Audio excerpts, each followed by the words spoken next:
Lucius Shepard, A Traveller's Tale. Lucius Shepard was perhaps the most popular and influential new writer of the 80s, rivaled for that title only by William Gibson, Connie Willis, and Kim Stanley Robinson. And, as he is far more prolific than any of them, especially at shorter lengths, his impact on the short fiction market of the decade was perhaps even more profound.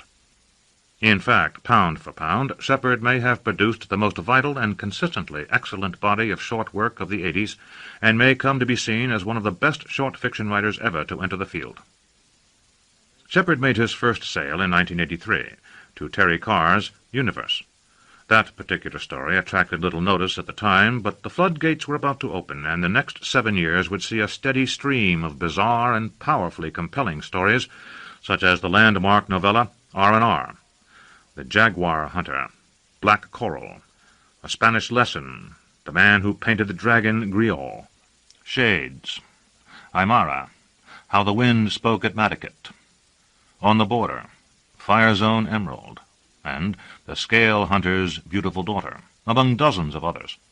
For even Shepard's second-rate tales are strong enough to serve as first-rate stuff for many another writer. The field had not seen such a concentrated outpouring of outstanding work from a single writer since Robert Silverberg's most prolific days in the early 70s. Nor has he slowed down much in the new decade of the 90s, continuing to produce superior short work such as Beast of the Heartland, The All-Consuming, Skull City, and Sports in America. His novella Barnacle Bill the Spacer won the Hugo Award in 1993, and his vampire novel The Golden was appearing on nationwide bestseller lists by the end of that year. Shepard's work is both nightmarish and hallucinatorily beautiful, a strange and contradictory mixture of wild romance, vivid eroticism, brutal violence, intricate metaphysical structures, radical politics, and intensely concentrated Lovecraftian horror, all peopled by low-life bums and winos and junkies who also turn out to be psychologically complex and broodingly introverted characters, and who often find themselves enmeshed in a desperate quest for personal transcendence. All this frequently set in authentically described third-world milieus, often structured by an almost Victorian concern with personal ethics and moral responsibility, and expressed in a mannered, cadenced, complexly structured, formal prose that would probably be considered old-fashioned and fustian if it wasn't at the same time so vivid and supple. All of which is demonstrated, and then some, in the wild, passionate, and almost unbelievably lush novella that follows, one that packs enough action and high concept into its pages for many another writer's trilogy of novels, and one of Shepard's best, A Traveller's Tale. Lucius Shepard won the John W. Campbell Award in 1985 as the year's best new writer, and no year since has gone by without him adorning the final ballot for one major award or another, and often for several. In 1987 he won the Nebula Award for R&R, and in 1988 he picked up a World Fantasy Award for his monumental short story collection, The Jaguar Hunter, following it in 1992 with a second World Fantasy Award for his second collection, The Ends of the Earth. His novels include Green Eyes, the best-selling Life During Wartime, and Kalamantan. His most recent books are the novels The Golden and The Off-Season. He's currently at work on a new novel, The Veldt. Born in Lynchburg, Virginia, he now lives in Seattle, Washington. All this happened several years ago on the island of Guanoa, Manor. Most of it to a young American named Ray Millikan. I doubt you will have heard of him, not unless you have been blessed with an exceptional memory and chanced to read the sketchy article about his colony printed by one of the national tabloids. But in these parts his name remains something to conjure with. "Who was that Yankee?" a drunkard will say. The average Guanoan conversation incorporates at least one. "The one who leased the burying ground and say he gone to bring down the space duppies?" "That were Ray Millikan," will be the reply, and this invariably will initiate a round of stories revolving about the theme of Yankee foolishness, as if Ray's experiences were the central expression of such a history, which they may well be. Most Americans one meets abroad seem to fall into types. I ascribe this to the fact that when we encounter a fellow countryman, we tend to exaggerate ourselves, to adopt categorizable modes of behavior, to advertise our classifiable eccentricities and political views, anything that may later prove a bone of contention. Also, we may be more readily recognizable to the other.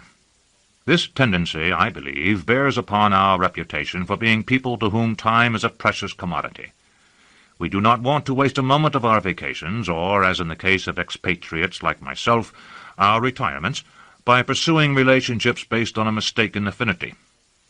My type is of a grand tradition.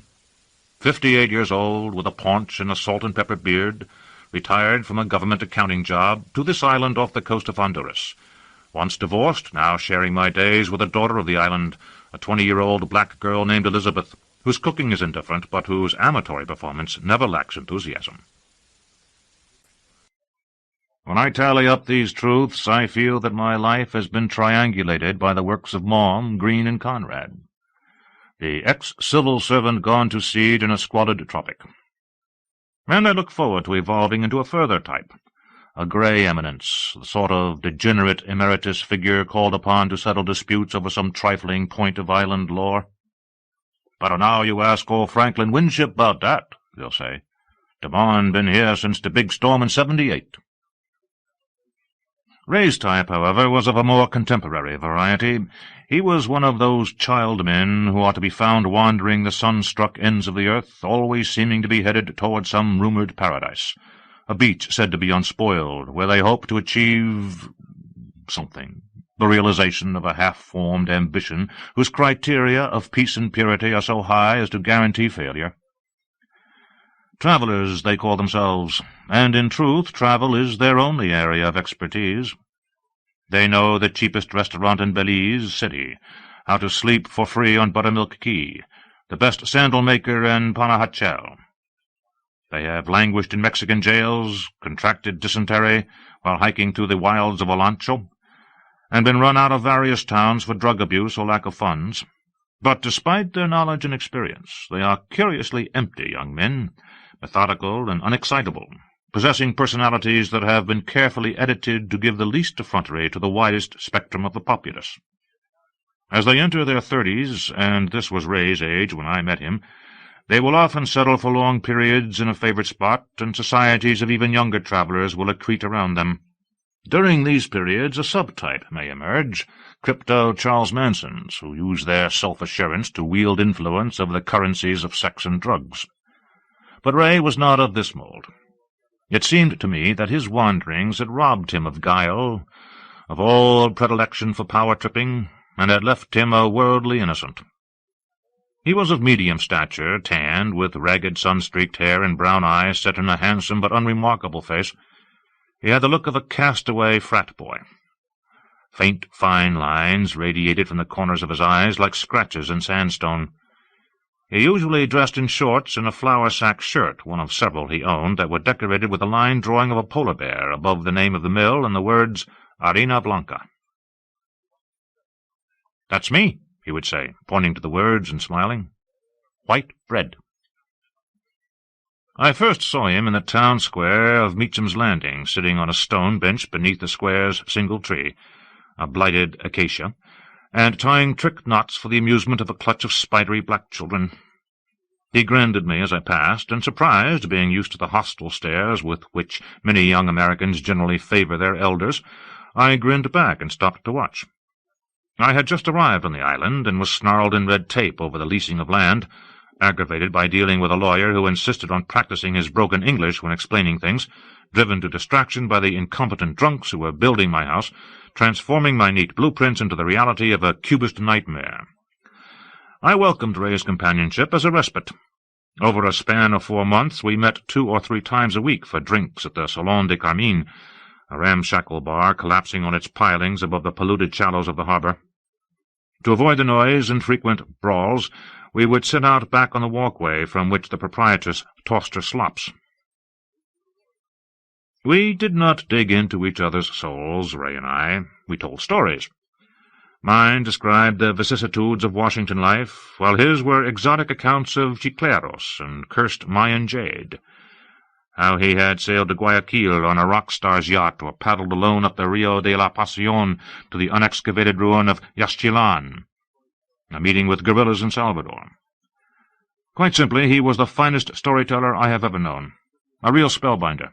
Each of his stories had obviously been worked and reworked until the emotional valence of their events had been woven into clear, colorful prose, yet they maintained a casual edge, and when listening to him it was easy to believe that they had sprung full-blown from his imagination. They were, he told me, his stock in trade. Whenever times were lean, he would find a rich American and manage to weasel a few dollars by sharing his past.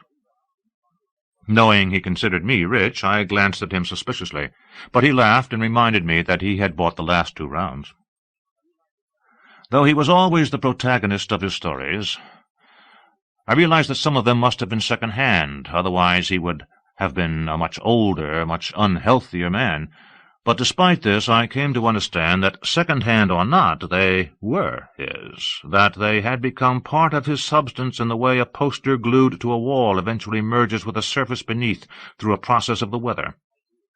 In between the stories, I learned that he had grown up in Sacramento and had briefly attended Caltech, majoring in astronomy. But thereafter the thread of his life story unraveled into a welter of anecdote. From various sources I heard that he had rented a shanty near Punta Palmero, sharing it with a Danish girl named Rigmore, and several others, and that the police had been nosing around in response to reports of nudity and drugs. Yet I never impinged on this area of his life. We were drinking companions, nothing more, and only once did I catch a glimpse of the soul buried beneath his placid exterior. We were sitting, as usual, with our feet propped on the walkway railing, taking shelter in the night from the discordant reggae band inside and gazing out at the heat lightning that flashed orange above the Honduran coast. Moths battered at the necklace of light bulbs strung over the door, and the black water was lacquered with reflection. On either side, rows of yellow-lit windows marked the shanties that followed the sweep of the harbor. We had been discussing women. In particular, a local woman whose husband appeared to be more concerned with holding on to her than curbing her infidelities. "Being cuckolded seems the official penalty for marriage down here," I said. "It's as if they're paying the man back for being fool enough to marry them." "Women are funny," said Ray. He laughed, realizing the inadequacy of the cliché. "They're into sacrifice," he said. "They'll break your heart and mean well by it." He made a gesture of frustration, unable to express what he intended, and stared gloomily down at his hands. I had never before seen such an intense expression on his face. It was clear that he was not talking about women in the abstract. "Having trouble with Rigmore?" I asked. "Rigmore?"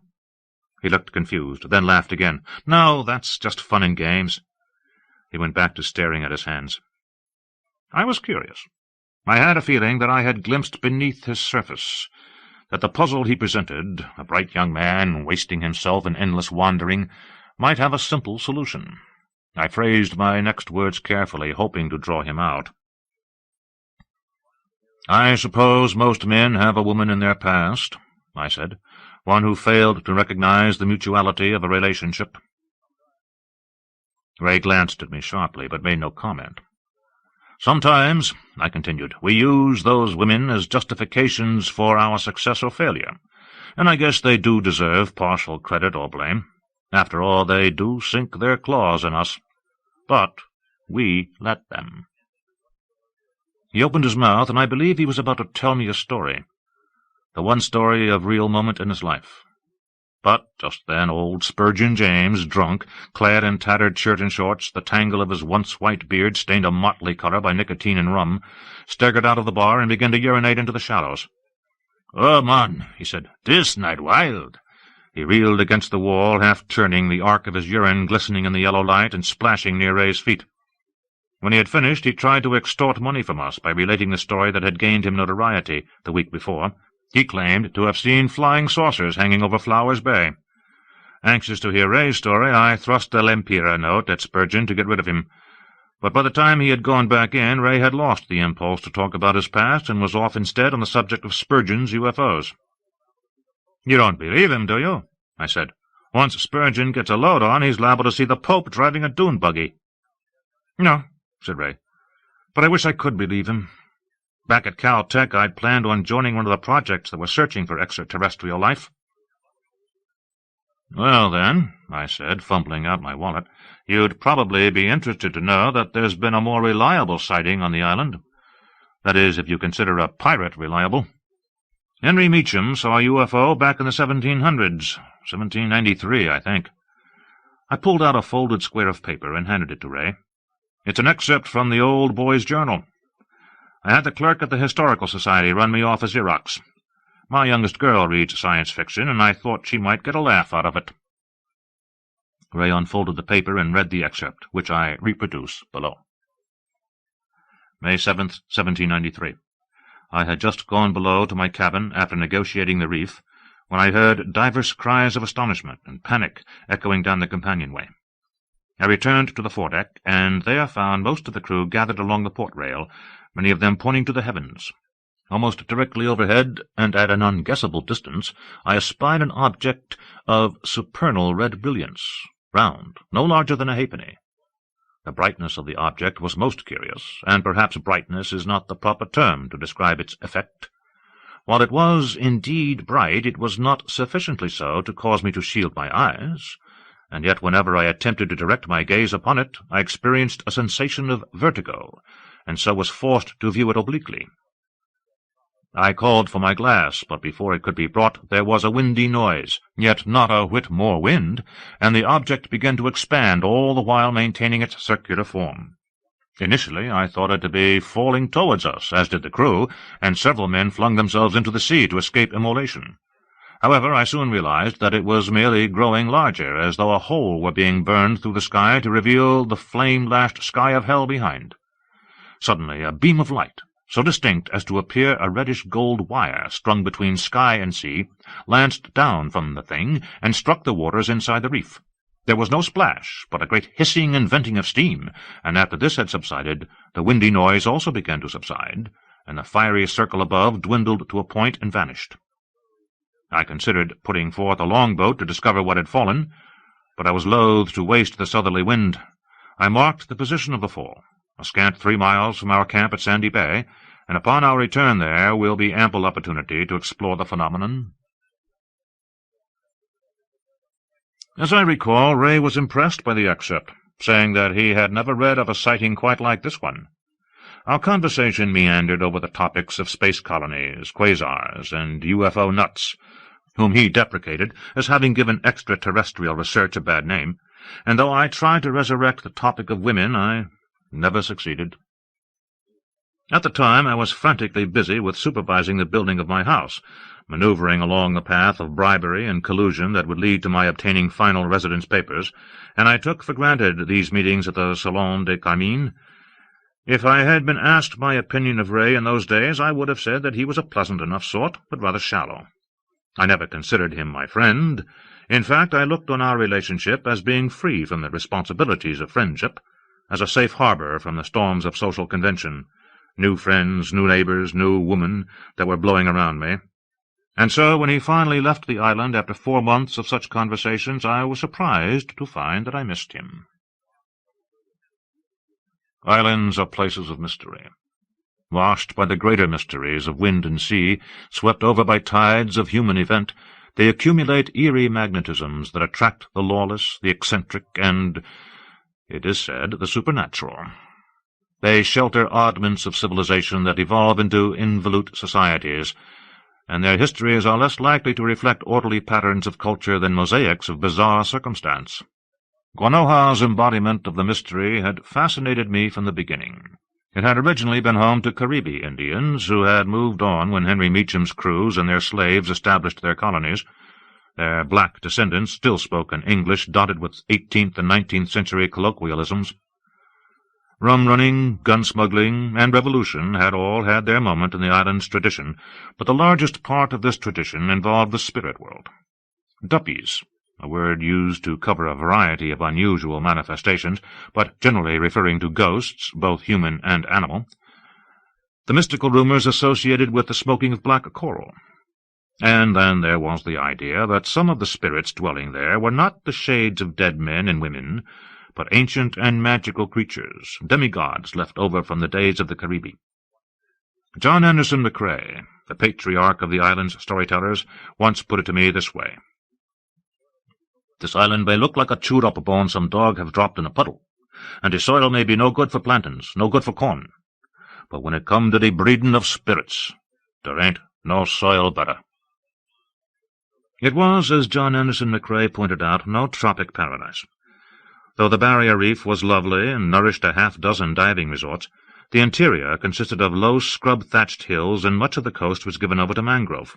A dirt road ran part way around the island, connecting the shanty towns of Meacham's Landing, Spanish Harbor, and West End, and a second road crossed from Meacham's Landing to Sandy Bay on the northern coast, a curving stretch of beach that at one moment seemed beautiful, and the next abysmally ugly. That was the charm of the island, that you could be walking along a filthy beach, slapping at flies, stepping carefully to avoid dead fish and pig droppings, and then, as if a different filter had slid across the sun, you suddenly noticed the hummingbirds flitting in the sea grape, the hammocks of cocoa palms, the reef water glowing in bands of jade and turquoise and aquamarine. Sprinkled among the palms at Sandy Bay were a few dozen shanties set on pilings, their tin roofs scabbed by rust, jetties with gap-boarded outhouses at their seaward ends extended out over the shallows, looking like charcoal sketches by Picasso. It had no special point of attraction, but because Elizabeth's family lived nearby, I had built my house, 3 rooms of concrete block and a wooden porch, about 100 yards from the terminus of the Cross Island Road. A half-mile down the beach stood the chicken shack, and its presence had been a further inducement to build in Sandy Bay. Not that the food or decor was in the least appealing. The sole item on the menu was fried chicken, mostly bone and gristle, and the shanty was hardly larger than a chicken coop itself, containing 3 picnic tables and a kitchen. Mounted opposite each other on the walls was a pair of plates upon which a transient artist had painted crude likenesses of the proprietor, John James, and his wife. And these 2 black faces, their smiles so poorly rendered as to appear ferocious, always seemed to me to be locked in a magical duel, one whose stray energies caused the food to be overdone. If your taste was for a good meal, you would have done better elsewhere, but if you had an appetite for gossip, the chicken shack was unsurpassed in this regard. And it was there one night, after a hiatus of almost 2 years, that I next had word of Ray Milliken. I had been out of circulation for a couple of weeks, repairing damage done to my house by the last norther, and since Elizabeth was grouchy with her monthlies, I decided to waste a few hours watching Hatfield Brooks tell fortunes of the shack. He did so each Wednesday without fail. On arriving, I found him sitting at the table nearest to the door, a thin young man who affected natty dreads, but none of the hostility usually attendant to the hairstyle. Compared to most of the islanders, he was a saintly sort, hard-working, charitable, a non-drinker, faithful to his wife. In front of him was what looked to be a bowling ball of marbled red plastic, but was actually a zodiac ball, a child's toy containing a second ball inside, and between the inner and outer shells a film of water. There was a small window at the top, and if you shook the ball, either the word yes or no would appear in the window, answering your question. Sitting beside Hatfield, scrunched into the corner, was his cousin, Jimmy Mullins, a diminutive, wiry man of 35. He had fierce black eyes that glittered under the harsh light. The skin around them was puckered as if they had been surgically removed and later re-embedded. He was shirtless, his genitals partly exposed by a hole in his shorts. John James, portly and white-haired, waved to me from behind the counter, and Hatfield asked, "How's the night going, Mr. Winship?" "So-so," I replied, and ordered a bottle of Superior from John. "Not much business," I remarked to Hatfield, pressing the cold bottle against my forehead. "Oh, there's a trickle now and then," he said. All this time Mullins had said not a word. He was apparently angry at something, glowering at Hatfield, shifting uncomfortably on the bench, the tip of his tongue darting in and out. "Been hunting lately?" I asked him, taking a seat at the table by the counter. I could tell he did not want to answer, to shift his focus from whatever had upset him. But he was a wheedler, a borrower, and he did not want to offend a potential source of small loans. In any case, hunting was his passion. He did his hunting by night, hypnotizing the island deer with beams from his flashlight. Nonetheless, he considered himself a great sportsman, and not even his bad mood could prevent him from boasting. "Shot me a nice little buck Friday morning," he mumbled. And then, becoming animated, he said, "The minute I see he eye, partner, I know he got the crumble." There was a clatter on the stairs, and a teenage girl wearing a man's undershirt and a print skirt pushed in through the door. Junie Elkins. She had been causing the gossip mills to run overtime, due to a romance she was having with a boy from Spanish Harbor, something of which her parents disapproved. She exchanged greetings, handed a coin to Hatfield, and sat across from him. Then she looked back at me, embarrassed. I pretended to be reading the label of my beer bottle. "What you after knowing, darling?" asked Hatfield. Junie leaned over the table and whispered. Hatfield nodded, made a series of mystic passes, shook the ball, and Junie peered intently at the window in its top. "There," said Hatfield. "Everything going to work out in the end?" Other Americans have used Hatfield's method of fortune-telling to exemplify the islanders' gullibility and ignorance, and even Hatfield would admit to an element of hoax. He did not think he had power over the ball. He had worked off-island on the steamship lines and had gained a measure of sophistication. Still, he credited the ball with having some magical potential. "The thing made to tell fortunes, even if it's just a toy," he said to me once. He did not deny that it gave wrong answers, but suggested these might be blamed on changing conditions and imperfect manufacture. The way he explained it was so sweetly reasonable that I almost believed him. And I did believe that if the ball was going to work anywhere, it would be on this island, a place where the rudimentary underpinnings of culture were still in evidence, where simpler laws obtained. After Junie had gone, Mullins's hostility again dominated the room, and we sat in silence. John set about cleaning the kitchen, and the clatter of dishes accentuated the tension. Suddenly Mullins brought his fist down on the table. "Damn it, man!" he said to Hatfield. "Give me my money!"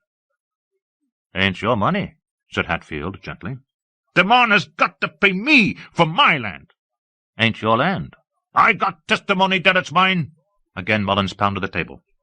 John moved up to the counter. "There's going to be no riot in this place tonight," he said sternly. Land disputes, as this appeared to be, were common on the island and often led to duels with conch shells or machetes. The pirates had not troubled with legal documents, and after taking over the island, the Hondurans had managed to swindle the best of the land from the blacks, though the old families had retained much of the acreage in the vicinity of Sandy Bay. But since most of the blacks were at least marginally related, matters of ownership proved cloudy. "What's the problem?" I asked.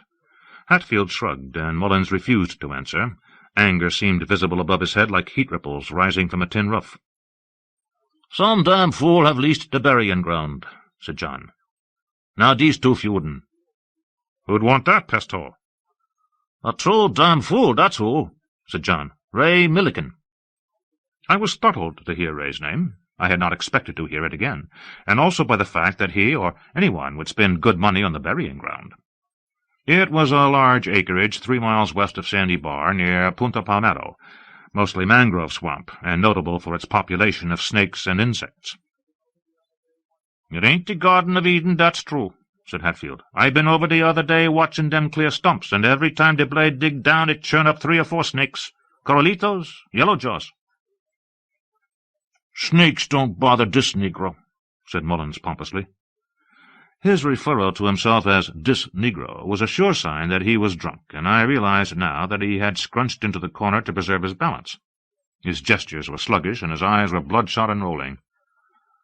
"That's right," he went on. "Everybody know that if the yellow jaw bite, then you just bites the pison back in the neck." John made a noise of disgust. "What's Milliken want the place for?" I asked. "He going to start up a town," said Hatfield. "Least that's what he hoping. The lawyers say we best hold up the paperwork till we find out what the government think about the idea." "The fools that going to live in the town already on the island," said John. "They staying over in Meacham's Landing. Must be 40 or 50 of them. They go round smiling all the time, saying, 'Ain't this nice?' and 'Ain't that pretty?' They have a cult or something." "All I know," said Hatfield, "is that the mon come to me and say, 'Hatfield, I got 3,000 limps, $1,500 gold, if you give me 99 years on the burying ground.' And I say, 'What for you want that piece of perdition? My cousin Ollie, he lease you a nice section of beachfront.' And then he tell me about how the Caribe live there, 'cause that's where they get together with the space duppies." "Aliens," said John disparagingly. "Correct, aliens."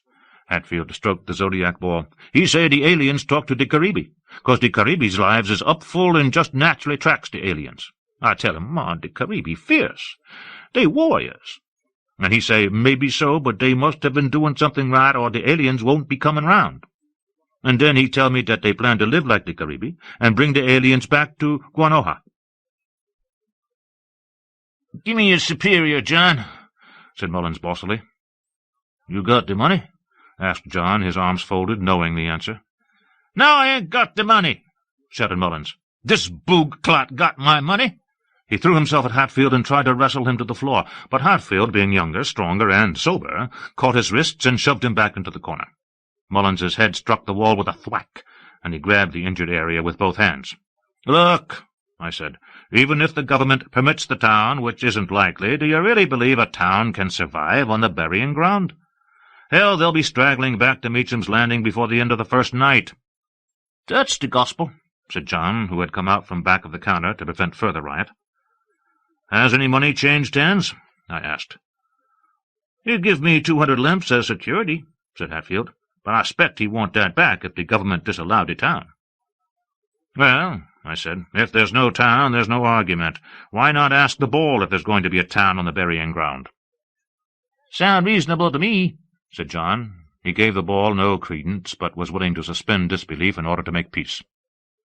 "Let me do it." Mullins snatched the ball up, staring cross-eyed into the red plastic. "Is there going to be a town on the burying ground?" he asked solemnly. Then he turned it over twice and set it down. I stood and leaned forward to see the little window. "No," it read. "Let's have beers all around," I said to John, "and a soda for Hatfield. We'll toast the solution of a problem." But the problem was not solved. It was only in the first stages of inception, and though the Zodiac Ball's answer eventually proved accurate, we had not asked it the right question. This was in October, a time for every sort of inclement weather, and it rained steadily over the next few days. Fog banks moved in, transforming the sea into a mystic grey dimension, muffling the crash of waves on the reef so they sounded like bones being crunched in an enormous mouth. Not good weather for visiting the burying ground. But finally a sunny day dawned, and I set out to find Ray Milligan. I must admit I had been hurt by his lack of interest in renewing our acquaintance, but I had too many questions to let this stop me from hunting him up. Something about a colony built to attract aliens struck me as sinister, rather than foolhardy, this being how it struck most people. I could not conceive of a person like Ray falling prey to such a crackpot notion, nor could I support the idea, one broached by Elizabeth, that he was involved in a swindle. She had heard that he had sold memberships in the colony and raised upwards of $100,000. The report was correct, but I doubt that Ray's original motives have much importance. There was no road inland, only a snake-infested track, and so I borrowed a neighbour's dory and rowed along inside the reef. The tide was low, and iron-black coral heads lifted from the sea like the crenellated parapets of a drowned castle. Beyond, the water was banded with sun-spattered streaks of slate and lavender. I could not help being nervous.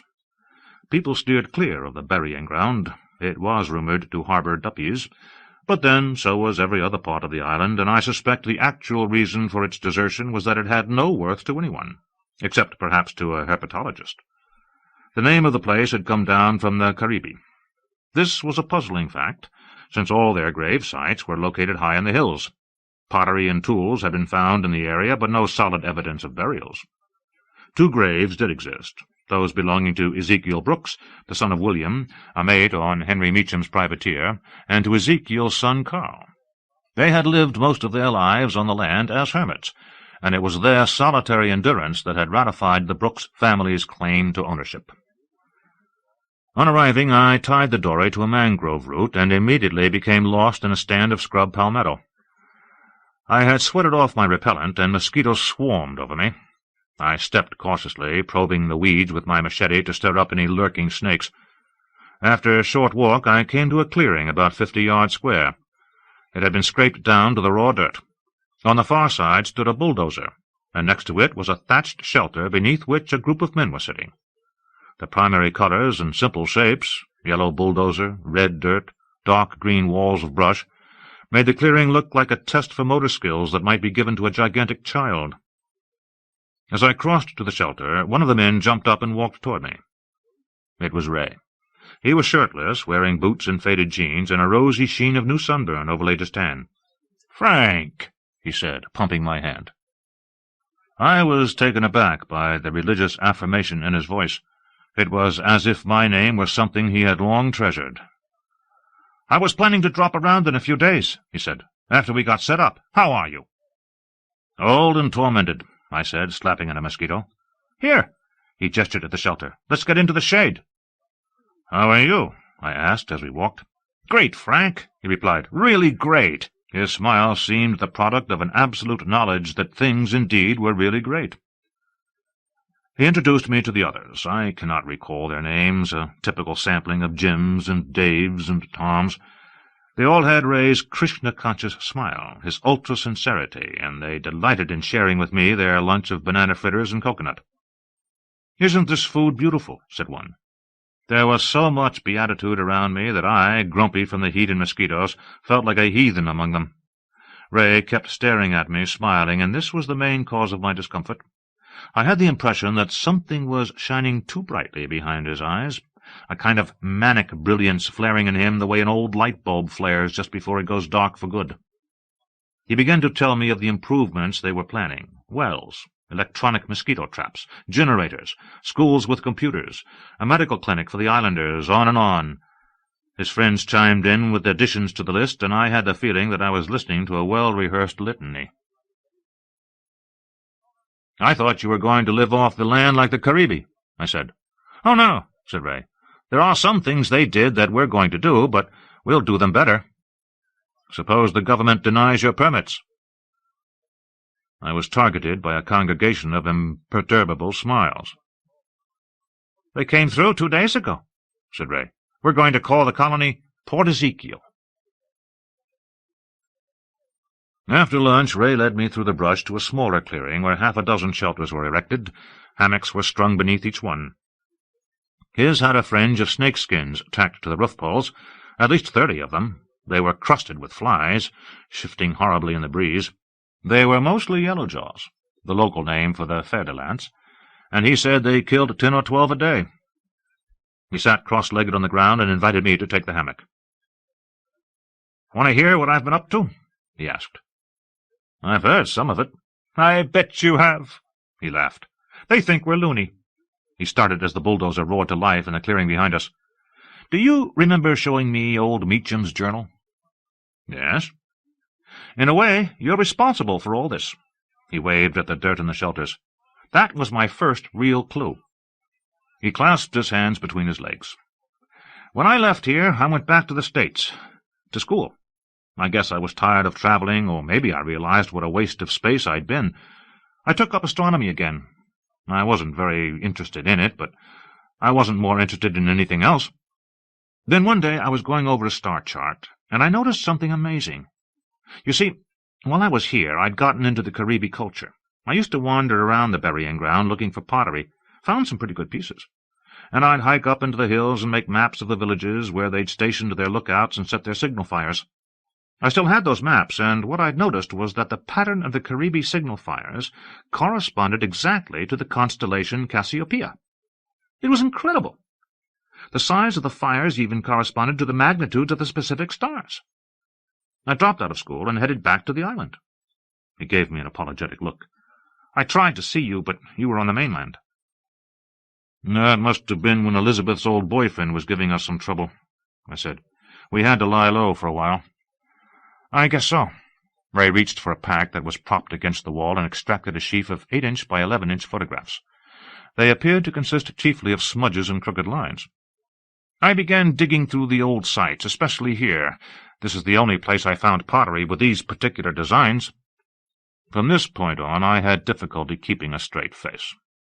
Have you ever had a friend tell you something unbelievable, something they believed in so strongly that for you to discredit it would cause them pain? Perhaps it was a story about a transcendent drug experience, or their conversion to Christianity. And did they stare at you earnestly as they spoke, watching your reactions? I mumbled affirmatively and nodded and avoided Ray's eyes. Compared to Ray's thesis, Erich von Däniken's ravings were a model of academic discipline. From the coincidental pattern of the signal fires, the incident of Meacham's UFO, and some drunken tales he had solicited, from these smudges and lines that, if you exerted your imagination, bore a vague resemblance to bipeds wearing fish bowls on their heads, Ray had concocted an intricate scenario of alien visitation. It was essentially the same story as von Däniken's, the ancient star-seeding race. But where Ray's account differed was in his insistence that the aliens had had a special relationship with the Caribi, that the Caribi could call them down by lighting their fires. The landing Meacham had witnessed had been one of the last, because with the arrival of the English, the Caribi had gradually retreated from the island, and the aliens no longer had a reason for visiting. Ray meant to lure them back by means of a laser display that would cast a brighter image of Cassiopeia than the Caribi could have managed, and when the aliens returned he would entreat them to save our foundering civilization. He had sold the idea of the colony by organizing a society to study the possibility of extraterrestrial life. He had presented slides and lectured on the Guanohan outer space connection. I did not doubt his ability to make such a presentation, but I was amazed that educated people had swallowed it. He told me that his group included a doctor, an engineer, and sundry Ph.D.s, and that they all had some college background. And yet perhaps it was not so amazing. Even today there must be in America, as there were when I left it, a great many aimless and exhausted people like Ray and his friends, people damaged by some powerful trouble in their past and searching for an acceptable madness. When Ray had finished, he looked at me soberly and said, "You think we're nuts, don't you?" "No," I said, but I did not meet his eyes. "We're not," he said. "It's not important." I tried to pass it off as a joke. "Not down here, anyway." "It's not just the evidence that convinced me," he said. "I knew it the first time I came to the burying ground. I could feel it." "Do you remember what else we talked about the night I showed you Meacham's journal?" I am not sure why I wanted to challenge him. Perhaps it was simply curiosity, a desire to know how fragile his calm mask really was. "No," he said and smiled. "We talked about a lot of things. We were talking about women. And then Spurgeon James interrupted us. But I think you were on the verge of telling me about a woman who had hurt you, badly. Is all that behind you now?" His smile dissolved, and the expression that flared briefly in its place was terrible to see. Grieving and baffled by the grief. This time it was his eyes that drifted away from mine. "You're wrong about me, Frank," he said. "Port Ezekiel is going to be something very special." Shortly thereafter I made my excuses, and he walked me down to the dory. I invited him to visit me and have a meal, but I knew he would not come. I had threatened his beliefs, the beliefs he thought would shore him up, save him, and there was now a tangible barrier between us. "Come back any time," he called as I rowed away. He stood watching me, not moving at all, an insignificant figure being merged by distance into the dark green gnarl of the mangrove. Even when I could barely see him, he continued to stand there, as ritually attendant as his mythical Caribi hosts might have been while watching the departure of their alien guests. Over 5 weeks passed before I again gave much thought to Ray and Port Ezekiel. Port Ezekiel! That name as much as anything had persuaded me of Ray's insanity, smacking as it did of biblical smugness, a common shelter for the deluded. This was a studied lack of concern on my part. I felt he was lost and wanted no involvement with his tragedy. And besides, though the colony remained newsworthy, other events came to supersede it. The shrimp fleet struck against its parent American company, and riots broke out in the streets of Spanish Harbor. The old talk of independence was revived in the bars, idle talk, but it stirred the coals of anti-Americanism. Normally smiling faces frowned at me. The prices went up when I shopped in town, and once a child yelled at me, "Get off the island!" Small things, but they shook me. And since the establishment of Port Ezekiel had been prelude to these events, I could not help feeling that Ray was somehow to blame for this peculiarly American darkness now shadowing my home. Despite my attempt to ignore Ray's presence, I did have news of him. I heard that he had paid Hatfield in full, and that Jimmy Mullins was on the warpath. 3,000 lempira must have seemed a king's ransom to him. He lived in a tiny shanty with his wife Hetty and 2 underfed children, and he had not worked for over a year. I also heard that the shipments of modern conveniences intended for Port Ezekiel had been waylaid by customs, someone overlooked in the chain of bribery, no doubt, and that the colonists had moved into the burying ground and were living in brushwood shacks. And then, over a span of a couple of weeks, I learned that they were deserting the colony. Groups of them turned up daily in Meacham's Landing, complaining that Ray had misled them. 2 came to our door one evening, a young man and woman, both delirious, sick with dysentery, and covered with infected mosquito bites. They were too wasted to tell us much, but after we had bedded them down, I asked the woman what was happening at the colony. "It was awful," she said, twisting her hand in the blanket and shivering. "Bugs and snakes, and—" Her eyes squeezed shut. "He just sits there with the snakes." "You mean Ray?" "I don't know," she said, her voice cracking into hysteria. "I don't know." Then, one night, as Elizabeth and I were sitting on the porch, I saw a flashlight beam weaving toward us along the beach. By the way the light wavered, swooping up to illuminate the palm crowns, down to shine upon a stove-dim dory, I could tell the bearer was very drunk. Elizabeth leaned forward, peering into the dark. "Oh, Lord," she said, holding her bathrobe closed. "It that damn Jimmy Mullins." She rose and went into the house, pausing at the door to add, "If he after fooling with me, you tell him I'm going to speak with my uncle about him." Mullins stopped at the margin of the porch-light to urinate. Then he staggered up onto the steps. He dropped his flashlight, and it rolled over beside my machete, which was propped by the door. He was wearing his town clothes, a white rayon shirt with a silk-screened photo of a soccer star on the back, and brown slacks spattered with urine. Threads of saliva hung from his chin. "Mr. Franks, sir," he said with great effort. His eyes rolled up, and for a moment I thought he was going to pass out, but he pulled himself together, shook his head to clear the fog, and said, "The man have got to pay me."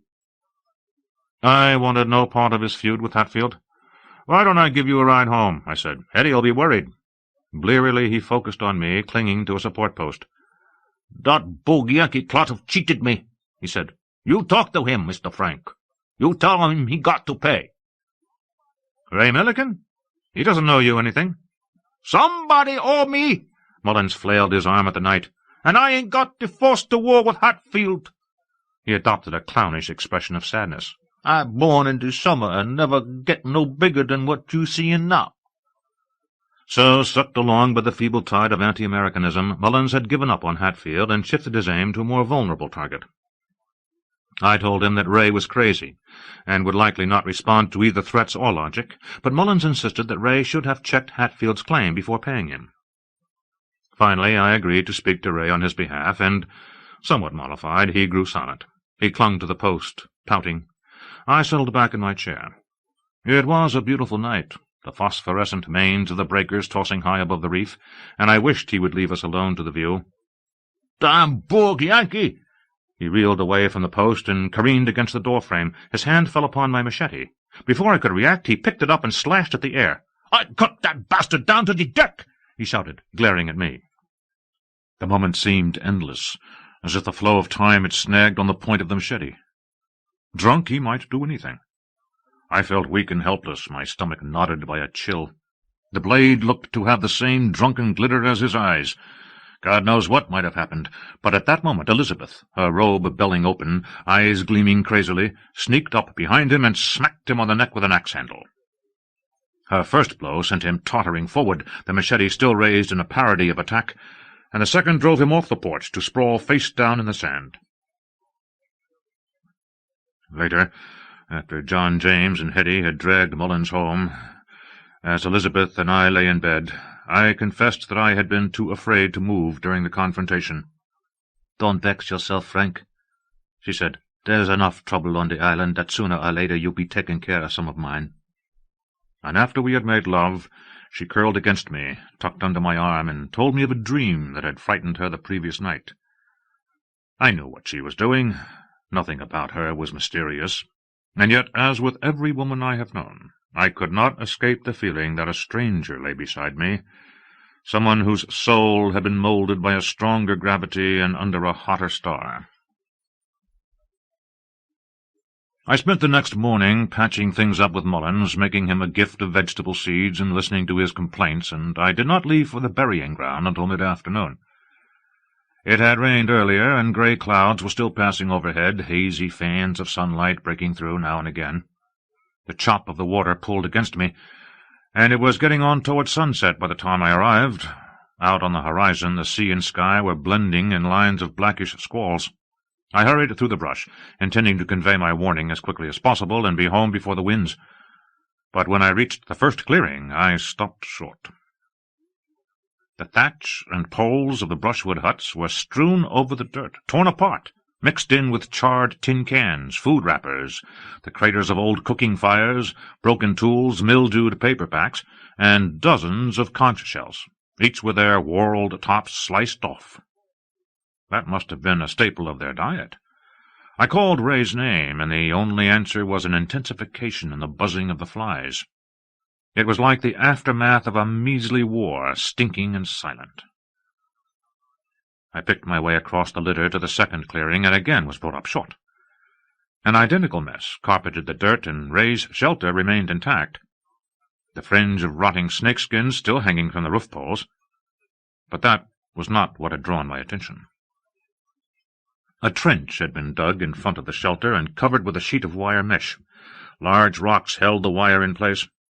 Within the trench were 40 or 50 snakes, coralitos, yellowjaws, tom goffs, cottonmouths. Their slithering, their noses scraping against the wire as they tried to escape, created a sibilance that tuned my nerves a notch higher. As I stepped over the trench and into the shelter, several of them struck at me.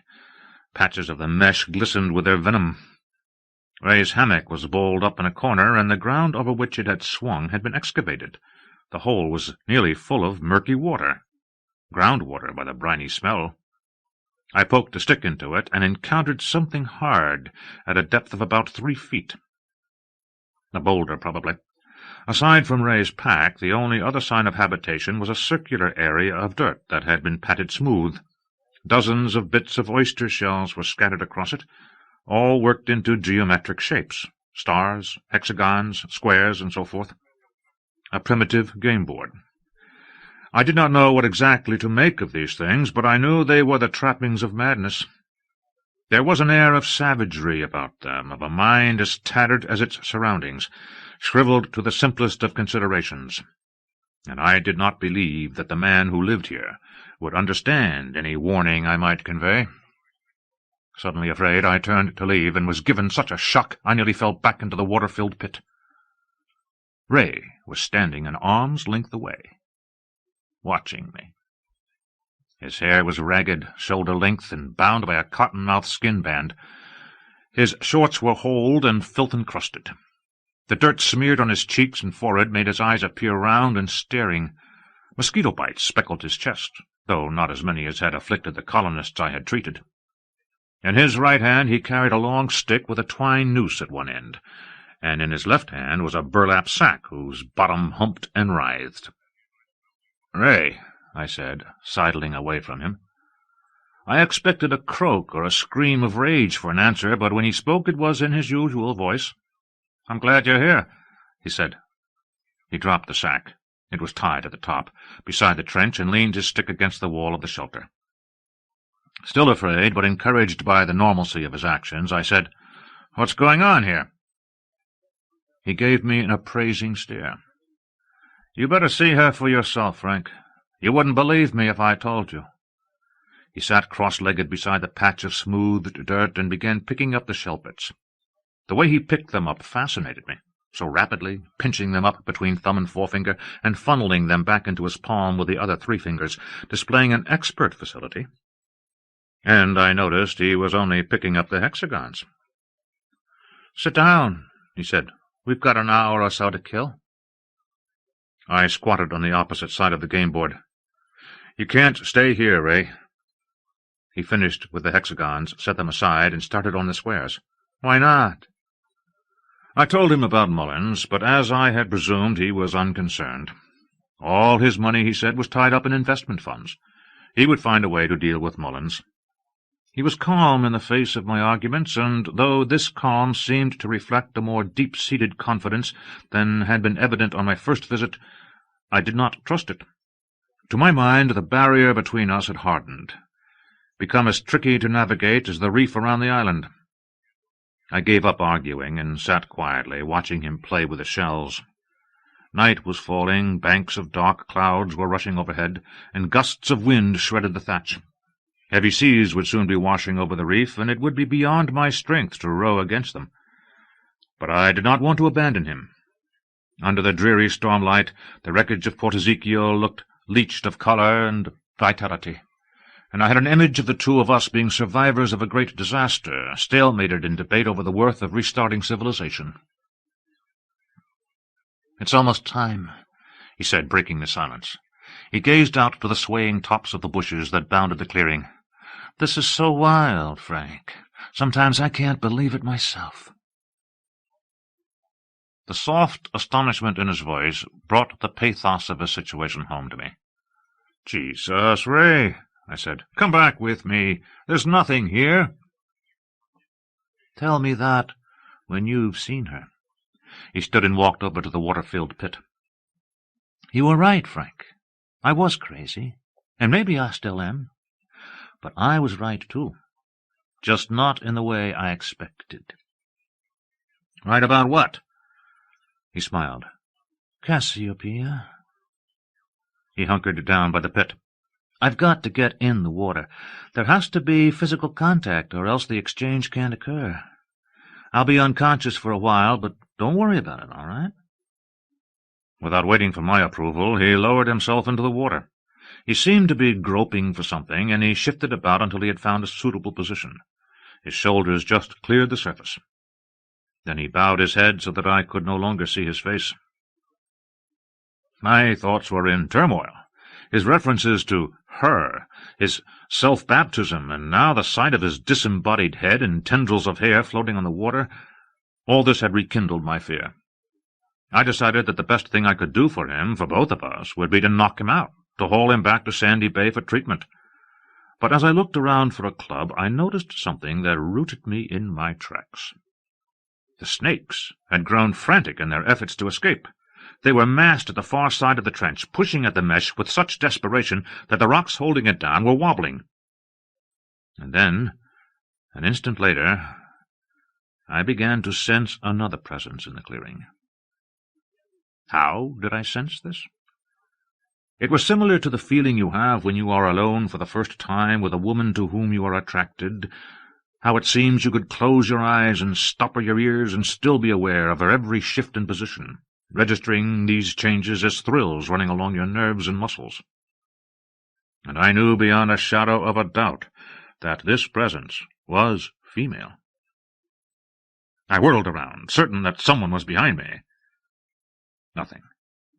I turned back to Ray. Tremors were passing through his shoulders, and his breath came in hoarse shudders, as if he had been removed from his natural element and were having trouble with the air. Scenes from old horror movies flashed through my brain.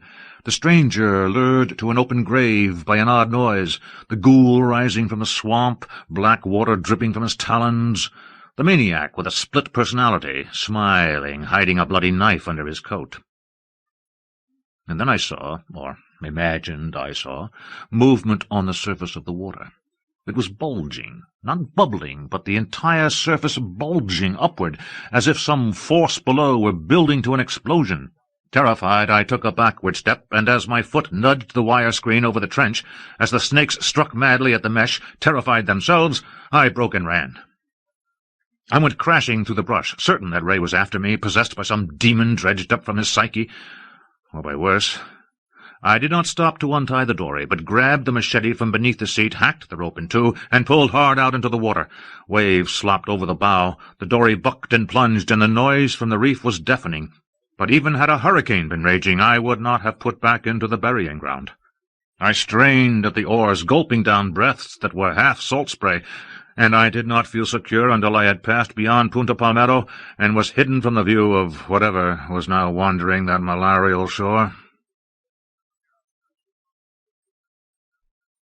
After a night's sleep, after dosing my fears with the comforts of home, all my rational structures were re-erected. I was ashamed at having run, at having left Ray to endure his solitary hell, and I assigned everything I had seen and felt to a case of nerves, and I did not think this impossible, to poltergeist-like powers brought on by his madness. Something had to be done for him. As soon as I had finished breakfast, I drove over to Meacham's Landing and asked the militia for their help. I explained the situation to one Sergeant Colmenares, who thanked me for my good citizenship, but said he could do nothing unless the poor man had committed a crime. If I had been clear-headed, I would have invented a crime, anything to return Ray to civilization. Instead, I railed at the sergeant, stumped out of the office, and drove back to Sandy Bay. Elizabeth had asked me to buy some cooking oil, and so I stopped off at Sarah's store, a green-painted shanty the size of a horse stall not far from the chicken shack. Inside there was room for 3 people to stand at the counter, and behind it Sarah was enthroned on her stool, an old woman, almost 90, with a frizzy crown of white hair and coal-black skin that took on bluish highlights under the sun. It was impossible to do business with her and not hear the latest gossip, and during our conversation she mentioned that Ray had stopped in the night before. "He after having a strife with that Jimmy Mullins," she said. "Now Jimmy he have followed this tourist feller down from the sea breeze where they been drinking, and he's setting up to beg the mon for something. You know how he gets with his lies." She did her Jimmy Mullins imitation, puffing out her chest and frowning. "I've been in Vietnam," he say, "and showed him on that scar from when he shot himself in the leg. I bleed for Uncle Sam, and now Uncle Sam going to take care of this Negro." Then in walked Ray Milligan. He did not look left or right, but just stare at the cans of fruit juice and ask how much there was. Talking with that duppy voice. Lord, the duppy force crawling all over him. Now this tourist feller have gone, 'cause the sight of Ray with his wild look and his scrapes have made the feller leery. But Jimmy just stand there watchful.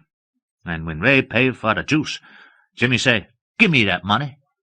Ray make no reply. He drink the juice down, and then he amble out the door. Jimmy follow him, and he screaming, "You scorn me like that," he say. "You scorn me like that."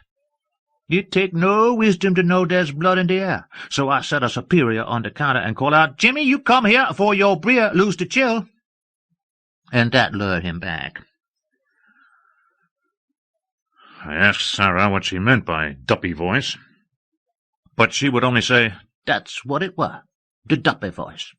I paid for my oil, and as I went out the door she called, "God bless America."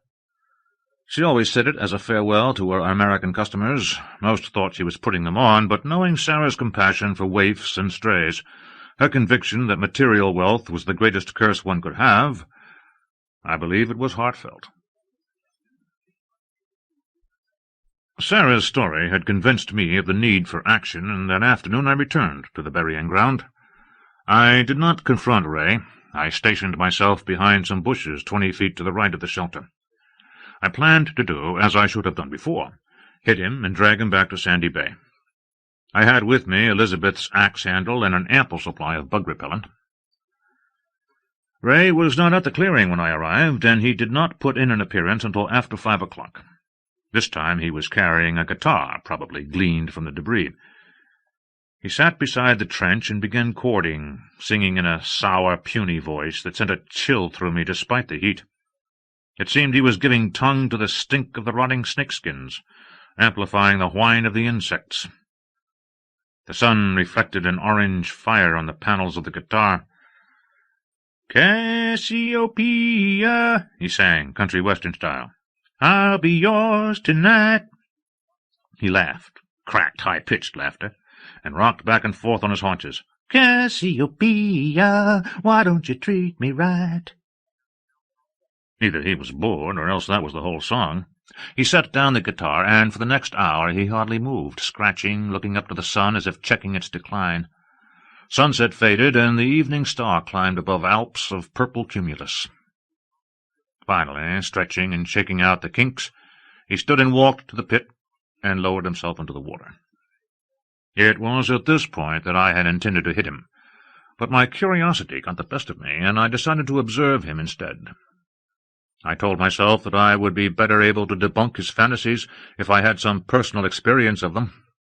I would hit him after he had fallen asleep. It was over an hour before he emerged from the water, and when he did, I was very glad to be hidden. Icy stars outlined the massed clouds, and the moon had risen 3/4 full, transforming the clearing into a landscape of black and silvery gray. Everything had a shadow, even the tattered fronds lying on the ground.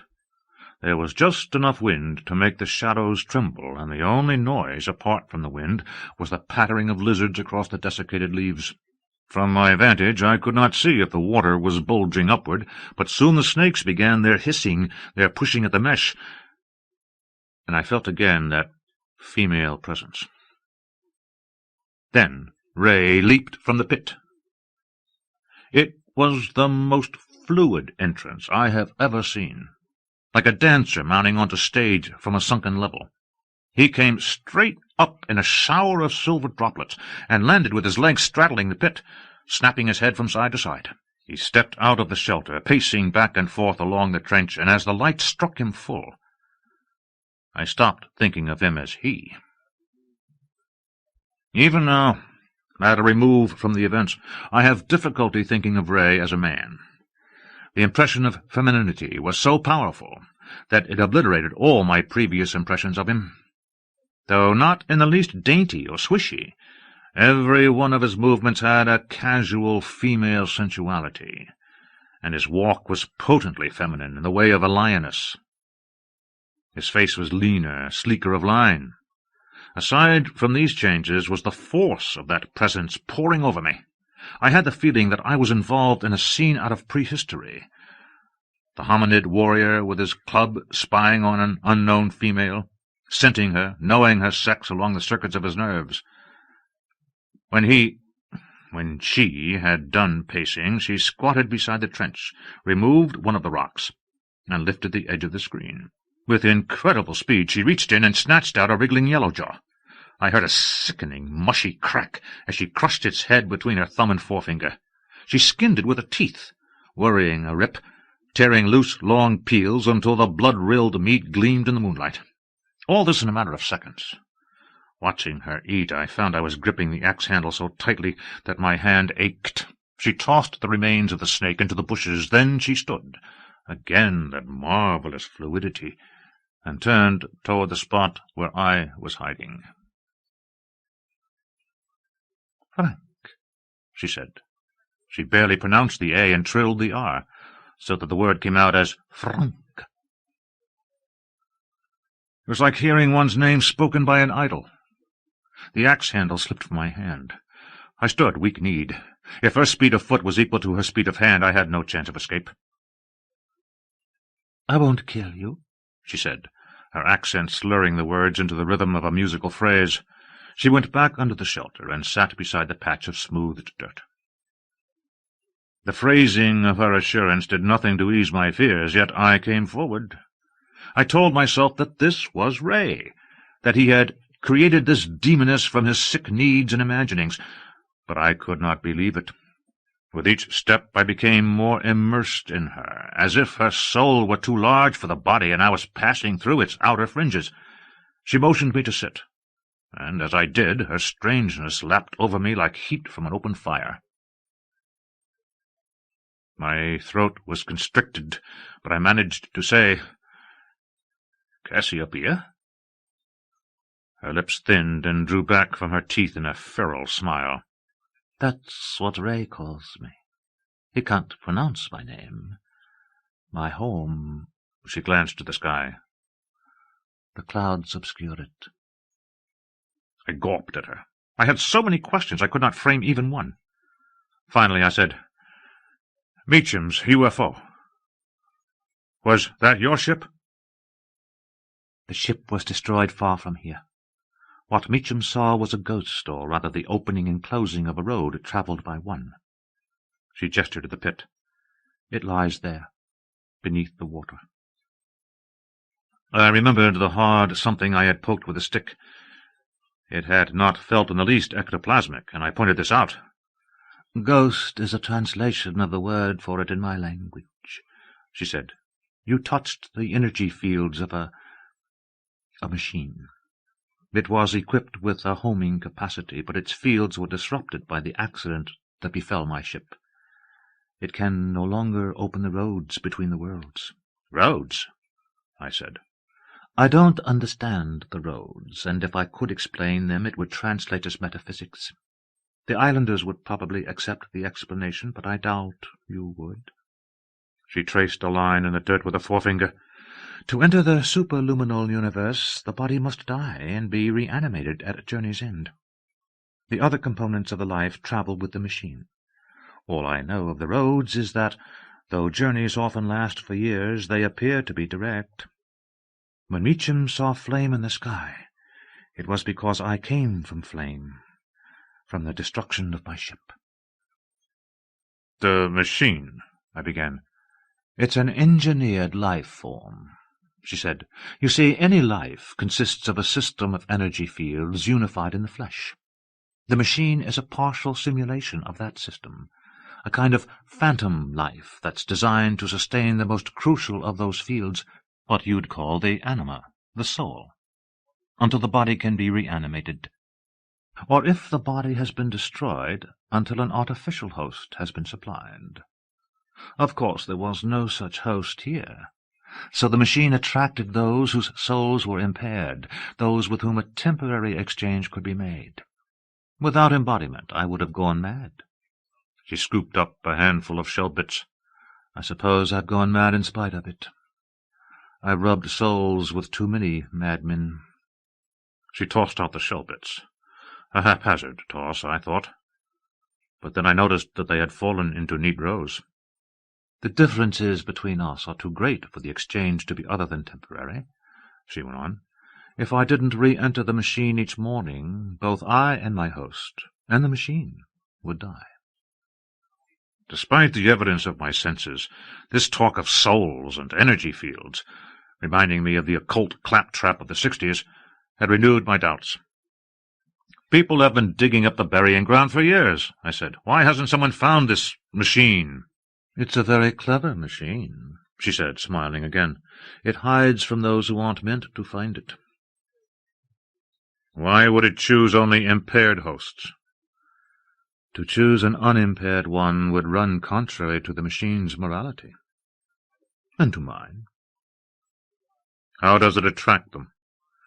"My understanding of the machine is limited, but I assume there's a process of conditioning involved.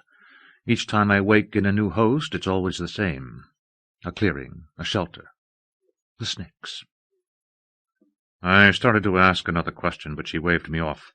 "You act as though I must prove something," she said. "I have no wish to prove anything. Even if I did, I'm not sure I could. Most of my memories were stripped from me at the death of my body, and those that remain are those that have stained the soul. In a sense, I'm as much Ray as I am myself. Each night I inherit his memories, his abilities. It's like living in a closet filled with someone else's belongings." I continued to ask questions, with part of my mind playing the psychiatrist, eliciting answers in order to catalogue Ray's insanity. Yet my doubts were fading. She could not recall the purpose of her journey, or even of her life, but she said that her original body had been similar to the human form. Her people, too, had a myth of an ancient star-seeding race, though it had been larger, stronger, with superior organs of perception. Her world was a place of thick jungles, and her remote ancestors had been nocturnal predators. An old Caribbee man had been her first host on the island. He had wandered onto the burying ground 6 months after her arrival, maddened by pain from a cancer that riddled his stomach. His wife had been convinced that a goddess had possessed him, and she had brought the tribal elders to bear witness. "They were afraid of me," she said, "and I was equally afraid of them, little devil-men with the ruddy skins and necklaces of jaguar teeth.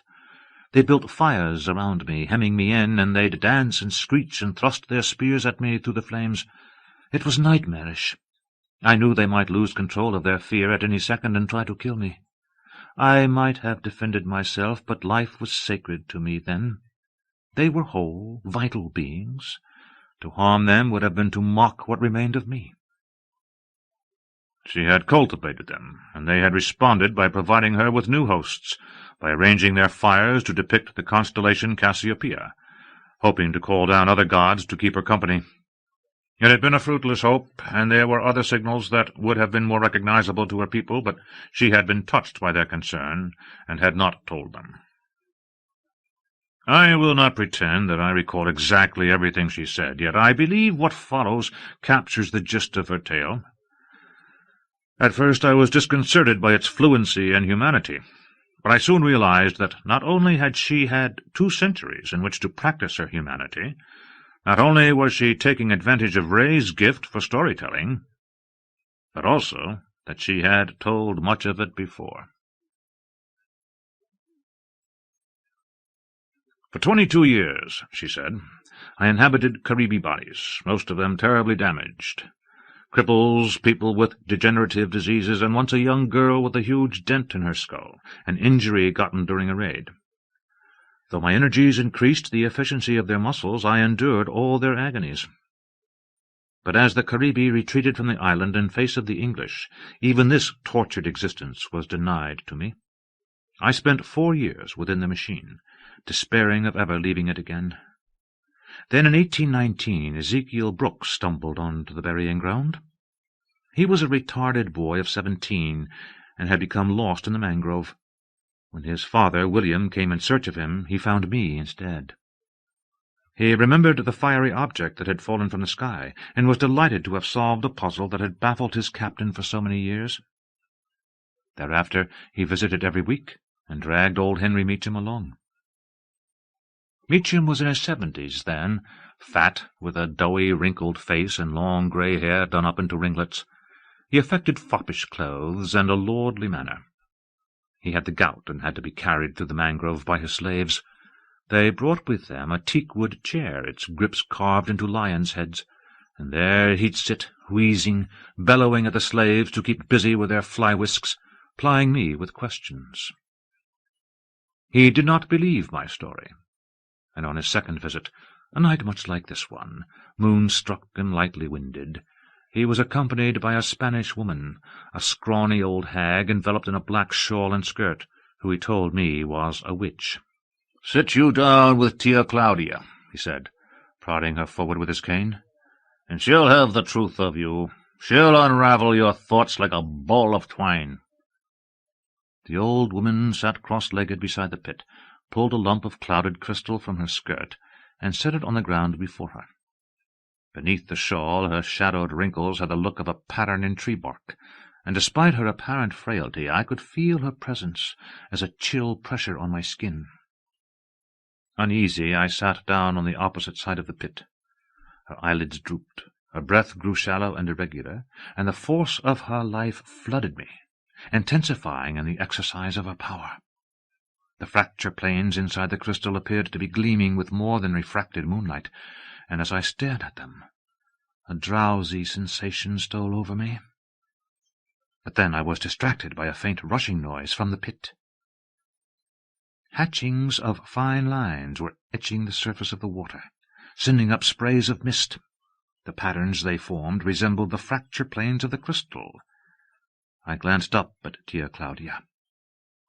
She was trembling, a horror-stricken expression on her face, and the rushing noise was issuing from her parted lips, as though she had been invaded by a ghostly wind. The ligature of her neck was cabled, her hands were clawed. I looked back to the pit. Beneath the surface, shrinking and expanding in a faltering rhythm, was a point of crimson light. Tia Claudia's power, I realized, was somehow akin to that of the machine. She was healing it, restoring its homing capacity, and it was opening a road. Hope blazed in me.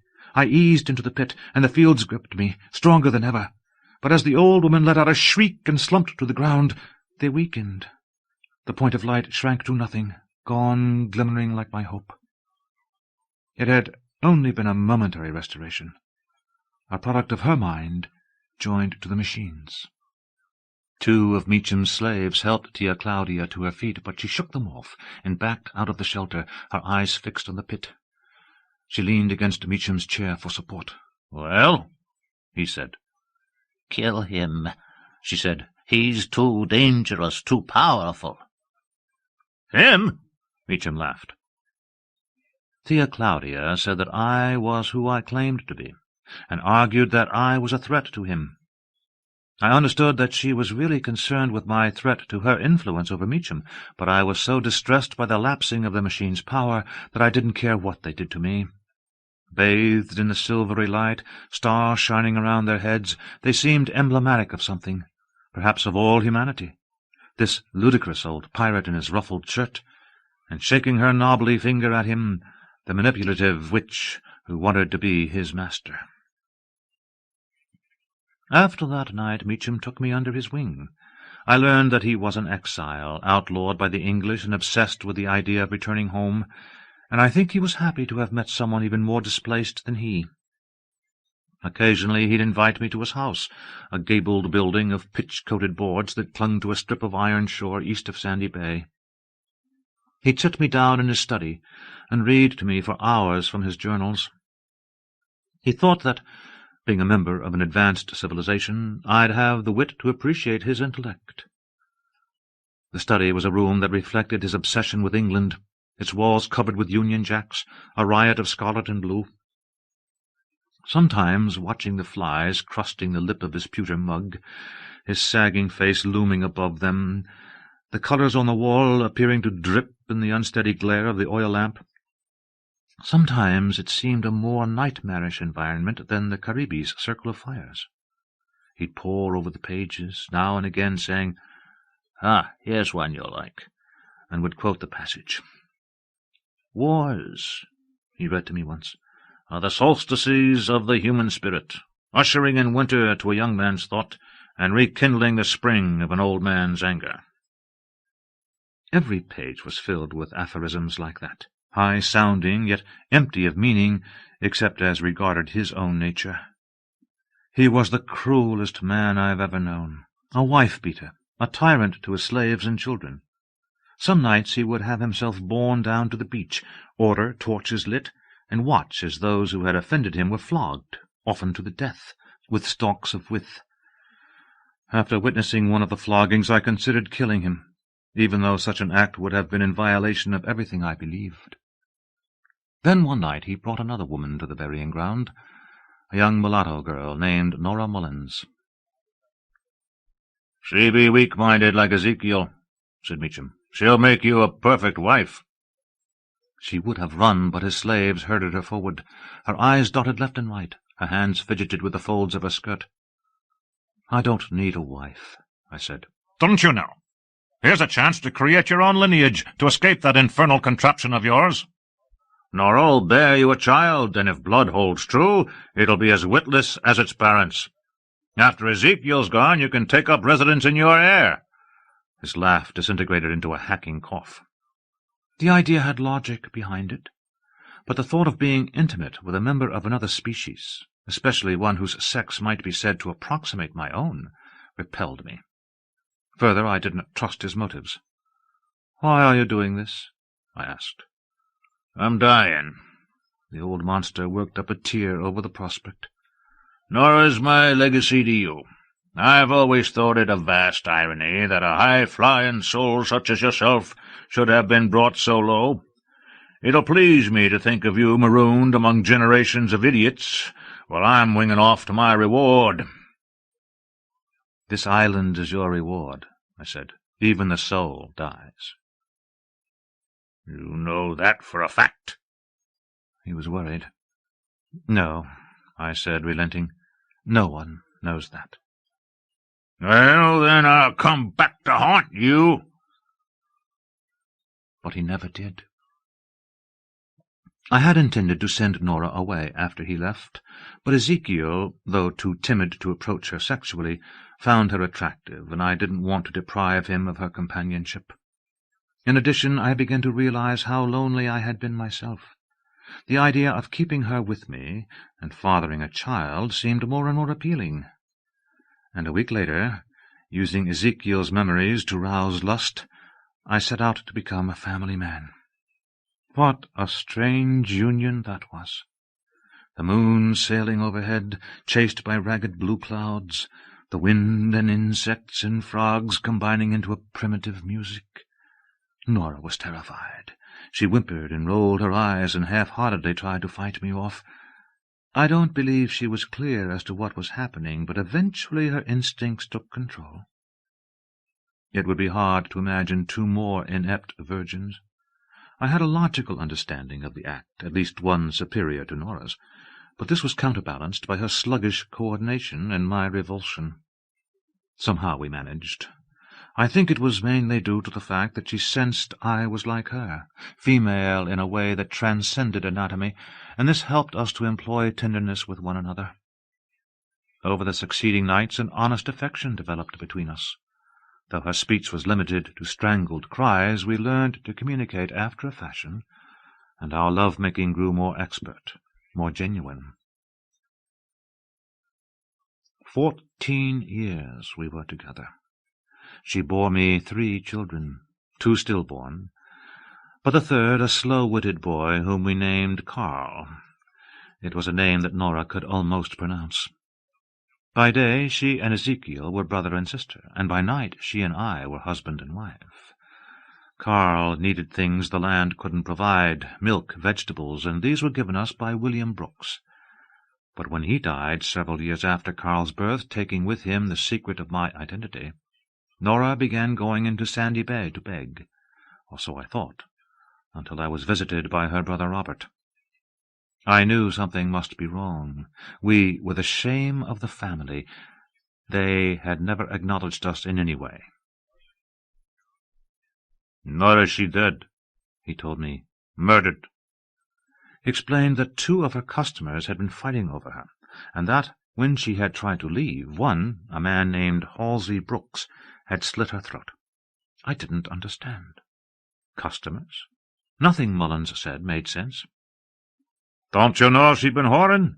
he said. "Man, you are worse fool than I'd think. She been whoring these 6-7 years. "Carl," I said, "where is he?" "My woman taking charge of him," he said. "I come for to bring you to this Brooks.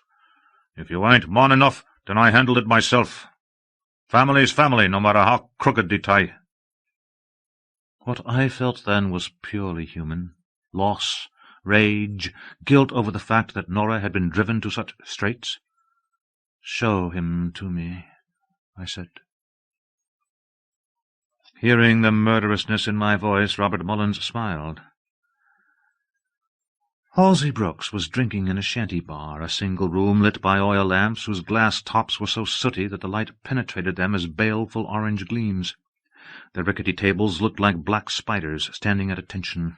Brooks was sitting against the rear wall, a big slack-bellied man with skin the colour of sun-baked mud, wearing a shirt and trousers of sailcloth.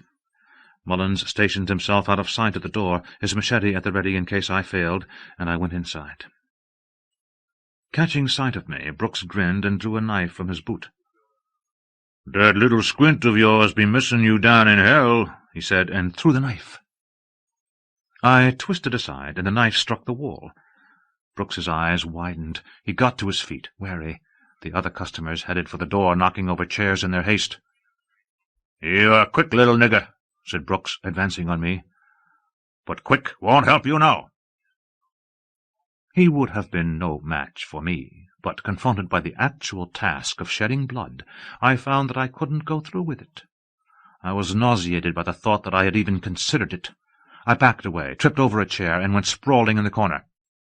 "That the best you got to offer," said Brooks, chuckling.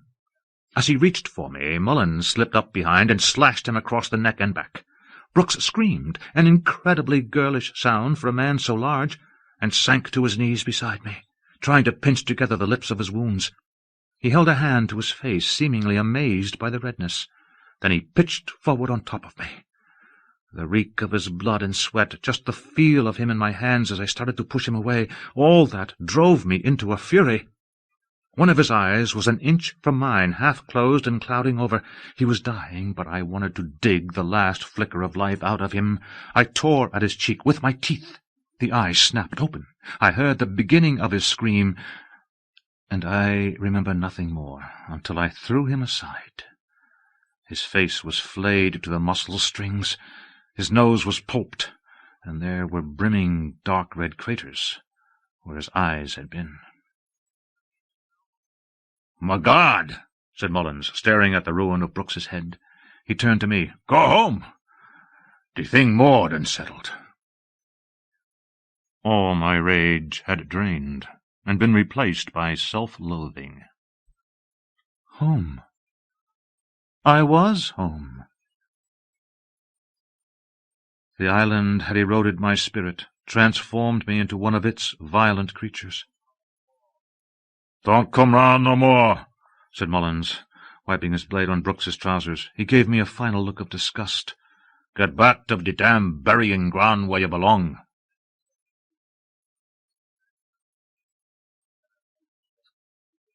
Cassiopeia sprang to her feet and stepped out into the clearing. Her expression was grim, and I was worried that she might have worked herself into a rage by rehashing the killing, but she only walked a few paces away. Silvered by the moonlight, she looked unnaturally slim, and it seemed more than ever that I was seeing an approximation of her original form. The snakes had grown dead still in the trench. "You didn't really kill him," I said. "I would have," she said, "but never again." She kicked at a pile of conch shells and sent them clattering down. "What happened, then?" She did not answer for a moment, gazing out toward the sound of the reef. "I was sickened by the changes I'd undergone," she said. "I became a hermit, and after Ezekiel died I continued my hermitage in Carlsbody. That poor soul." She walked a little farther away. "I taught him to hide whenever men visited the burying ground. He lived like a wild animal, grubbing for roots, fishing with his bare hands. At the time it seemed the kindest thing I could do. I wanted to cleanse him of the taint of humanity. Of course that proved impossible. For both of us." "You know," I said, "with all the technological advances these days, you might be able to contact—" "Don't you think I've considered my prospects?" she said angrily. And then in a quieter tone, "I used to hope that human science would permit me to return home some day, but I'm not sure I want to any more. I've been perverted by this culture. I'd be as repulsive to my people as Ezekiel was to Robert Mullins, and I doubt that I'd be comfortable among them myself." I should have understood the finality of her loneliness. She had been detailing it in her story. But I understood now. She was a mixture of human and alien, spiritually a half-breed, gone native over a span of 2 centuries. She had no people, no place except this patch of sand and mangrove, no tradition except the clearing and the snakes and a game made of broken shells. "I'm sorry," I said. "It's not your fault, Frank," she said and smiled. "It's your American heritage that makes you tend to enshrine the obvious." "Ray and I aren't a fair sample," I said defensively. "I've known other Americans," she said. "They've all had that tendency. Everyone down here thought they were fools when they first came. They seemed totally unaware of the way things worked, and no one understood that their tremendous energy and capacity for deceit would compensate. But they were worse than either the pirates or the Spanish." Without another word, she turned and walked toward the brush. "Wait," I said. I was eager to hear about her experiences with Americans. "You can come back tomorrow, Frank," she said. "Though maybe you shouldn't." "Why not?" Then, thinking that she might have some personal reason for distrusting Americans, I said, "I won't hurt you. I don't believe I'm physically capable of it." "What a misleading way to measure security," she said. "In terms of hurt. You avoid using the word kill, and yet you kill so readily. It's as though you're all pretending it's a secret." She slipped into the brush, moving soundlessly, somehow avoiding the dry branches, the papery fronds. I drove all over the island the next day, trying to find a tape recorder, eventually borrowing one from a tourist in Meacham's Landing. Half-baked delusions of grandeur had been roused in me. I would be the Schliemann of extraterrestrial research, uncovering the ruin of an alien beneath the waist of a human being. There would be bestsellers, talk shows, exclamations of academic awe. Of course, there was no real proof. A psychiatrist would point out how conveniently pat the story was, the machine that hid itself, the loss of memory, the alien woman conjured up by a man whose disorder stemmed from a disappointment in love. He would say it was the masterwork of a gifted tale-spinner, complete with special effects. Yet I thought that whoever heard it would hear, as I had, the commonplace perfection of truth underlying its exotic detail. I had forgotten my original purpose for visiting the burying-ground, but that afternoon Jimmy Mullins turned up at my door, eager to learn if I had news for him. He was only moderately drunk, and had his wife Hetty in tow, a slender, mahogany-skinned woman wearing a dirty blue dress. She was careworn, but still prettier than Mullins deserved. I was busy and put him off, telling him that I was exploring something with Ray that could lead to money. And I realized I was. Knowing his character, I had assumed Mullins was attempting to swindle Hatfield, but Nora Mullins's common-law marriage to Ezekiel Brooks gave credence to his claim. I should have explained it to him. As it was, he knew I was just getting rid of him, and Hetty had to pull him down from the porch to cut short his arguments. My news must have given him some heart, though, because a few minutes later Hatfield knocked at the door. "What you tellin' Jimmy?" he asked. "He braggin' that you got proof the burying-ground his." I denied the charge and told him what I had learned, but not how I had learned it. "I never mean to cheat Jimmy," he said, scratching his head. "I just want to make sure he not cheatin' me. If he got a case, well, miserable as he is, he blood." After he left, I had problems. I found I needed new batteries for the recorder and had to drive into Meacham's Landing, and when I returned home I had an argument with Elizabeth that lasted well past sunset. As a result, I did not start out for the burying-ground until almost 10 o'clock, and while I was stowing my pack in the dory I saw Cassiopeia walking toward me along the beach. It was a clear night, the shadows of the palms sharp on the sand, and each time she passed through a shadow it seemed I was seeing Ray. But then, as she emerged into the light, I would undergo a peculiar dislocation, and realize that it was not Ray at all. "I was on my way out to you," I said. "You didn't have to come into town." "I gave up being a hermit long ago, Frank," she said. "I like coming here. Sometimes it jogs my memory to be around so many others, though there's nothing really familiar about them." "What do you remember?" "Not much.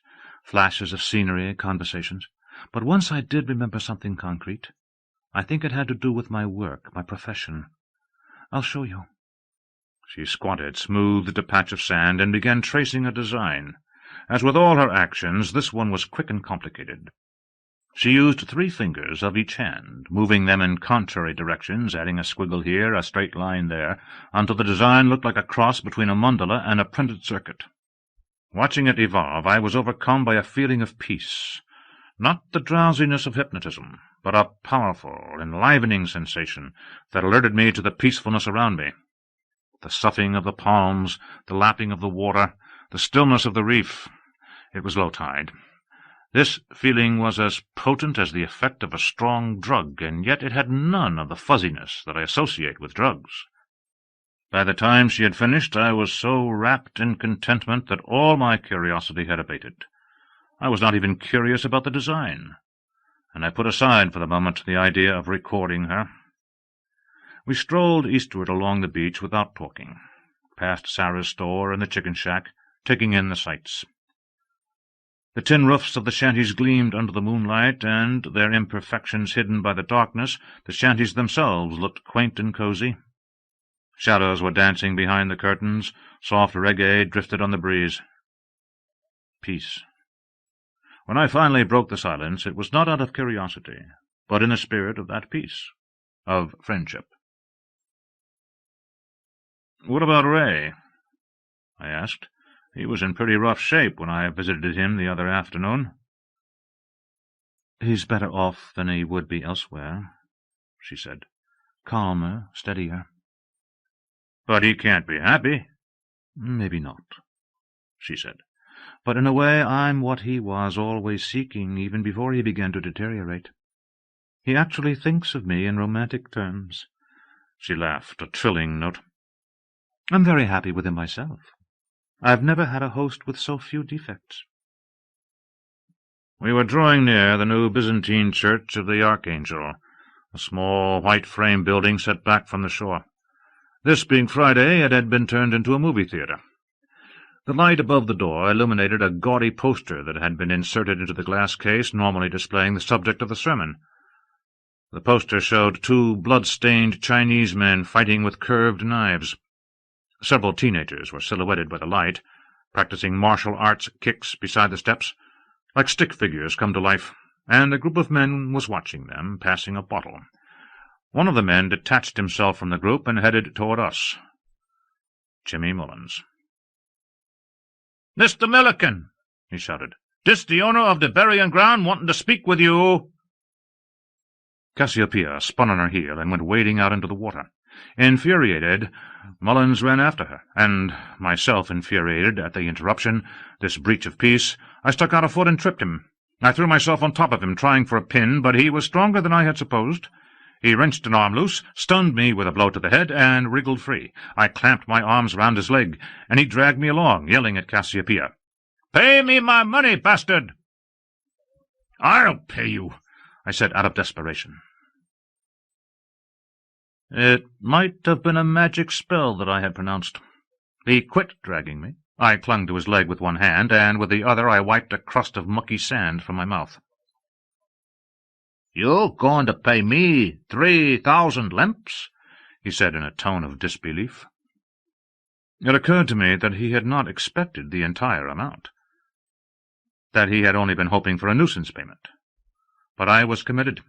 $1,500 was no trifle to me, but I might be able to recoup it from Ray, and if not, well, I could make it up by foregoing my Christmas trip to the States. I pulled out my wallet and handed Mullins all the bills, about 50 or 60 lempira. "That's all I've got now," I said, "but I'll get the rest in the morning. Just leave Milliken alone." Mullins stared at the money in his hand, his little snappish eyes blinking rapidly, speechless. I stared out to sea, searching for a sign of Cassiopeia, but found none. Not at first. Then I spotted her, a slim, pale figure standing atop a coral head about 15 yards from shore. Without taking a running start, she leaped. At that distance she looked like a white splinter being blown through the night, and landed upon another coral head, some 25 feet away. Before I could absorb the improbability of the leap, she dived and vanished into the water beyond the reef. "I be at your house 9 o'clock sharp," said Mullins joyfully. "And we go to the bank together. You not going to be having no more strife with this negro." But Mullins did not show up the next morning, not at 9 o'clock, or 10, or 11. I asked around and heard that he had been drinking in Spanish Harbor. He had probably forgotten the appointment and passed out beneath some shanty. I drove to the bank, withdrew the money, and returned home. Still no Mullins. I wandered the beach, hoping to find him, and around 3 o'clock I ran into Hetty at Sarah's store. "Jimmy, he never home of a Saturday," she told me ruefully. I considered giving her the money, but I suspected that she would not tell Mullins, would use it for the children, and though this would be an admirable use, I doubted that it would please Mullins. Twilight fell, and my patience was exhausted. I left a message for Mullins with Elizabeth, stashed the money in a trunk, and headed for the burying ground. After mooring the dory, I switched on the recorder and secreted it in my pack. My investigative zeal of the previous day had been reborn, and not even the desolation of Port Ezekiel could dim my spirits. I had solved the ultimate problem of the retiree. I had come up with a project that was not only time-consuming, but perhaps had some importance. And now that Mullins had been taken care of, nothing would interfere. Cassiopeia was sitting beneath the shelter when I reached the clearing, a silvery star of moonlight shifting across her face from a ragged hole in the thatch. She pointed to my pack and asked, "What's that?" "The pack?" I said innocently. "Inside it." I knew she meant the recorder. I showed it to her and said, "I want to document your story." She snatched it from me and slung it into the bushes. "You're a stupid man, Frank," she said. "What do you suppose would happen if you played a recording of me for someone? They'd say it was an interesting form of insanity. And if they could profit, or if they were driven by misguided compassion, they'd send me away for treatment. And that would be that. For a long while afterward she would not talk to me. Clouds were passing across the moon, gradually thinning, so that each time the light brightened it was brighter than the time before, as if the clearing were being dipped repeatedly into a stream and washed free of a grimy film. Cassiopeia sat brooding over her game-board. Having grown somewhat accustomed to her, to that strong female presence, I was beginning to be able to detect her changes in mood. And they were rapid changes, fluctuating every few seconds between hostility and sadness. I recalled her telling me that she was probably mad.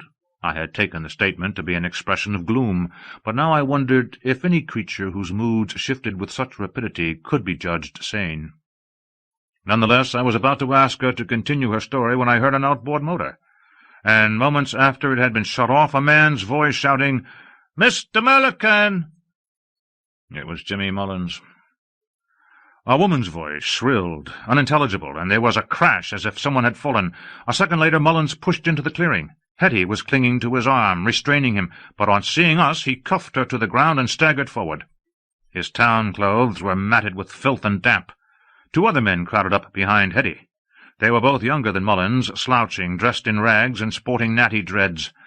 One held a rum bottle, and the second, the taller, carried a machete. "You owe me 3,000 lamps," said Mullins to Cassiopeia. His head lolled back, and silver dots of moonlight flared in his eyes. "Sick of this Yankee domination," said the taller man. He giggled. "Ain't that right, Jimmy?" "Jimmy," I said, "we had a bargain." Mullins said nothing, his face a mask of sodden fury. He teetered on the edge of the trench, unaware of the snakes. "Tired of this exploitation," said the man, and his friend, who had been taking a pull from the bottle, elbowed him gleefully and said, "Dat pretty slick, Ma. Listen up." He snapped his fingers in a reggae tempo and sang in a sweet, tremulous voice, "Sick of this Yankee domination, oh yeah, yeah. Tired of this exploitation." The scenario was clear. These two had encountered the drunken Mullins in a bar, listened to the story of his windfall, and, thinking that he was being had, hoping to gain by it, they had egged him into this confrontation. "This my land, and you ain't legal on it," said Mullins. "What about our bargain, Jimmy?" I asked. "The money's back at the house." He was tempted, but drunkenness and politics had infected his pride. "I ain't no beggar," he said. "I wants what's mine, and this man's money mine." He bent down and picked up one of the conch shells that were lying about. He curled his fingers around the inner curve of the shell. It fit over his hand like the spiked glove of a gladiator. He took a vicious swipe in our direction, and it whooshed through the air. Cassiopeia let out a hissing breath. It was very tense in the clearing. The two men were watching Mullins with new respect, new alertness, no longer joking. Even in the hands of a fool, conch shells were serious business. They had a ritual potency. Cassiopeia was deadpan, measuring Mullins. Her anger washed over me. I gauged it to be less anger than a cold disapproval, the caliber of emotion one experiences in reaction to a nasty child. But I was ready to intervene if her mood should escalate. Mullins was a coward at heart, and I thought that he would go to the brink, but no further. I edged forward halfway between them. My mouth was dry. "I'm going to bash you simple, and you not pay me," said Mullins, crossing over the trench. "Listen, Jimmy," I said, raising the voice of reason.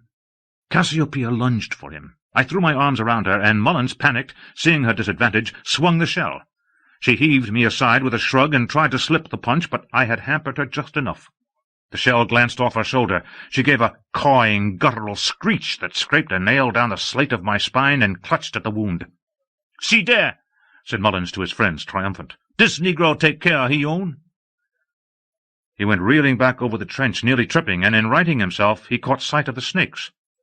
It would have been impossible not to see them. They were thrusting frenziedly at the wire. Mullins's jaw fell, and he backed away. One of the rocks was dislodged from the screen. The snakes began to slither out, writing rippling black figures on the dirt and vanishing into the litter, rustling the dead fronds. "Oh, Jimmy!" Hetty held out a hand to him. "Have a care!" Cassiopeia gave another of those chilling screeches, and lowered into a crouch, her torso swaying, her hands hooked. The flesh of her left shoulder was torn, and blood webbed her arm, dripping from her fingertips, giving them the look of claws. She stepped across the trench after Mullins. Without warning, the taller of the two men sprinted toward her, his machete raised.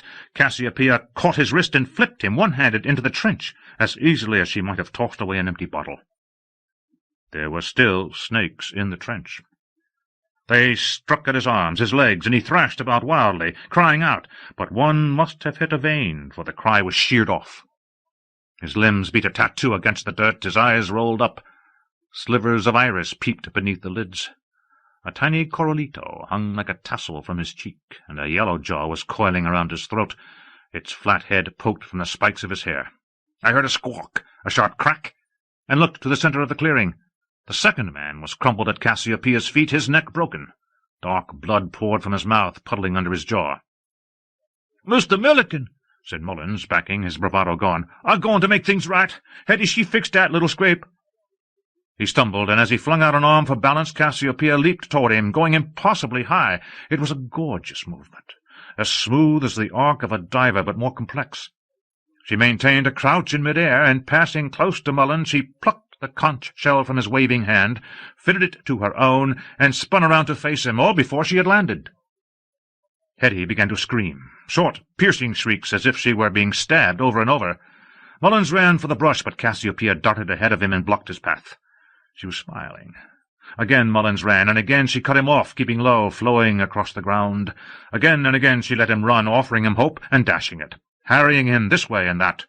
The wind had increased, and clouds were racing overhead, strobing the moonlight.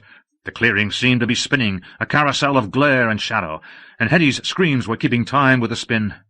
Mullins's legs grew rubbery. He weaved back and forth, his arms windmilling, and at last he collapsed in a heap of fronds. Almost instantly he scrambled to his knees, yelling and tearing loose a snake that had been hanging from his wrist. The coralito, I think. "Ah!" he said. "Ah! Ah!" His stare lanced into my eyes, freezing me with its hopelessness. A slant of light grazed his forehead, shining his sweat to silver beads. Cassiopeia walked over and grabbed a handful of his shirt front, hoisting him up until his feet were dangling. He kicked feebly and made a piteous bubbling noise. Then she drove the conch shell into his face. Once, twice, 3 times. Each blow splintered bone and sent a spray of blood flying. Hetty's scream became a wail. After the final blow, a spasm passed through Mullins's body. It looked too inconsequential to be death. I was dimly aware that Hetty had stopped screaming, that the outboard motor had been started, but I was transfixed. Cassiopeia was still holding Mullins aloft as if admiring her handiwork. His head glistened black in the moonlight, featureless and oddly misshapen. At last a minute went by before she dropped him. The thump of the body broke the spell that the scene had cast. I eased toward the brush. "You can leave, Frank," she said. "I won't kill you." I was giddy with fear. I almost laughed. She did not turn, but cocked an eye at me over her shoulder, a menacing posture. I was afraid that if I tried to leave, she would hunt me through the brush. "I won't kill you," she said again. She lowered her head, and I could feel her despair, her shame. It acted to lessen my fear. "The soldiers will be coming," I said. She was silent, motionless. "You should make the exchange with Ray." I was horrified by what she had done, but I wanted her to live. Insane or not, she was too rare to lose, a voice of mystery in all this ordinary matter. "No more." She said it in a grim whisper. "I know it's much to ask, Frank, but will you keep me company?" "What are you going to do?" "Nothing. Wait for the soldiers." She inspected her wound. The blood had quit flowing. "And if they don't come before dawn, I'll watch the sunrise. I've always been curious about it." She scarcely said a word the rest of the night. We went down to the shore and sat beside a tangle of mangrove. I tried to convince her to survive, but she warded off every argument with a slashing gesture. Toward dawn, as the first grey appeared in the east, she had a convulsion, a brief flailing of the limbs that stretched her out flat.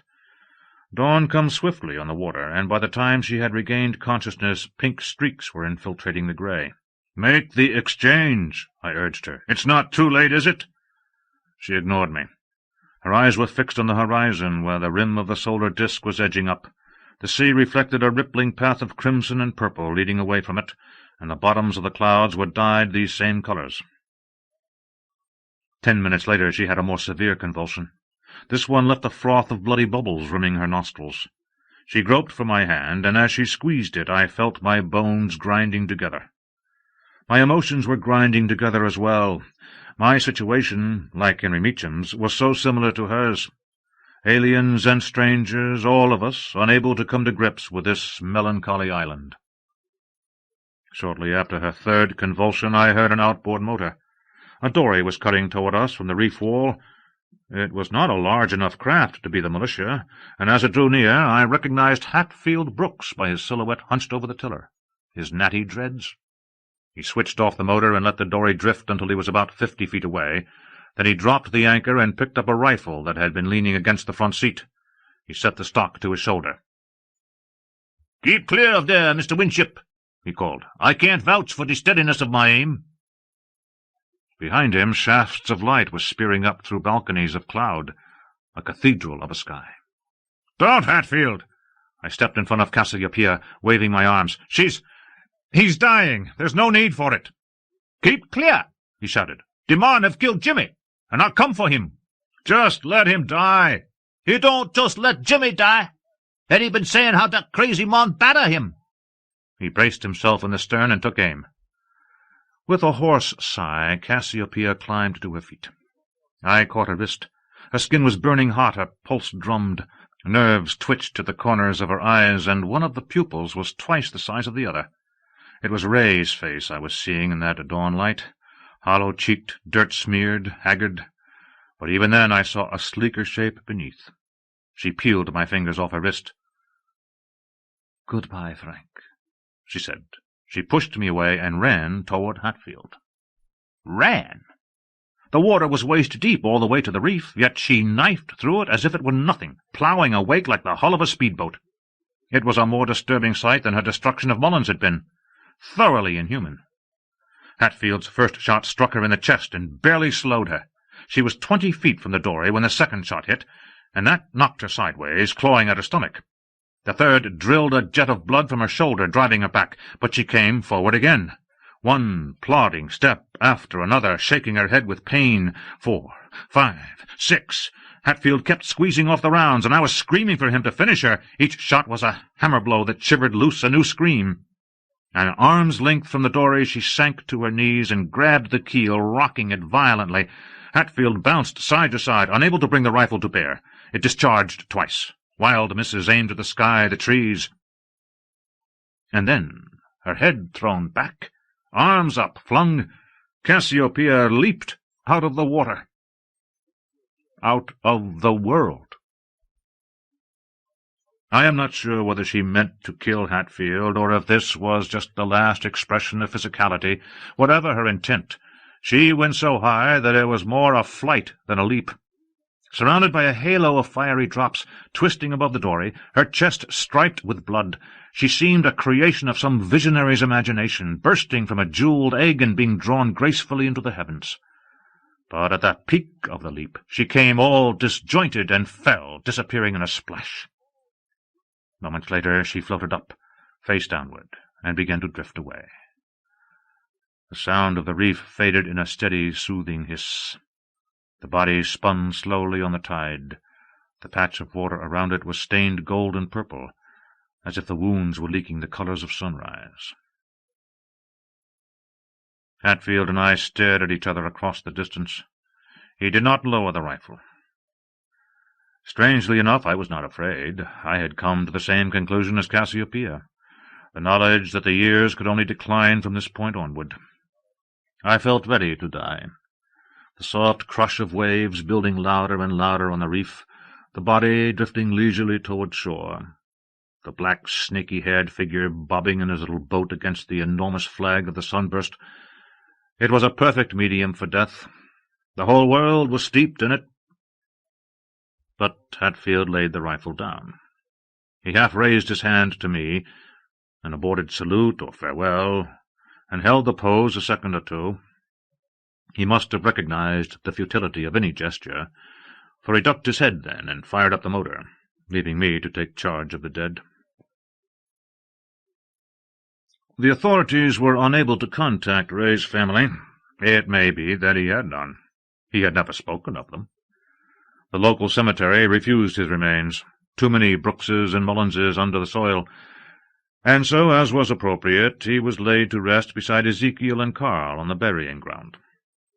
Hatfield fled off island and worked his passage to Miami. Though he is still considered something of a hero, the tide of anti-Americanism ebbed. It was as if Ray had been a surrogate for the mercenaries and development bankers who had raped the island over the years. Once more there were friendly greetings, smiling faces, and contented shrimp workers. As for me, I married Elizabeth. I have no illusions about the relationship. In retrospect, it seems a self-destructive move. But I was shaken, haunted. If I had not committed my stupidity with a recorder, if I had not thrown my arms around Cassiopeia, would she have been able to control her anger? Would she merely have disarmed Mullins? I needed the bitter enchantment of a marriage to ground myself in the world again, to obscure the answers to these questions, to blur the meaning of these events. And what was their meaning? Was this a traveller's tale like none other, a weaving together of starships and pirates, madmen and ghosts, into the history of an alien being in a sorry plot of mangrove? Or was it simply an extraordinary instance of psychosis, a labyrinthine justification for a young man's lack of inner strength? I have no proof that would be measurable by any scientific rule, though I can offer one that is purely Guanohan, and therefore open to interpretation. What was seen might have been an actual event, or the shade of such an event, or it might have been the relic of a wish powerful enough to outlast the brain that conceived it. Witness the testimony of Donald Ebanks, a fisherman who put in at night to the burying ground for repairs several months after Cassiopeia's death. I heard him tell the story at the chicken shack, and since it was only the third retelling, since he had only downed 2 rums, it had not changed character much from the original. "I tinkerin' with the fuel line," he said, "when of a sudden there's the sound of wind, and yet there ain't no wind to feel. I wear that this the Duppy sign, but I ain't fearful, 'cause my mother she'd take me to Esquilpas as a child, and have the Black Virgin bless me. After that no Duppy can do me harm. Still I wary. I turn, and there they is, 2 of them, both shining pale white with that duppy glow that don't allow you to see their truthful colours. One were Ray Milligan, and the other— God! I fall back in the boat to see it. The face ain't nothing but teeth and eyes, and there's a fringe round the head like the fringe of the anemone, snapping and twisting, and tall. This duppy must be 2 foot taller than Ray, skinny tall, wearing something that fit tight to it frame neck to toe, and shine even brighter than the glow round their bodies. Now Ray he smile and come a step to me, but this other cotch he arm and 'pear to be scolding him. It point behind him, and there, right where it pointing, some of the glow clear a spot, and the spot growing wider and wider to a circle, and through the circle I'm seeing creepers, trees, solid jungle like they gots in Mesquite. Ray have a fretful look on his face, but he shrug and they walks off into the circle. Not walking proper, you understand. They dwindling, and the wind dwindling with them. See, they not travelling over the burying ground, but pon duppy roads that draws them quick from the world, and they just dwindling and dwindling till there's nothing but a speck of gleam and a whisper of wind. Then they gone. Gone for good was the feeling I got, but where I cannot tell you. Robert Silverberg, Sailing to Byzantium. Robert Silverberg is one of the most famous SF writers of modern times, with more than 100 novels, anthologies, and collections to his credit, and as both writer and editor was one of the most influential figures of the post-New Wave era of the 70s. Born in Brooklyn, New York in 1935, Silverberg, like Powell Anderson before him, started a successful career as an SF writer while he was still in college. His first novel was sold in 1954, during his junior year at Columbia University. By 1955, still prior to graduation, he was earning quite a good living by writing, and by 1956 he had won his first Hugo Award. In order to make that good living, however, at the abysmally low word rates typical of the period, Silverberg was forced to turn himself into, in his own words, the complete writing machine, churning out such an awesome flood of mechanical junk that he already had more than 1 million words in print by 1956. When the SF boom of the 50s collapsed, and the SF magazines began disappearing in droves, Silverberg was forced to turn elsewhere to find markets for his vast annual output, more than 1 million words a year, writing first for confession magazines and 20 different subliterate markets, and then going on to establish a prosperous and respectable career as the author of a long string of well-received non-fiction books, something Asimov and de Camp were also doing, and at about the same time. Although Silverberg became one of the most prolific writers alive during this period, producing hundreds of books and thousands of magazine pieces, his SF output had fallen practically to zero, and his name meant little to the new generations of SF readers who entered the field in the mid-60s. In 1962, however, Frederick Pohl, then editor of Galaxy, had begun to coax Silverberg back into SF with a promise of absolute creative freedom, and gradually, over the next few years, Silverberg found himself drawn back into the genre, turning away from more profitable work to indulge in SF out of love.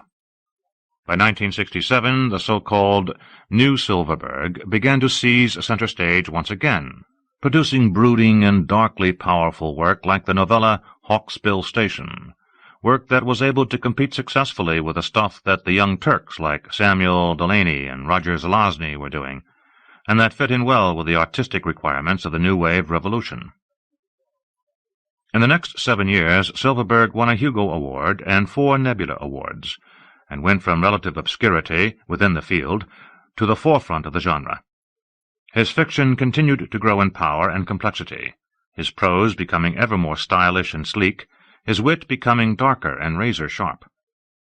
By the early 70s, Silverberg was at the height of his powers, and in the first 4 or 5 years of the decade he produced a large and remarkable body of work, the brilliant Dying Inside, easily one of the best books of the 70s, Downward to the Earth, The Book of Skulls, Tower of Glass, The World Inside, The Second Trip, A Time of Changes, The Stochastic Man, and Shadrach in the Furnace, as well as high-quality short work such as Born with the Dead, Sundance, In Entropy's Jaws, Breckenridge and the Continuum, Push No More, In the Group, Capricorn Games, Trips, Schwartz Between the Galaxies, and many more.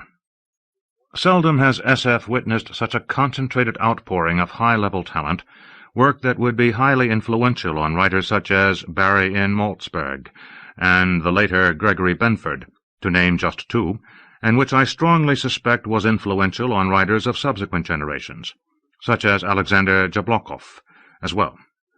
When you add in the influence that Silverberg exerted on the field through his editorship of the New Dimensions original anthology series, the most important anthology series of its day, you can see that the strength of Silverberg's impact on the SF world of the 70s can hardly be overestimated. In 1976, depressed by the general malaise that had settled over the field at the time, and perhaps exhausted from his efforts over the previous years, Silverberg publicly announced his retirement, and indeed did not write another word until 1980, when he suddenly came out of retirement to write his huge science fantasy novel, Lord Valentine's Castle. His output of new fiction was relatively low in the early years of the decade, but when a new surge of creative energy revitalized the field in the mid-80s, Silverberg shifted into high gear once again, and would win 2 more Hugo Awards and another Nebula by the beginning of the 90s. One of those things that everyone knows is that Silverberg's output since returning from his self-imposed exile is markedly inferior to his good stuff of the early 70s. But this is simply not true. If anything, Silverberg's work, at least at shorter lengths, has grown even more stylish and elegant, more self-assured and less self-conscious, more subtle and less mannered, and more deeply and complexly felt than his earlier work. And he produced some of the best work of the 80s with stories such as The Pope of the Chimps, Multiples, The Palace at Midnight, We Are for the Dark, In Another Country, Basilius, The Secret Sharer, the recent Hugo winner, Enter a Soldier, later Enter Another, and the story that follows, the award-winning novella Sailing to Byzantium. Here he takes us to the very far future, on tour with a 20th-century man in a world where everyone is a tourist, and nothing is quite what it seems.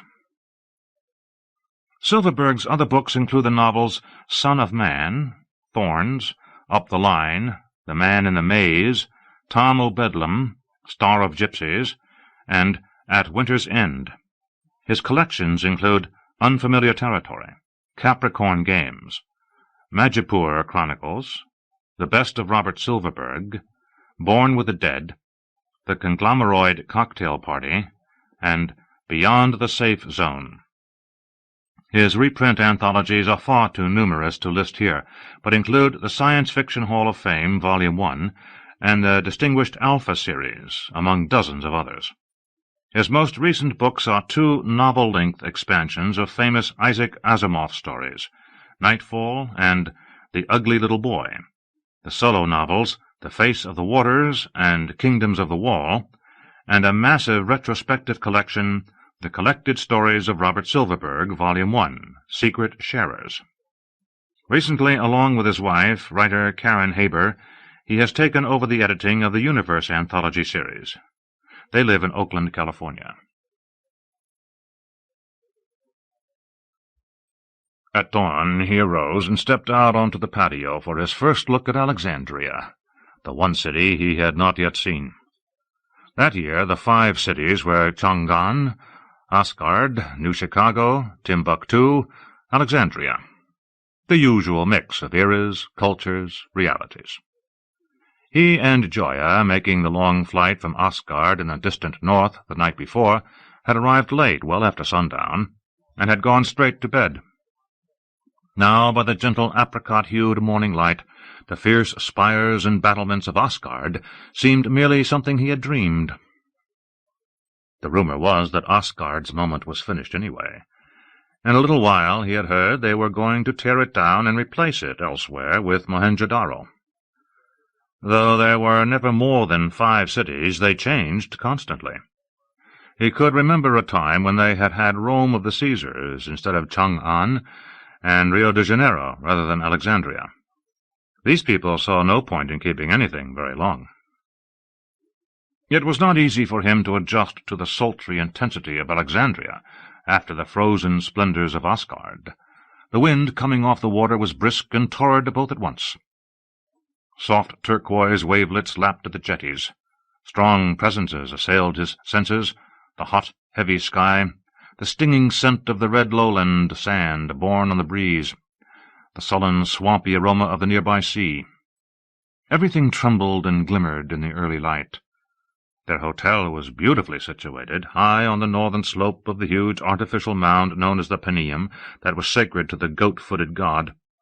From here they had a total view of the city.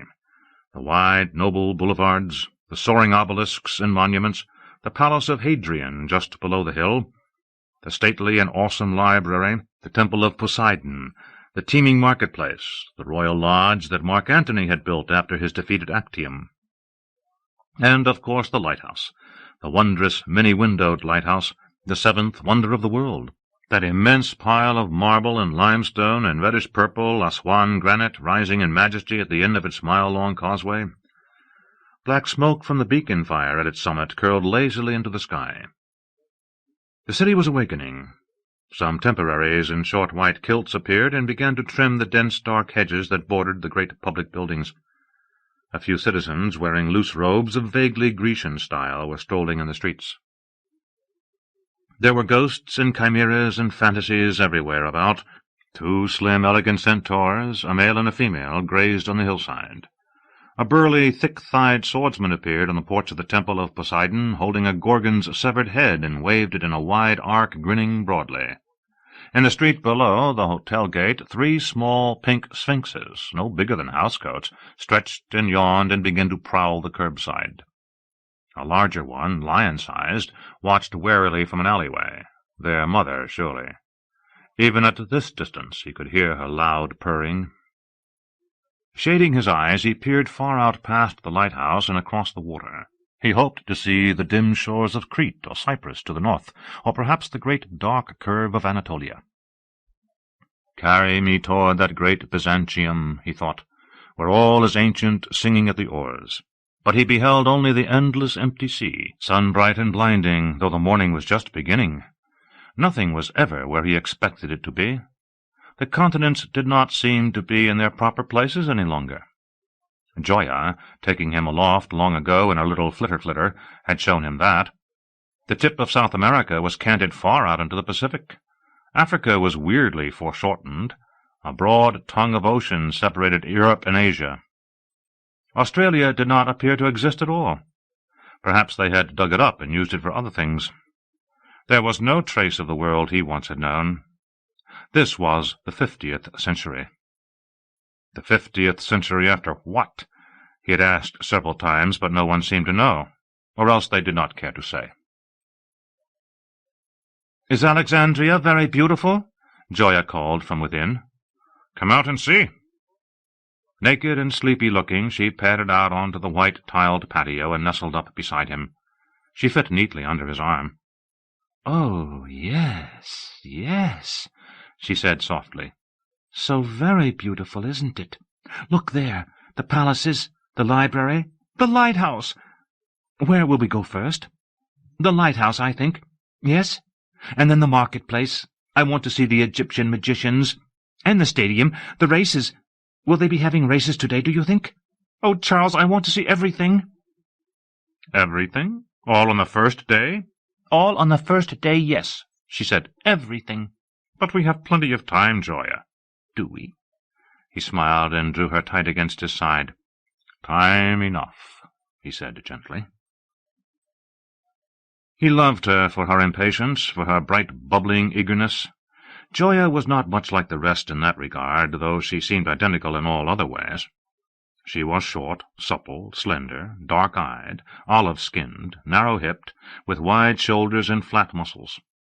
They were all like that, each one indistinguishable from the rest, like a horde of millions of brothers and sisters, a world of small, lithe, childlike Mediterraneans, built for juggling, for bull-dancing, for sweet white wine at midday and rough red wine at night. They had the same slim bodies, the same broad mouths, the same great glossy eyes. He had never seen anyone who appeared to be younger than 12 or older than 20. Gioia was somehow a little different, although he did not quite know how. But he knew that it was for that imperceptible but significant difference that he loved her. And probably that was why she loved him also. He let his gaze drift from west to east, from the Gate of the Moon down broad Canopus Street and out to the harbour, and off to the tomb of Cleopatra at the tip of the long, slender Cape Lochias. Everything was here, and all of it perfect. The obelisks, the statues and marble colonnades, the courtyards and shrines and groves, great Alexander himself in his coffin of crystal and gold, a splendid, gleaming pagan city. But there were oddities, an unmistakable mosque near the public gardens, and what seemed to be a Christian church not far from the library, and those ships in the harbour, with all those red sails and bristling masts. Surely they were medieval, and late medieval at that. He had seen such anachronisms in other places before. Doubtless these people found them amusing. Life was a game for them. They played at it unceasingly. Rome, Alexandria, Timbuktu. Why not? Create an Asgard of translucent bridges and shimmering ice-girt palaces, then grow weary of it and take it away. Replace it with Mohenjo-Daro. Why not? It seemed to him a great pity to destroy those lofty Nordic feasting halls for the sake of building a squat, brutal, sun-baked city of brown brick. But these people did not look at things the way he did. Their cities were only temporary. Someone in Asgard had said that Timbuktu would be the next to go, with Byzantium rising in its place. Well, why not? Why not? They could have anything they liked. This was the 50th century, after all. The only rule was that there could be no more than 5 cities at once. Limits, Gioia had informed him solemnly when they first began to travel together, are very important. But she did not know why, or did not care to say. He stared out once more toward the sea. He imagined a new-born city congealing suddenly out of mists far across the water, shining towers, great domed palaces, golden mosaics. That would be no great effort for them. They could just summon it forth whole out of time, the emperor on his throne and the emperor's drunken soldiery roistering in the streets, the brazen clangor of the cathedral gong rolling through the grand bazaar, dolphins leaping beyond the shoreside pavilions. Why not? They had Timbuktu. They had Alexandria. Do you crave Constantinople?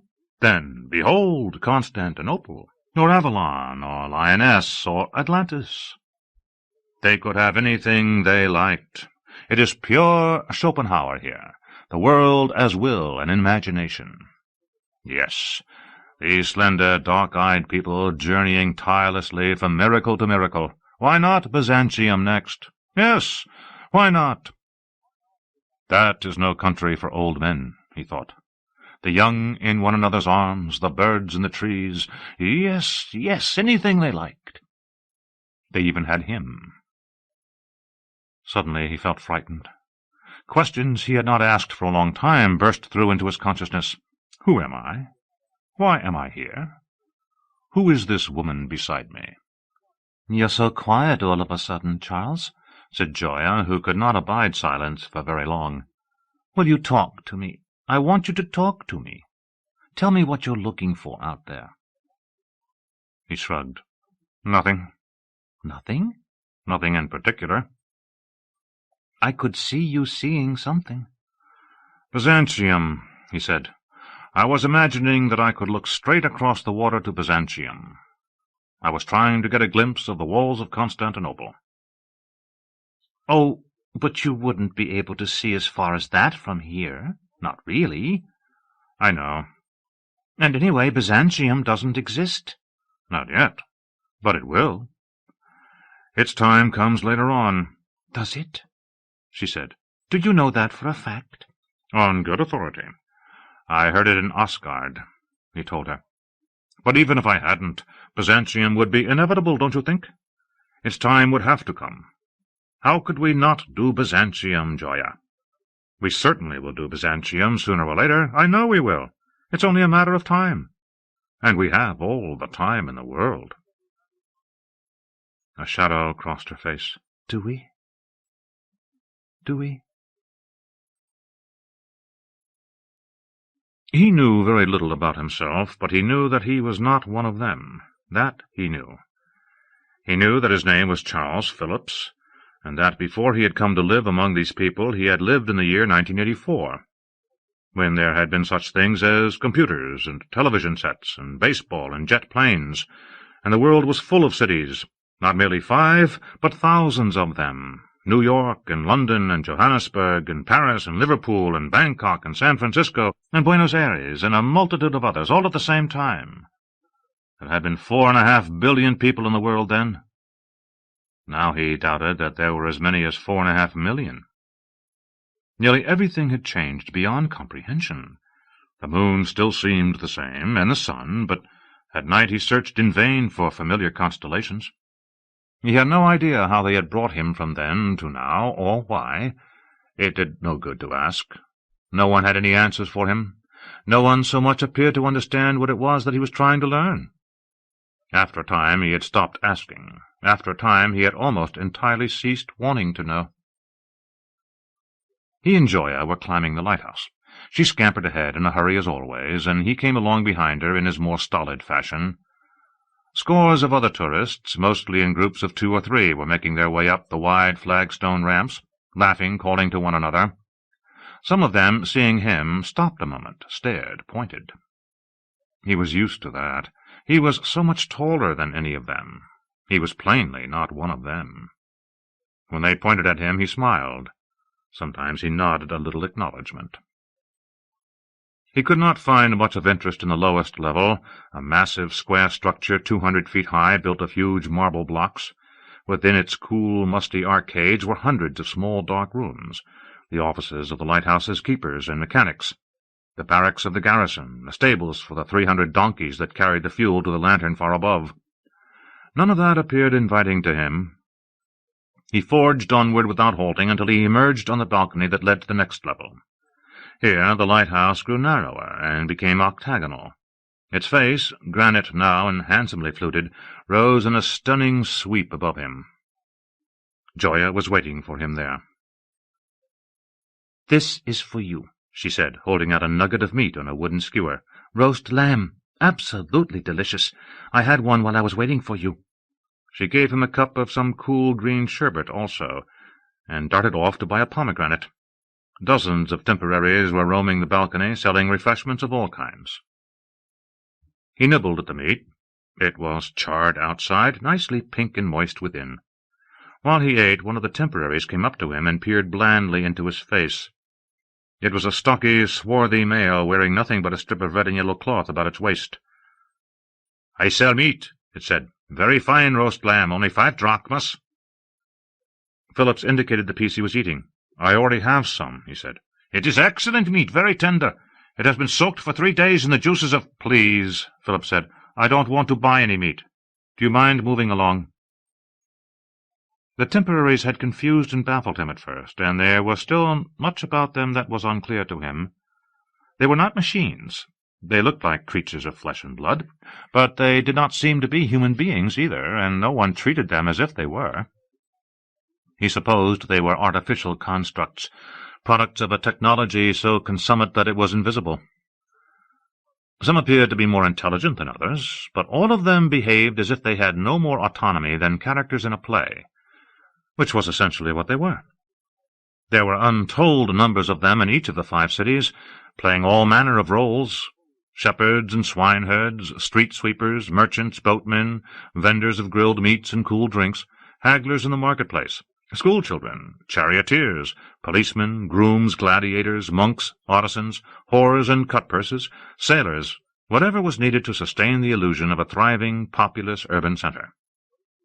The dark-eyed people, joyous people, never performed work. There were not enough of them to keep a city's functions going, and in any case they were strictly tourists, wandering with the wind, moving from city to city as the whim took them. Chang'an to New Chicago to Timbuktu, Timbuktu to Asgard, Asgard to Alexandria, onward, ever onward. The temporary would not leave him alone. Phillips walked away, and it followed him, cornering him against the balcony wall. When Gioia returned a few minutes later, lips prettily stained with pomegranate juice, the temporary was still hovering about him, trying with lunatic persistence to sell him a skewer of lamb. It stood much too close to him, almost nose to nose, great, sad, cow-like eyes peering intently into his, as it extolled with mournful, mooing urgency the quality of its wares.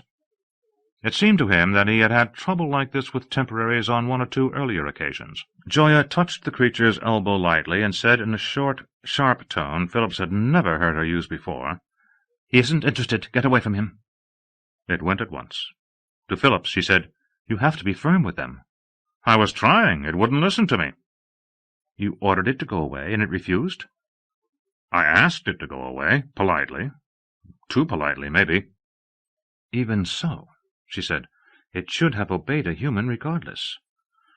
"Maybe it didn't think I was human," Phillips suggested, "because of the way I look, my height, the color of my eyes. It might have thought I was some kind of temporary myself." "No," Gioia said, frowning. "A temporary won't solicit another temporary. But it won't ever disobey a citizen, either. There's a very clear boundary. There isn't ever any confusion. I can't understand why it went on bothering you." He was surprised at how troubled she seemed, far more so, he thought, than the incident warranted. A stupid device, perhaps miscalibrated in some way, over-enthusiastically pushing its wares. What of it? What of it?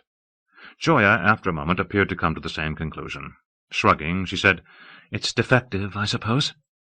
Probably such things are more common than we suspect, don't you think? There was something forced about her tone that bothered him.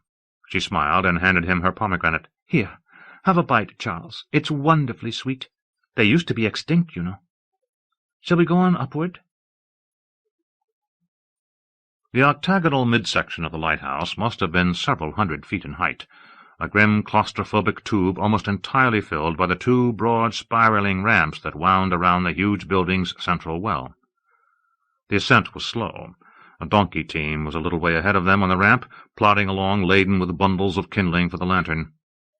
But at last, just as Phillips was growing winded and dizzy, he and Joya came out onto the second balcony, the one marking the transition between the octagonal section and the lighthouse's uppermost story, which was cylindrical and very slender. She leaned far out over the balustrade. "Oh, Charles, look at the view! Look at it!" It was amazing. From one side they could see the entire city, and swampy Lake Mareotis and the dusty Egyptian plain beyond it, and from the other they peered far out into the grey and choppy Mediterranean. He gestured toward the innumerable reefs and shallows that infested the waters leading to the harbour entrance. "No wonder they needed a lighthouse here," he said. "Without some kind of gigantic landmark, they'd never have found their way in from the open sea." A blast of sound, a ferocious snort, erupted just above him. He looked up, startled. Immense statues of trumpet-wielding Tritons jutted from the corners of the lighthouse at this level. That great blurting sound had come from the nearest of them. A signal, he thought, a warning to the ships negotiating that troubled passage. The sound was produced by some kind of steam-powered mechanism, he realized, operated by teams of sweating temporaries clustered about bonfires at the base of each Triton. Once again he found himself swept by admiration for the clever way these people carried out their reproductions of antiquity. Or were they reproductions, he wondered. He still did not understand how they brought their cities into being. For all he knew, this place was the authentic Alexandria itself, pulled forward out of its proper time just as he himself had been. Perhaps this was the true and original lighthouse, and not a copy. He had no idea which was the case, nor which would be the greater miracle. "How do we get to the top?" Joya asked. "Over there, I think. That doorway." The spiraling donkey ramps ended here. The loads of lantern fuel went higher via a dumbwaiter in the central shaft. Visitors continued by way of a cramped staircase, so narrow at its upper end that it was impossible to turn around while climbing. Joya, tireless, sprinted ahead. He clung to the rail and labored up and up, keeping count of the tiny window slits to ease the boredom of the ascent. The count was nearing 100, when finally he stumbled into the vestibule of the beacon chamber. A dozen or so visitors were crowded into it. Joya was at the far side, by the wall that was open to the sea. It seemed to him he could feel the building swaying in the winds up here. How high were they? 500 feet, 600, 7? The beacon chamber was tall and narrow, divided by a catwalk into upper and lower sections. Down below, relays of temporaries carried wood from the dumbwaiter and tossed it on the blazing fire. He felt its intense heat from where he stood, at the rim of the platform on which the giant mirror of polished metal was hung. Tongues of flame leaped upward and danced before the mirror, which hurled its dazzling beam far out to sea. Smoke rose through a vent. At the very top was a colossal statue of Poseidon, austere, ferocious, looming above the lantern. Joya sidled along the catwalk until she was at his side. "The guide was talking before you came," she said, pointing. "Do you see that place over there under the mirror? Someone standing there and looking into the mirror gets a view of ships at sea that can't be seen from here by the naked eye. The mirror magnifies things." "Do you believe that?" She nodded toward the guide. "It said so. And it also told us that if you look in a certain way, you can see right across the water into the city of Constantinople." She is like a child, he thought. They all are. He said, "You told me yourself this very morning that it isn't possible to see that far. Besides, Constantinople doesn't exist right now." "It will," she replied. "You said that to me this very morning. And when it does, it'll be reflected in the lighthouse mirror. That's the truth. I'm absolutely certain of it." She swung about abruptly toward the entrance of the beacon chamber. "Oh, look, Charles! Here comes Nysandra and Aramain. And there's Hawk. There's Stengard." Joya laughed and waved and called out names. "Oh, everyone's here, everyone!" They came jostling into the room, so many newcomers that some of those who had been there were forced to scramble down the steps on the far side. Gioia moved among them, hugging, kissing. Phillips could scarcely tell one from another. It was hard for him even to tell which were the men and which the women, dressed as they all were in the same sort of loose robes.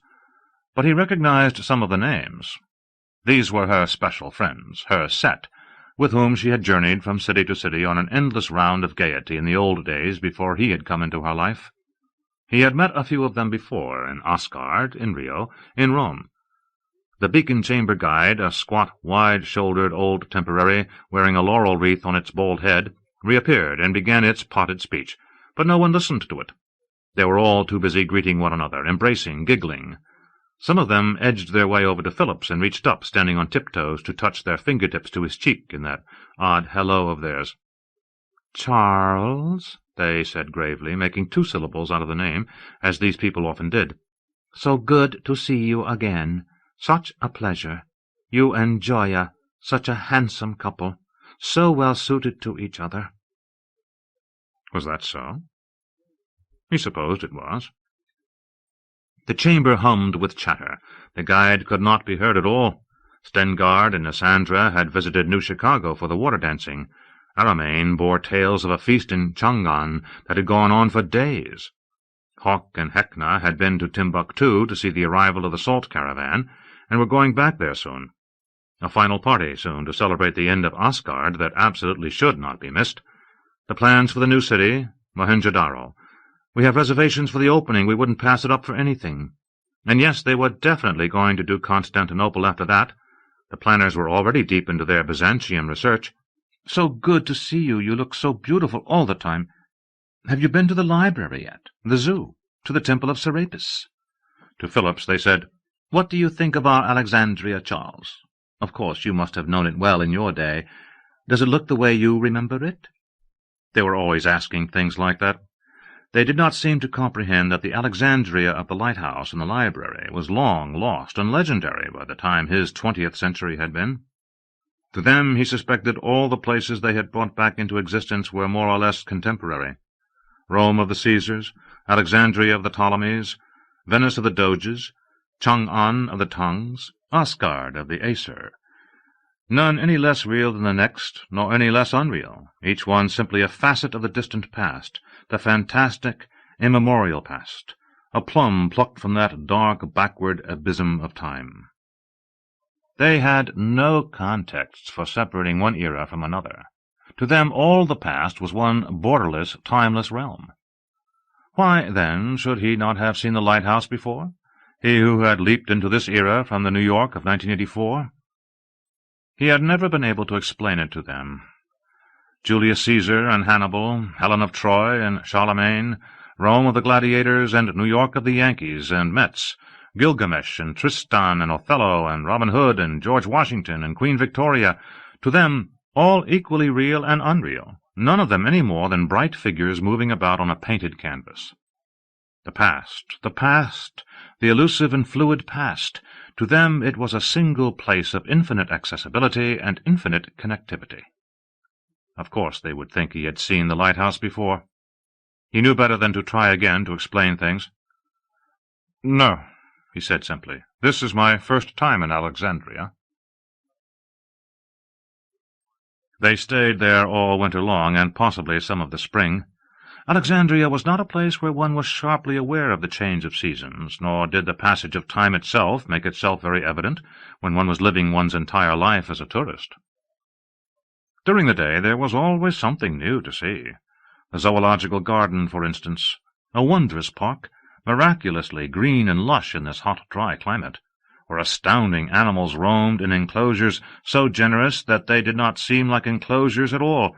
Here were camels, rhinoceroses, gazelles, ostriches, lions, wild asses, and here, too, casually adjacent to those familiar African beasts, were hippogriffs, unicorns, basilisks, and fire-snorting dragons with rainbow scales. Had the original zoo of Alexandria had dragons and unicorns? Phillips doubted it. But this one did. Evidently it was no harder for the backstage craftsmen to manufacture mythic beasts than it was for them to turn out camels and gazelles. To Gioia and her friends, all of them were equally mythical, anyway. They were just as awed by the rhinoceros as by the hippogriff. One was no more strange or any less than the other. So far as Phillips had been able to discover, none of the mammals or birds of his era had survived into this one except for a few cats and dogs, though many had been reconstructed. And then the library. All those lost treasures reclaimed from the jaws of time, stupendous columned marble walls, airy high-vaulted reading rooms, dark coiling stacks stretching away to infinity, the ivory handles of 700,000 papyrus scrolls bristling on the shelves, scholars and librarians gliding quietly about, smiling faint scholarly smiles, but plainly preoccupied with serious matters of the mind. They were all temporaries, Phillips realized, mere props, part of the illusion. But were the scrolls illusions too? "Here we have the complete dramas of Sophocles," said the guide with a blithe wave of its hand, indicating shelf upon shelf of texts. Only 7 of his 123 plays had survived the successive burnings of the library in ancient times by Romans, Christians, Arabs. Were the lost ones here? The Ptolemus, the Nausicaa, the Jason, and all the rest? And would he find here, too, miraculously restored to being, the other vanished treasures of ancient literature, the memoirs of Odysseus, Cato's History of Rome, Thucydides' Life of Pericles, the missing volumes of Livy? But when he asked if he might explore the stacks, the guide smiled apologetically and said that all the librarians were busy just now. Another time, perhaps. Perhaps, said the guide. It made no difference, Phillips decided. Even if these people somehow had brought back those lost masterpieces of antiquity, how would he read them? He knew no Greek. The life of the city buzzed and throbbed about him. It was a dazzlingly beautiful place, the vast bay thick with sails, the great avenues running rigidly east-west, north-south, the sunlight rebounding almost audibly from the bright walls of the palaces of kings and gods. They have done this very well, Phillips thought. Very well indeed. In the marketplace, hard-eyed traders squabbled in 6 mysterious languages over the price of ebony, Arabian incense, jade, panther skins.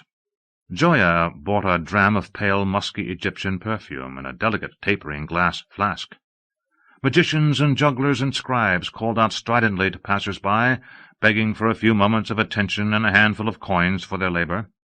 Strapping slaves, black and tawny, and some that might have been Chinese, were put up for auction, made to flex their muscles, to bare their teeth, to bare their breasts and thighs to prospective buyers. In the gymnasium, naked athletes hurled javelins and discuses, and wrestled with terrifying zeal. Gioia's friend Stengard came rushing up with a gift for her, a golden necklace that would not have embarrassed Cleopatra. An hour later she had lost it, or perhaps had given it away while Phillips was looking elsewhere. She bought another, even finer, the next day.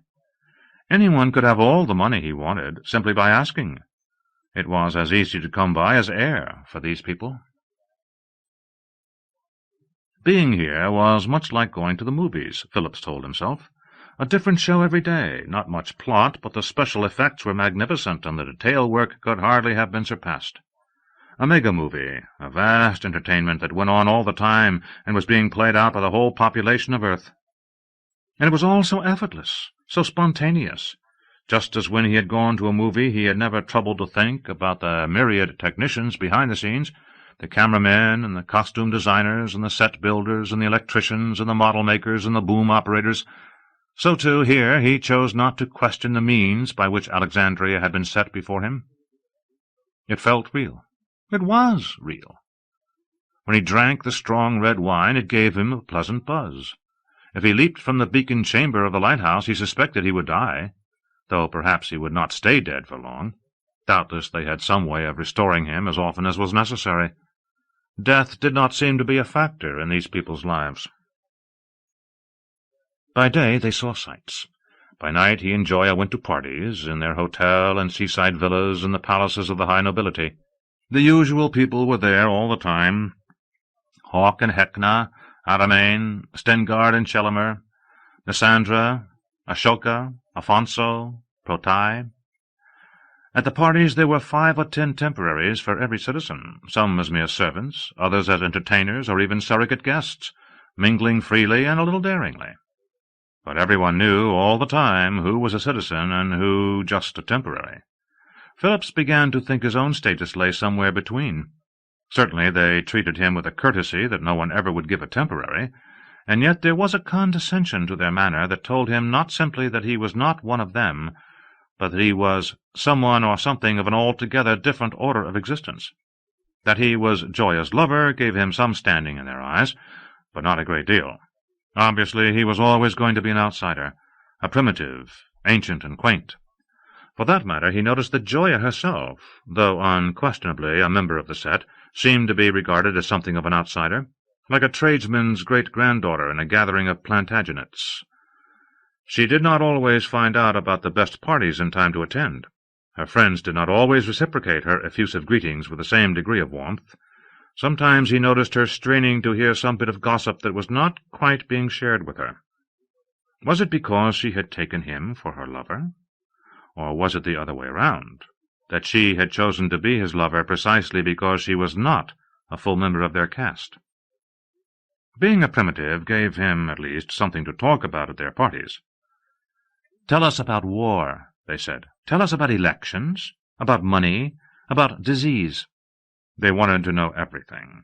Though they did not seem to pay close attention, their eyes were quick to glaze. Still they asked. He described traffic jams to them, and politics, and deodorants, and vitamin pills. He told them about cigarettes, newspapers, subways, telephone directories, credit cards, and basketball. "Which was your city?" they asked. "New York," he told them. "And when was it?" "The 7th century, did you say?" "The 20th, he told them. They exchanged glances and nodded. "We will have to do it," they said. "The World Trade Center, the Empire State Building, the Citicorp Center, the Cathedral of St. John the Divine. How fascinating. Yankee Stadium, the Verrazano Bridge. We will do it all. But first must come Mohenjo-Daro, and then, I think, Constantinople. Did your city have many people?" 7 million, he said, just in the 5 boroughs alone. They nodded, smiling amiably, unfazed by the number. 7 million, 70 million, it was all the same to them, he sensed. They would just bring forth the temporaries in whatever quantity was required. He wondered how well they would carry the job off. He was no real judge of Alexandrias and Asgards, after all. Here they could have unicorns and hippogriffs in the zoo, and live sphinxes prowling in the gutters, and it did not trouble him. Their fanciful Alexandria was as good as history's, or better.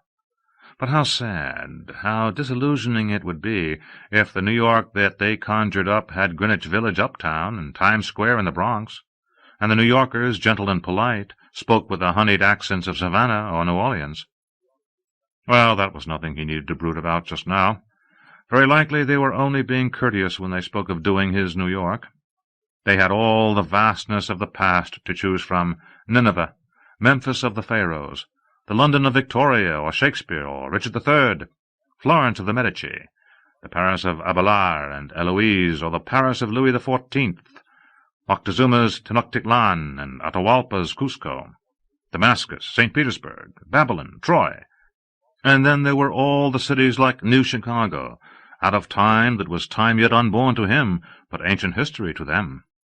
In such richness, such an infinity of choices, even mighty New York might have to wait a long while for its turn. Would he still be among them by the time they got around to it?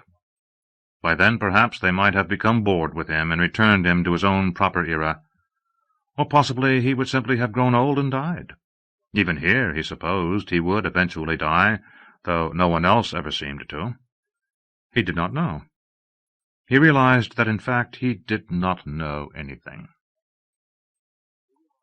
The north wind blew all day long. Vast flocks of ibises appeared over the city, fleeing the heat of the interior, and screeched across the sky with their black necks and scrawny legs extended.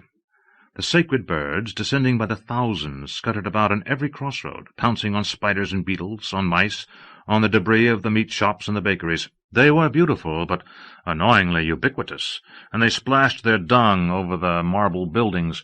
Each morning squadrons of temporaries carefully washed it off. Gioia said little to him now. She seemed cool, withdrawn, depressed, and there was something almost intangible about her, as though she were gradually becoming transparent.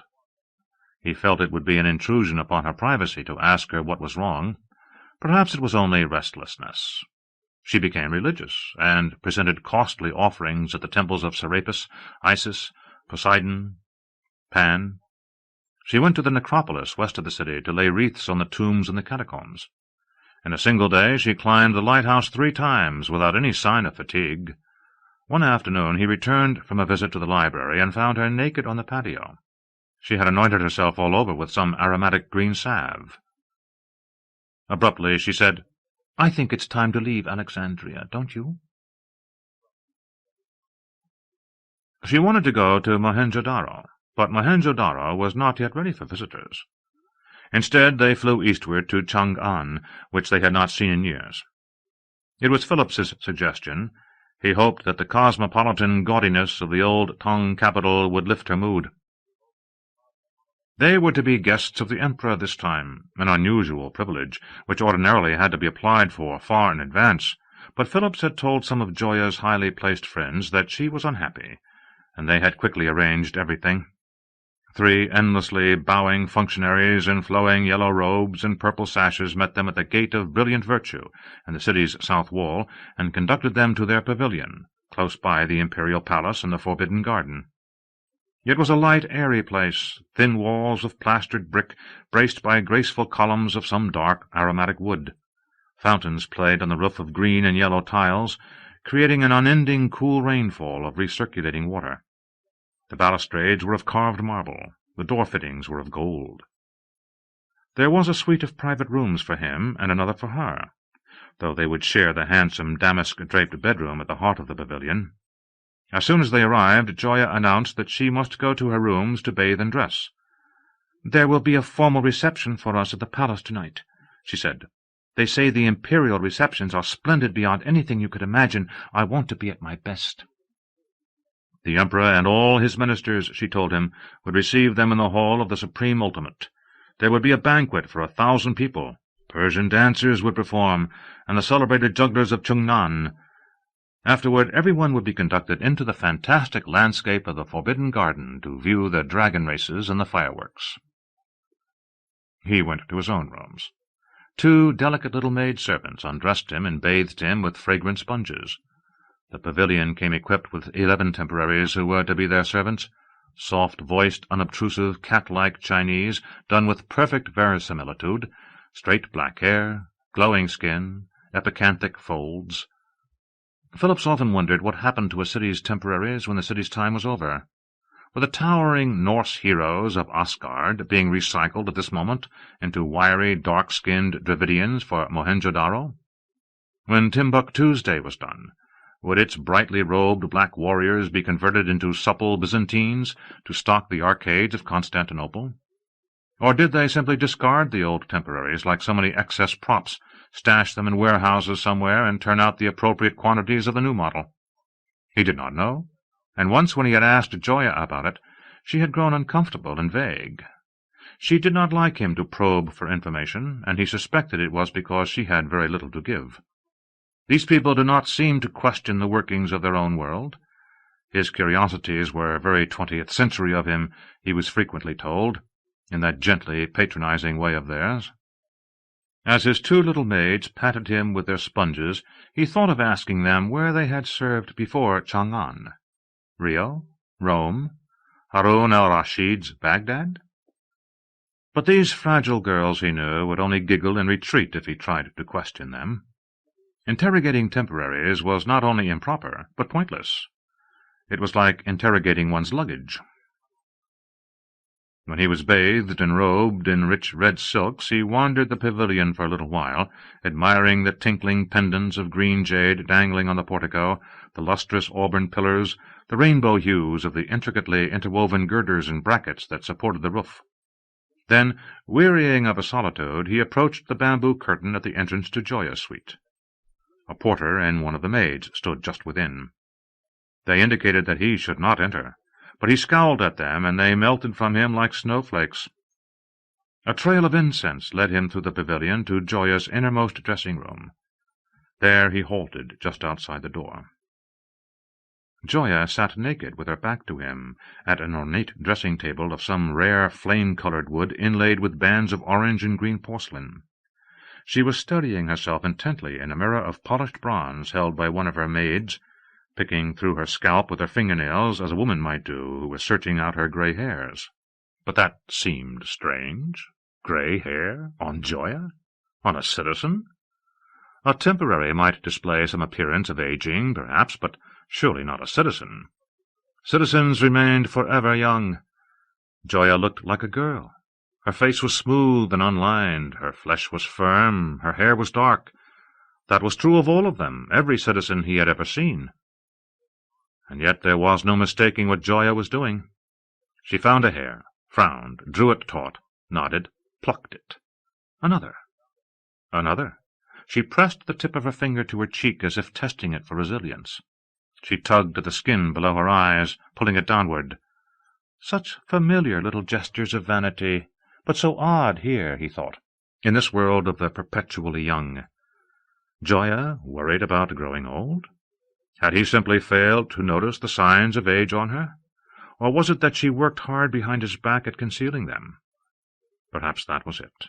Was he wrong about the citizens, then? Did they age even as the people of less blessed eras had always done, but simply have better ways of hiding it? How old was she, anyway? 30? 60? 300? Gioia appeared satisfied now. She waved the mirror away. She rose. She beckoned for her banquet robes. Phillips, still standing unnoticed by the door, studied her with admiration. The small, round buttocks, almost but not quite boyish, the elegant line of her spine, the surprising breadth of her shoulders.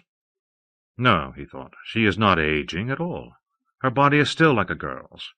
She looks as young as on the day they first had met, however long ago that was. He could not say. It was hard to keep track of time here. But he was sure some years had passed since they had come together. Those grey hairs, those wrinkles and sags for which she had searched just now with such desperate intensity, must all be imaginary, mere artifacts of vanity. Even in this remote future epoch, then, vanity was not extinct. He wondered why she was so concerned with the fear of aging. An affectation? Did all these timeless people take some perverse pleasure in fretting over the possibility that they might be growing old? Or was it some private fear of Gioia's, another symptom of the mysterious depression that had come over her in Alexandria? Not wanting her to think that he had been spying on her, when all he had really intended was to pay her a visit, he slipped silently away to dress for the evening. She came to him an hour later, gorgeously robed, swaddled from chin to ankles in a brocade of brilliant colors shot through with threads of gold, face painted, hair drawn up tightly and fastened with ivory combs, very much the lady of the court. His servants had made him splendid also, a lustrous black surplice embroidered with golden dragons over a sweeping floor-length gown of shining white silk, a necklace and pendant of red coral, a five-cornered grey felt hat that rose in tower upon tower like a ziggurat. Gioia, grinning, touched her fingertips to his cheek. "You look marvelous," she told him, "like a grand mandarin." "And you like an empress," he said, "of some distant land, Persia, India, here to pay a ceremonial visit on the Son of Heaven." An excess of love suffused his spirit, and catching her lightly by the wrist, he drew her toward him, as close as he could manage it, considering how elaborate their costumes were. But as he bent forward and downward, meaning to brush his lips lightly and affectionately against the tip of her nose, he perceived an unexpected strangeness, an anomaly. The coating of white paint that was her make-up seemed oddly to magnify rather than mask the contours of her skin, highlighting and revealing details he had never observed before. He saw a pattern of fine lines radiating from the corners of her eyes, and the unmistakable beginning of a quirk mark in her cheek just to the left of her mouth, and perhaps the faint indentation of frown lines in her flawless forehead. A shiver travelled along the nape of his neck. So it was not affectation, then, that had her studying her mirror so fiercely. Age was in truth beginning to stake its claim on her, despite all that he had come to believe about these people's agelessness. But a moment later he was not so sure. Gioia turned and slid gently half a step back from him. She must have found his stare disturbing, and the lines he had thought he had seen were gone. He searched for them and saw only girlish smoothness once again, a trick of the light, a figment of an overwrought imagination. He was baffled. "Come," she said, "we mustn't keep the Emperor waiting." 5 mustachioed warriors in armor of white quilting and 7 musicians playing cymbals and pipes escorted them to the hall of the Supreme Ultimate. There they found the full court arrayed, princes and ministers, high officials, yellow-robed monks, a swarm of imperial concubines. In a place of honor to the right of the royal thrones, which rose like gilded scaffolds high above all else, was a little group of stern-faced men in foreign costumes, the ambassadors of Rome and Byzantium, of Arabia and Syria, of Korea, Japan, Tibet, Turkestan. Incense smouldered in enameled braziers. A poet sang a delicate, twanging melody, accompanying himself on a small harp. Then the Emperor and Empress entered, 2 tiny, aged people like waxen images, moving with infinite slowness, taking steps no greater than a child's. There was the sound of trumpets as they ascended their thrones. When the little Emperor was seated, he looked like a doll up there, ancient, faded, shrunken, yet still somehow a figure of extraordinary power. He stretched forth both his hands, and enormous gongs began to sound. It was a scene of astonishing splendor, grand and overpowering. These are all temporaries, Phillips realized suddenly. He saw only a handful of citizens, 8, 10, possibly as many as a dozen, scattered here and there about the vast room. He knew them by their eyes, dark, liquid, knowing. They were watching not only the imperial spectacle, but also Gioia and him, and Gioia, smiling secretly, nodding almost imperceptibly to them, was acknowledging their presence and their interest. But those few were the only ones in here who were autonomous living beings. All the rest, the entire splendid court, the great mandarins and paladins, the officials, the giggling concubines, the haughty and resplendent ambassadors, the aged emperor and empress themselves, were simply part of the scenery. Had the world ever seen entertainment on so grand a scale before? All this pomp, all this pageantry, conjured up each night for the amusement of a dozen or so viewers? At the banquet, the little group of citizens sat together at a table apart, a round onyx slab draped with translucent green silk. There turned out to be 17 of them in all, including Gioia. Gioia appeared to know all of them, though none, so far as he could tell, was a member of her set that he had met before. She did not attempt introductions, nor was conversation at all possible during the meal. There was a constant, astounding, roaring din in the room. 3 orchestras played at once, and there were troops of strolling musicians also, and a steady stream of monks and their attendants marched back and forth between the tables, loudly chanting sutras and waving censers to the deafening accompaniment of drums and gongs. The Emperor did not descend from his throne to join the banquet. He seemed to be asleep, though now and then he waved his hand in time to the music.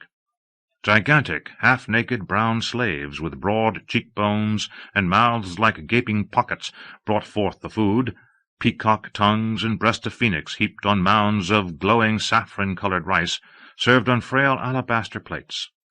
For chopsticks they were given slender rods of dark jade. The wine, served in glistening crystal beakers, was thick and sweet, with an aftertaste of raisins, and no beaker was allowed to remain empty for more than a moment. Phillips felt himself growing dizzy. When the Persian dancers emerged, he could not tell whether there were 5 of them or 50, and as they performed their intricate whirling routines, it seemed to him that their slender, muslin-veiled forms were blurring and merging one into another. He felt frightened by their proficiency, and wanted to look away, but he could not.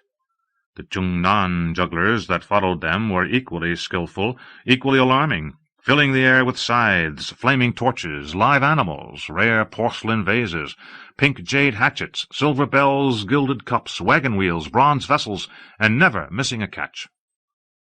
The citizens applauded politely, but did not seem impressed. After the jugglers, the dancers returned, performing this time on stilts. The waiters brought platters of steaming meat of a pale lavender colour, unfamiliar in taste and texture. Fillet of camel, perhaps, or haunch of hippopotamus, or possibly some choice chop from a young dragon. There was more wine. Feebly, Phillips tried to wave it away, but the servitors were implacable. This was a drier sort, greenish gold, austere, sharp on the tongue. With it came a silver dish, chilled to a polar coldness, that held shaved ice flavoured with some potent, smoky-flavoured brandy. The jugglers were doing a second turn, he noticed. He thought he was going to be ill. He looked helplessly toward Gioia, who seemed sober but fiercely animated, almost manic, her eyes blazing like rubies. She touched his cheek fondly. A cool draught blew through the hall. They had opened one entire wall, revealing the garden, the night, the stars. Just outside was a colossal wheel of oiled paper, stretched on wooden struts. They must have erected it in the past hour. It stood 150 feet high, or even more, and on it hung lanterns by the thousands, glimmering like giant fireflies. The guests began to leave the hall. Phillips let himself be swept along into the garden, where under a yellow moon strange crook-armed trees with dense black needles loomed ominously. Gioia slipped her arm through his. They went down to a lake of bubbling crimson fluid and watched scarlet flamingo-like birds 10 feet tall, fastidiously spearing angry-eyed turquoise eels. They stood in awe before a fat-bellied Buddha of gleaming blue tilework, 70 feet high. A horse with a golden mane came prancing by, striking showers of brilliant red sparks wherever its hooves touched the ground. In a grove of lemon trees that seemed to have the power to wave their slender limbs about, Phillips came upon the emperor, standing by himself and rocking gently back and forth. The old man seized Phillips by the hand and pressed something into his palm, closing his fingers tight about it. When he opened his fist a few moments later, he found his palm full of grey, irregular pearls. Gioia took them from him and cast them into the air, and they burst like exploding firecrackers, giving off splashes of coloured light. A little later, Phillips realized that he was no longer wearing a surplice or his white silken undergown. Gioia was naked, too, and she drew him gently down into a carpet of moist blue moss, where they made love until dawn, fiercely at first, then slowly, languidly, dreamily. At sunrise he looked at her tenderly and saw that something was wrong. "Gioia?" he said doubtfully. She smiled. "Ah, no. Gioia is with Fenneman tonight. I am Belilala." "With Fenneman?" "They are old friends. She had not seen him in years." "Ah, I see. And you are—" "Belilala," she said again, touching her fingertips to his cheek. It was not unusual, Belilala said. It happened all the time. The only unusual thing was that it had not happened to him before now. Couples formed, travelled together for a while, drifted apart, eventually reunited. It did not mean that Gioia had left him forever. It meant only that just now she chose to be with Fenneman. Gioia would return. In the meanwhile, he would not be alone. "You and I met in New Chicago," Belilala told him. "And then we saw each other again in Timbuktu. Have you forgotten?" "Oh, yes, I see that you have forgotten," she laughed prettily. She did not seem at all offended. She looked enough like Gioia to be her sister, but then all the citizens looked more or less alike to him, and apart from their physical resemblance, so he quickly came to realize, Belilala and Gioia were not really very similar. There was a calmness, a deep reservoir of serenity in Belilala, that Gioia, eager and volatile and ever impatient, did not seem to have. Strolling the swarming streets of Chang'an with Belilala, he did not perceive in her any of Gioia's restless, feverish need always to know what lay beyond, and beyond even that. When they toured the Tsing-Ching Palace, Belilala did not after 5 minutes begin, as Gioia surely would have done, to seek directions to the fountain of Chuan-Tsung or the Wild Goose Pagoda. Curiosity did not consume Belilala, as it did Gioia. Plainly she believed that there would always be enough time for her to see everything she cared to see. There were some days when Belilala chose not to go out at all, but was content merely to remain at their pavilion, playing a solitary game with flat porcelain counters, or viewing the flowers of the garden. He found oddly that he enjoyed the respite from Gioia's intense, world-swallowing appetites, and yet he longed for her to return. Beliala, beautiful, gentle, tranquil, patient, was too perfect for him.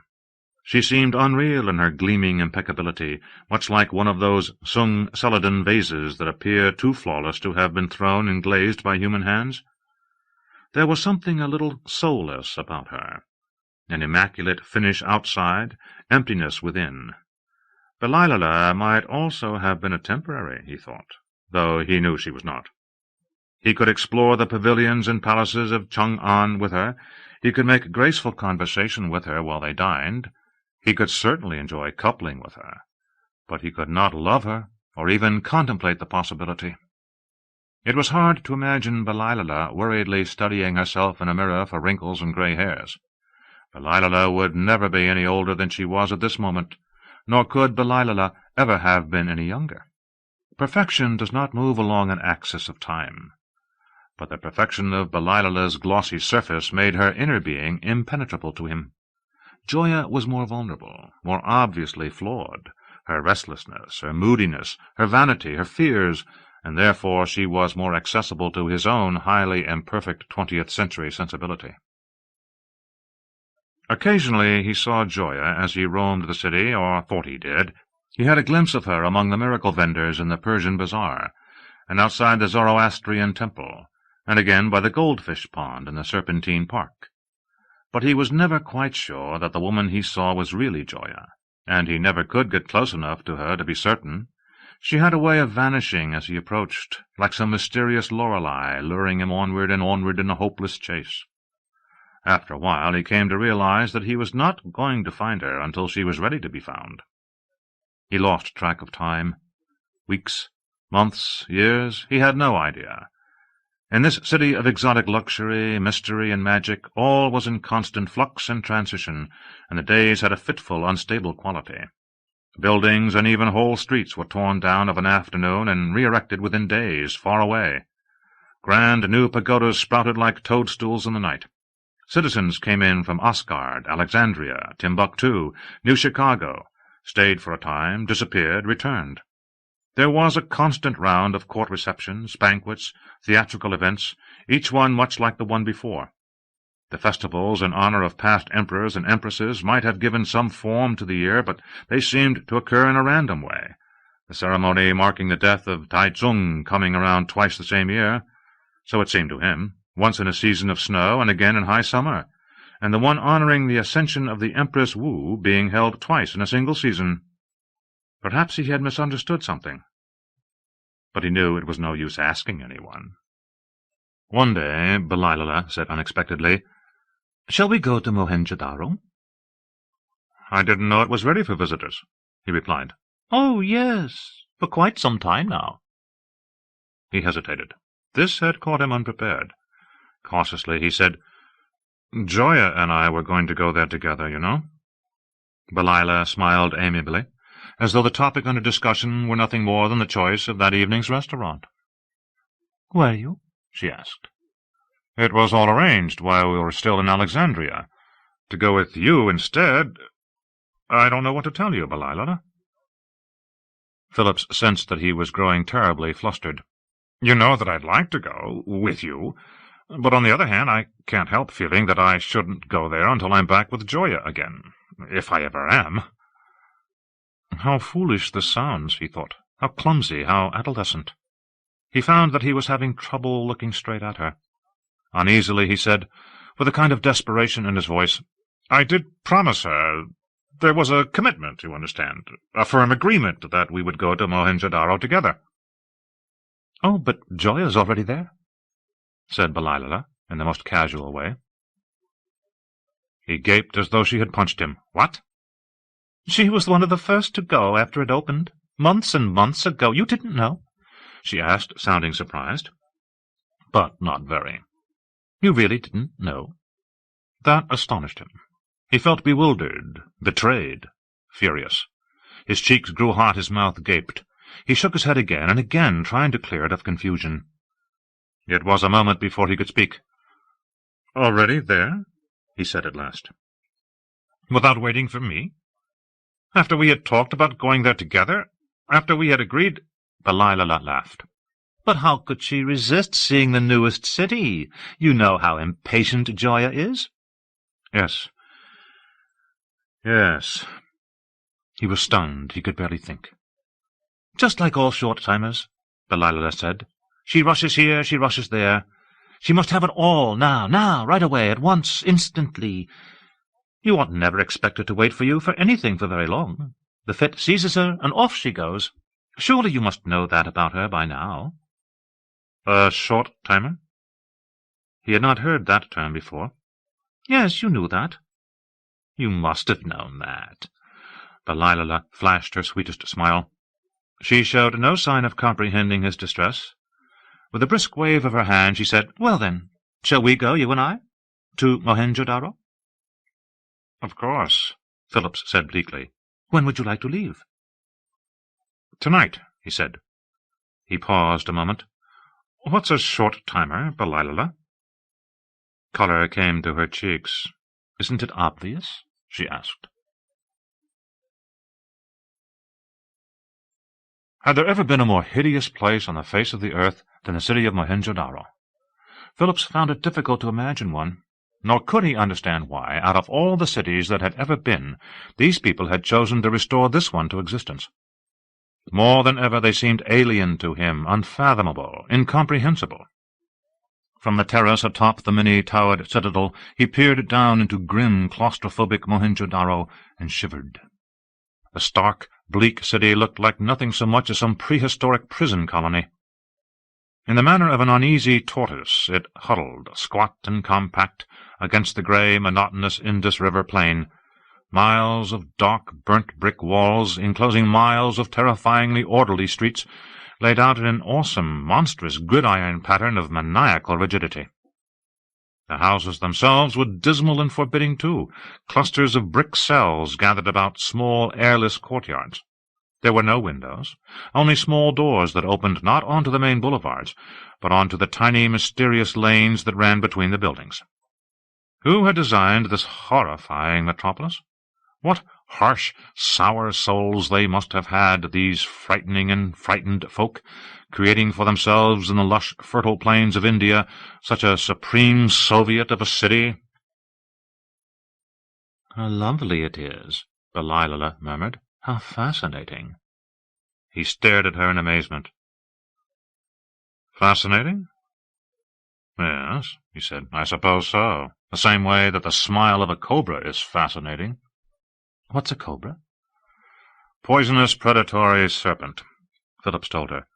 "Probably extinct, or formerly extinct, more likely. It wouldn't surprise me if you people had recreated a few and turned them loose in Mohenjo to make things livelier." "You sound angry, Charles." "Do I? That's not how I feel." "How do you feel, then?" "I don't know," he said after a long moment's pause. He shrugged. "Lost, I suppose, very far from home." Poor Charles. "Standing here in this ghastly barracks of a city, listening to you tell me how beautiful it is, I've never felt more alone in my life." "You miss Gioia very much, don't you?" He gave her another startled look. "Gioia has nothing to do with it. She's probably been having ecstasies over the loveliness of Mohenjo just like you, just like all of you. I suppose I'm the only one who can't find the beauty, the charm. I'm the only one who looks out there and sees only horror, and then wonders why nobody else sees it, why, in fact, people would set up a place like this for entertainment, for pleasure."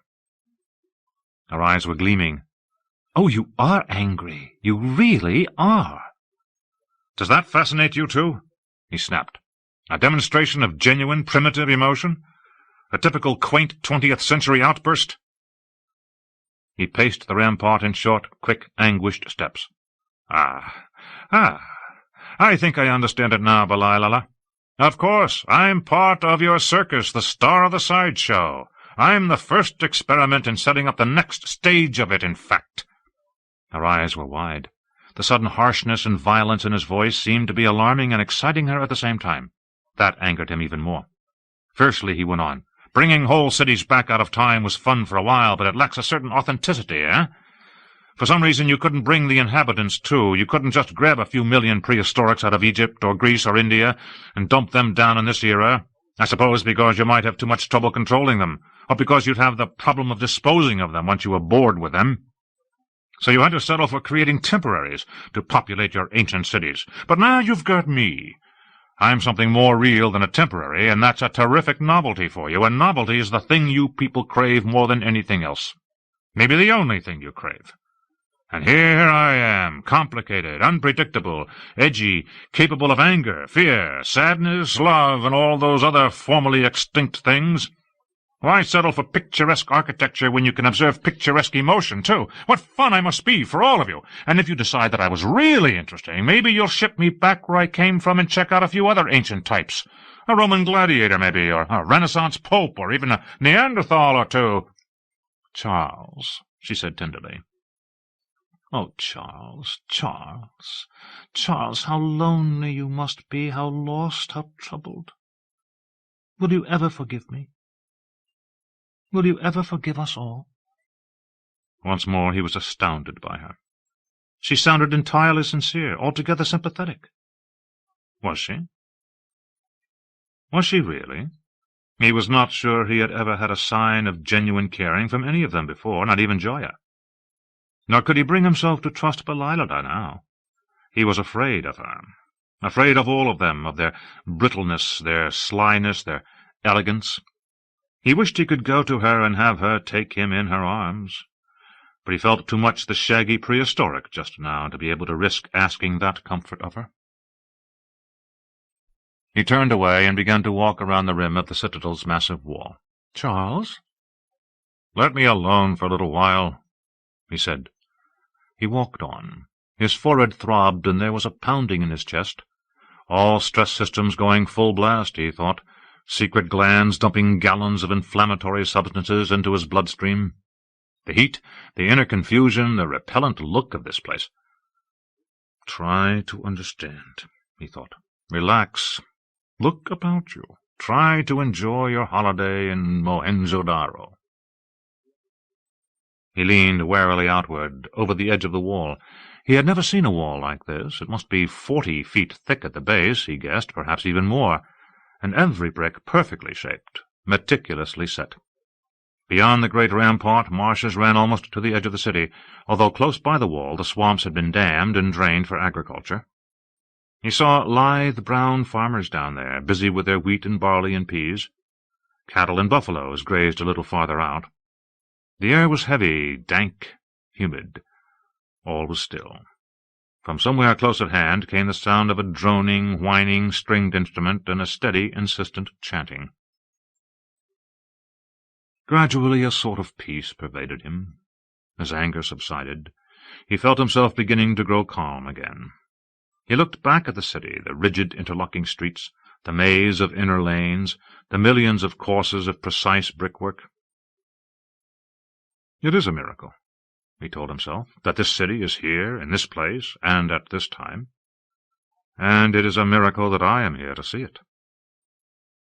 Caught for a moment by the magic within the bleakness, he thought he began to understand Belilah's awe and delight, and he wished now that he had not spoken to her so sharply.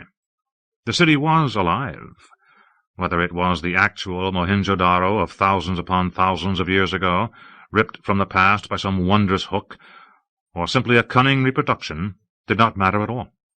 Real or not, this was the true Mohenjo-Daro. It had been dead, and now, for the moment, it was alive again. These people, these citizens, might be trivial, but reconstructing Mohenjo-Daro was no trivial achievement. And that the city that had been reconstructed was oppressive and sinister-looking was unimportant. No one was compelled to live in Mohenjo-Daro any more. Its time had come and gone long ago. Those little dark-skinned peasants and craftsmen and merchants down there were mere temporaries, mere inanimate things, conjured up like zombies to enhance the illusion. They did not need his pity, nor did he need to pity himself. He knew that he should be grateful for the chance to behold these things. Some day, when this dream had ended, and his hosts had returned him to the world of subways and computers and income tax and television networks, he would think of Mohenjo-Daro as he had once beheld it, lofty walls of tightly woven dark brick under a heavy sky, and he would remember only its beauty. Glancing back, he searched for Beliala, and could not for a moment find her. Then he caught sight of her carefully descending a narrow staircase that angled down the inner face of the citadel wall. "Beliala!" he called. She paused and looked his way, shading her eyes from the sun with her hand. "Are you all right?" "Where are you going?" "To the baths," she said. "Do you want to come?" He nodded. "Yes, wait for me, will you? I'll be right there." He began to run toward her along the top of the wall. The baths were attached to the citadel, a great open tank the size of a large swimming pool, lined with bricks set on edge in gypsum mortar and waterproofed with asphalt, and 8 smaller tanks just north of it in a kind of covered arcade. He supposed that in ancient times the whole complex had had some ritual purpose, the large tank used by common folk and the small chambers set aside for the private ablutions of priests or nobles. Now the baths were maintained, it seemed, entirely for the pleasure of visiting citizens. As Phillips came up the passageway that led to the main bath, he saw 15 or 20 of them lolling in the water or padding languidly about, while temporaries of the dark-skinned Mohenjo-Daro type served them drinks and pungent little morsels of spiced meat, as though this was some sort of luxury resort. Which was, he realized, exactly what it was. The temporaries wore white cotton loincloths. The citizens were naked. In his former life he had encountered that sort of casual public nudity a few times on visits to California and the south of France, and it had made him mildly uneasy, but he was growing accustomed to it here. The changing rooms were tiny brick cubicles connected by rows of closely placed steps to the courtyard that surrounded the central tank. They entered one, and Beliala swiftly slipped out of the loose cotton robe that she had worn since their arrival that morning. With arms folded, she stood leaning against the wall, waiting for him. After a moment he dropped his own robe and followed her outside. He felt a little giddy, sauntering around naked in the open like this. On the way to the main bathing area they passed the private baths. None of them seemed to be occupied. They were elegantly constructed chambers, with finely jointed brick floors and carefully designed runnels to drain excess water into the passageway that led to the primary drain. Phillips was struck with admiration for the cleverness of the prehistoric engineers. He peered into this chamber and that, to see how the conduits and ventilating ducts were arranged, and when he came to the last room in the sequence he was surprised and embarrassed to discover that it was in use. A brawny, grinning man, big-muscled, deep-chested, with exuberantly flowing shoulder-length red hair and a flamboyant, sharply tapering beard, was thrashing about merrily with 2 women in the small tank. Phillips had a quick glimpse of a lively tangle of arms, legs, breasts, buttocks. "Sorry," he muttered. His cheeks reddened. Quickly he ducked out, blurting apologies as he went. "Didn't realize the room was occupied. No wish to intrude." Beliala had proceeded on down the passageway. Phillips hurried after her. From behind him came peals of cheerful, raucous, booming laughter and high-pitched giggling and the sound of splashing water. Probably they had not even noticed him. He paused a moment, puzzled, playing back in his mind that one startling glimpse. Something was not right. Those women, he was fairly sure, were citizens. Little, slender, elfin, dark-haired, girlish creatures, the standard model. But the man? That great curling sweep of red hair? Not a citizen. Citizens did not affect shoulder-length hair. And red? Nor had he ever seen a citizen so burly, so powerfully muscular, or one with a beard. But he could hardly be a temporary, either. Phillips could conceive no reason why there would be so Anglo-Saxon-looking a temporary at Mohenjo-Daro, and it was unthinkable for a temporary to be frolicking like that with citizens anyway. "Charles?" He looked up ahead. Beliala stood at the end of the passageway, outlined in a nimbus of brilliant sunlight. "Charles?" she said again. "Did you lose your way?" "I'm right here behind you," he said. "I'm coming." "Who did you meet in there?" "A man with a beard." "With a what?" "A beard," he said. "Red hair growing on his face. I wonder who he is." "Nobody I know," said Beliala. "The only one I know with hair on his face is you. And yours is black, and you shave it off every day." She laughed. "Come along now. I see some friends by the pool." He caught up with her, and they went hand in hand out into the courtyard. Immediately a waiter glided up to them, an obsequious little temporary with a tray of drinks. Phillips waved it away and headed for the pool. He felt terribly exposed. He imagined that the citizens disporting themselves here were staring intently at him, studying his hairy, primitive body as though he were some mythical creature, a minotaur, a werewolf, summoned up for their amusement. Belial drifted off to talk to someone, and he slipped into the water, grateful for the concealment it offered. It was deep, warm, comforting. With swift, powerful strokes he breast-stroked from one end to the other. A citizen perched elegantly on the pool's rim smiled at him. "Ah, so you've come at last, Charles?" Charles. 2 syllables. Someone from Joya's set.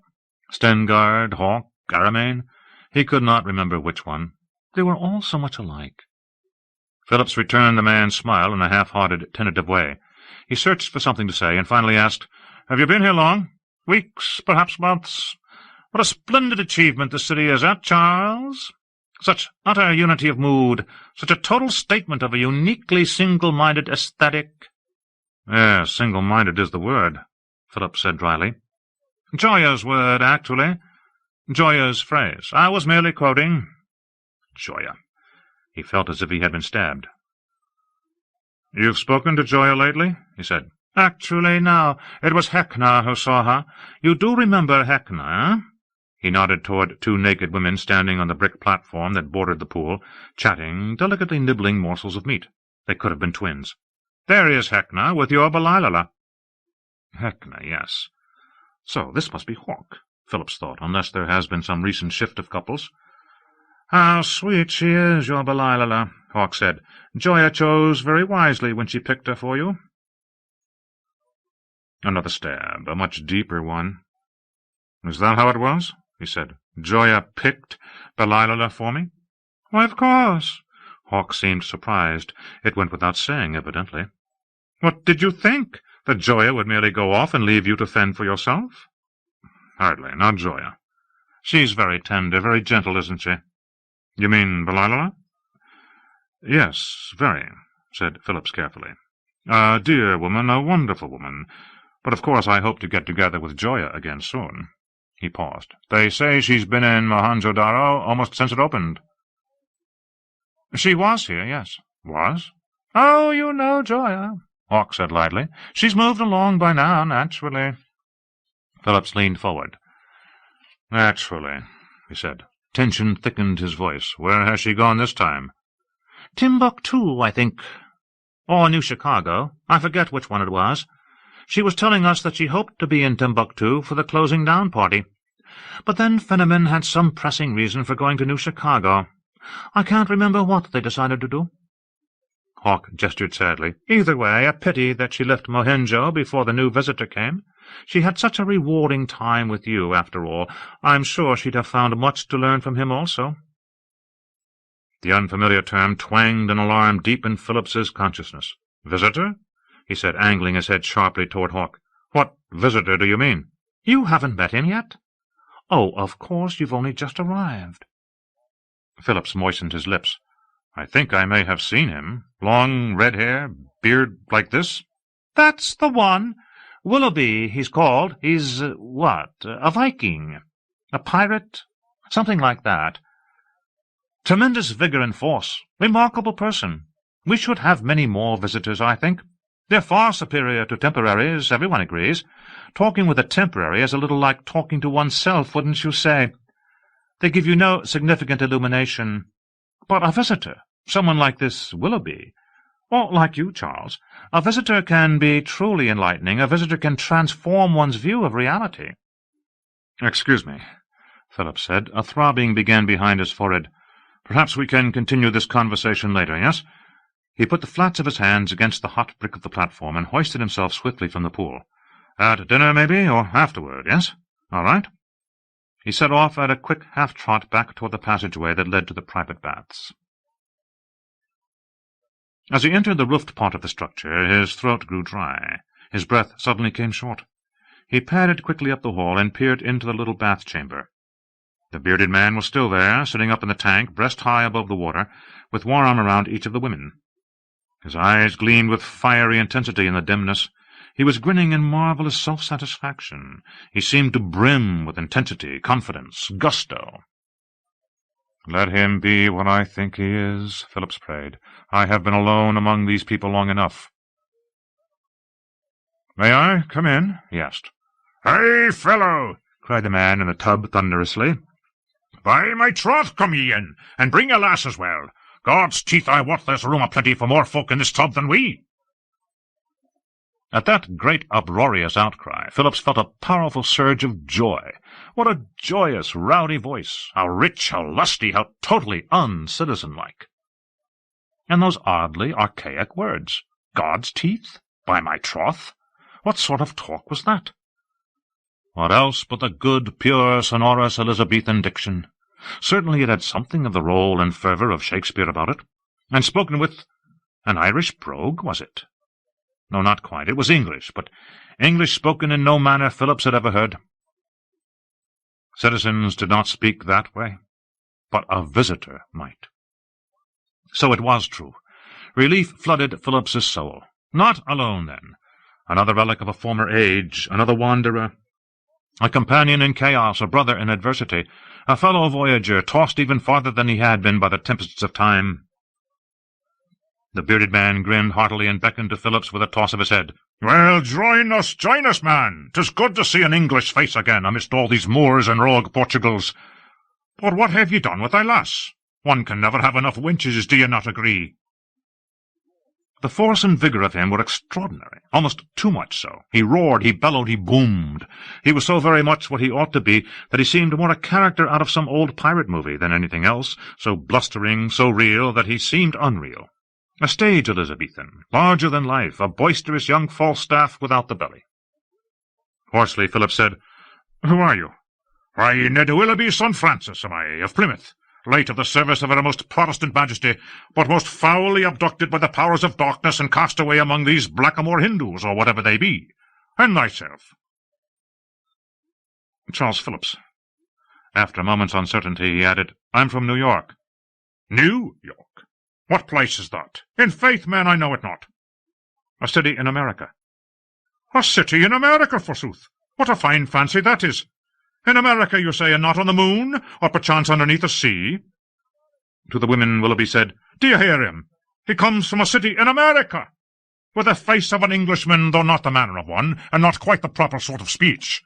A city in America! A city! God's blood, what will I hear next?" Phillips trembled. Awe was beginning to take hold of him. This man had walked the streets of Shakespeare's London, perhaps. He had clinked canisters with Marlowe, or Essex, or Walter Raleigh. He had watched the ships of the Armada wallowing in the Channel. It strained Phillips's spirit to think of it. This strange dream in which he found himself was compounding its strangeness now. He felt like a weary swimmer assailed by heavy surf, winded, dazed. The hot, close atmosphere of the baths was driving him toward vertigo. There could be no doubt of it any longer.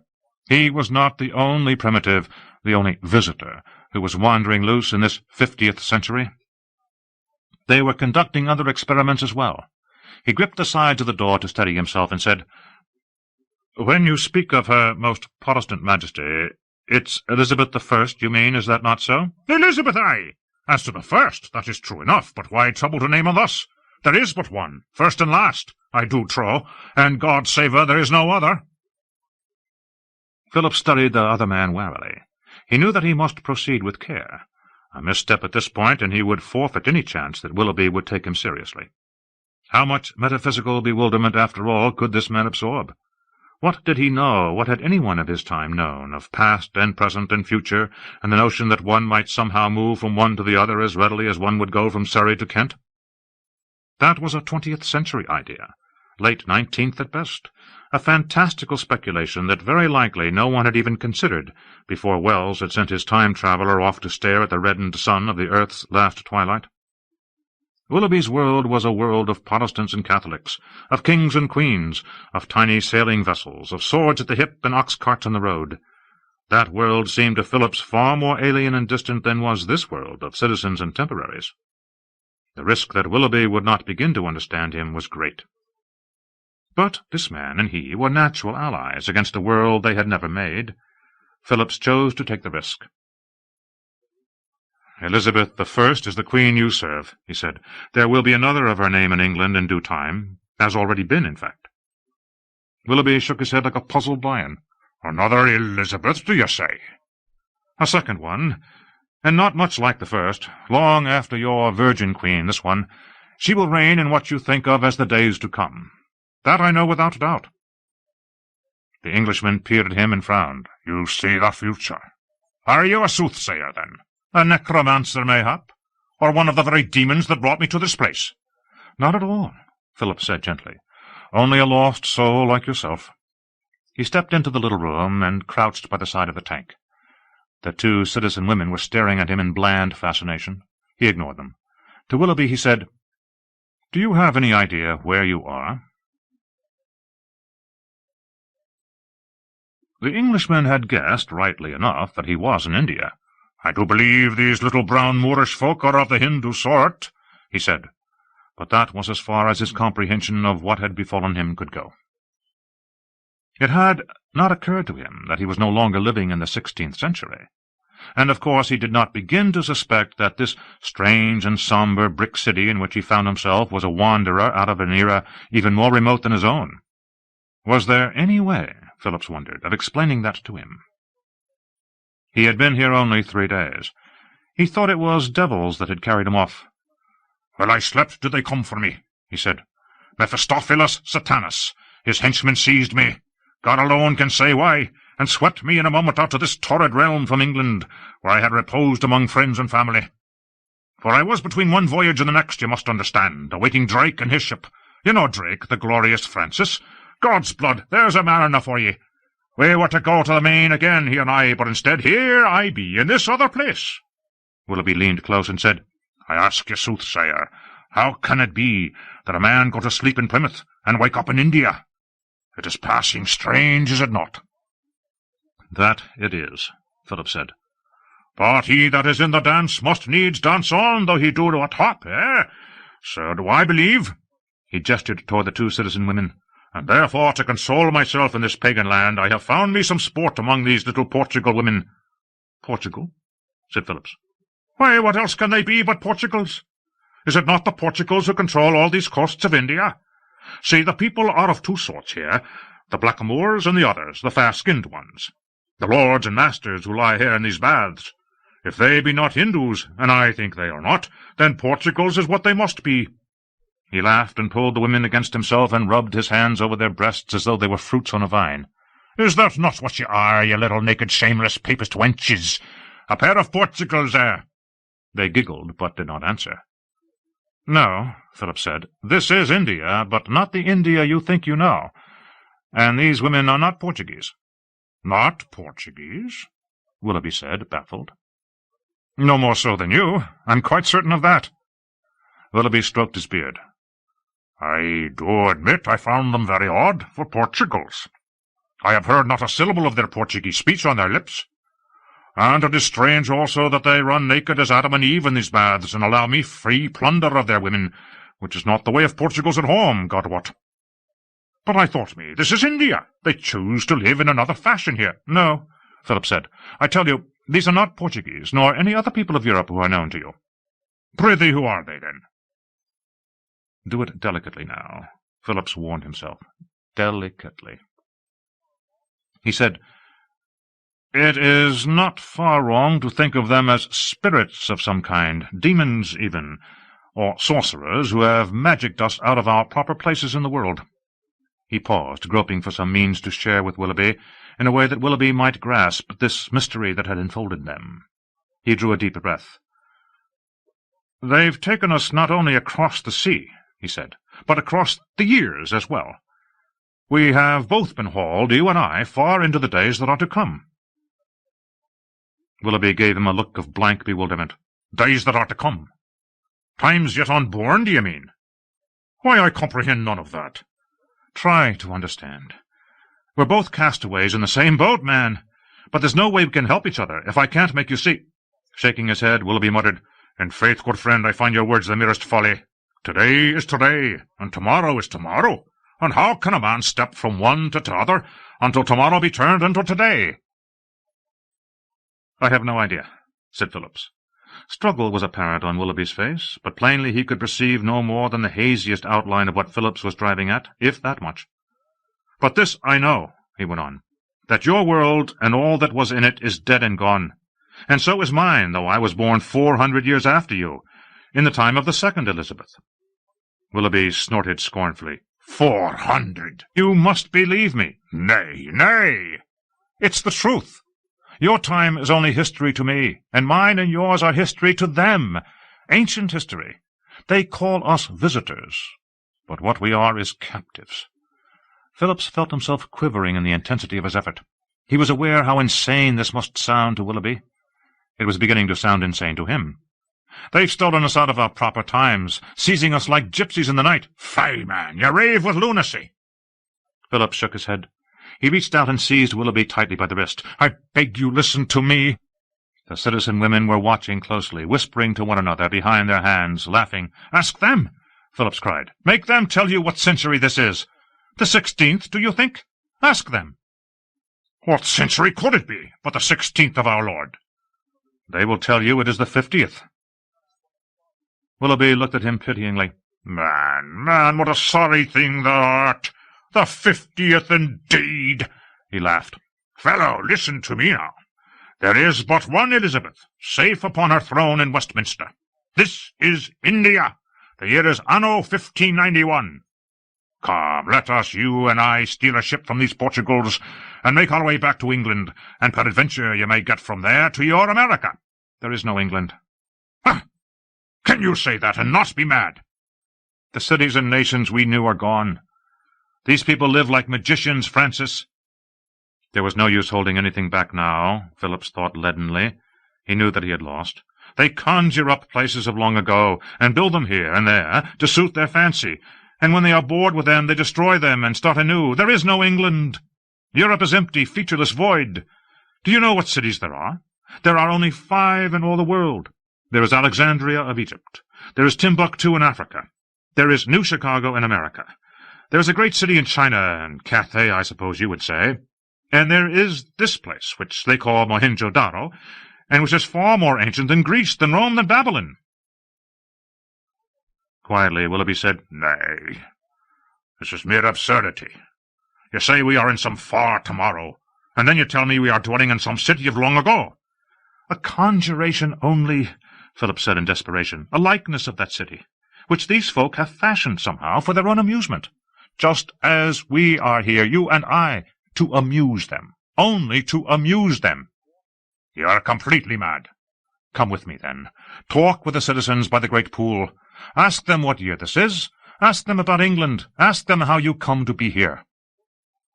Once again Phillips grasped Willoughby's wrist. "We should be allies. If we work together, perhaps we can discover some way to get ourselves out of this place and—" "Let me be, fellow. Please, let me be!" roared Willoughby, and pulled his arm free. His eyes were stark with rage. Rising in the tank, he looked about furiously as though searching for a weapon. The citizen women shrank back away from him, though at the same time they seemed captivated by the big man's fierce outburst. "Go to, get you to Bedlam! Let me be, madman! Let me be!" Dismally, Phillips roamed the dusty, unpaved streets of Mohenjo-Daro alone for hours. His failure with Willoughby had left him bleak-spirited and sombre. He had hoped to stand back to back with the Elizabethan against the citizens, but he saw now that that was not to be. He had bungled things, or more likely it had been impossible ever to bring Willoughby to see the truth of their predicament. In the stifling heat he went at random through the confusing, congested lanes of flat-roofed, windowless houses and blank, featureless walls, until he emerged into a broad marketplace. The life of the city swirled madly around him, the pseudo-life, rather, the intricate interactions of the thousands of temporaries who were nothing more than wind-up dolls set in motion to provide the illusion that pre-Vedic India was still a going concern. Here vendors sold beautiful little carved stone seals, portraying tigers and monkeys and strange humped cattle, and women bargained vociferously with craftsmen for ornaments of ivory, gold, copper, and bronze. Weary-looking women squatted behind immense mounds of newly made pottery, pinkish-red with black designs. No one paid any attention to him. He was the outsider here, neither citizen nor temporary. They belonged. He went on, passing the huge granaries where workmen ceaselessly unloaded carts of wheat and others pounded grain on great circular brick platforms. He drifted into a public restaurant, thronging with joyless, silent people standing elbow to elbow at small brick counters, and was given a flat, round piece of bread, a sort of tortilla or chapati, in which was stuffed some spiced mincemeat that stung his lips like fire. Then he moved onward down a wide, shallow, timbered staircase into the lower part of the city, where the peasantry lived in cell-like rooms packed together as though in hives. It was an oppressive city, but not a squalid one. The intensity of the concern with sanitation amazed him. Wells and fountains and public privies everywhere, and brick drains running from each building leading to covered cesspools. There was none of the open sewage and pestilent gutters that he knew still could be found in the India of his own time. He wondered whether ancient Mohenjo-Daro had in truth been so fastidious. Perhaps the citizens had redesigned the city to suit their own ideals of cleanliness. No, most likely what he saw was authentic, he decided, a function of the same obsessive discipline that had given the city its rigidity of form. If Mohenjo-Daro had been a verminous, filthy hole, the citizens probably would have recreated it in just that way, and loved it for its fascinating, reeking filth. Not that he had ever noticed an excessive concern with authenticity on the part of the citizens, and Mohenjo-Daro, like all the other restored cities he had visited, was full of the usual casual anachronisms. Phillips saw images of Shiva and Krishna here and there on the walls of buildings he took to be temples, and the benign face of the mother goddess Kali loomed in the plazas. Surely those deities had arisen in India long after the collapse of the Mohenjo-Daro civilization. Were the citizens indifferent to such matters of chronology? Or did they take a certain naughty pleasure in mixing the eras, a mosque and a church in Greek Alexandria, Hindu gods in prehistoric Mohenjo-Daro? Perhaps their records of the past had become contaminated with errors over the thousands of years. He would not have been surprised to see banners bearing portraits of Gandhi and Nehru being carried in procession through the streets. And there were phantasms and chimeras at large here again, too, as if the citizens were untroubled by the boundary between history and myth, little, fat, elephant-headed Ganeshas blithely plunging their trunks into water fountains, a 6-armed, 3-headed woman sunning herself on a brick terrace. Why not? Surely that was the motto of these people. Why not? Why not? Why not? They could do as they pleased, and they did. Yet Joya had said to him long ago, limits are very important. In what, Phillips wondered, did they limit themselves, other than the number of their cities? Was there a quota, perhaps, on the number of visitors they allowed themselves to kidnap from the past? Until today he had thought he was the only one. Now he knew there was at least one other. Possibly there were more elsewhere, a step or two ahead or behind him, making the circuit with the citizens who traveled endlessly from New Chicago to Chang'an to Alexandria. We should join forces, he thought, and compel them to send us back to our rightful eras. Compel? How? File a class-action suit, maybe? Demonstrate in the streets? Sadly, he thought of his failure to make common cause with Willoughby. We are natural allies, he thought. Together, perhaps, we might have won some compassion from these people. But to Willoughby it must be literally unthinkable that good Queen Bess and her subjects were sealed away on the far side of a barrier hundreds of centuries thick. He would prefer to believe that England was just a few months' voyage away around the Cape of Good Hope, and that all he need do was commandeer a ship and set sail for home. Poor Willoughby. Probably he would never see his home again. The thought came to Philip suddenly. Neither will you. And then after it, if you could go home, would you really want to? One of the first things he had realized here was that he knew almost nothing substantial about his former existence.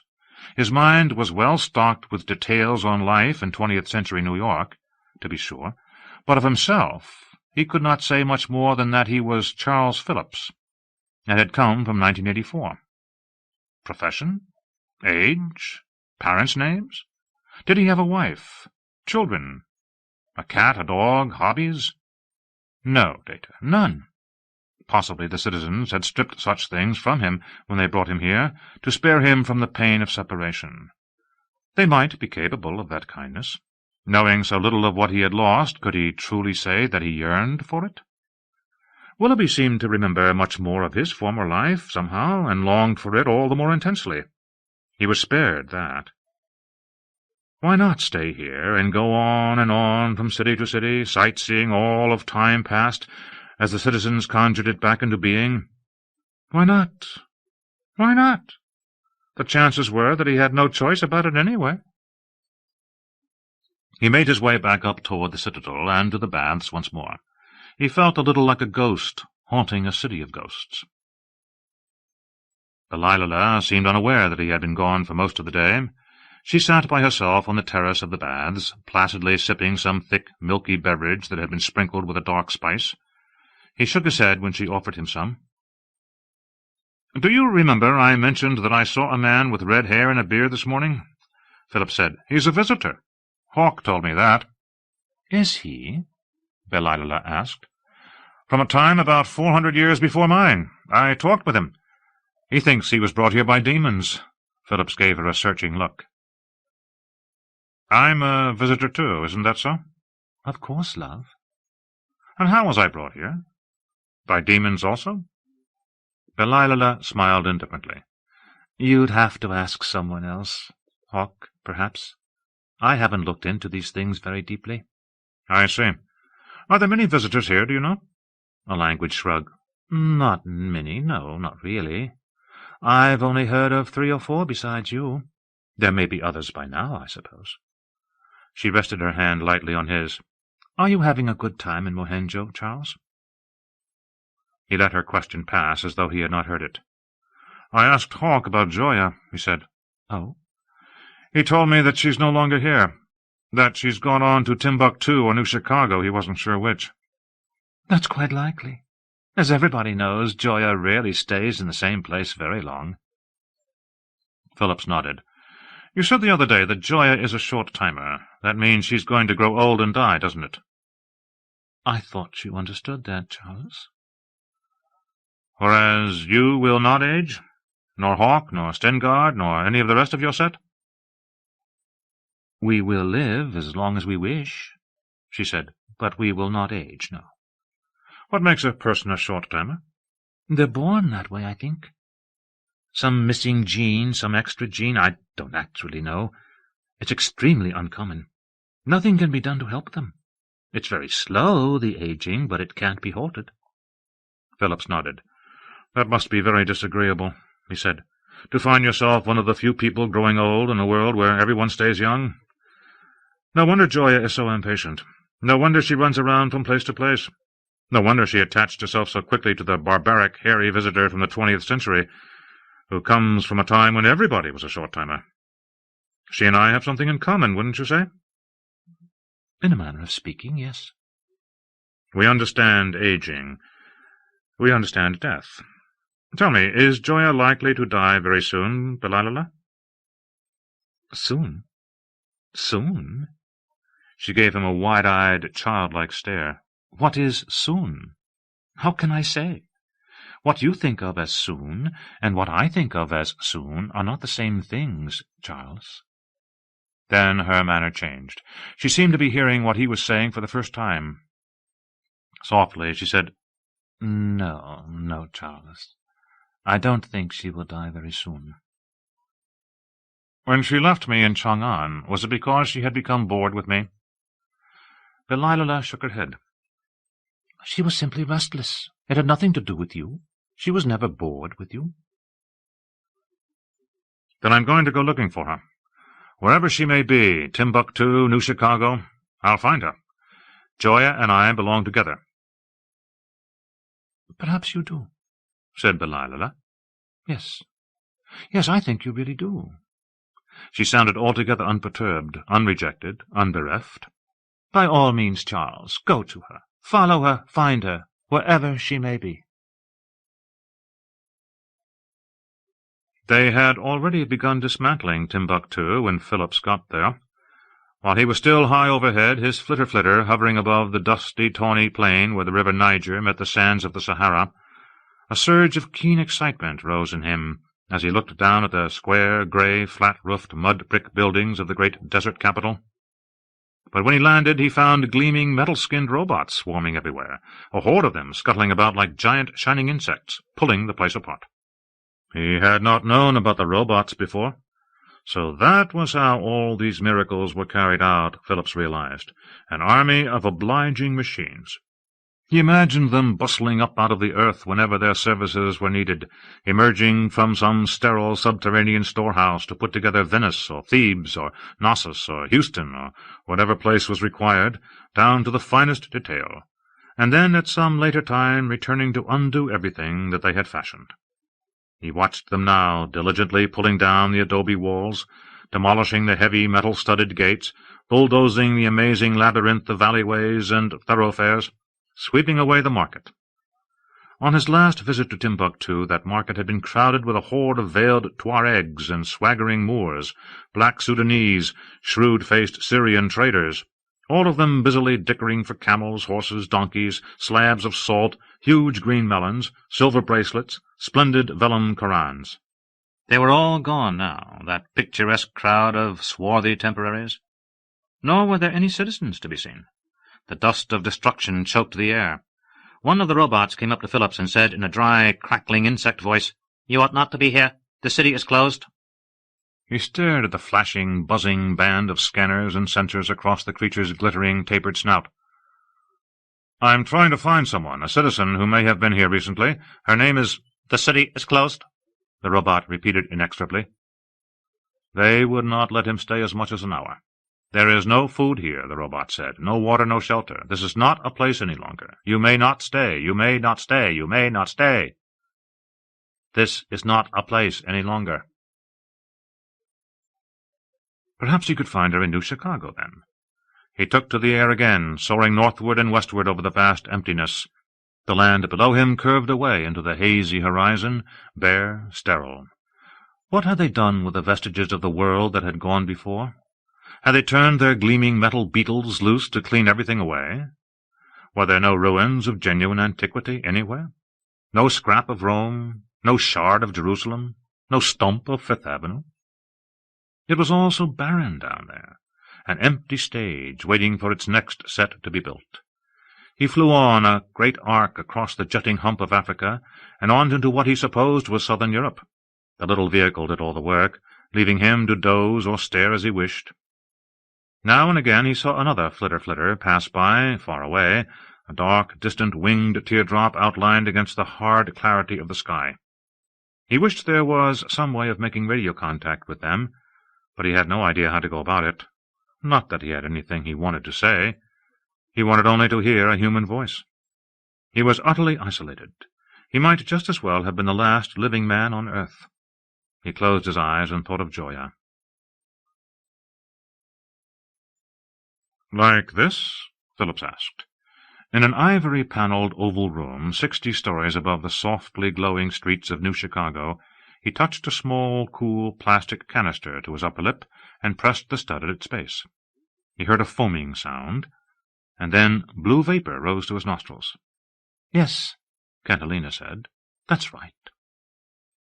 He detected a faint aroma of cinnamon, cloves, and something that might almost have been broiled lobster. Then a spasm of dizziness hit him, and visions rushed through his head. Gothic cathedrals, the pyramids, Central Park under fresh snow, the harsh brick warrens of Mohenjo-Daro, and 50,000 other places all at once, a wild roller-coaster ride through space and time. It seemed to go on for centuries. But finally his head cleared, and he looked about, blinking, realizing that the whole thing had taken only a moment. Catalina still stood at his elbow. The other citizens in the room, 15, 20 of them, had scarcely moved. The strange little man with the celadon skin over by the far wall continued to stare at him. "Well," Catalina asked, "what did you think?" "Incredible." "And very authentic. It's an actual New Chicagoan drug. The exact formula. Would you like another?" "Not just yet," Phillips said uneasily. He swayed and had to struggle for his balance. Sniffing that stuff might not have been such a wise idea, he thought. He had been in New Chicago a week, or perhaps it was 2, and he was still suffering from the peculiar disorientation that city always aroused in him. This was the 4th time that he had come here, and it had been the same every time. New Chicago was the only one of the reconstructed cities of this world that in its original incarnation had existed after his own era. To him it was an outpost of the incomprehensible future. To the citizens it was a quaint simulacrum of the archaeological past. That paradox left him aswirl with impossible confusions and tensions. What had happened to old Chicago was of course impossible for him to discover. Vanished without a trace, that was clear. No water tower, no Marina City, no Hancock Center, no Tribune building. Not a fragment, not an atom. But it was hopeless to ask any of the 1,000,000+ inhabitants of New Chicago about their city's predecessor. They were only temporaries. They knew no more than they had to know, and all that they had to know was how to go through the motions of whatever it was that they did by way of creating the illusion that this was a real city. They had no need of knowing ancient history. Nor was he likely to find out anything from a citizen, of course.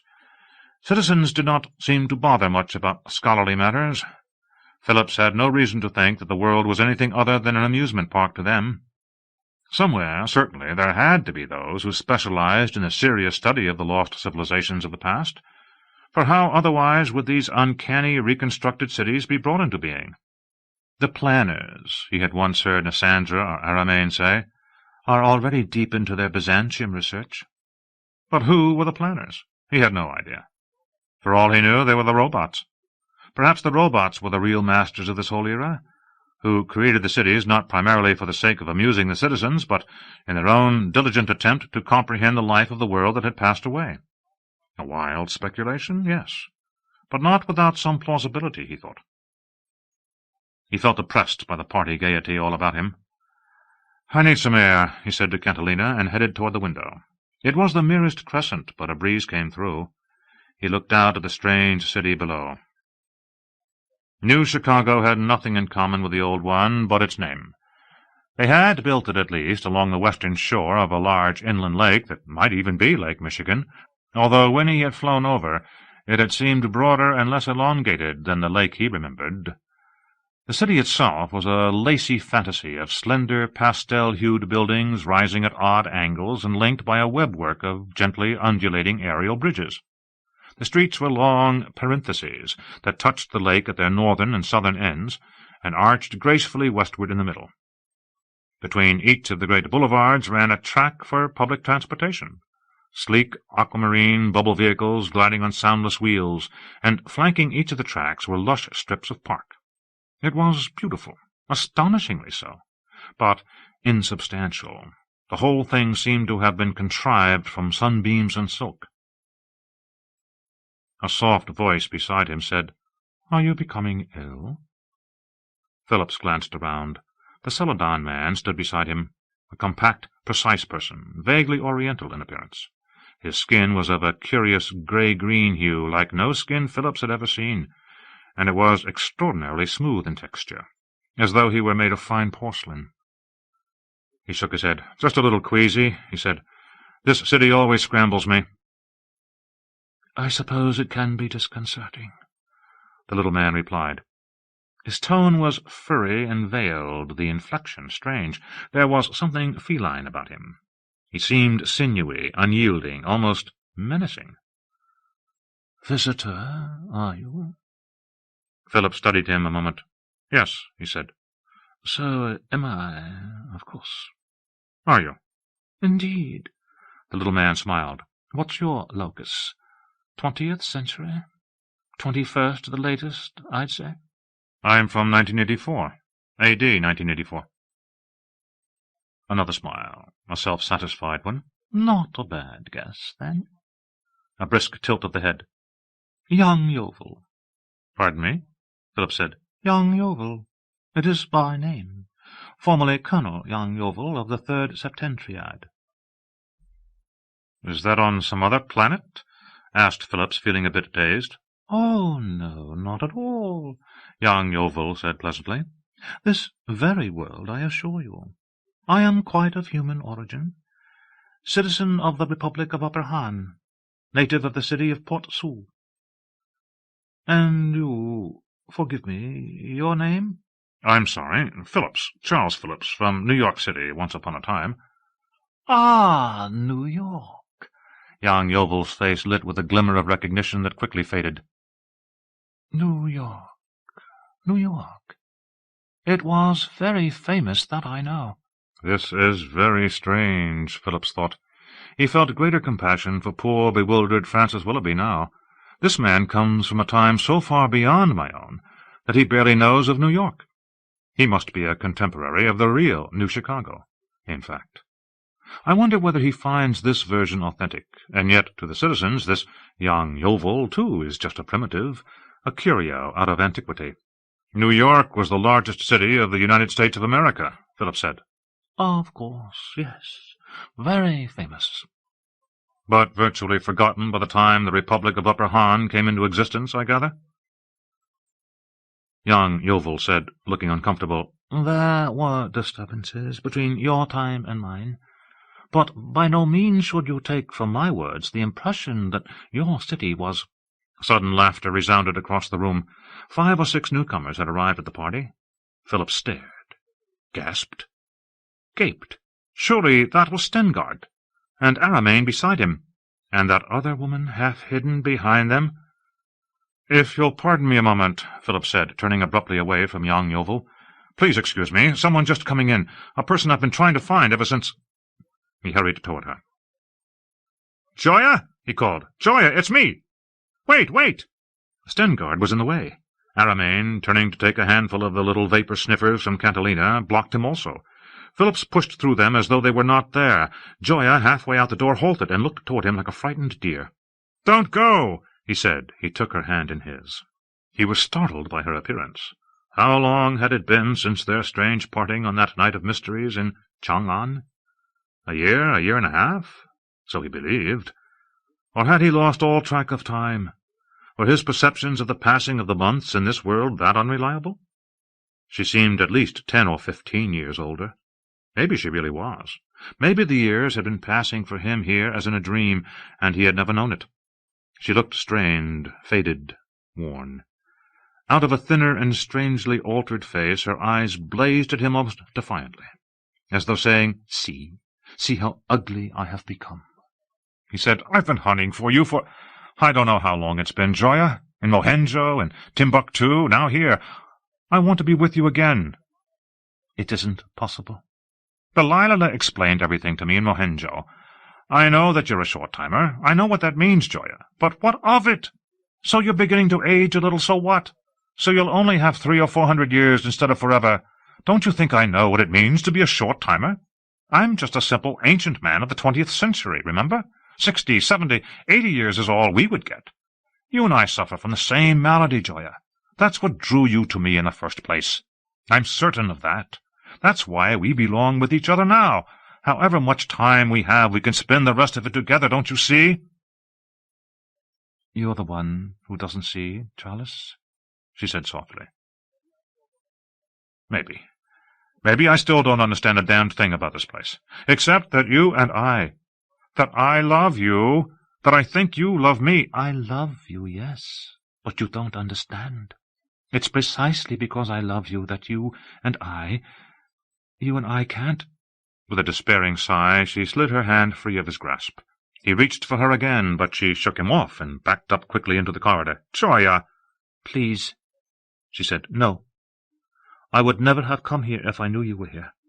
Don't come after me, please. Please." She turned and fled. He stood looking after her for a long moment. Catalina and Aramain appeared and smiled at him as if nothing at all had happened. Catalina offered him a vial of some sparkling amber fluid. He refused with a brusque gesture. Where do I go now? He wondered. What do I do? He wandered back into the party. Young Yeovil glided to his side. "You are in great distress," the little man murmured. Phillips glared. "Let me be." "Perhaps I could be of some help?" "There's no help possible," said Phillips. He swung about and plucked one of the vials from a tray and gulped its contents. It made him feel as if there were two of him, standing on either side of young Yeovil. He gulped another. Now there were four of him. "I'm in love with a citizen," he blurted. It seemed to him that he was speaking in chorus. "Love, ah. And does she love you?" "So I thought. So I think. But she's a short-timer. Do you know what that means? She's not immortal like the others. She ages. She's beginning to look old, and so she's been running away from me. She doesn't want me to see her changing. She thinks it'll disgust me, I suppose. I tried to remind her just now that I'm not immortal either, that she and I could grow old together, but she—" "Oh, no," young Yeovil said quietly. "Why do you think you will age? Have you grown any older in all the time you have been here?" Phillips was nonplussed. "Of course I have. I— "Have you?" Young Yeovil smiled. "Here, look at yourself." He did something intricate with his fingers, and a shimmering zone of mirror-like light appeared between them. Phillips stared at his reflection. A youthful face stared back at him. It was true, then. He had simply not thought about it. How many years had he spent in this world? The time had simply slipped by. A great deal of time, though he could not calculate how much. They did not seem to keep close count of it here, nor had he. But it must have been many years, he thought. All that endless travel up and down the globe. So many cities had come and gone. Rio, Rome, Asgard. Those were the first three that came to mind. And there were others. He could hardly remember every one. Years. His face had not changed at all. Time had worked its harshness on Gioia, yes, but not on him. "I don't understand," he said. "Why am I not aging?" "Because you are not real," said young Yeovil. "Are you unaware of that?" Phillips blinked. "Not real?" "Did you think you were lifted bodily out of your own time?" the little man asked. "Ah, no, no, there is no way for them to do such a thing. We are not actual time-travelers. Not you, not I, not any of the visitors. I thought you were aware of that. But perhaps your era is too early for a proper understanding of these things. We are very cleverly done, my friend. We are ingenious constructs, marvelously stuffed with the thoughts and attitudes and events of our own times. We are their finest achievement, you know, far more complex even than one of these cities. We are a step beyond the temporaries. More than a step, a great deal more. They do only what they are instructed to do, and their range is very narrow. They are nothing but machines, really, whereas we are autonomous. We move about by our own will. We think, we talk, we even, so it seems, fall in love. But we will not age. How could we age? We are not real. We are mere artificial webworks of mental responses. We are mere illusions, done so well that we deceive even ourselves. You did not know that. Indeed, you did not know." He was airborne, touching destination buttons at random. Somehow he found himself heading back toward Timbuktu. This city is closed. This is not a place any longer. It did not matter to him. Why should anything matter? Fury and a choking sense of despair rose within him. "I am software," Phillips thought. "I am nothing but software." Not real, very cleverly done, an ingenious construct, a mere illusion. No trace of Timbuktu was visible from the air. He landed anyway. The grey, sandy earth was smooth, unturned, as though there had never been anything there. A few robots were still about, handling whatever final chores were required in the shutting down of a city. Two of them scuttled up to him. Huge, bland, gleaming silver-skinned insects. Not friendly. "There is no city here," they said. "This is not a permissible place." "Permissible by whom? There is no reason for you to be here." "There's no reason for me to be anywhere," Phillips said. The robots stirred, made uneasy humming sounds and ominous clicks, waved their antennae about. They seemed troubled, he thought. They seemed to dislike my attitude. Perhaps I run some risk of being taken off to the Home for Unruly Software for debugging. I'm leaving now, he told them. Thank you very much. He backed away from them and climbed into his flitter-flitter. He touched more destination buttons. We move about by our own will. We think, we talk, we even fall in love. He landed in Chang'an. This time there was no reception committee waiting for him at the Gate of Brilliant Virtue. The city seemed larger and more resplendent, new pagodas, new palaces. It felt like winter. A chilly, cutting wind was blowing.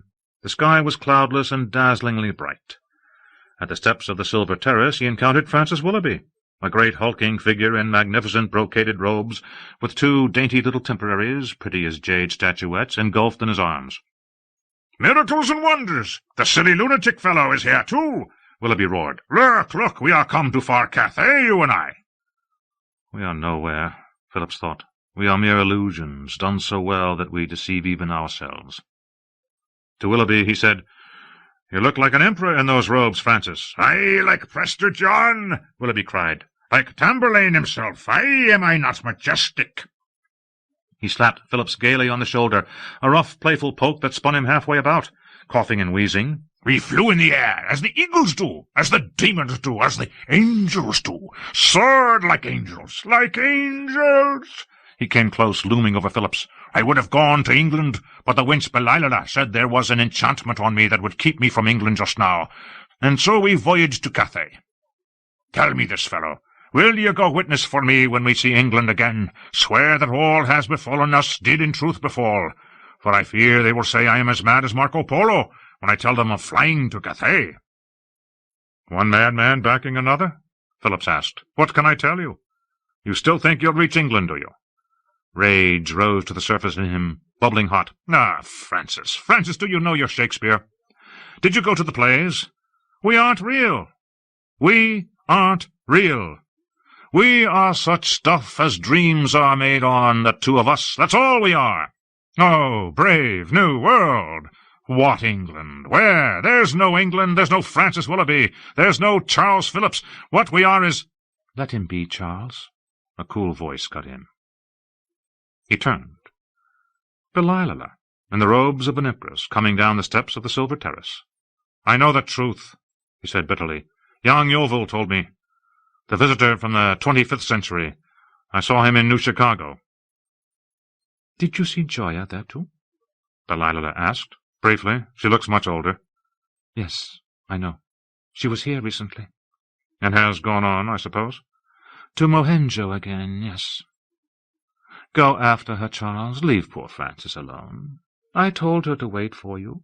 I told her that she needs you, and you need her." "Very kind of you. But what good is it, Belilala? I don't even exist, and she's going to die." "You exist. How can you doubt that you exist? You feel, don't you? You suffer, you love. You love Joya, is that not so? And you are loved by Joya. Would Joya love what is not real?" "You think she loves me?" "I know she does. Go to her, Charles. Go. I told her to wait for you in Mohenjo." Phillips nodded numbly. What was there to lose? "Go to her," said Belilala again. "Now." "Yes," Phillips said. "I'll go now." He turned to Willoughby. "If ever we meet in London, friend, I'll testify for you. Fear nothing. All will be well, Francis." He left them and set his course for Mohenjo-Daro, half expecting to find the robots already tearing it down. Mohenjo-Daro was still there, no lovelier than before. He went to the baths, thinking he might find Joya there. She was not. But he came upon Cassandra, Stengard, Fenneman. "She has gone to Alexandria," Fenneman told him. "She wants to see it one last time before they close it." "They're almost ready to open Constantinople," Stengard explained. "The capital of Byzantium, you know, the great city by the Golden Horn. They'll take Alexandria away, you understand, when Byzantium opens. They say it's going to be marvelous. We'll see you there for the opening, naturally." "Naturally," Philip said.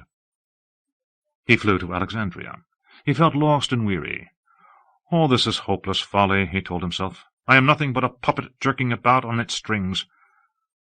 But somewhere above the shining breast of the Arabian Sea The deeper implications of something that Belial had said to him started to sink in, and he felt his bitterness, his rage, his despair, all suddenly beginning to leave him. You exist. How can you doubt that you exist? Would Joya love what is not real? Of course. Of course. Young Yeovil had been wrong. Visitors were something more than mere illusions. Indeed, young Yeovil had voiced the truth of their condition without understanding what he was really saying. We think, we talk, we fall in love. Yes, that was the heart of the situation. The visitors might be artificial, but they were not unreal. Belial had been trying to tell him that just the other night. You suffer, you love Joya. Would Joya love what is not real? Surely he was real, or at any rate real enough. What he was something strange, something that would probably have been all but incomprehensible to the 20th century people whom he had been designed to simulate. But that did not mean that he was unreal. Did one have to be of woman born to be real? No, no, no! His kind of reality was a sufficient reality. He had no need to be ashamed of it. And, understanding that, he understood that Joya did not need to grow old and die. There was a way by which she could be saved, if only she would embrace it, if only she would. When he landed in Alexandria, he went immediately to the hotel on the slopes of the Paneum, where they had stayed on their first visit so very long ago. And there she was, sitting quietly on a patio with a view of the harbour and the lighthouse. There was something calm and resigned about the way she sat. She had given up. She did not even have the strength to flee from him any longer. "Joya," he said gently. She looked older than she had in New Chicago. Her face was drawn and sallow, and her eyes seemed sunken, and she was not even bothering these days to deal with the white strands that stood out in stark contrast against the darkness of her hair.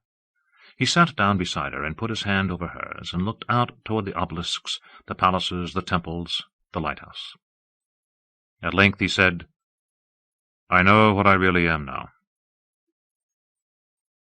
"Do you, Charles?" She sounded very far away. "In my age we called it software. All I am is a set of commands, responses, cross-references, operating some sort of artificial body. It's infinitely better software than we could have imagined, but we were only just beginning to learn how, after all. They pumped me full of 20th century reflexes, the right moods, the right appetites, the right irrationalities, the right sort of combativeness. Somebody knows a lot about what it was like to be a 20th century man. They did a good job with Willoughby, too, all that Elizabethan rhetoric and swagger. And I suppose they got young Yeovil right. He seems to think so. Who better to judge? The 25th century, the Republic of Upper Han, people with grey-green skin, half Chinese and half Martian for all I know. Somebody knows. Somebody here is very good at programming, Joya." She was not looking at him. "I feel frightened, Charles," she said in that same distant way. "Of me? Of the things I'm saying?" "No, not of you. Don't you see what has happened to me?" "I see you. There are changes." "I lived a long time wondering when the changes would begin. I thought maybe they wouldn't. Not really. Who wants to believe they'll get old? But it started when we were in Alexandria that first time. In Chang'an it got much worse. And now, he said abruptly, "Stengard tells me they'll be opening Constantinople very soon." "So? Don't you want to be there when it opens?" "I'm becoming old and ugly, Charles." "We'll go to Constantinople together. We'll leave tomorrow, eh? What do you say? We'll charter a boat. It's a quick little hop right across the Mediterranean. Sailing to Byzantium. There was a poem, you know, in my time. Not forgotten, I guess, because they've programmed it into me. All these thousands of years, and someone still remembers old Yeats. The young in one another's arms, birds in the trees. Come with me to Byzantium, Joya." She shrugged. "Looking like this?" getting more hideous every hour, while they stay young forever? Well, you—" she faltered. Her voice cracked. She fell silent. "Finish the sentence, Joya." "Please let me alone." "You were going to say, while you stay young forever, too, Charles. Isn't that it? You knew all along that I was never going to change. I didn't know that, but you did." "Yes, I knew. I pretended that it wasn't true, that as I aged, you'd age too. It was very foolish of me. In Chang'an, when I first began to see the real signs of it, that was when I realized I couldn't stay with you any longer. Because I'd look at you, always young, always remaining the same age, and I'd look at myself and—" She gestured, palms upward. "So I gave you to Balilala and ran away." "Oh, so unnecessary, Joya." "I didn't think it was." "But you don't have to grow old. Not if you don't want to." "Don't be cruel, Charles," she said tonelessly. "There's no way of escaping what I have." "But there is," he said. "You know nothing about these things." "Not very much, no," he said. "But I see how it can be done. Maybe it's a primitive, simple-minded 20th century sort of solution, but I think it ought to work. I've been playing with the idea ever since I left Mohenjo. Tell me this, Joya. Why can't you go to them, to the programmers, to the artificers, the planners, whoever they are, the ones who create the cities and the temporaries and the visitors, and have yourself made into something like me?" She looked up, startled. "What are you saying?" "They can cobble up a 20th century man out of nothing more than fragmentary records and make him plausible, can't they? Or an Elizabethan, or anyone else of any era at all. And he's authentic, he's convincing. So why couldn't they do an even better job with you? Produce a Joya so real that even Joya can't tell the difference. But a Joya that will never age, a Joya construct, a Joya program, a visitor Joya. Why not? Tell me, why not, Joya?" She was trembling. "I've never heard of doing any such thing." "But don't you think it's possible?" "How would I know?" "Of course it's possible. If they can create visitors, they can take a citizen and duplicate her in such a way that—" "It's never been done. I'm sure of it. I can't imagine any citizen agreeing to any such thing. To give up the body, to let yourself be turned into— She shook her head, but it seemed to be a gesture of astonishment, as much as of negation. He said, "Sure, to give up the body. Your natural body, your aging, shrinking, deteriorating, short-timer body. What's so awful about that?" She was very pale. "This is craziness, Charles. I don't want to talk about it any more." "It doesn't sound crazy to me." "You can't possibly understand." "Can't I? I can certainly understand being afraid to die.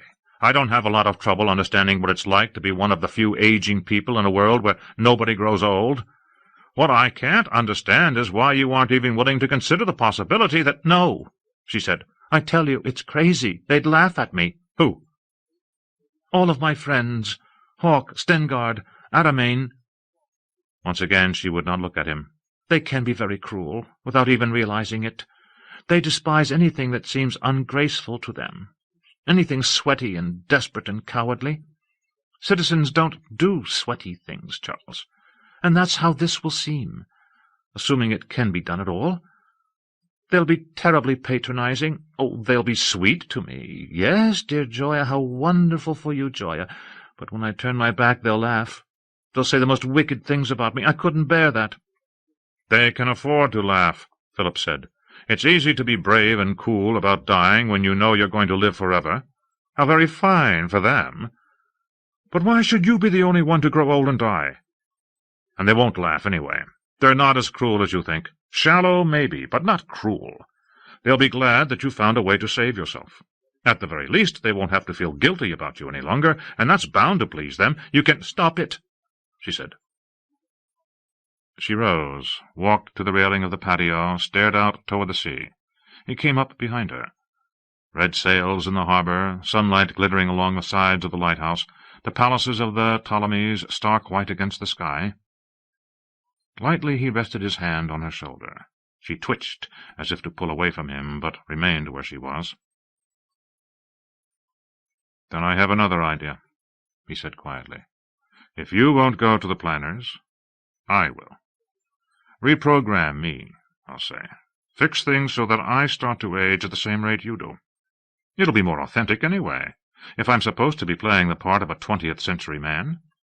Over the years, I'll very gradually get some lines in my face, my hair will turn gray, I'll walk a little more slowly.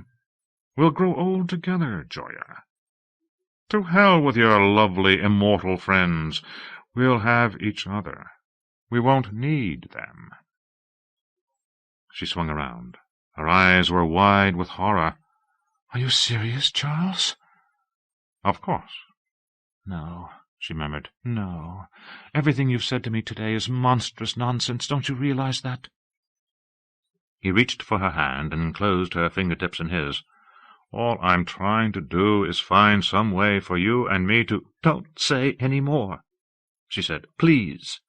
Quickly, as though drawing back from a suddenly flaring flame, she tugged her fingers free of his and put her hand behind her. Though his face was just inches from hers, he felt an immense chasm opening between them. They stared at one another for a moment. Then she moved deftly to his left, darted around him, and ran from the patio. Stunned, he watched her go, down the long marble corridor and out of sight. It was folly to give pursuit, he thought. She was lost to him, that was clear. That was beyond any question. She was terrified of him. Why cause her even more anguish? But somehow he found himself running through the halls of the hotel, along the winding garden path, into the cool green groves of the Paneum. He thought he saw her on the portico of Hadrian's palace, but when he got there the echoing stone halls were empty.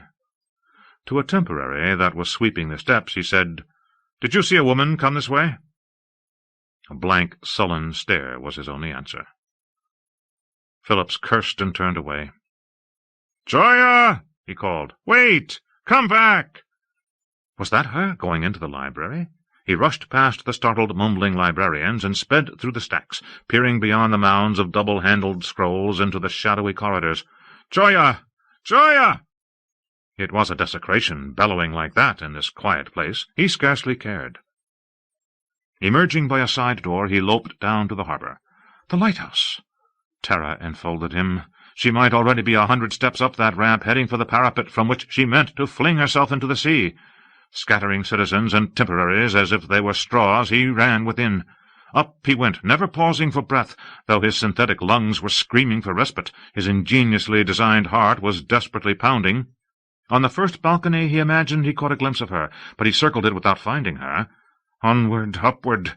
He went to the top, to the beacon chamber itself. No, Joya. Had she jumped? Had she gone down one ramp while he was ascending the other?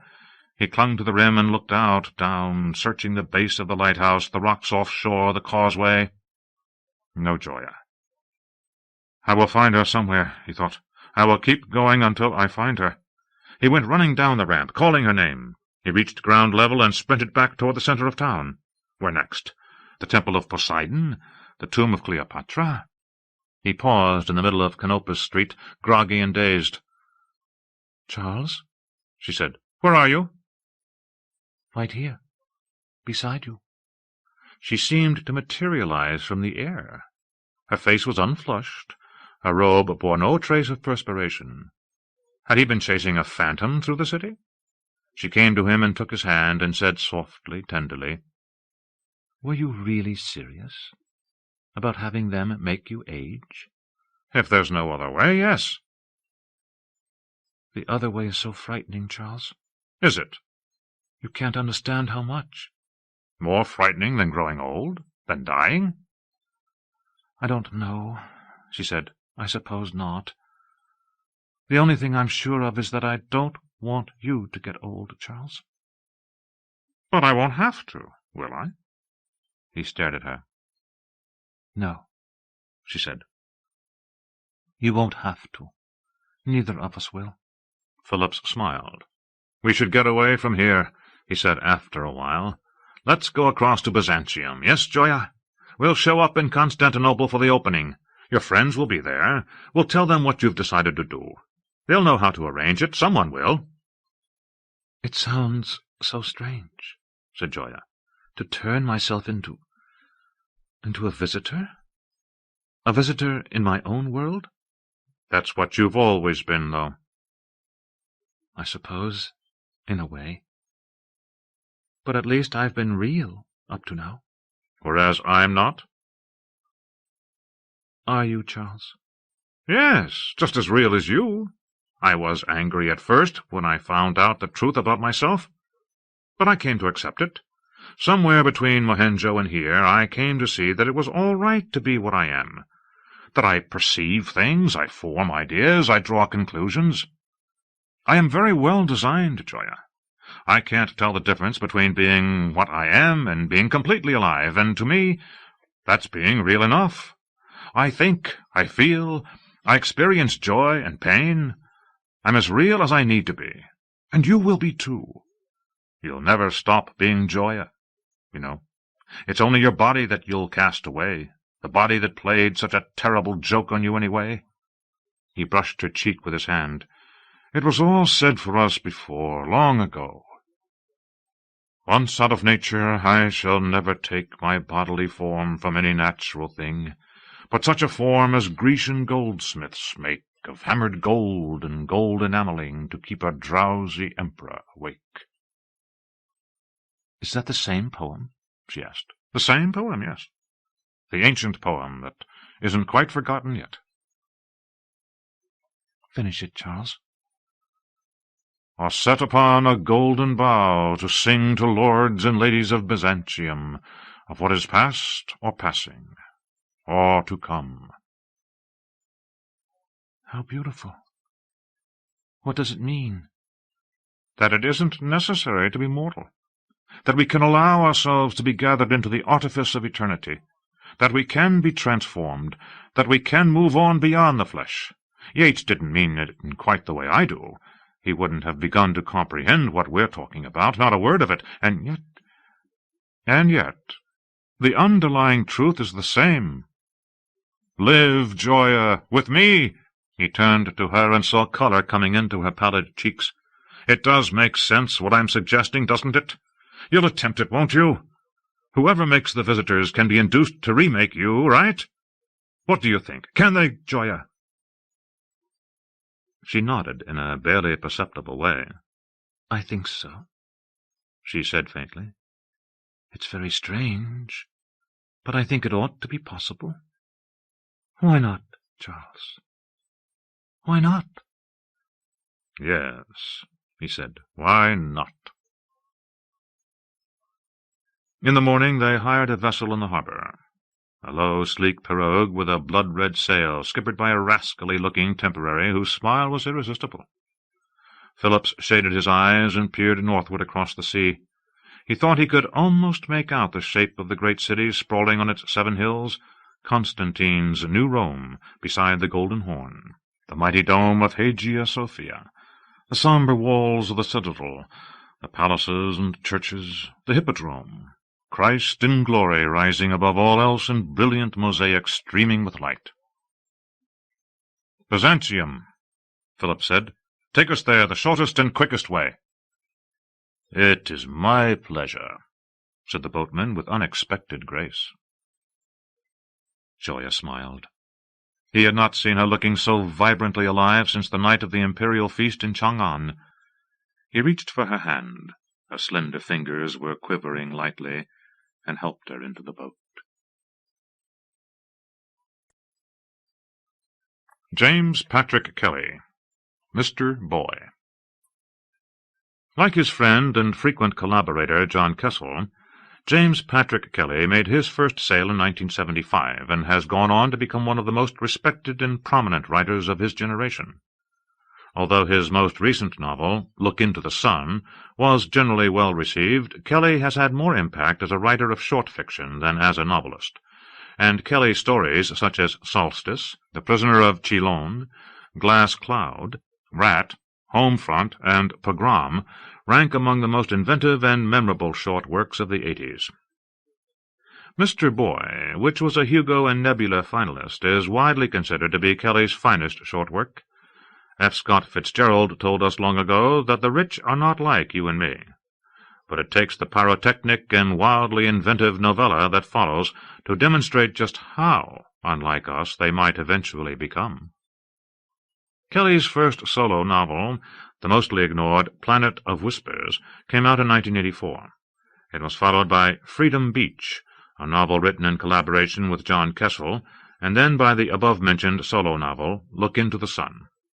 Out soon will be a third solo novel, Wildlife, which features several of the characters from Mr. Boy.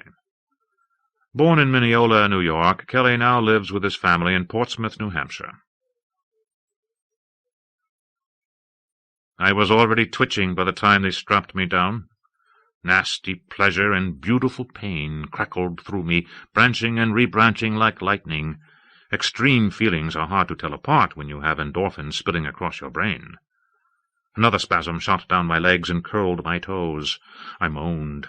The stiffs wore surgical masks that hid their mouths, but I knew that they were smiling. They hated me because my mom could afford to have me stunted.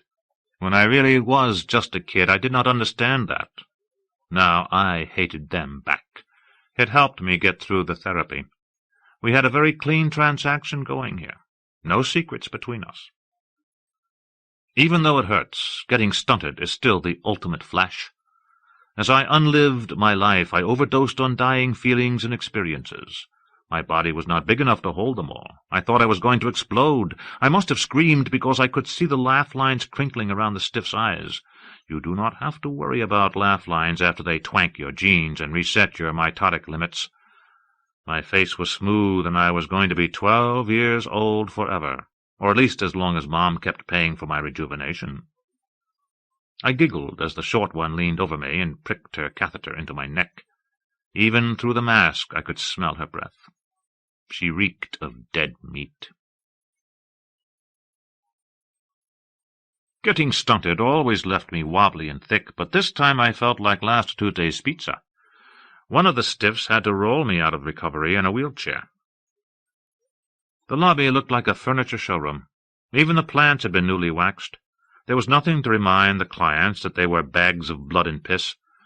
"You are all biological machines now," said the lobby, clean as space station lettuce. A scattering of people sat on the hard chairs. Stenny and Comrade were fidgeting by the elevators. They looked as if they were thinking of rearranging the furniture, like maybe into a pile in the middle of the room. Even before they waved, the stiff seemed to know that they were waiting for me. Comrade smiled. "Zdrastya." "You okay, Mr. Boy?" said Stenny. Stenny was a grapefruit-yellow Stenonychosaurus with a brown underbelly. His razor-clawed toes clicked against the slate floor as he walked.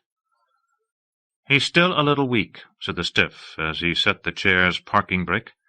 He strained to act nonchalant, not realizing that Stenny enjoys being stared at. "He needs rest. Are you his brother?" he said to Comrade. Comrade appeared to be a teen-aged spike neck with a head of silky black hair that hung to his waist.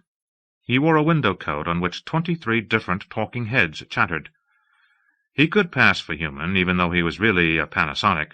"Nyet," said Comrade. "I'm just another one of his hallucinations." The poor stiff gave him a dry, nervous cough that might have been meant as a chuckle. He was probably wondering whether Stenny wanted to take me home or eat me for lunch. I always thought that the way Stenny got reshaped was more funny-looking than fierce, a python that had rear-ended an ostrich. But even though he was a head shorter than me, he did have enormous eyes and a mouthful of serrated teeth. He stopped next to the wheelchair and rose up to his full height. "I appreciate everything you've done." Stenny offered the stiff his spindly three-fingered hand to shake. "Sorry if he caused any trouble." The stiff took it gingerly, then shrieked and flew backwards. He jumped almost a meter off the floor. Everyone in the lobby turned, and Stenny opened his hand and waved the joy buzzer. He slapped his tail against the slate in triumph. Stenny's sense of humor was extreme. But then he was only 13 years old. Stenny's parents had given him the Nissan Alpha for his 12th birthday, and we had been customizing it ever since. We installed blue mirror glass, and Stenny painted scenes from the late Cretaceous on the exterior body armor. We ripped out all the seats, put in a wall-to-wall gel mat and a fridge and a microwave and a screen and a mini-dish. Comrade had even done an illegal operation on the car brain so that we could override in an emergency and actually steer the Alpha ourselves with a joystick. It would have been cramped, but we would have lived in Stenny's car if our parents had let us. "You okay there, Mr. Boy?" said Stenny. As I watched the trees whoosh past in the rain, I pretended that the car was standing still and the world was passing me by. "Think of something to do, okay?" Stenny had the car and all, and he was fun to play with, but ideas were not his specialty. He was probably smart for a dinosaur. "I'm bored." "Leave him alone, will you?" Conrad said. "He hasn't said anything yet." Stenny stretched and nudged me with his foot. "Say something." He had legs like a horse, yellow skin stretched tight over long bones and stringy muscle. "Prostraeus! He just had his jeans twanked, you jack." Conrad always took good care of me, or tried to. "Remember what that's like? He's in damage control." "Maybe I should go to socialization," Stenny said. "Aren't they having a dance this afternoon?" "You're talking to me?" said the Alpha. "You haven't earned enough learning credits to socialize. You're a quiz behind and 45 minutes short of E-class. You haven't linked since—" "Just shut up and drive me over." Stenny and the Alpha did not get along. He thought the car was too strict. "I'll make up the plugging quiz, okay?" He probed a mess of empty juice boxes and snack wrappers with his foot. "Anyone see my comm anywhere?" Stenny's school comm was wedged behind my cushion. "You know," I said, "I can't take much more of this." I leaned forward, wriggled it free, and handed it over. "Of what, poputchik?" said Comrade. "Joyriding? Listening to the lizard here?" Being stunted. Stenny flipped up the screen of his comm and went online with the school's computer. "You guys help me, okay?" He retracted his claws and tapped at the oversized keyboard. "It's extreme while you're on the table," I said, "but now I feel empty, like I've lost myself." "You'll get over it," said Stenny. "First question. Brand name of the first Wise Guys sold for home use?" "NEC bots, of course," said Comrade. "Geneva? It got nuked, right? Haile Selassie was that king of Egypt who the Marleys claim is God, right?" "Name the Cold Wars." "Nicaragua, Angola." "Korea was the first." Typing was hard work for Stenny. He did not have enough fingers for it. "One was something like Venezuela, or something." "Sure it wasn't Venice?" "Or Venus?" I said, but Stenny was not paying attention. "All right, I know that one. And that. The Sovs built the first space station. Ronald Reagan, he was the president who dropped the bomb." Conrad reached inside of his coat and pulled out an envelope. "I got you something, Mr. Boy. A get-well present for your collection." I opened it and scoped a picture of a naked, dead fat man on a stainless steel table. The print had a DI verification grid on it, which meant this was the real thing, not a composite. Just above the corpse's left eye there was a neat hole. It was rimmed with purple, which had faded to bruise blue. He had curly gray hair on his head and chest, skin the color of dried mayonnaise, and a wonderfully complicated penis graft. He looked relieved to be dead. Who was he? I liked Conrad's present. It was extreme. CEO of Infoline. He had the wife, you know, the one who stole all the money so she could download herself into a computer. I shivered as I stared at the dead man. I could hear myself breathing and feel the blood squirting through my arteries. "Didn't they turn her off?" I said. This was the kind of stuff we were not even supposed to imagine, much less look at. Too bad they had cleaned him up. "How much did this cost me?" "You don't want to know." "Hey!" Stenny thumped his tail against the side of the car. "I'm taking a quiz here, and you guys are drooling over porn. When was the first World Depression?" "Who cares?" I slipped the picture back into the envelope and grinned at Conrad. "Well, let me see, then." Stenny snatched the envelope. "You know what I think, Mr. Boy? I think this corpse jag you're on is kind of sick. Besides, you're going to get in trouble if you let Conrad keep breaking laws. Isn't this picture private?" "Privacy is 20th century thinking. It's all information, Stenny, and information should be accessible." I held out my hand. "But if glasnost bothers you, give it up." I wiggled my fingers. Conrad snickered. Stenny pulled out the picture, glanced at it, and hissed, "You're scaring me, Mr. Boy." His school comm beeped as it posted his score on the quiz, and he sailed the envelope back across the car at me. Not Venezuela, Vietnam. Hey, Truman dropped the plugging bomb. Reagan was the one who spent all the money. What's wrong with you dumbscuts? Now I owe school another 15 minutes. Hey, if you don't make it look good, they'll know you had help, Conrad laughed. What's with this dance, anyway? You don't dance. I picked Conrad's present up and tucked it into my shirt pocket. You find yourself a cush or something, lizard boy? Maybe. Stenny could not blush, but sometimes when he was embarrassed, the loose skin under his jaw quivered. Even though he had been reshaped into a dinosaur, he was still growing up. Maybe I am getting a little. What's it to you? If you're getting it, I said, it's got to be microscopic. This was a bad sign. I was losing him to his dick, just like all the other pals. No way I wanted to start over with someone new. I had been alive for 25 years now. I was running out of things to say to 13-year-olds. As the Alpha pulled up to the school, I scoped the crowd waiting for the doors to open for third shift. Although there were a handful of stunted kids, a pair of gorilla brothers who were football stars, and Freddy the Teddy, a bear who had furry hands instead of real paws, the majority of students at New Canaan High looked more or less normal. Most working stiffs thought that people who had their jeans twanked were freaks. Come get me at 5:15, Stenny told the Alpha. In the meantime, take these guys wherever they want to go. He opened the door. You rest up, Mr. Boy, okay? What? I was not paying attention. Sure. I had just seen the most beautiful girl in the world. She leaned against one of the concrete columns of the portico, chatting with a couple other kids. Her hair was long and nut-colored, and the ends twinkled. She was wearing a loose black robe over mirror skin tights. Her school comm dangled from a strap around her wrist. She appeared to be 17, maybe 18, but, of course, appearances could be deceiving.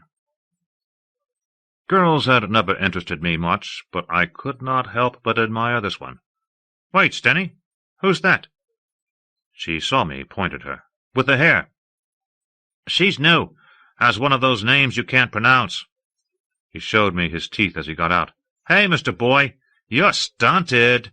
You haven't got what she wants.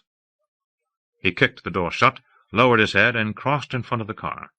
When he walked, he looked like he was trying to squash a bug with each step. His snaky tail curled high behind him for balance, his twiggy little arms dangled. When the new girl saw him, she pointed and smiled.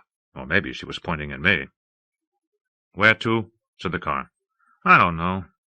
I sank low into my seat and pulled out Conrad's present again. Home, I guess. I was not the only one in my family with twanked genes. My mom was a 3/4 scale replica of the Statue of Liberty. Originally she wanted to be full-sized, but then she would have been the tallest thing in New Canaan, Connecticut. The town turned her down when she applied for a zoning variance. Her lawyers and their lawyers sued and countersued for almost 2 years. Mom's claim was that since she was born human, her freedom of form was protected by the 30th Amendment. However, the form she wanted was a curtain of reshaped cells which would hang on a 42-meter-high ferroplastic skeleton. Her structure, said the planning board, was clearly subject to building codes and zoning laws. Eventually they reached an out-of-court settlement, which was why Mom was only as tall as an 11-story building. She complied with the town's request for a setback of 500 meters from Route 123. As Stenny's Alpha drove us down the long driveway, Conrad broadcast the recognition code which told the robot sentries that we were okay. One thing Mom and the town agreed on from the start: no tourists. Sure, she loved publicity, but she was also very fragile.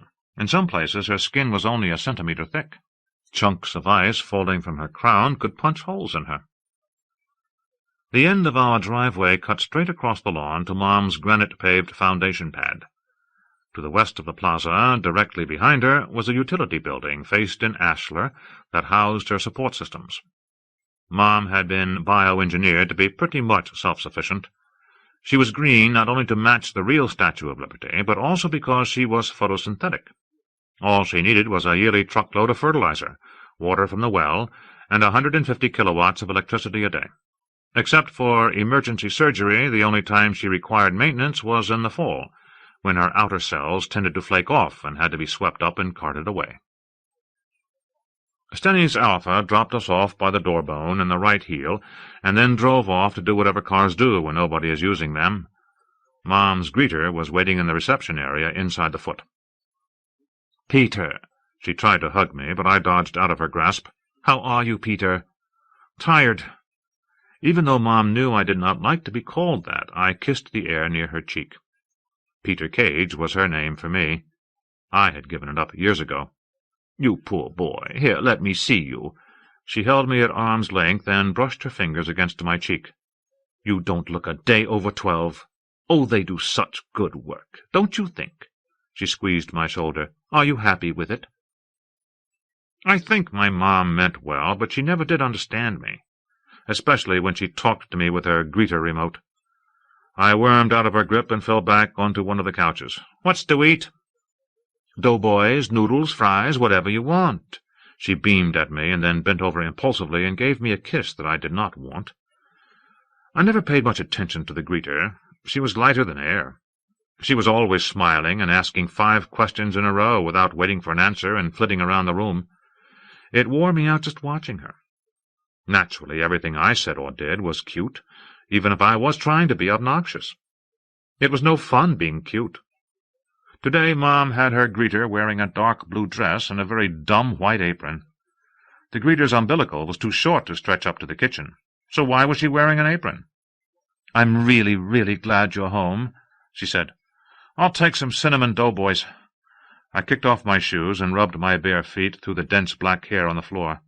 "And a beer." All of Mom's remotes had different personalities. I liked Nanny all right. She was simple, but at least she listened. The lovers were a challenge because they were usually too busy looking into mirrors to notice me. Cook was as pretentious as a 4-star menu. The housekeeper had all the charm of a vacuum cleaner. I had always wondered what it would be like to talk directly to Mom's main brain up in the head, because then she would not be filtered through a remote. She would be herself. "Cook is making you some nice broths to go with your doughboys," said the greeter. "Nanny says you shouldn't be eating dessert all the time." "Hey, did I ask for broth?" At first, Comrade had hung back while the greeter was fussing over me.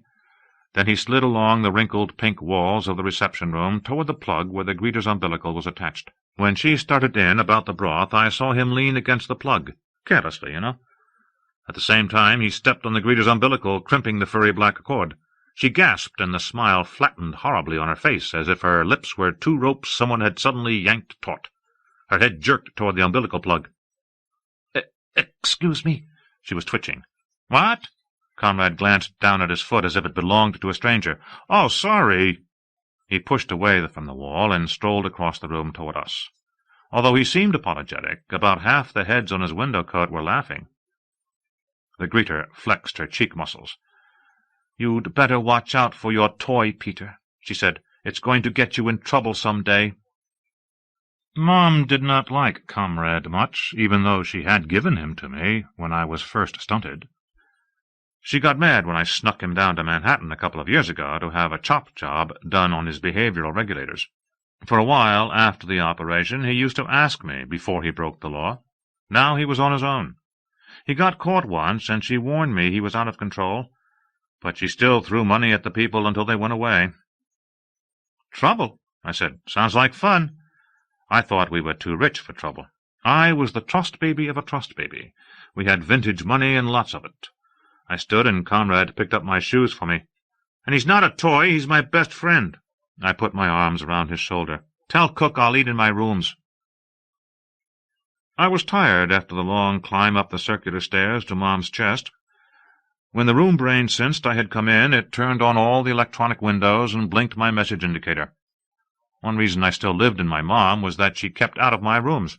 She had promised me total security, and I believed her. Actually, I doubted that she cared enough to pry, although she could easily have tapped my windows. I was safe from her remotes up here, even the housekeeper. Comrade did everything for me. I sent him for supper, perched on the edge of the bed, and cleared the nearest window of army ants foraging for meat through some Angolan jungle. The first message in the queue was from a gray-haired stiff wearing a navy-blue corporate uniform. "Hello, Mr. Cage. My name is Weldon Montrose, and I'm with DataSafe. I'd like to arrange a meeting with you at your convenience. Call my DI number, 408-966-3286. I hope to hear from you soon. What the hell is DataSafe? The room brain ran a search. DataSafe offers services in encryption and information security. It was incorporated in the state of Delaware in 2013. Estimated billings last year were $340 million. Headquarters are in San Jose, California, with branch offices in White Plains, New York, and Chevy Chase, Maryland. Foreign offices. Are they trying to sell me something or what? The room did not offer an answer. Delete, I said. Next. Weldon Montross was back again, looking exactly as he had before. I wondered if he were using a virtual image. Hello, Mr. Cage. I've just discovered that you've been admitted to the Thayer Clinic for rejuvenation therapy. Believe me when I say that I very much regret having to bother you during your convalescence, and I would not do so if this were not a matter of importance. Would you please contact Department of Identification number 408-966-3286 as soon as you're able? You're a pro, Weldon, I'll say that for you. Prying client information out of the Thayer Clinic was not easy, but then the guy was no doubt some kind of op. He was way too polite to be a salesman. What did DataSafe want with me? Any more messages from him? No, said the room brain. Well, delete this one, too, and if he calls back, tell him I'm too busy unless he wants to tell me what he's after. I stretched out on my bed. Next. The gel mattress shivered as it took my weight. Happy Lurdane was having a smash party on the 20th, but Happy was a boring cush, and there was a bill from the pet store for the iguanas that I paid, and a warning from the SPCA that I deleted, and a special offer for preferred customers from my favorite fireworks company that I saved to look at later. And my dad was about to ask for another loan when I paused him and deleted, and last of all, there was a message from Stenny, time-stamped 10 minutes ago. Hey, Mr. Boy, if you're feeling better, I've lined up a VR party for tonight. He did not quite fit into the school's telelink booth. All I could see was his toothy face and the long yellow curve of his neck. Bunch of us have reserved some time on Playroom. Come in disguise. That new kid said she'd link, so scope her yourself if you're so hot. I found out her name, but it's kind of unpronounceable. Tree-something Joplin. Anyway, it's at 7. Meet on Channel 17. Password is Warhead. Hey, did you send my car back yet? Later. He faded. Sounds like fun. Conrad kicked the door bone open and backed through, balancing a tray loaded with soup and fresh doughboys and a mug of cold beer. Are we going? He set it on to the nightstand next to my bed. Maybe, I yawned. It felt good to be in my own bed. Flush the damn soup, would you? I reached over for a doughboy and felt something crinkle in my jacket pocket. I pulled out the picture of the dead CEO. About the only thing I did not like about it was that the eyes were shut. You feel dirtier when the corpse stares back. This is one sweet hunk of meat, comrade. I propped the picture beside the tray. How did you get it, anyway? Must have taken some operating. 3 days' worth. Encryption wasn't all that tough, but there was lots of it. Conrad admired the picture with me as he picked up the bowl of soup. I ended up buying about 10 hours from IBM to crack the file. Kind of pricey, but since you were getting stunted, I had nothing else to do. You see the messages from that security op? I bit into a doughboy. Maybe you were a little sloppy. The hot cinnamon scent tickled my nose. You thought they got a ball, he laughed. So some stiff is cranky. Plug him if he can't take a joke. I said nothing. Conrad could be a pain sometimes. Of course I loved the picture, but he really should have been more careful. He had made a mess and left it for me to clean up. Just what I needed. I knew I would only get mad if I thought about it, so I changed the subject. Well, do you think she's cute? What's her face, Joplin? Conrad turned abruptly toward the bathroom. Sure, for a Badunya, he said over his shoulder. Why not? Talking about girls made him snippy. I think he was afraid of them. I brought my army ants back onto the window. They were swarming over a lump with brown fur.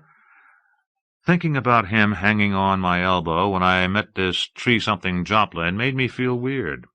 I listened as he poured the soup down the toilet. I was not myself at all. Getting stunted changes you. No one can predict how. I chugged the beer and rolled over to take a nap. It was the first time I had ever thought of leaving Conrad behind. VR party, Mr. Boy. Conrad nudged me awake. Are we going or not? Huh? My gut still ached from the rejuvenation, and I woke up mean enough to chew glass. What do you mean, we? Nothing. Conrad had that blank look he always put on, so I would not know what he was thinking. Still, I could tell he was disappointed.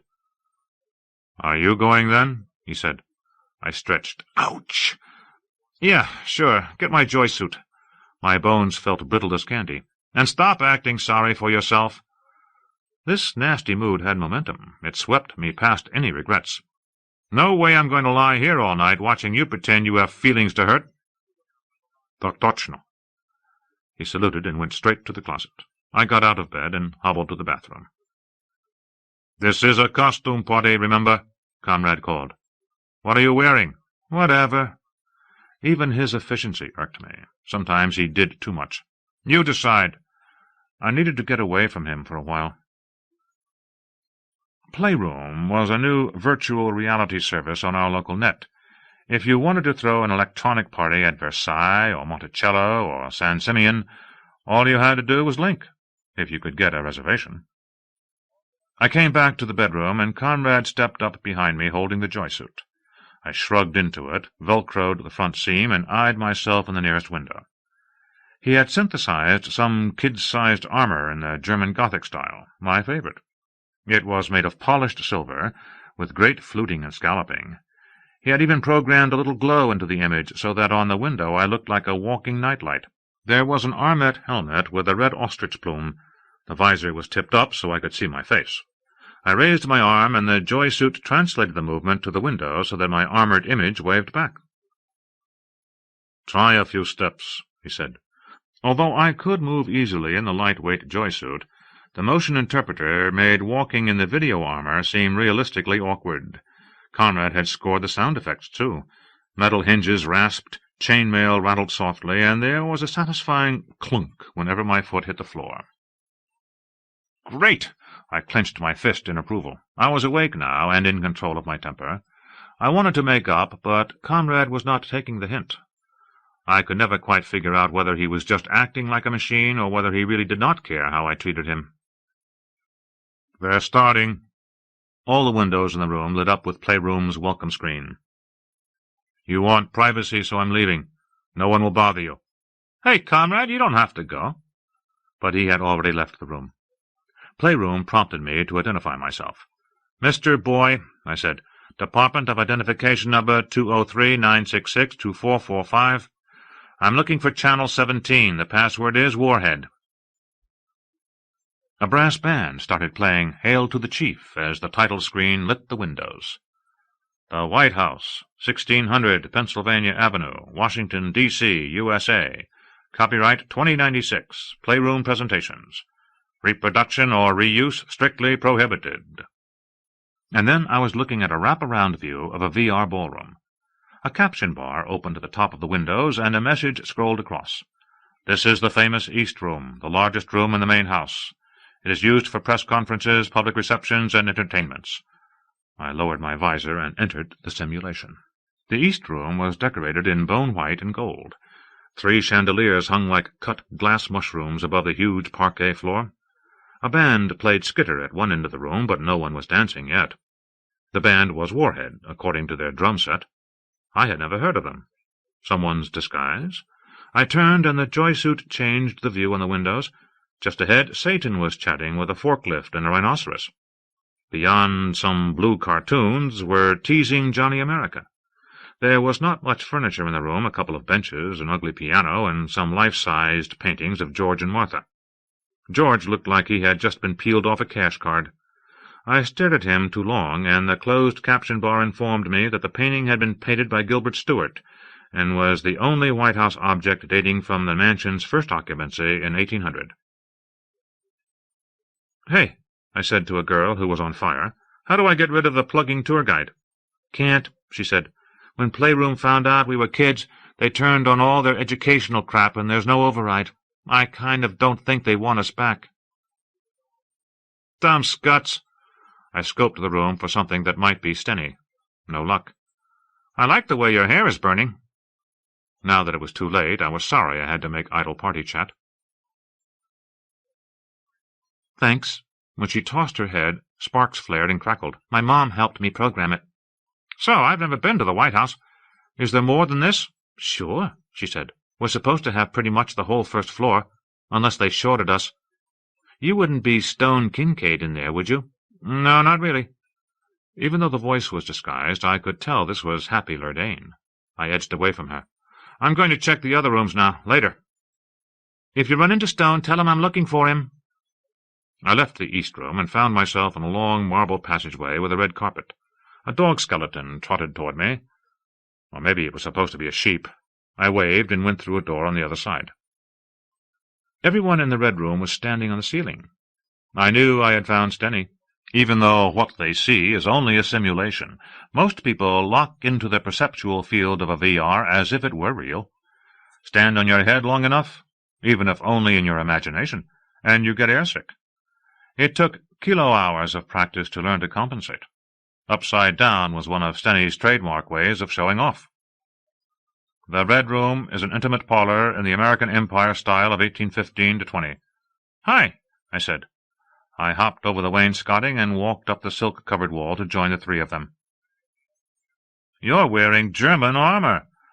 When the boy in blue grinned at me, his cheeks dimpled. He was wearing shorts and white knee socks, a navy sweater over a white shirt.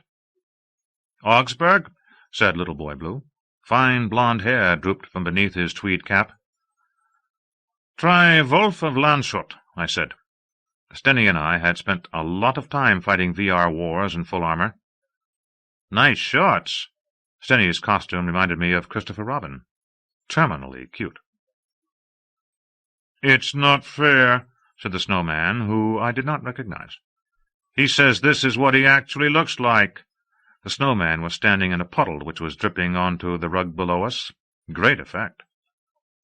"No," said Stenny. "What I said was I would look like this if I hadn't done something about it, okay?" I had not known Stenny before he was a dinosaur. No wonder you got twanked. I wished I could have saved this image, but Playroom was copy-protected. "You've been twanked?" "No joke." The great horned owl ruffled in alarm. She had a girl's voice. "I know it's none of my business, but I don't understand why anyone would do it, especially a kid. I mean, what's wrong with good old-fashioned surgery? And you can be whoever you want in a VR. She paused, waiting for someone to agree with her. No help. "Okay, so I don't understand. But when you mess with your genes, you change who you are. I mean, don't you like who you are? I do." "We're so happy for you," Stenny scowled. "What is this, Mental Health Week?" "We're rich," I said. "We can afford to hate ourselves." "This may sound rude." The owl's big, blunt head swiveled from Stenny to me. "But I think that's sad." "Yeah, well, we'll try to work up some tears for you, Bertie," Stenny said. Silence. In the east room, the band turned the volume up. "Anyway, I've got to be going." The owl shook herself. "Hanging upside down is fine for bats, but not for me. Later." She let go of her perch and swooped out into the hall. The snowman turned to watch her go. "You're driving them off, young man." I patted Stenny on the head. "Come on now, be nice." "Nice makes me puke." "You do have a bit of an edge tonight." I had trouble imagining this dainty little brat as my best friend. "Better watch out you don't cut someone." The dog skeleton came to the doorway and called up to us. "We're supposed to dance now." "About time." Stenny fell off the ceiling like a drop of water and splashed headfirst onto the beige Persian rug. His image went all muddy for a moment, and then he reformed, upright and unharmed. "Going to skitter, Tin Man?" "I need to talk to you for a moment," the snowman murmured. "You need to?" I said. "Dance, dance, dance," sang Stenny. "Later." He swerved after the skeleton out of the room. The snowman said, "It's about a possible theft of information." Right then was when I should have slammed it into reverse, caught up with Stenny, or maybe faded from Playroom altogether. But all I did was raise my hands over my head. "You got me, snowman, I confess. But society is to blame too, isn't it? You will tell the judge to go easy on me. I've had a tough life." "This is serious." "You're Weldon, what's your name?" Down the hall I could hear the thud of Warhead's bass line. Montross." "I'll come to the point, Peter." The only acknowledgment he made was to drop the kid voice. "The firm I represent provides information security services. Last week, someone operated on the protected database of one of our clients. We have reason to believe that a certified photograph was accessed and copied. What can you tell me about this?" "Not bad, Mr. Montross, sir. But if you were as good as you think you are, you'd know my name isn't Peter. It's Mr. Boy. And since nobody invited you to this party, maybe you'd better tell me now why I shouldn't just go ahead and have you deleted." "I know that you were undergoing genetic therapy at the time of the theft, so you could not have been directly responsible. That's in your favor. However, I also know that you can help me clear this matter up, and you need to do that, son, just as quickly as you can. Otherwise, there's big trouble coming." "What are you going to do, tell my mommy?" My blood started to pump. I was coming back to life. "This is my offer. It's not negotiable. You let me sweep your files for this image. You turn over any hard copies you've made, and you instruct your wise guy to let me do a spot reprogramming, during which I will erase his memory of this incident. After that, we'll consider the matter closed." "Why don't I just drop my pants and bend over while I'm at it?" "Look, you can pretend if you want, but you're not a kid anymore. You're 25 years old. I don't believe for a minute that you're as thick as your friends out there. If you think about it, you'll realize that you can't fight us. The fact that I'm here, and I know what I know, means that all your personal information systems are already tapped. I'm an op, son. I could wipe your files clean any time, and I will if it comes to that. However, my orders are to be thorough. The only way I can be sure I have everything is if you cooperate." "You're not even real, are you, Montross? I'll bet you're nothing but cheesy old code. I've talked to elevators with more personality." "The offer is on the table." "Stick it." The owl flew back into the room, braked with outstretched wings, and caught on to the armrest of the Dolly Madison sofa. "Oh, you're still here," she said, noticing us. "I didn't mean to interrupt." "Wait there," I said. "I'm coming right down." "I'll be in touch," said the snowman. "Let me know just as soon as you change your mind." He faded. I flipped backward off the ceiling and landed in front of her. My video armor rang from the impact. "Owl, you just saved the evening." I knew I was showing off, but just then I was willing to forgive myself. "Thanks." "You're welcome, I guess." She edged away from me, moving with precise little bird-like steps toward the top of the couch. "But all I was trying to do was escape the band. Bad and loud." Her ear tufts flattened. "Do you think shutting the door would help?" "Sure. Follow me. We can shut lots of doors." When she hesitated, I flapped my arms like silver wings.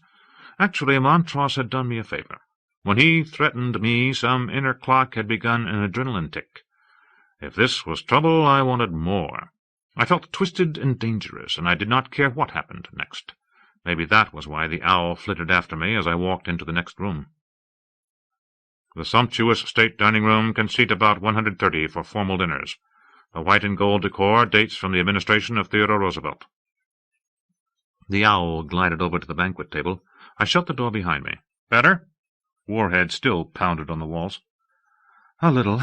She settled on a huge bronze doré centerpiece with a mirrored surface. "I'm going soon anyway." "Why?" "The band stinks.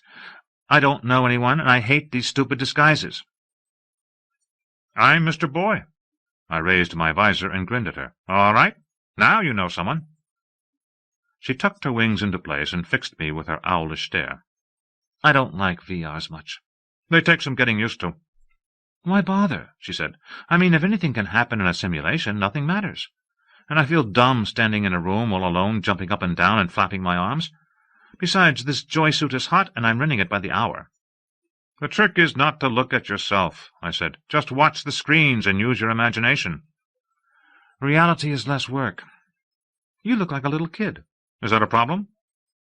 "Mr. Boy? What kind of name is that, anyway?" I wished she would blink. "A made-up name. But then all names are made up, aren't they?" "Didn't I see you at school Wednesday? You were the one who dropped off the dinosaur." "My friend Stenny." I pulled out a chair and sat facing her. "Who you probably hate because he's twanked." "That was him on the ceiling, wasn't it?" "Listen, I'm sorry about what I said. I'm new here. I'd never met anyone like him before I came to New Canaan. I mean, I'd heard of reshaping and all, getting twanked. But where I used to live, everybody was pretty much the same. Where was that? Squirrel Crossing, Nebraska? Close, she laughed. Elkhart. It's in Indiana. The reckless ticking in my head slowed. Talking to her made it easy to forget about Montrose. "You want to leave the party?" I said. "We could go into discreet." Just us? She sounded doubtful. Right now? Why not? You said you weren't staying. We could get rid of these disguises and the music. She was silent for a moment. Maybe people in Elkhart, Indiana, did not ask one another into discreet unless they had met in Sunday school or the 4-H club. Okay, she said finally. "But I'll enable. What's your DI?" I gave her my number. "Be back in a minute." I cleared Playroom from my screens. The message, "Enabling Discreet Mode," flashed. I decided not to change out of the joysuit. Instead, I called up my wardrobe menu and chose an image of myself wearing black baggies. The loose folds and padded shoulders helped hide the scrawny little boy's body. The message changed. "Discreet mode enabled. Do you accept? Yes, no." "Sure," I said. She was sitting naked in the middle of a room filled with tropical plants. Her skin was the color of cinnamon. She had freckles on her shoulders and across her breasts. Her hair tumbled down the curve of her spine. The ends glowed like embers in a breeze. She clutched her legs close to her and gave me a curious smile. Teenage still life. We were alone and secure. No one could tap us while we were indiscreet. We could say anything we wanted. I was too croggled to speak. "You are a little kid," she said. I did not tell her that what she was watching was an enhanced image of virtual me. Well, not really. I was glad Stenny could not see me. Mr. Boy, at a loss. A first. "Sometimes I'm not sure what I am. I guess you're not going to like me either. I've been stunted a couple of times. I'm really 25 years old. She frowned. "You keep deciding I won't like people. Why?" "Most people are against genetic surgery, probably because they haven't got the money." "Myself, I wouldn't do it. Still, just because you did doesn't mean I hate you." She gestured for me to sit. "But my parents would probably be horrified. They're realists, you know." "No fooling." I could not help but chuckle. That explains a lot. Like why she had an attitude about twanking, and why she thought VRs were dumb, and why she was naked and did not seem to care. According to hardcore realists, first came clothes, then jewelry, fashion, makeup, plastic surgery, skin tints, and hey, Jack, here we are up to our eyeballs in the delusions of 2096. Gene twanking, VR addicts, people downloading themselves into computers. Better never to have started. They wanted to turn back to worn-out 20th century modes. "But you're no realist," I said. "Look at your hair." She shook her head and the ends twinkled. "You like it?" "It's extreme. But realists don't decorate." "Then maybe I'm not a realist. My parents let me try lots of stuff they wouldn't do themselves, like buying hairworks or linking to VRs. They're afraid I'd leave otherwise." "Would you?" She shrugged. "So, what's it like to get stunted? I've heard it hurts." I told her how sometimes I felt as if there were broken glass in my joints, and how my bones ached, and, more showing off, about the blood I would find on the toilet paper.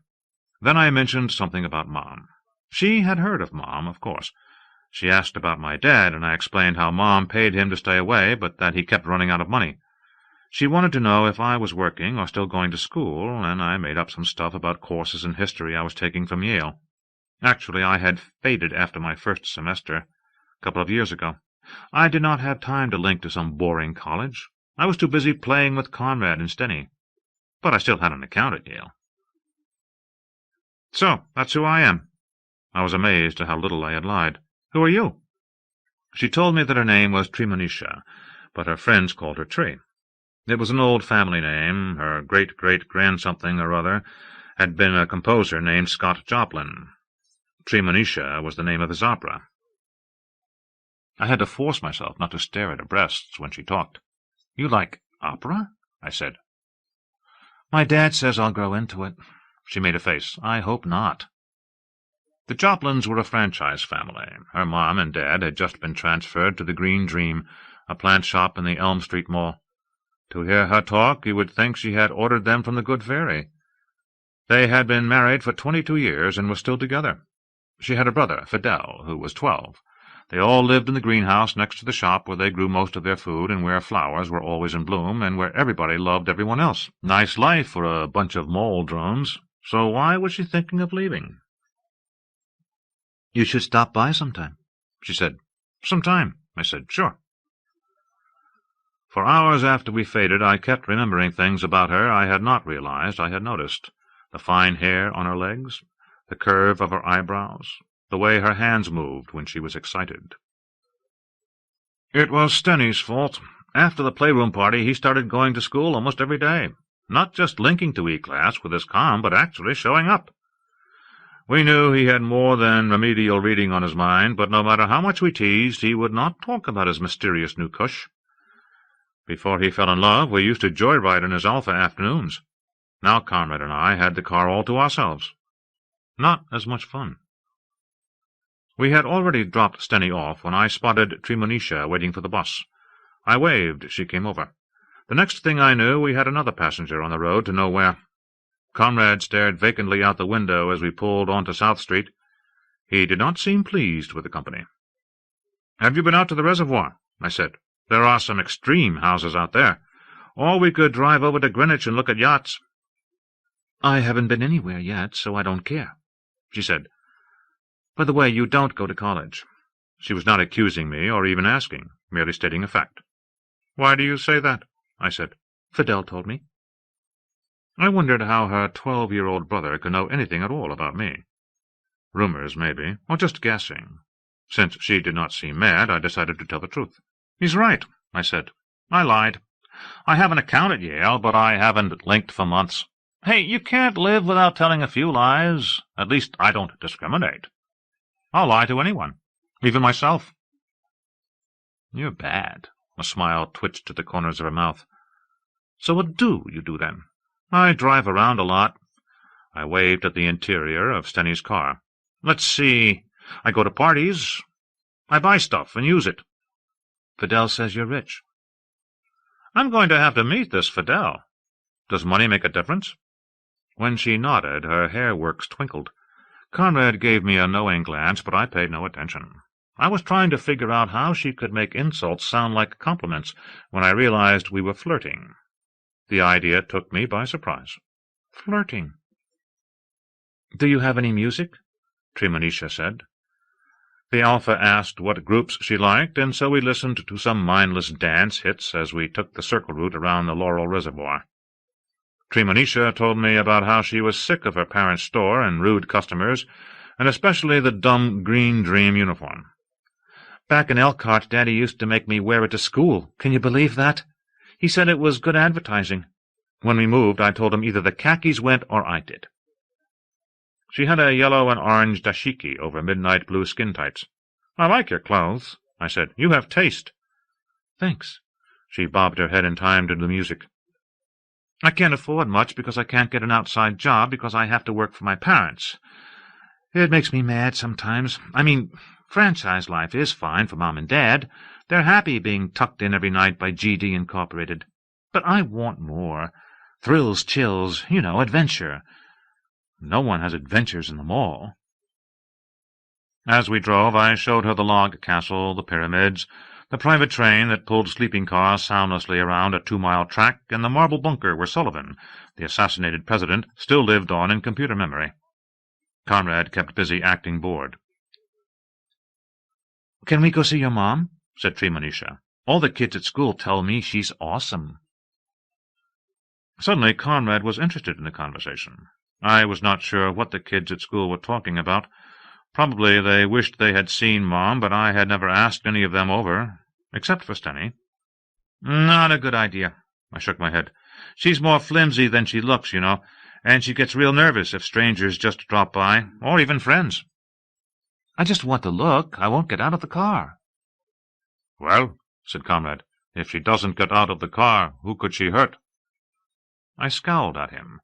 He knew how paranoid Mom was. She was not going to like Tremonisha anyway, but certainly not if I brought her home without warning. "Let me work on her, okay?" I said to Tremonisha. "One of these days, I promise." She pouted for about 5 seconds and then laughed at my expression. When I saw Comrade's smirk, I got angry. He was just sitting there watching us, looking to cause trouble. Later there would be wisecracks. I had had about enough of him and his attitude. By that time the Alpha was heading up High Ridge Road toward Stamford. "I'm hungry," I said. "Stop at the 7-Eleven up ahead." I pulled a cash card out and flipped it at him. "Go buy us some doughboys." I waited until he disappeared into the store, and then ordered Stenny's car to drive on. "Hey!" Tremonisha twisted in her seat and looked back at the store. "What are you doing? Ditching him?" "Why? Won't he be mad?" "He's got my card. He'll call a cab." "But that's mean." "So?" Tremonisha thought about it. "He doesn't say much, does he?"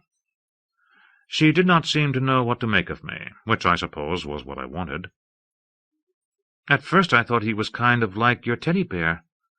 Have you seen those big ones that keep little kids out of trouble?" "He's just a wise guy." "Have you had him long?" "Maybe too long."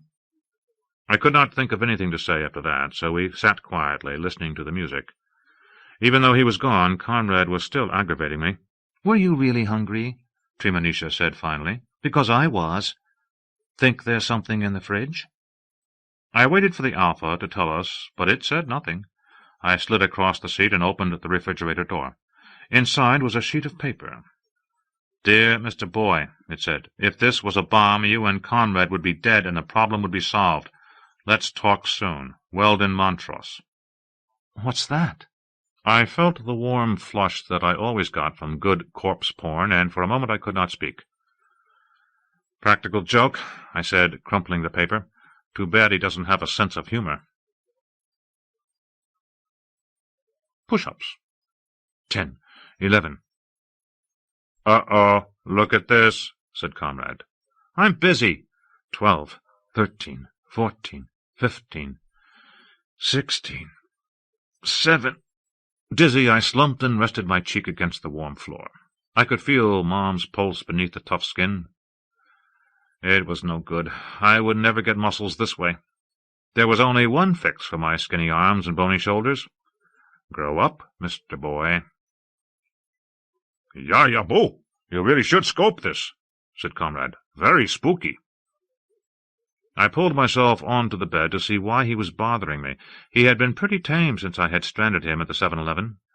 Most of the windows showed the usual, army ants next to old war movies, next to feeding time from the Bronx Zoo's reptile house. But FireNet, which provided 24-hour coverage of killer fires from around the world, had been replaced with a picture of a morgue. There were 3 naked bodies, shrouds pulled back for identification, a fat, gray-haired CEO with a purple hole over his left eye, Conrad, and me. "You look kind of dead," said Conrad. My tongue felt thick. "Where's it coming from?" "Viruses all over the system," he said. "Probably Montrose." "You know about him?" The image on the window changed back to a Barritas fire in Lima. "He's been in touch," Conrad shrugged. "Made his offer." Crying women watched as the straw walls of their huts peeled into flame and floated away. "Oh." I did not know what to say. I wanted to reassure him, but this was serious. Montrose was invading my life, and I had no idea how to fight back. "Well, don't talk to him any more." "Okay," Conrad grinned. "He's dull as a spoon anyway." "I bet he's a simulation. What else would a company like DataSafe use? You can't trust real people." I was still thinking about what I would look like dead. "Whatever, he's kind of scary." I shivered, worried and aroused at the same time. "He's slick enough to operate on Playroom, and now he's hijacking Windows right here in my own mom." I should probably have told Conrad then about the note in the fridge, but we were still not talking about that today. "He tapped into Playroom?" Conrad fitted input clips to the spikes on his neck, linked and played back the house files. "Zayebes. He was already here, then. He piggybacked on with you."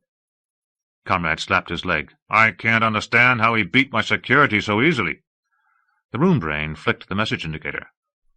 "Stenny's calling," it said. "Pick up," I said. "Hi, it's that time again." Stenny was alone in his car. "I'm on my way over to give you Jax a thrill." He pushed his triangular snout up to the camera and licked at the lens. "Doing anything?" "Not really. Sitting around." "I'll fix that.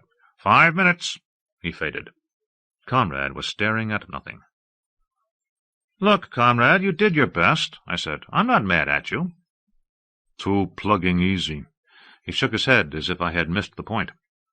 "What I don't understand is why Montross is so cranky anyway. It's just a picture of meat."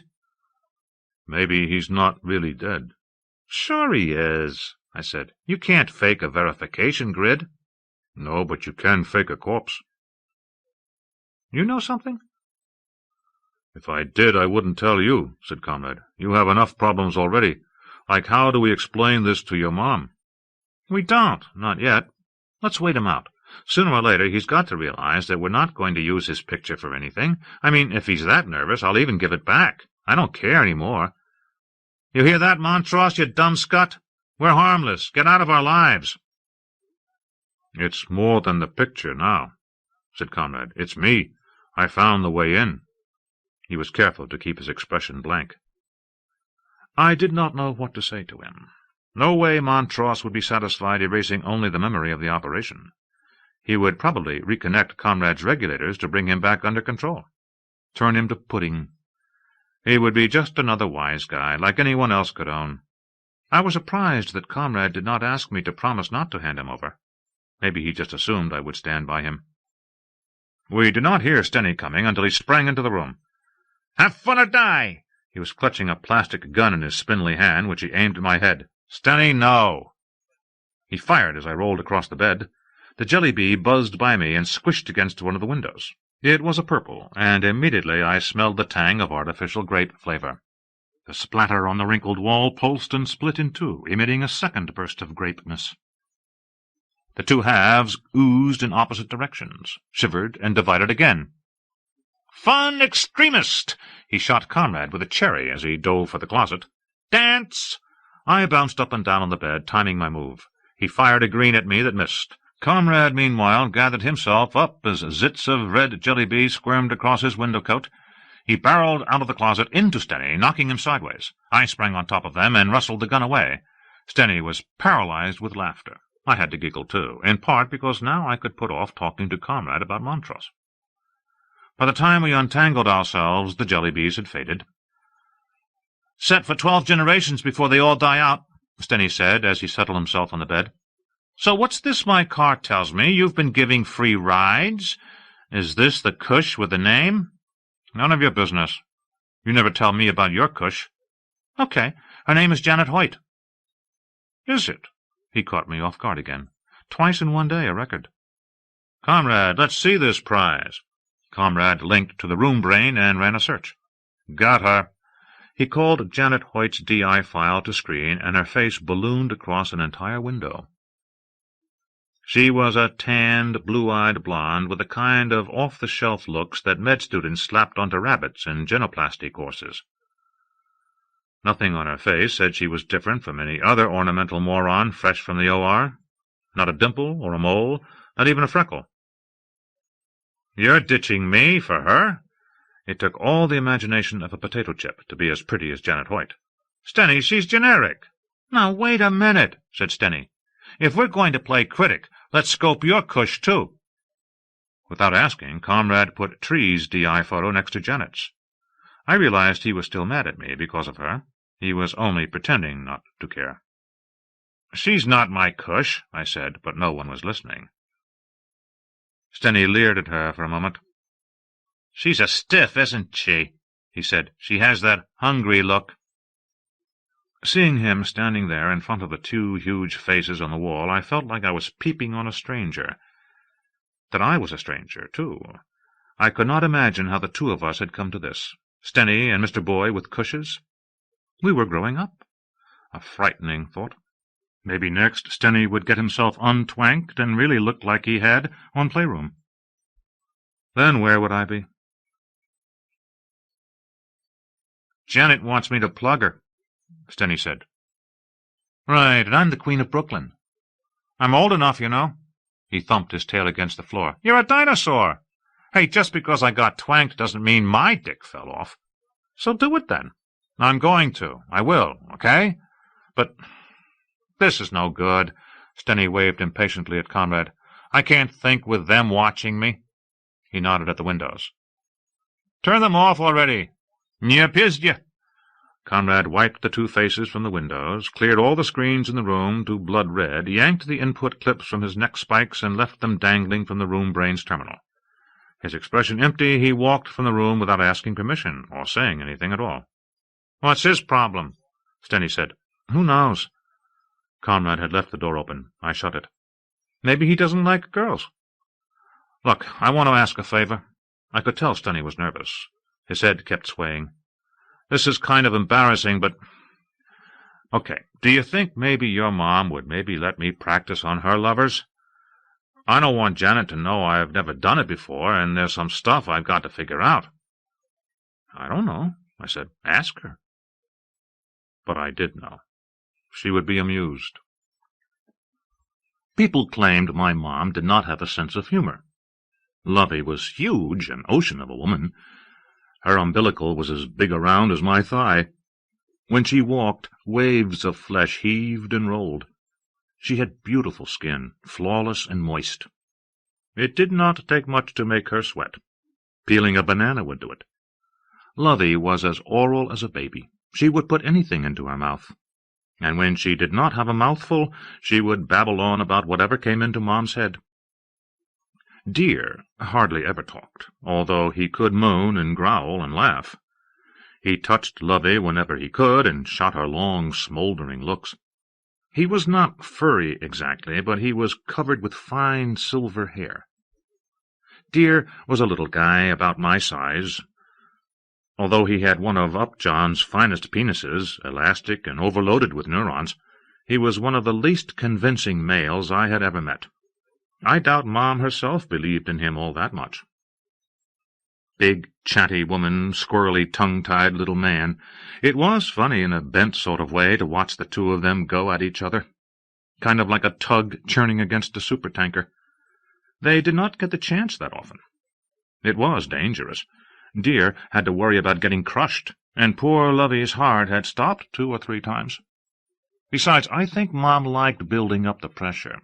Sometimes, as the days without sex stretched, you could almost feel lust sparkling off them like static electricity. That was how they were when I brought Stenny up. Their suite took up the entire floor at the hips, Mom's widest part. Lovey was lolling in a tub of warm oil. She liked it flowery and laced with pheromones. Deer was prowling around her with a desperate expression, like he might jam his plug into a wall socket if he did not get taken care of soon. Stenny's timing was perfect. "Look who's come to visit, dear," said Lovey. "Peter and Stenny. How nice of you boys to stop by." She let Deer mop her forehead with a towel. "What can we do for you?" The skin under Stenny's jaw quivered. He glanced at me, then at Deer, and then at the thick red lips that served as the bathroom door. Never even looked at her. He was losing his nerve. "Oh, my, isn't this exciting, dear?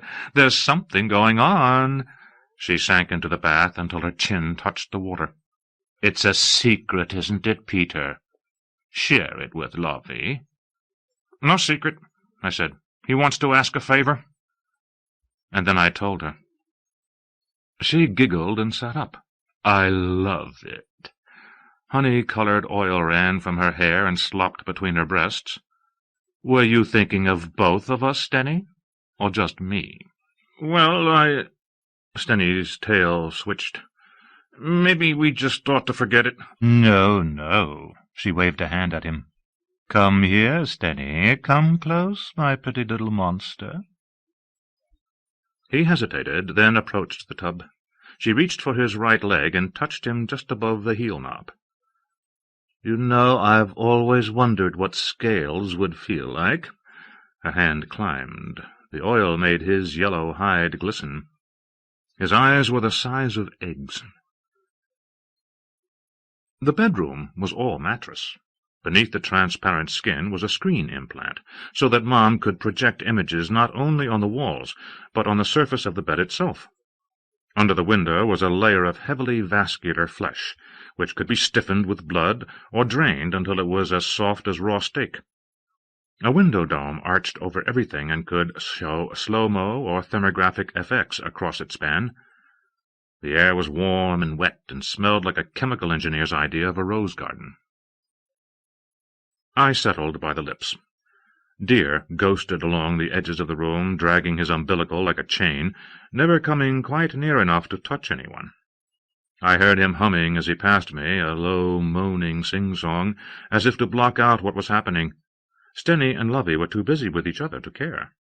As Lovey knelt in front of Stenny, Deer gave a mocking laugh. I did not understand how he could be jealous. He was with her, part of it. Lovey and Deer were Mom's remotes, 2 nodes of her nervous system.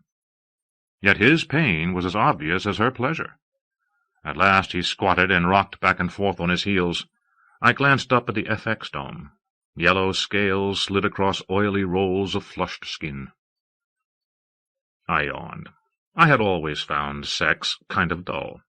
Besides, this was all on the record. I could have Conrad replay it for me any time. Lovey stopped breathing. Then came 4 or 5 shuddering gasps in a row. I wondered where Conrad had gone. I felt sorry for him. Stenny said something to her about rolling over. "Okay." Feathery skin sounds. A grunt. The soft, wet slap of flesh against flesh. I thought of my mother's brain up there in the head where no one ever went. I had no idea how much attention she was paying. Was she quivering with Lovey, and at the same time calculating insulation rates on her chloroplasts? Investing in soy futures on the Chicago Board of Trade? Fending off Welton Montross's latest attack? Plug Montross. I needed to think about something fun. My collection. I started piling bodies up in my mind. The hangings and the open casket funerals and the stacks of dead at the camps and all those muddy soldiers. I shivered as I remembered the empty, rigid faces. I liked it when their teeth showed. Oh! My greatest hits dated from the late 20th century. The dead were everywhere back then, in vids, in the news, and even on T-shirts. They were not shy. That was what made Conrad's photo worth having. It was hard to find modern stuff that dirty. Deer brushed by me, his erection bobbing in front of him. It was as big around as my wrist. As he passed, I could see Stenny's leg scratch across the mattress skin, which glowed with blood-blue light. Lovey giggled beneath him, and her umbilical twitched, and suddenly I found myself wondering whether Tree was a virgin. I came into the mall through the Main Street entrance and hopped the westbound slidewalk headed up Elm Street toward the train station. If I caught the 3:36 to Grand Central, I could eat dinner in Manhattan, far from my problems with Montross and Conrad. Running away had always worked for me before. Let someone else clean up the mess while I was gone. The slidewalk carried me past a real estate agency, a flash bar, a jewelry store, and a Baskin-Robbins. I thought about where I wanted to go after New York. San Francisco? Montreal. Maybe I should try Elkhart, Indiana. No one would think to look for me there. Just ahead, between a drugstore and a take-out Russian restaurant, was the Wise Guy dealership where Mom had bought Conrad. I did not want to think about Conrad waiting for me to come home, so I stepped into the drugstore and bought a dose of Carefree for $4.29. Normally I did not bother with drugs. I had been stunted. No over-the-counter flash could compare to that. But the propyl dicarbomates were all right. I fished the cash card out of my pocket and handed it to the stiff behind the counter. He did a double-take when he saw the denomination, then carefully inserted the card into the reader to deduct the cost of the Carefree. It had my Mom's name on it. He must have expected it would trip some alarm for counterfeit plastic or stolen credit. He stared at me for a moment, as if trying to remember my face so he could describe me to a cop, and then gave the cash card back. The denomination readout said it was still good for $16,381.18. I picked out a bench in front of a specialty shop called the Happy Hippo, hiked up my shorts, and poked Carefree into the widest part of my thigh. I took a short, dreamy swim in the sea of tranquility, and when I came back to myself, my guilt had been washed away. But so had my energy. I sat for a while and scoped the display of glass hippos and plastic hippos and fuzzy stuffed hippos, hippo vids and sheets and candles. Down the bench from me a homeless woman dozed. It was still pretty early in the season for a weather gypsy to have come this far north. She wore red shorts and droopy red socks with plastic sandals and 4 long-sleeved shirts, all unbuttoned, over a funny-honey halter top. Her hair needed vacuuming, and she smelled old. All grown-ups smelled that way to me. It was something I had never gotten used to. No perfume or deodorant could cover up the leathery stink of adulthood. Kids could smell bad, too, but usually from something they got on them. It did not come from a rotting body. I rubbed a finger in the dampness under my arm, slicked it, and sniffed. There was a sweetness to kid sweat. I touched the drying finger to my tongue. You could even taste it. If I gave up getting stunted, stopped being Mr. Boy, I would smell like the woman at the end of the bench. I would start to die. I had never understood how grown-ups could live with that. The gypsy woke up, stretched, and smiled at me with gummy teeth. "You left comrade behind?" she said. I was startled. "What did you say?" "You know what this is?" She twitched her sleeve, and a penlight appeared in her hand. My throat tightened. "I know what it looks like." She gave me a wicked smile, aimed the penlight, and burned a pinhole through the bench a few centimeters from my leg. "Maybe I could interest you in some free laser surgery?" I could smell scorched plastic. "You're going to needle me here, in the middle of the Elm Street Mall?" I thought she was bluffing. Probably. I hoped.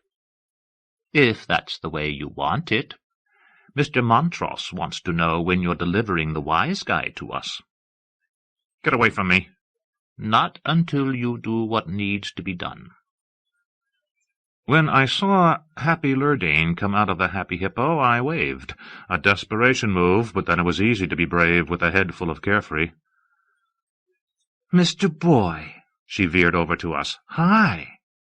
I scooted farther down the bench to make room for her between me and the gypsy. I knew she would stay to chat. Happy Lurdane was one of those chirpy lightweights who seemed to want lots of friends but did not really try to be one. We tolerated her because she did not mind being snubbed, and she threw great parties. "Where have you been?" She settled beside me. "Haven't seen you in ages." The penlight disappeared, and the gypsy fell back into drowsy character. "Around. Want to see what I just bought?" I nodded. My heart was hammering. She opened the bag and took out a fist-sized bundle covered with shipping plastic. She unwrapped a statue of a blue hippopotamus. "Be careful." She handed it to me. Cute. The hippo had crude flower designs drawn on its body. It was chipped and cracked. Ancient Egyptian.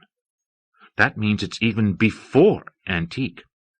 She pulled a slip from the bag and read, 12th Dynasty, 1991 to 1786 B.C.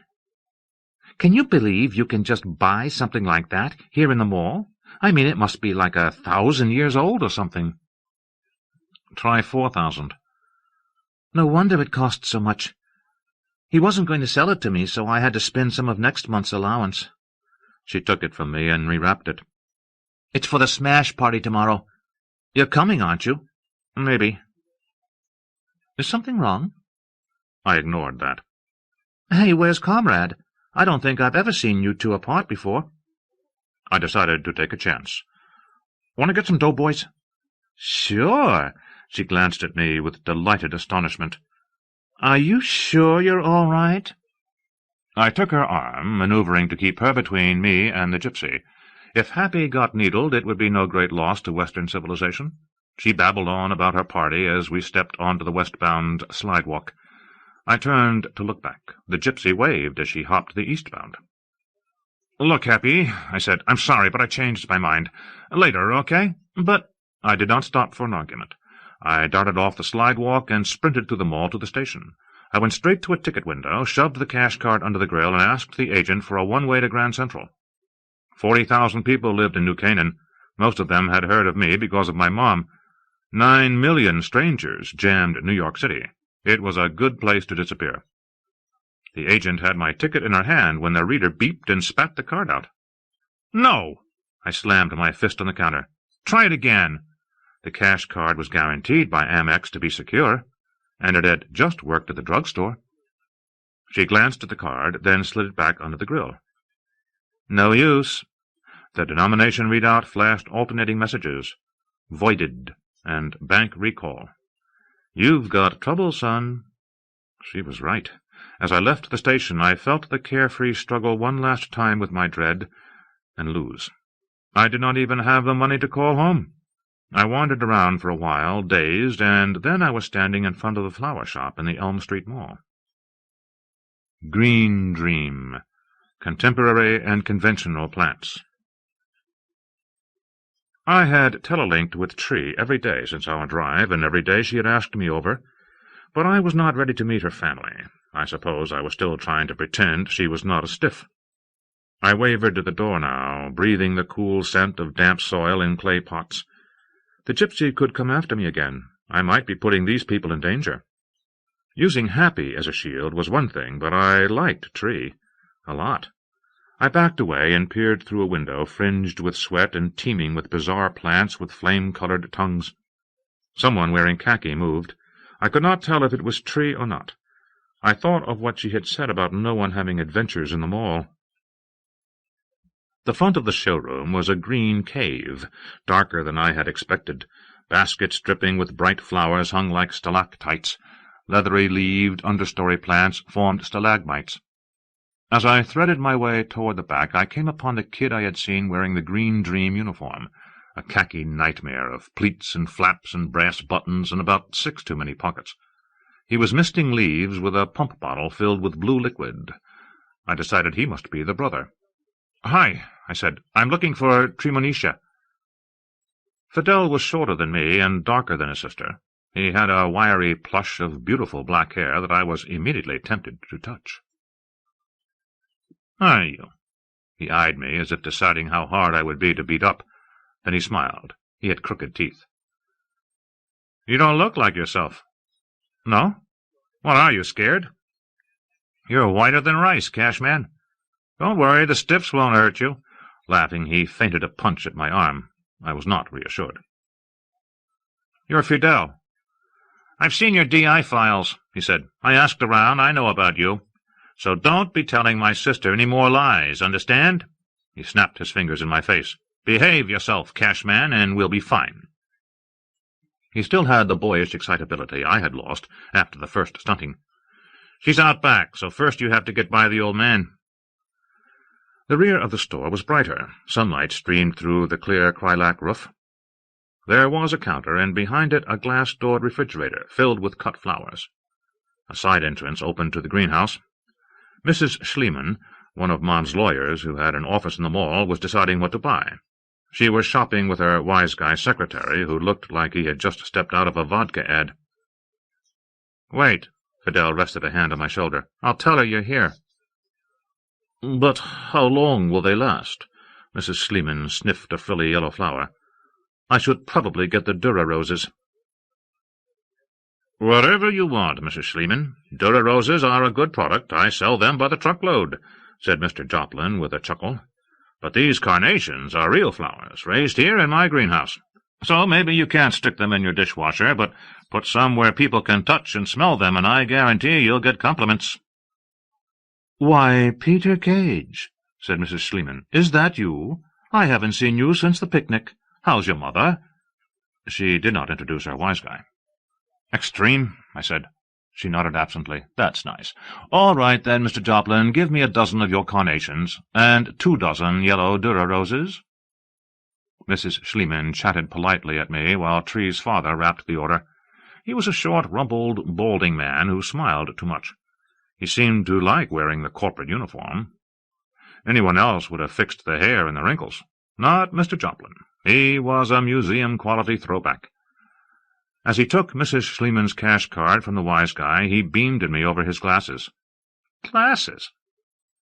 When Mrs. Schliemann left, so did the smile. "Peter Cage," he said. "Is that your name?" "Mr. Boy is my name, sir." "You're Tree's new friend." He nodded. She's told us about you. She's doing chores just now. You know we have to work for a living here." Sure, and I knew what he left unsaid. Unlike you, you spoiled little freak. It was always the same with these stiffs. I walked in the door, and already they hated me. At least he was not pretending, like Mrs. Schliemann. I gave him 2 points for honesty and kept my mouth shut. "What is it you want here, Peter?" "Nothing, sir." If he was going to Peter me, I was going to sir him right back.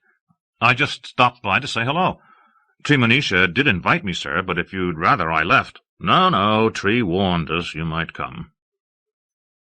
She and Fidel raced into the room as if they were afraid their father and I would already be at each other's throats. "Oh, hi, Mr. Boy," she said. Her father snorted at the sound of my name. "Hi."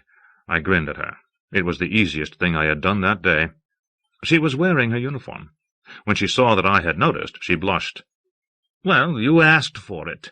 She tugged self-consciously at the waist of her fatigues. "You want to come in?" "Just a minute." Mr. Joplin stepped in front of the door, blocking our escape. "You finished E-class?" "Yes." "Checked the flats?" "I'm almost done." "After that, you'd better pick some dinner and get it started.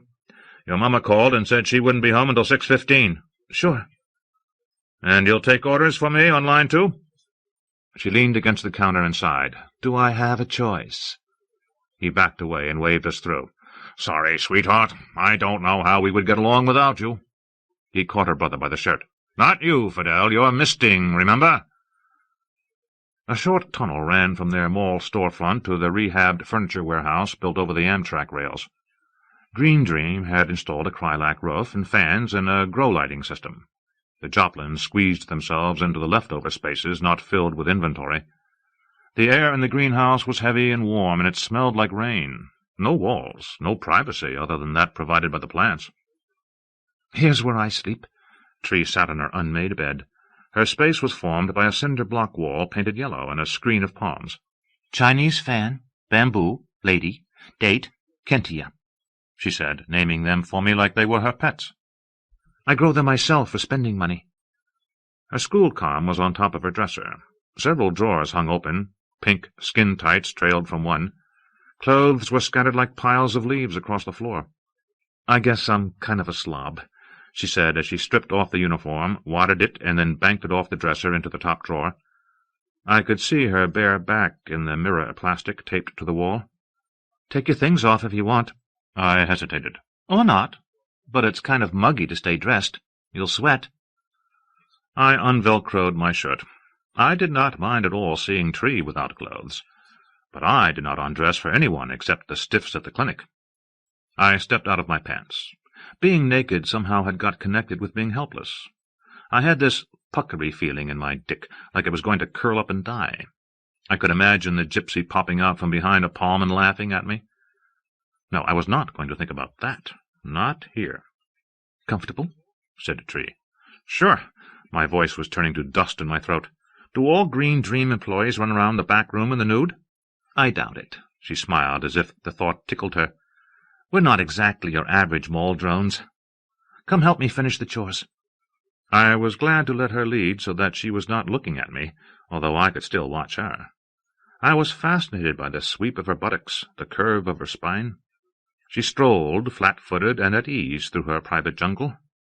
At first I scuttled along on the balls of my feet, ready to dart behind a plant if anyone came. But after a while I decided to stop being so skittish.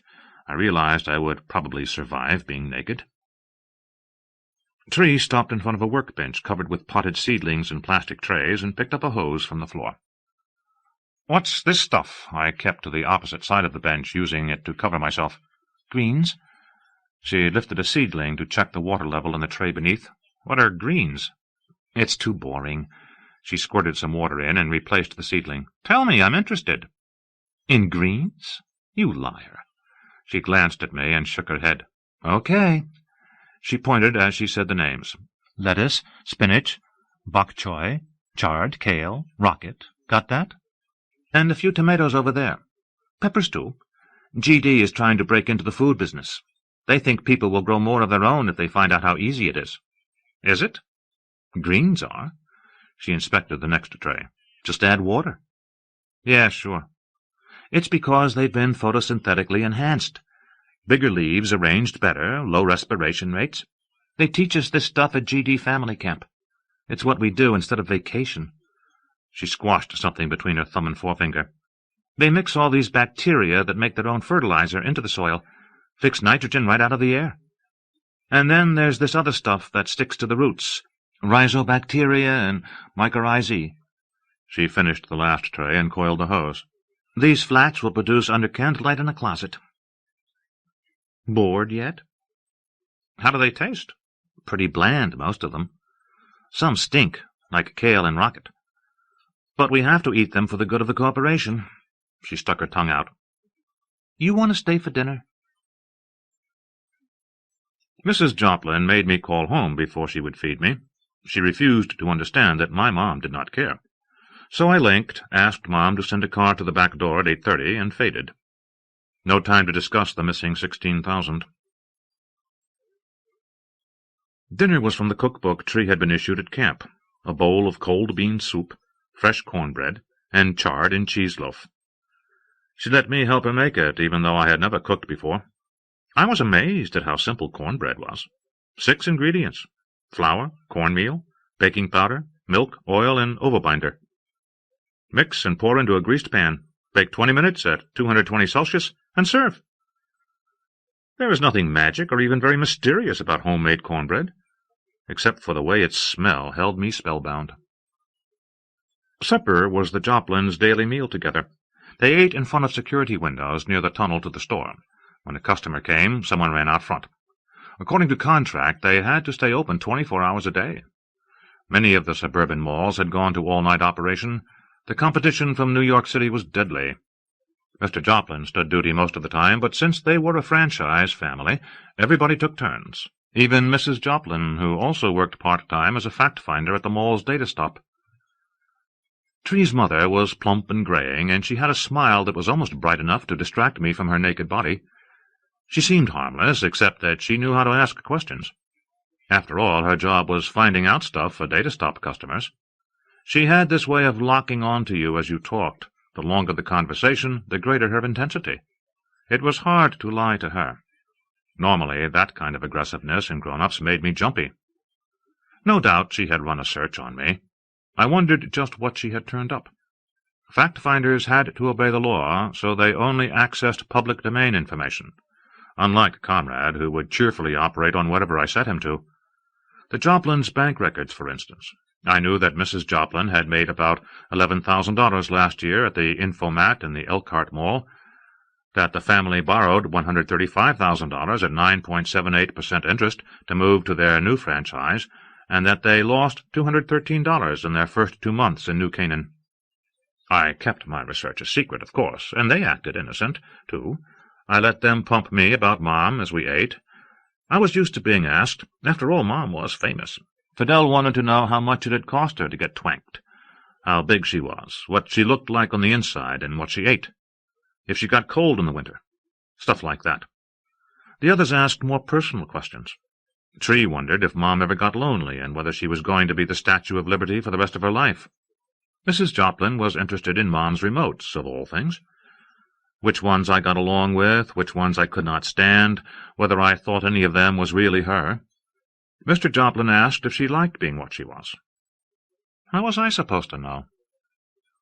After dinner, I helped Fidel clear the table. While we were alone in the kitchen, he complained, "You think they eat this shit at GD headquarters?" He scraped his untouched charred loaf into the composter. I kind of liked the cornbread. If only he'd buy meat once in a while, but he's too cheap. Or doughboys. Tree says you bought her doughboys. I told him to skip school sometime, and we would go out for lunch. He thought that was a great idea. When we came back out, Mr. Joplin actually smiled at me. He had been losing his edge all during dinner. Maybe Chard agreed with him. He pulled a pipe from his pocket, began stuffing something into it, and asked me if I followed baseball. I told him no. Paintball? No. Basketball. I said I watched dino fights sometimes. His pal is the dinosaur that goes to our school, said Fidel. He may look like a dinosaur, but he's really a boy, said Mr. Joplin, as if making an important distinction. The dinosaurs died out millions of years ago. Humans aren't allowed in dino fights, I said, just to keep the conversation going. Only twanked dogs and horses and elephants. Silence. Mr. Joplin puffed on his pipe and then passed it to his wife. She watched the glow in the bowl through half-lidded eyes as she inhaled. Fidel caught me staring. "What's the matter? Don't you get twisted?" He took the pipe in his turn. I was so croggled I did not know what to say. Even the Marleys had switched to THC inhalers. "But smoking is bad for you." It smelled like a dirty sock had caught fire. "Hemp is ancient, natural." Mr. Joplin spoke in a clipped voice, as if swallowing his words. "Opens the mind to what's real." When he sighed, smoke poured out of his nose. "We grow it ourselves, you know." I took the pipe when Tree offered it. Even before I brought the stem to my mouth, the world tilted, and I watched myself slide into what seemed very much like an hallucination. Here I was, sitting around naked, in the mall, with a bunch of stiffs, smoking antique drugs. And I was enjoying myself. Incredible. I inhaled, and immediately the flash hit me. It was as if my brain were an enormous bud blooming inside my head. "Good stuff!" I laughed smoke and then began coughing. Fidel refilled my glass with ice water. "Have a sip, Cashman." "Customer," Tree pointed at the window. "Leave!" Mr. Joplin waved impatiently at him. "Go away!" The man on the screen knelt and turned over the price tag on a fern. Damn! He jerked his uniform from the hook by the door, pulled on the khaki pants, and was slithering into the shirt as he disappeared down the tunnel. "So is Green Dream trying to break into the flash market, too?" I handed the pipe to Mrs. Joplin. There was a fleck of ash on her left breast. "What we do back here is our business," she said. "We work hard so we can live the way we want."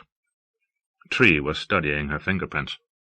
I realized I had said the wrong thing, so I shut up. Obviously, the Joplins were drifting from the lifestyle taught at Green Dream Family Camp. Fidel announced he was going to school tomorrow, and Mrs. Joplin told him no, he could link to E-class as usual, and Fidel claimed he could not concentrate at home, and Mrs. Joplin said he was trying to get out of his chores. While they were arguing, Tree nudged my leg and shot me a "let's leave" look. I nodded. "Excuse us?" She pushed back her chair. "Mr. Boy has got to go home soon." Mrs. Joplin pointed for her to stay. "You wait until your father gets back," she said. "Tell me, Mr. Boy, have you lived in New Canaan long?" "All my life," I said. "And how old did you say you were?" "Mama, he's 25, said Tree. "I told you." "And what do you do for a living?" "Mama, you promised." "Nothing," I said. "I'm lucky, I guess. I don't need to worry about money. If you didn't need to work, would you?" "Everybody needs work to do," Mrs. Joplin said. "Work makes us real. Unless you have work to do and people who love you, you don't exist." Talk about 20th century humanist goop. At another time in another place, I probably would have snapped, but now the words would not come. My brain had turned into a flower. All I could think were daisy thoughts. The Joplins were such a strange combination of fast-forward and rewind. I could not tell what they wanted from me. $17.99, said Mr. Joplin, returning from the storefront. "What's going on in here?" He glanced at his wife, and some signal, which I did not catch, passed between them. He circled the table, came up behind me, and laid his heavy hands on my shoulders. I shuddered. I thought for a moment he meant to strangle me. "I'm not going to hurt you, Peter," he said. "Before you go, I have something to say." "Daddy!" Tree squirmed in her chair. Fidel looked uncomfortable, too, as if he guessed what was coming. Sure, I did not have much choice. The weight on my shoulders eased, but did not entirely go away. "You should feel the ache in this boy, LaDonna." "I know," said Mrs. Joplin. "Hard as plastic." Mr. Joplin touched the muscles corded along my neck. "You get too hard, you snap." He set his thumbs at the base of my skull and kneaded with an easy circular motion. "Your body isn't some machine that you've downloaded into. It's alive, real. You have to learn to listen to it. That's why we smoke.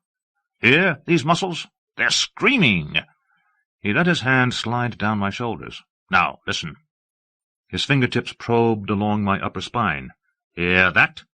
Your muscles stay tense because you don't trust anyone. You always have to be ready to take a hit, and you can't tell where it's coming from. You're rigid and angry and scared. Reality. Your body is speaking to you." His voice was as big and warm as his hands. Tree was giving him a look that could boil water, but the way he touched me made too much sense to resist. "We don't mind helping you ease the strain. That's the way Mrs. Joplin and I are. That's the way we brought the kids up. But first you have to admit you're hurting, and then you have to respect us enough to take what we have to give. I don't feel that in you, Peter. You're not ready to give up your pain. You just want us poor stiffs to admire how hard it's made you. We haven't got time for that kind of shit, okay? You learn to listen to yourself, and you'll be welcome around here. We'll even call you Mr. Boy, even though it's a damn stupid name." No one spoke for a moment. "Sorry, Tree," he said. "We've embarrassed you again. But we love you, so you're stuck with us." I could feel it in his hands when he chuckled. "I suppose I do get carried away sometimes." "Sometimes," said Fidel. Tree just smoldered. "It's late," said Mrs. Joplin. "Let him go now, Jamal. His mamma's sending a car over." Mr. Joplin stepped back, and I almost fell off my chair from leaning back against him. I stood shakily. "Thanks for dinner." Tree stalked through the greenhouse to the rear exit, her hairworks glittering against her bare back. I had to trot to keep up with her. There was no car in sight, so we waited at the doorway, and I put on my clothes. "I can't take much more of this." She stared through the little wire glass window in the door, like a prisoner plotting her escape. "I mean, he's not a psychologist or a great philosopher or whatever the hell he thinks he is. He's just a pompous mall drone." "He's not that bad." Actually, I understood what her father had said to me. It was scary. "I like your family. You don't have to live with them." She kept watching at the door. "They promised they'd behave with you. I should have known better. This happens every time I bring someone home." She puffed an imaginary pipe, imitating her father. "Think what you're doing to yourself, you poor fool, and say, isn't it just too bad about modern life? Love, love, love. Fuck!"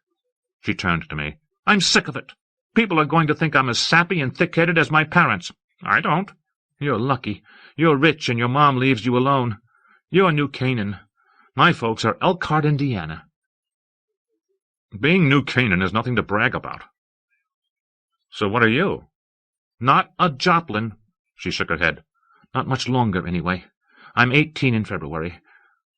I think your car's here." She held out her arms and hugged me goodbye. "Sorry you had to sit through that. Don't drop me, okay? I like you, Mr. Boy." She did not let go for a while. Dropping her had never occurred to me. I was not thinking of anything at all except the silkiness of her skin, the warmth of her body. Her breath whispered through my hair, and her nipples brushed my ribs, and then she kissed me. Just on the cheek, but the damage was done. I was stunted. I was not supposed to feel this way about anyone. Comrade was waiting in the back seat. We rode home in silence. I had nothing to say to him. He would not understand. None of my friends would. They would warn me that all she wanted was to spend some of my money. Or they would make bad jokes about the nudity or the Joplin's mushy realism.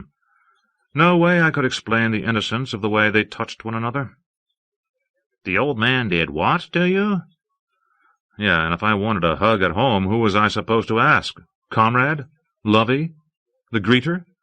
Was I supposed to climb up to the head and fall asleep against Mom's doorbone, waiting for it to open like I used to do when I was really a kid? The greeter was her usual non-stick self when I got home. She was so glad to see me, and she wanted to know where I had been, and if I had a good time, and if I wanted cook to make me a snack.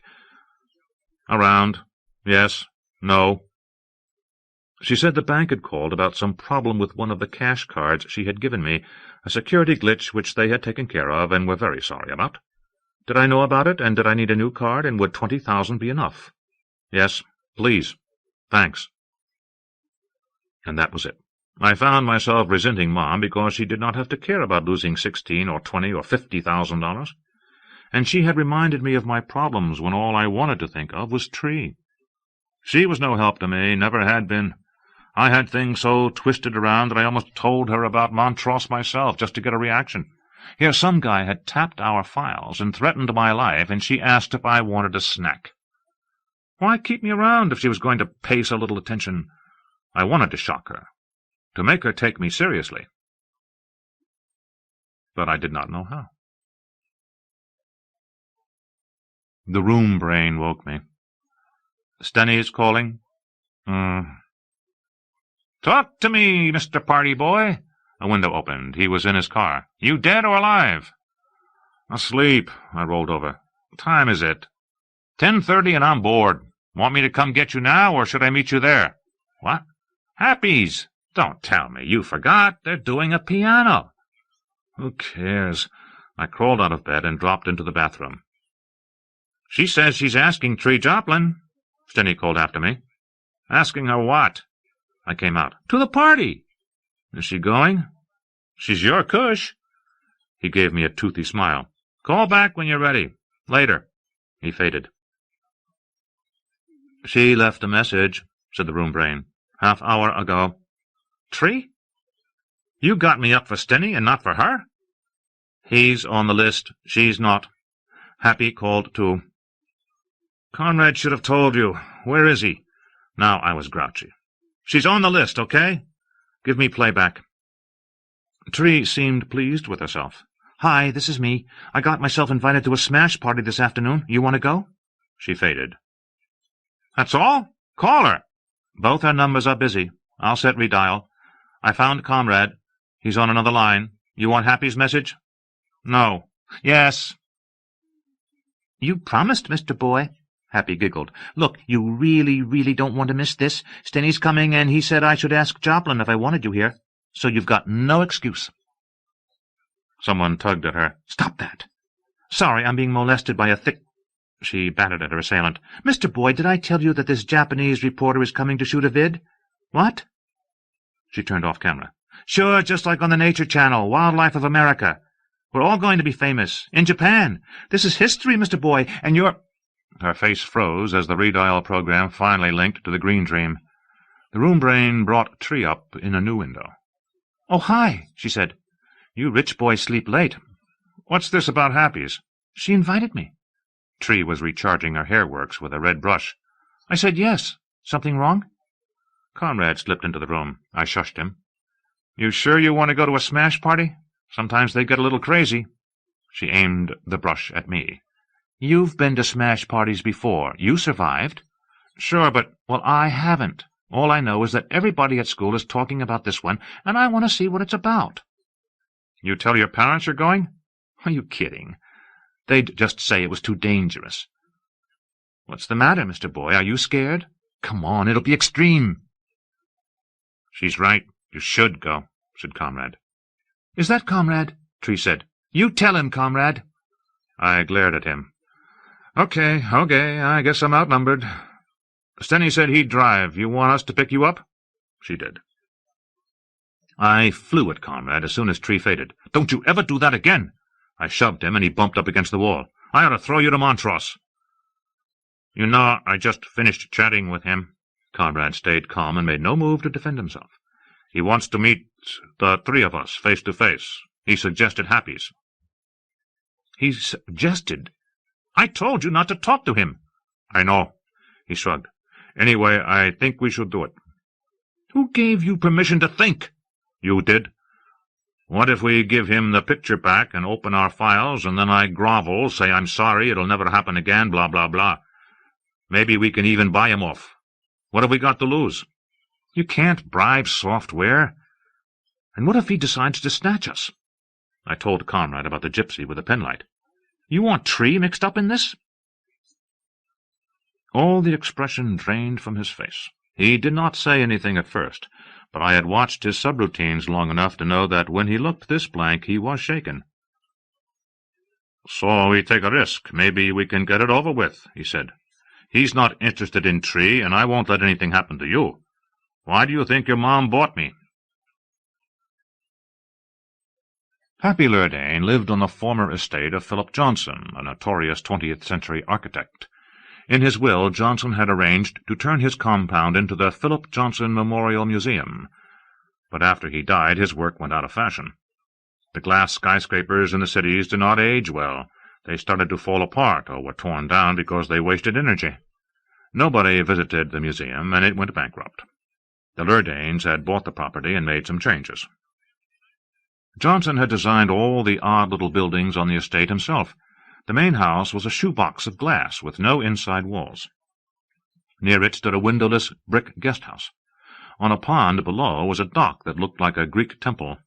Past the circular swimming pool near the houses were two galleries which had once held Johnson's art collection, long since sold off. In Johnson's day the scattered buildings had been connected only by paths, which made the compound impossible in the frosty Connecticut winters. The Lurdanes had enclosed the paths in clear tubes and commuted in a golf cart. Stenny told his Alpha not to wait, since the lot was already full and cars were parked well down the driveway. 5 of us squeezed out of the car, me, Tree, Conrad, Stenny, and Janet Hoyt. Janet wore a Yankees jersey over pinstriped shorts. Tree was a little overdressed in her silver jaunts. I had on baggies padded to make me seem bigger, and Conrad wore his usual window coat. Stenny lugged a box with his swag for the party. Freddie the Teddy let us in. "Stenny and Mr. Boy!" He reared back on his hindquarters and roared. "Glad I'm not going to be the only beastie here. Hi, Janet." "Hi, I'm Freddie," he said to Tree. His pink tongue lolled. "Come in this way. Fun starts right here. Some kids are swimming and there's sex in the guest house. Everybody else is with Happy having lunch in the sculpture gallery." The interior of the glass-house was bright and hard.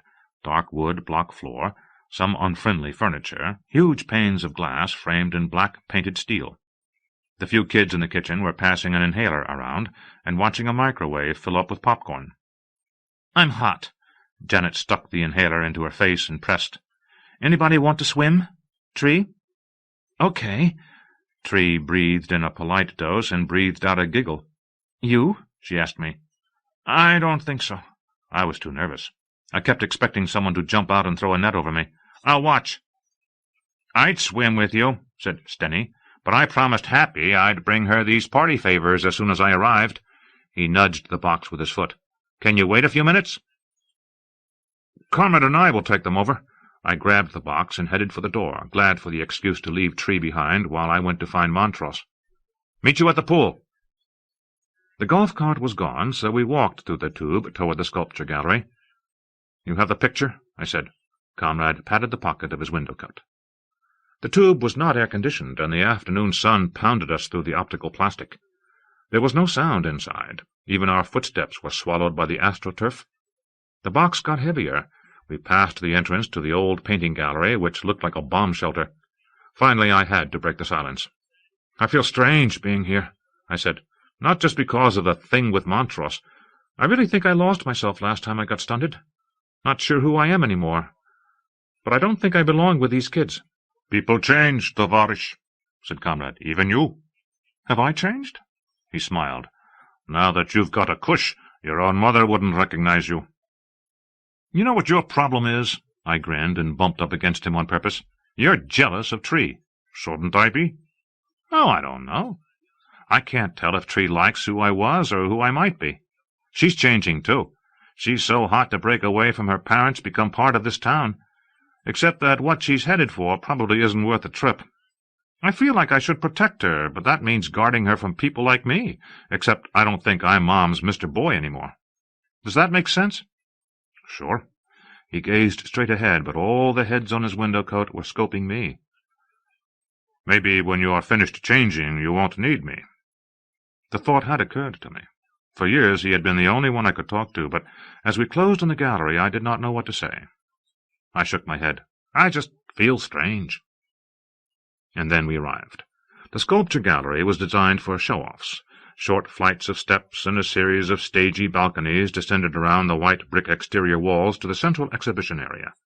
The space was open, so you could chat with your little knot of friends and at the same time spy on everyone else. About 30 kids were eating pizza and Crispecks off paper plates. At the bottom of the stairs, as advertised, was a black, upright piano. Piled beside it was the rest of the swag. A Boston rocker, a case of green Coke bottles, a Virgin Mary and half a blue bathtub, a huge conch shell, china and crystal, and assorted smaller treasures, including a 4,000-year-old ceramic hippo. There were real animals, too, in cages near the gun rack. A turkey, some stray dogs and cats, turtles, frogs, assorted rodents. I was threading my way across the first balcony when I was stopped by the Japanese reporter, who was wearing microcam eyes.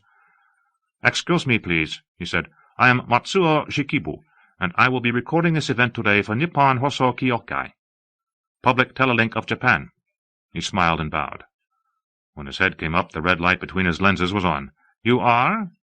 "Raskolnikov," said Comrade, edging between me and the camera. "Rodeo Raskolnikov." He took Shikibu's hand and pumped it. "And my associate here, Mr. Peter Pan." He turned as if to introduce me, but we had long since choreographed this dodge. As I sidestepped past, he kept shielding me from the reporter with his body. "We're friends of the bride," Comrade said, "and we're really excited to be making new friends in your country. Banzai, Nippon." I slipped by them and scooted downstairs. Happy was basking by the piano. She spotted me as I reached the middle landing. "Mr. Boy!" It was not so much a greeting as an announcement. She was wearing a body mic, and her voice boomed over the sound system. "You made it!" The stream of conversation rippled momentarily. A few heads turned, and then the party flowed on. Shikibu rushed to the edge of the upper balcony and caught me with a long shot. I set the box on the Steinway. "Stenny brought this." She opened it eagerly. "Look, everyone!" She held up a stack of square cardboard albums, about 30 centimeters on a side. There were pictures of musicians on the front, words on the back. "What are they?" she asked me. "Phonograph records," said the kid next to Happy. "It's how they used to play music before digital." "Errol Garner Soliloquy," she read aloud. "What's this? D-J-A-N-G-O, Reinhardt and the American Jazz Giants? Sounds scary." She giggled as she pawed quickly through the other albums. Handy, Ellington, Hawkins, Parker, 3 Armstrongs. One was Piano Rags by Scott Joplin. Stenny's bent idea of a joke? Maybe the lizard was smarter than he looked. Happy pulled a black plastic record out of one sleeve and scratched a fingernail across little ridges. "Oh, a non-slip surface." The party had a limited attention span. When she realized she had lost her audience, she shut off the mic and put the box with the rest of the swag. "We have to start at 4, no matter what. There's so much stuff." The kid who knew about records wormed into our conversation. Happy put her hand on his shoulder. "Mr. Boyd, do you know my friend Weldon?" she said. "He's new." Montross grinned. "We met on Playroom." "Where is Stenny, anyway?" said Happy. "Swimming," I said. Montross appeared to be in his late teens. Bigger than me. Everyone was bigger than me. He wore green shorts and a window shirt of Surfers at Waimea. He looked like everybody. There was nothing about him to remember. I considered bashing the smirk off his face, but it was a bad idea. If he was software, he could not feel anything, and I would probably break my hand on his temporary chassis. "Gotta go. I promised Stenny I'd meet him back at the pool. Hey, Weldon, want to tag along?" "You come right back," said Happy. "We're starting at 4. Tell everyone." We avoided the tube and cut across the lawn for privacy. Conrad handed Montross the envelope. He slid the photograph out, and I had one last glimpse. This time the dead man left me cold. In fact, I was embarrassed. Although he kept a straight face, I knew what Montross was thinking about me. Maybe he was right. I wished he would put the picture away. He was not one of us. He could not understand. I wondered if Tree had come far enough yet to appreciate corpse porn. "It's the only copy," Comrade said. "All right." Finally Montross crammed it into the pocket of his shorts. "You tapped our files. You know it's true." "So?" "So enough," I said. "You have what you wanted." "I've already explained." Montross was being patient. "Getting this back doesn't close the case. I have to take preventive measures." "Meaning you turn Conrad into a carrot?" "Meaning I repair him. You're the one who took him to the chop shop. Deregulated wise guys are dangerous. Maybe not to you, but certainly to property and probably to other people. It's a straightforward procedure. He'll be fully functional afterward." Plug your procedure, Jack. We're leaving. Both wise guys stopped. I thought you agreed, said Montross. Let's go, comrade. I grabbed his arm, but he shook me off. Where? He said. Anywhere, just so I never have to listen to this again. I pulled again, angry at Conrad for stalling. You're a wise guy. I'm supposed to anticipate your needs, do whatever you want. But we haven't even tried to— Forget it, then. I give up. I pushed him toward Montross. You want to chat? Fine, go right ahead. Let him rip the top of your head off while you're at it, but I'm not sticking around to watch. I checked the pool, but Tree, Stenny, and Janet had already gone. I went through the glass house and caught up with them in the tube to the sculpture gallery. Can I talk to you? I put my arm around Tree's waist, just like I had seen grown-ups do. In private? I could tell she was annoyed to be separated from Janet. We'll catch up. I waved Stenny on. See you over there.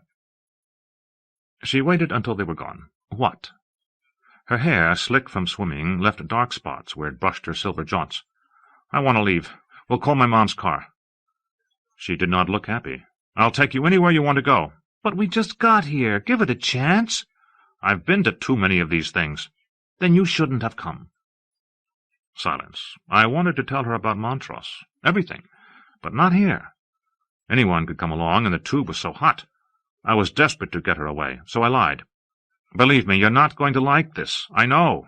I tugged at her waist. Sometimes even I think smash parties are too much. We've had this discussion before, she said. Obviously you weren't listening.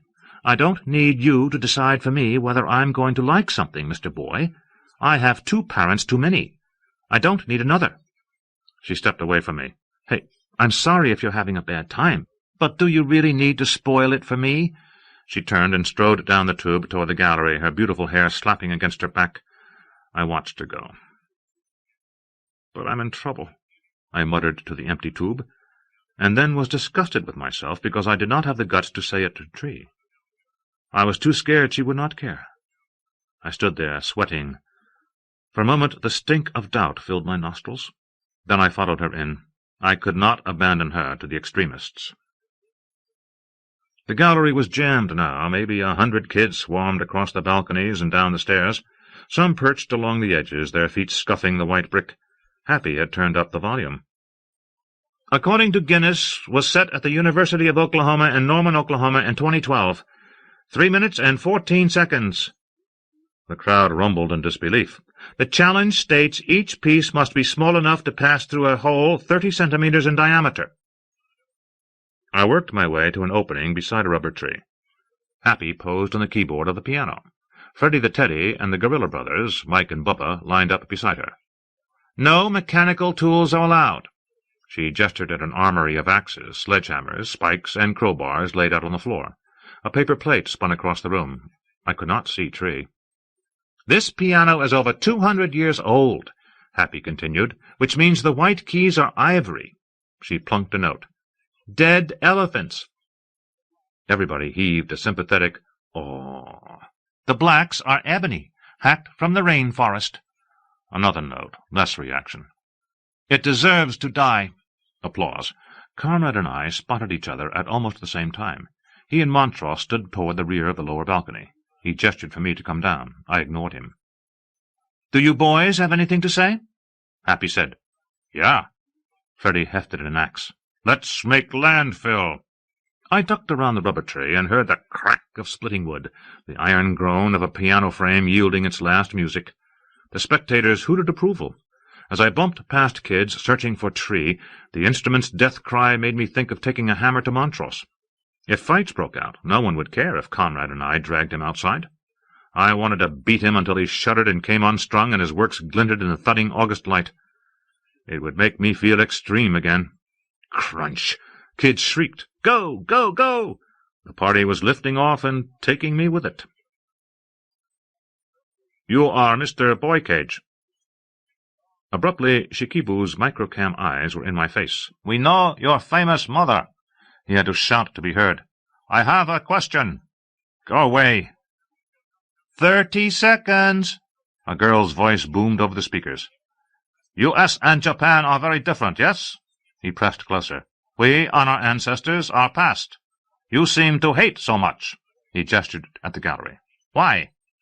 Maybe we're spoiled. I barged past him. I saw Freddy swing a sledgehammer at the exposed frame. Clang! A chunk of twisted iron clattered across the brick floor, trailing broken strings.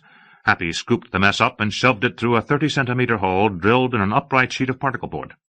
The timekeeper called out again, 1 minute. I had come far enough around the curve of the stairs to see her. Tremonisha! She glanced up, her face alight with pleasure, and waved. I was frightened for her. She was climbing into the same box I needed to break out of, so I rushed down the stairs to rescue her, little boy knight in shining armor, and ran right into Comrade's arms. I've decided, he said. Yeah, sure, ostoyablo. Great. I had to get to Tree. Later, okay? When I tried to go by, he picked me up. I started thrashing. It was the first fight of the afternoon, and I lost. He carried me over to Montrose. The gallery was in an uproar. All set, said Montrose. I'll have to borrow him for a while. I'll drop him off tonight at your mom. Then we're done. Done? I kept trying to get free, but Comrade crushed me against him. It's what you want. His body was so hard. And what your mom wants. Mom? She doesn't even know. She knows everything, Comrade said.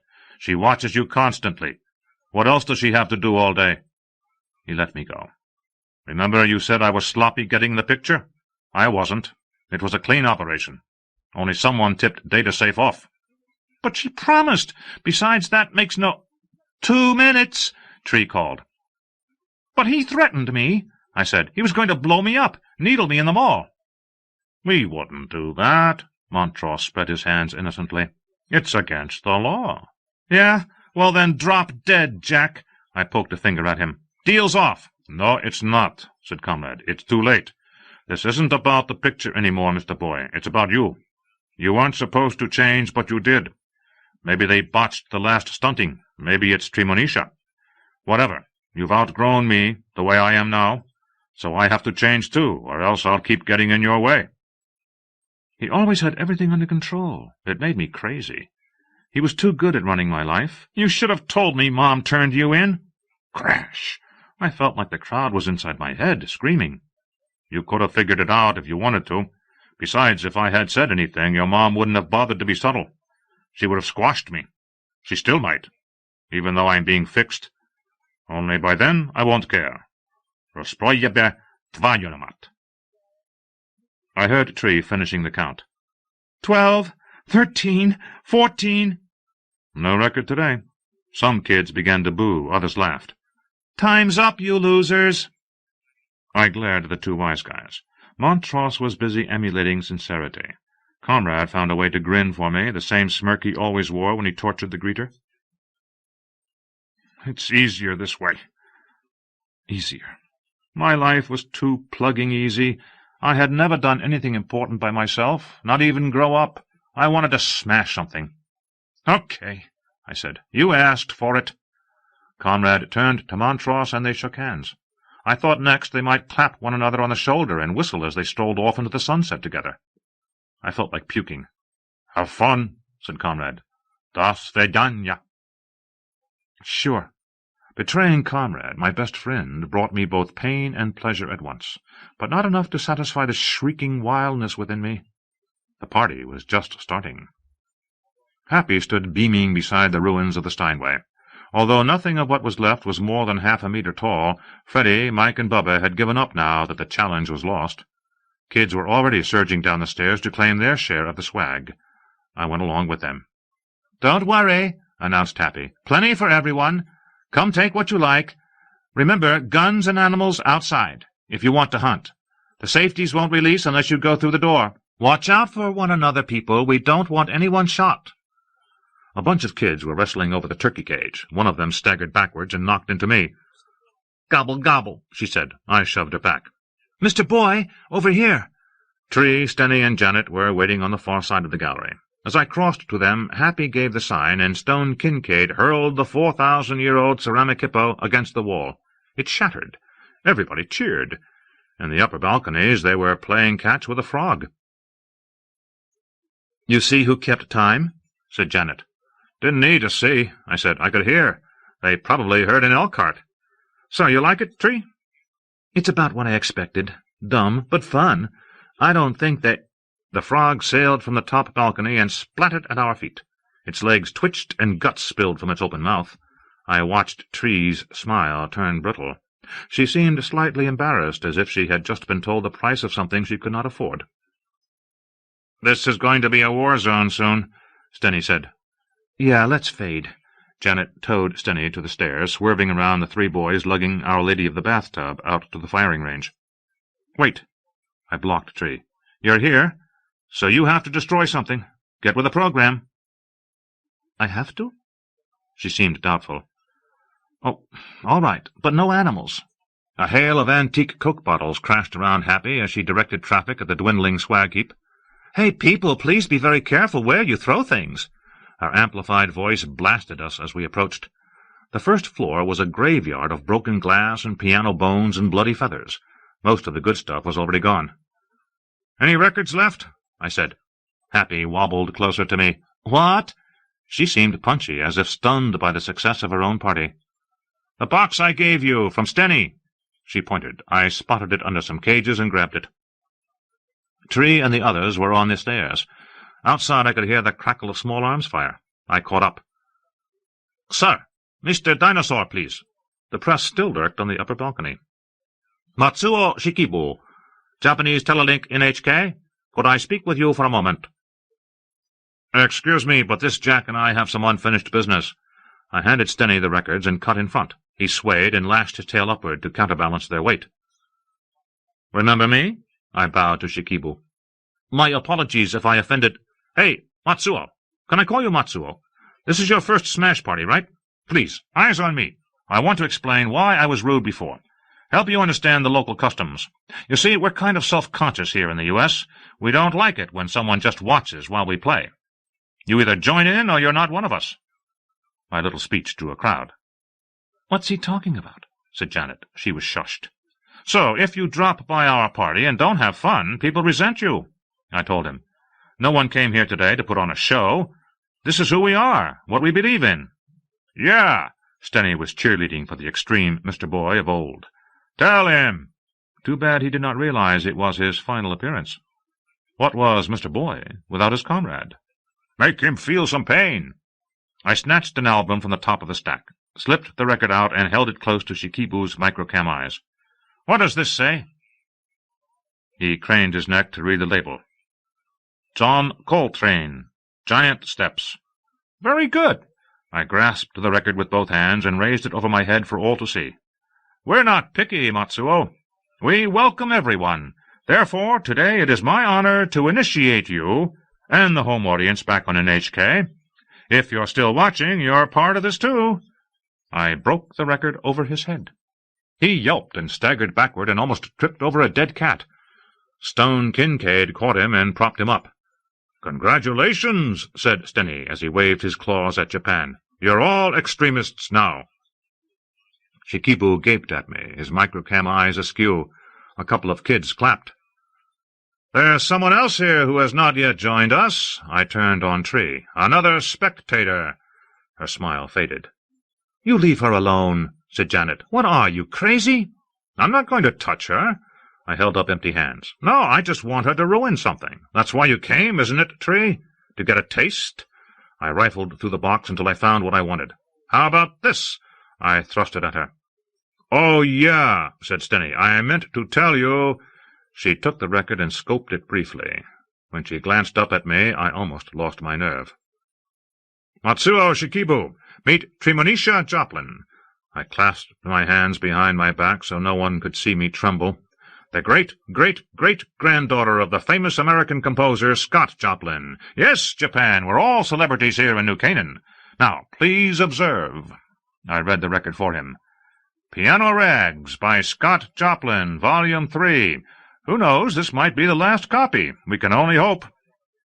"So what are you waiting for, Tree? You don't want to be a Joplin anymore? Just wait until your folks get a peek at this. We'll even send Gigi a copy. Go ahead, enjoy." "Smash it!" The kids around us took up the chant. "Smash it!" Shikibu adjusted his lenses. "You think I won't?" Tree pulled out the disc and threw the sleeve off the balcony. "This is a piece of junk, Mr. Boy." She laughed and then shattered the album against the wall. She held on to a shard. "It doesn't mean anything to me." I heard Janet whisper, "What's going on?" "I think they're having an argument." "You want me to be your little dream cush." Tree tucked the piece of broken plastic into the pocket of my baggies. "The stiff from nowhere who knows nobody and does nothing without Mr. Boy. So you try to scare me off. You tell me you're so rich you can afford to hate yourself. Stay home, you say, it's too dangerous. We're all crazy. Well, if you're so sure this is poison, how come you still got your wise guy and your cash cards? Are you going to move out of your mom, leave town, stop getting stunted? You're not giving it up, Mr. Boy, so why should I?" Shikibu turned his camera eyes on me. No one spoke. "You're right," I said. "She's right. I could not save anyone until I saved myself." I felt the wildness lifting me to it. I leapt onto the balcony wall and shouted for everyone to hear. "Shut up and listen, everybody! You're all invited to my place, okay?" There was one last thing to smash. "Stop this, Peter." The greeter no longer thought I was cute. "What are you doing?" She trembled as if the kids spilling into her were an infection. "I thought you'd like to meet my friends," I said. A few had stayed behind with Happy, who had decided to sulk after I hijacked her guests. The rest had followed me home in a caravan so I could warn off the sentry robots. It was already a Hall of Fame bash. "Tremonisha Joplin, this is my mom. Sort of." "Hi." Tree held out her hand uncertainly.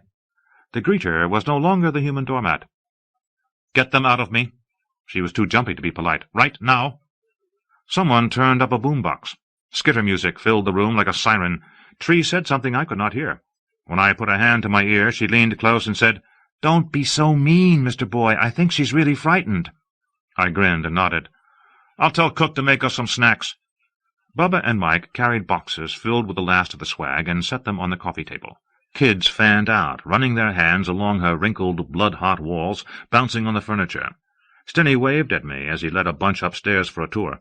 A leftover cat had gotten loose and was hissing and scratching underfoot. Some twisted kids had already stripped and were rolling on the floor here, getting ready to have sex. "Get dressed, you!" The greeter kicked at them as she coiled her umbilical to keep it from being trampled. She retreated to her wall plug. "You're hurting me!" Although her voice rose to a scream, only half a dozen kids heard her. She went limp and sagged to the floor. The whole room seemed to throb as if to some great heartbeat, and the lights went out. It took a while for someone to kill the sound on the boombox. "What's wrong?" voices called out. "Mr. Boy? Lights!" Both door bones swung open, and I saw a bughead silhouetted against the twilight sky, Shikibu in his microcams. "Party's over," Mom said over her speaker system. There was nervous laughter. "Leave before I call the cops. Peter, go to your room right now. I want to speak to you." As the stampede began, I found Tree's hand. "Wait for me." I pulled her close. "I'll only be a minute." "What are you going to do?" She sounded frightened. It felt good to be taken so seriously. "I'm moving out, chucking all this. I'm going to be a working stiff." I chuckled. "Think your dad would give me a job?" "Look out, dumbscut!" Hey, don't push!" Tree dragged me out of the way. "You're crazy." "I know. That's why I have to get out of Mom." "Listen," she said, "you've never been poor. You have no idea.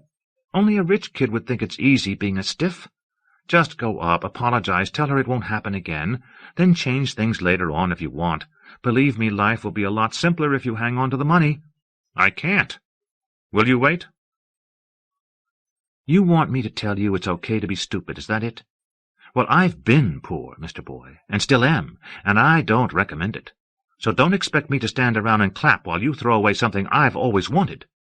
She spun away from me, and I lost her in the darkness. I wanted to catch up with her, but I knew I had to do Mom now, or I would lose my nerve.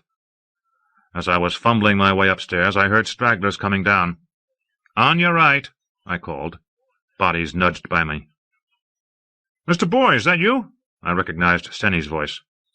"He's gone," I said. 7 flights up, the lights were on. Nanny waited on the landing outside my rooms, her umbilical stretched nearly to its limit. She was the only remote which was physically able to get to my floor, and this was as close as she could come. It had been a while since I had seen her. Mom did not use her much any more, and I rarely visited, even though the nursery was only 1 flight down. But this was the remote who used to pick me up when I cried, and who had changed my diapers, and who taught me how to turn on my room brain. She had skin so pale you could almost see veins, and long black hair piled high on her head. I never thought of her as having a body, because she always wore dark turtlenecks and long woolen skirts and silky pantyhose. Nanny was a smile and warm hands and the smell of fresh pillowcases. Once upon a time I thought her the most beautiful creature in the world. Back then I would have done anything she said. She was not smiling now. "I don't know how you expect me to trust you any more, Peter." Nanny had never been a very good scold. "Those brats were out of control. I can't let you put me in danger this way." "If you wanted someone to trust, maybe you shouldn't have had me stunted. You got exactly what you ordered. The never-ending kid. Well, kids don't have to be responsible." "What do you mean, what I ordered?" "It's what you wanted, too." "Is it? Did you ever ask? I was only 10 the first time, too young to know better. For a long time I did it to please you. Getting stunted was the only thing I did that seemed important to you. But you never explained. You never sat me down and said, 'This is the life you'll have, and this is what you'll miss, and this is how you'll feel about it.'" "You want to grow up, is that it?" She was trying to threaten me. "You want to work and worry and get old and die some day?" She had no idea what we were talking about. "I can't live this way any more, Nanny." At first she acted stunned, as if I had spoken in Albanian. Then her expression hardened when she realized she had lost her hold on me. She was ugly when she was angry. "They put you up to this." Her gaze narrowed in accusation. "That little black cush you've been seeing, those realists." I had always managed to hide my anger from Mom, right up until then. "How do you know about her?" I had never told her about Tree. "Peter, they live in a mall." Conrad was right. "You've been spying on me." When she did not deny it, I went berserk. "You liar!" I slammed my fist into her belly. "You said you wouldn't watch." She staggered and fell onto her umbilical, crimping it. As she twitched on the floor, I pounced. "You promised!" I slapped her face. "Promised!" I hit her again. Her hair had come undone, and her eyes rolled back in their sockets, and her face was slack. She made no effort to protect herself. Mom was retreating from this remote, too, but I was not going to let her get away. "Mom!" I rolled off Nanny. "I'm coming up, Mom, you hear? Get ready." I was crying. It had been a long time since I had cried. Not something Mr. Boy did. I scrambled up to the long landing at the shoulders. At one end another circular stairway wound up into the torch. In the middle 4 steps led into the neck. It was the only door-bone I had never seen open. I had no idea how to get through. "Mom, I'm here!" I pounded. "Mom, you hear me?" Silence. "Let me in, Mom!" I smashed myself against the door-bone. Pain branched through my shoulder like lightning, but it felt great because Mom shuddered from the impact. I backed up and in a frenzy hurled myself again. Something warm dripped on my cheek. She was bleeding from the hinges. I aimed a vicious kick at the door-bone, and it banged open. I went through. For years I had imagined that if only I could get into the head I could meet my real mother. Touch her. I had always wondered what she looked like. She got reshaped just after I was born. When I was little I used to think of her as a magic princess glowing with fairy light. Later I pictured her as one or another of my friends' moms, only better dressed.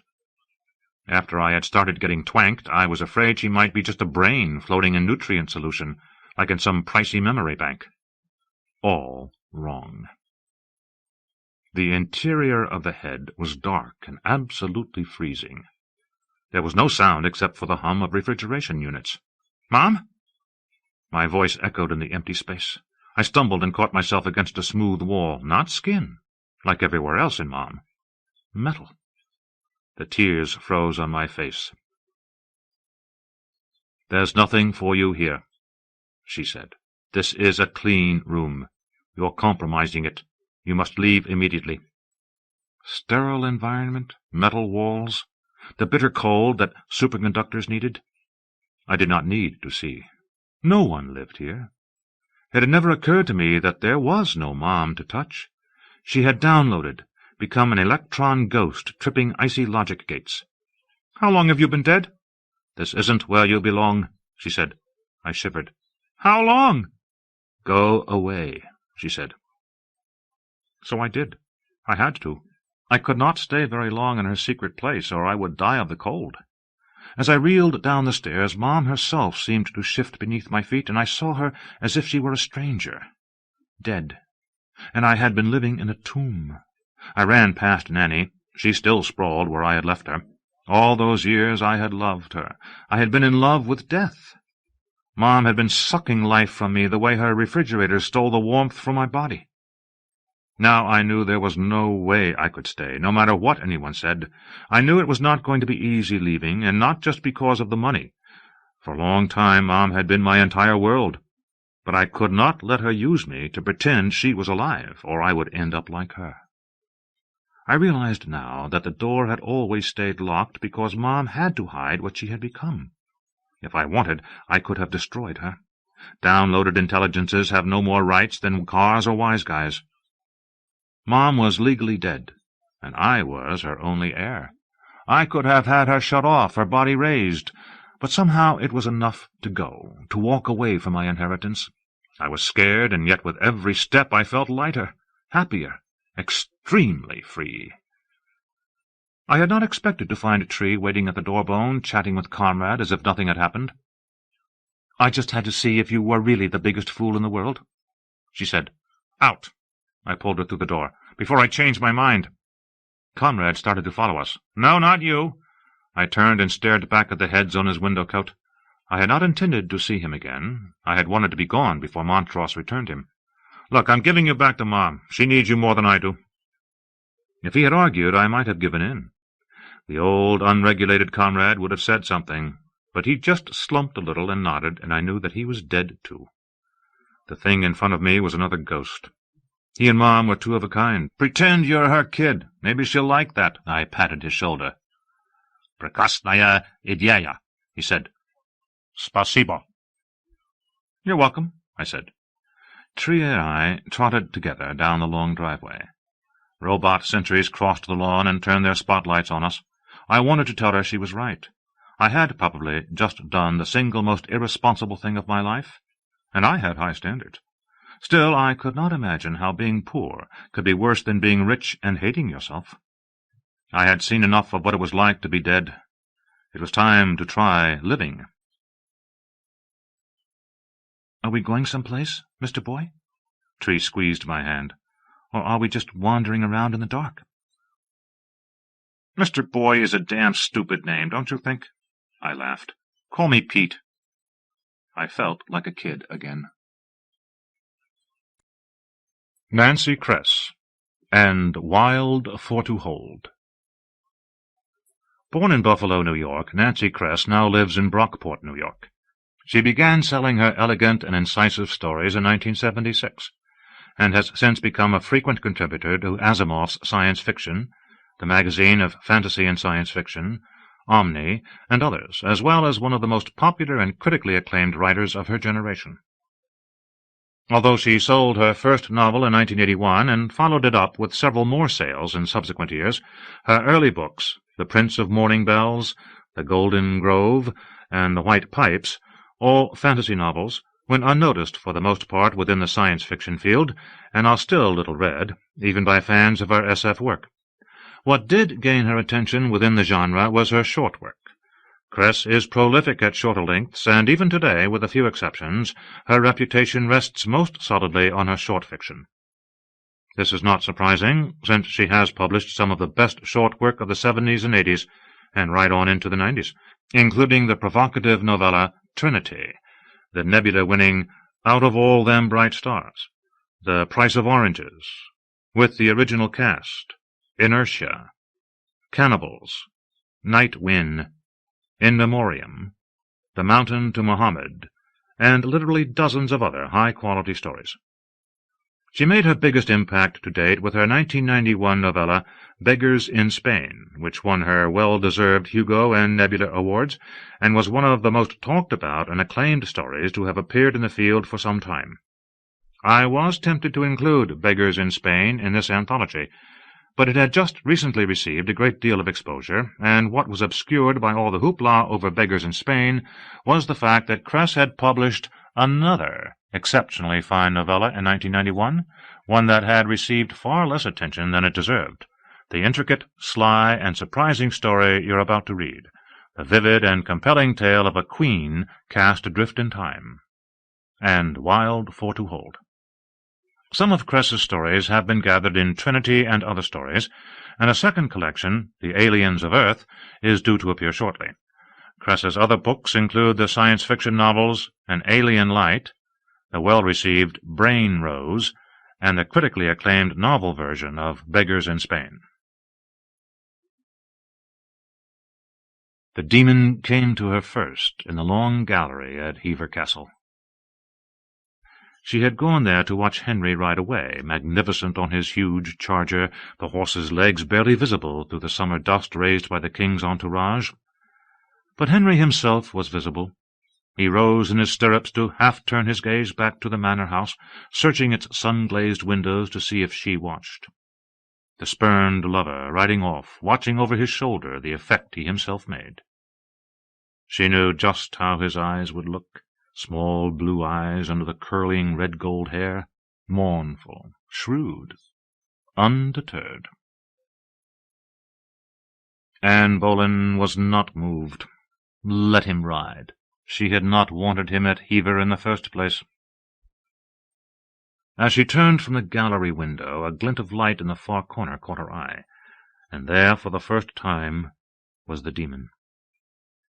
It was made all of light, which did not surprise her. Was not Satan himself called Lucifer?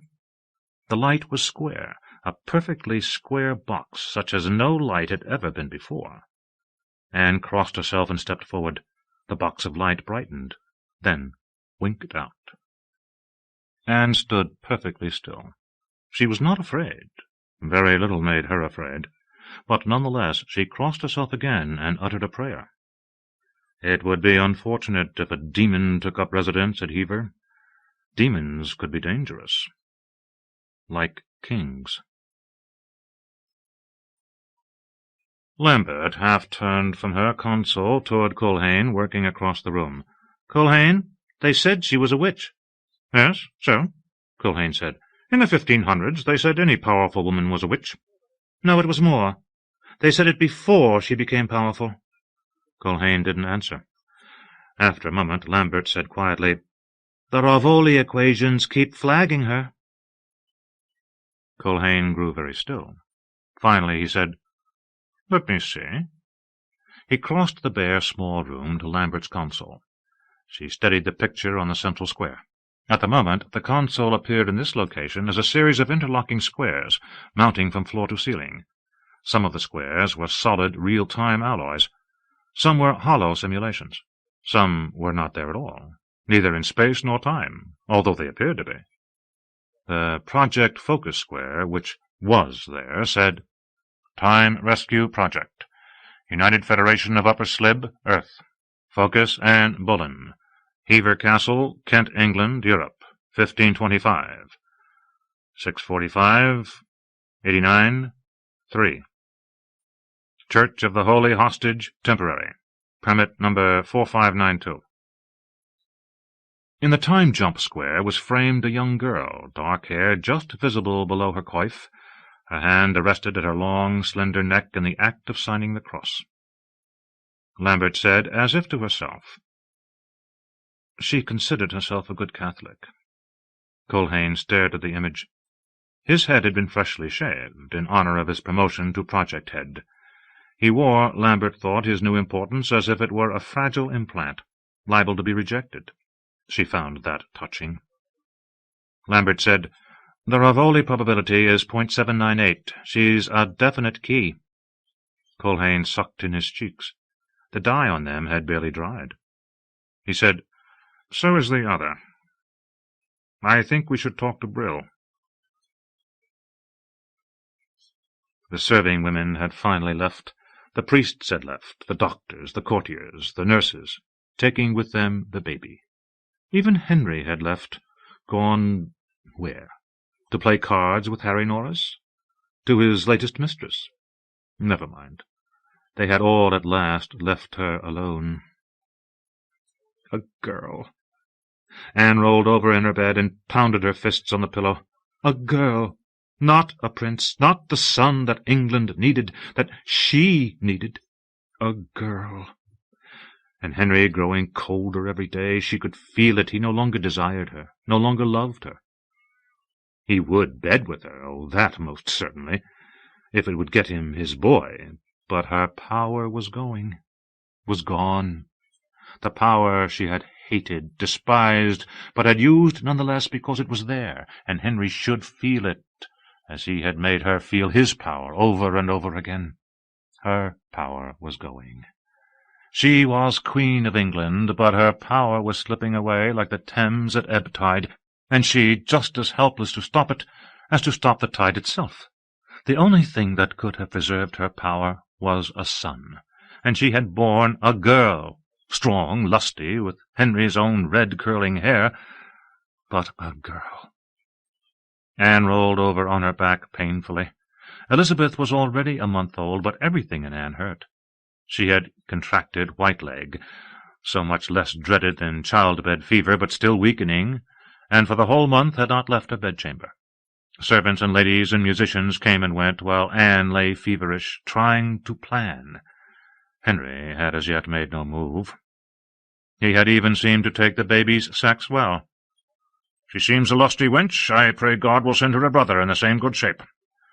But Anne knew. She always knew. She had known when Henry's eye first fell upon her, had known to a shade the exact intensity of his longing during the 9 years she had kept him waiting, 9 years of celibacy, of denial. She had known the exact moment when that hard mind behind the small blue eyes had decided, "It is worth it. I will divorce Catherine and make her queen." Anne had known before he did, when he decided it had all been a mistake. The price for making her queen had been too high. She was not worth it. Unless she gave him a son. And if she did not? In the darkness Anne squeezed her eyes shut. This was but an attack of childbed vapours. It signified nothing. She was never afraid, not she. This was only a night terror, and when she opened her eyes it would pass, because it must. She must go on fighting, must get herself heavy with a son, must safeguard her crown. And her daughter. There was no one else to do it for her, and there was no way out. When she opened her eyes, a demon, shaped like a square of light, glowed in the corner of the curtained bedchamber. Lambert dipped her head respectfully as the high priest passed. She was tall and wore no external augments. Eyes, arms, ears, shaved head, legs under the grey-green ceremonial robe, all were her own, as required by the charter of the Church of the Holy Hostage. Lambert had heard a rumour that before her election to high priest she had had brilliant, violet-augmented eyes and gamma-strength arms, but on her election had had both removed and the originals restored. The free representative of all the hostages in the solar system could not walk around enjoying high-maintenance augments. Hostages could, of course, but the person in charge of their spiritual and material welfare must appear human to any hostage she chose to visit. A four-handed spacer held in a free-fall chamber on Mars must find the high priest as human as did a genetically altered flyer of Ipsu being held hostage by the Nutrian Republic. The only way to do that was to forego external augments. Internals, of course, were a different thing. Beside the high priest walked the director of the Time Research Institute, Toshio Brill. No ban on externals for him. Brill wore gold-plated sensors in his shaved black head, a display Lambert found slightly ostentatious. Also puzzling, Brill was not ordinarily a flamboyant man. Perhaps he was differentiating himself from Her Holiness. Behind Brill, his project heads, including Culhane, stood silent, not speaking unless spoken to. Culhane looked nervous. He was ambitious, Lambert knew. She sometimes wondered why she was not. "So far I am impressed," the high priest said.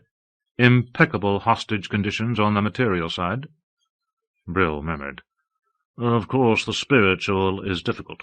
The 3 hostages are so different from each other, and even for culture specialists and historians, the hostages arrive here very upset."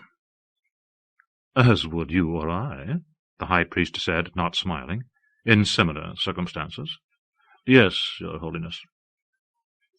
And now you wish to add a fourth hostage? From a fourth time stream? Yes. The high priest looked slowly around at the main console.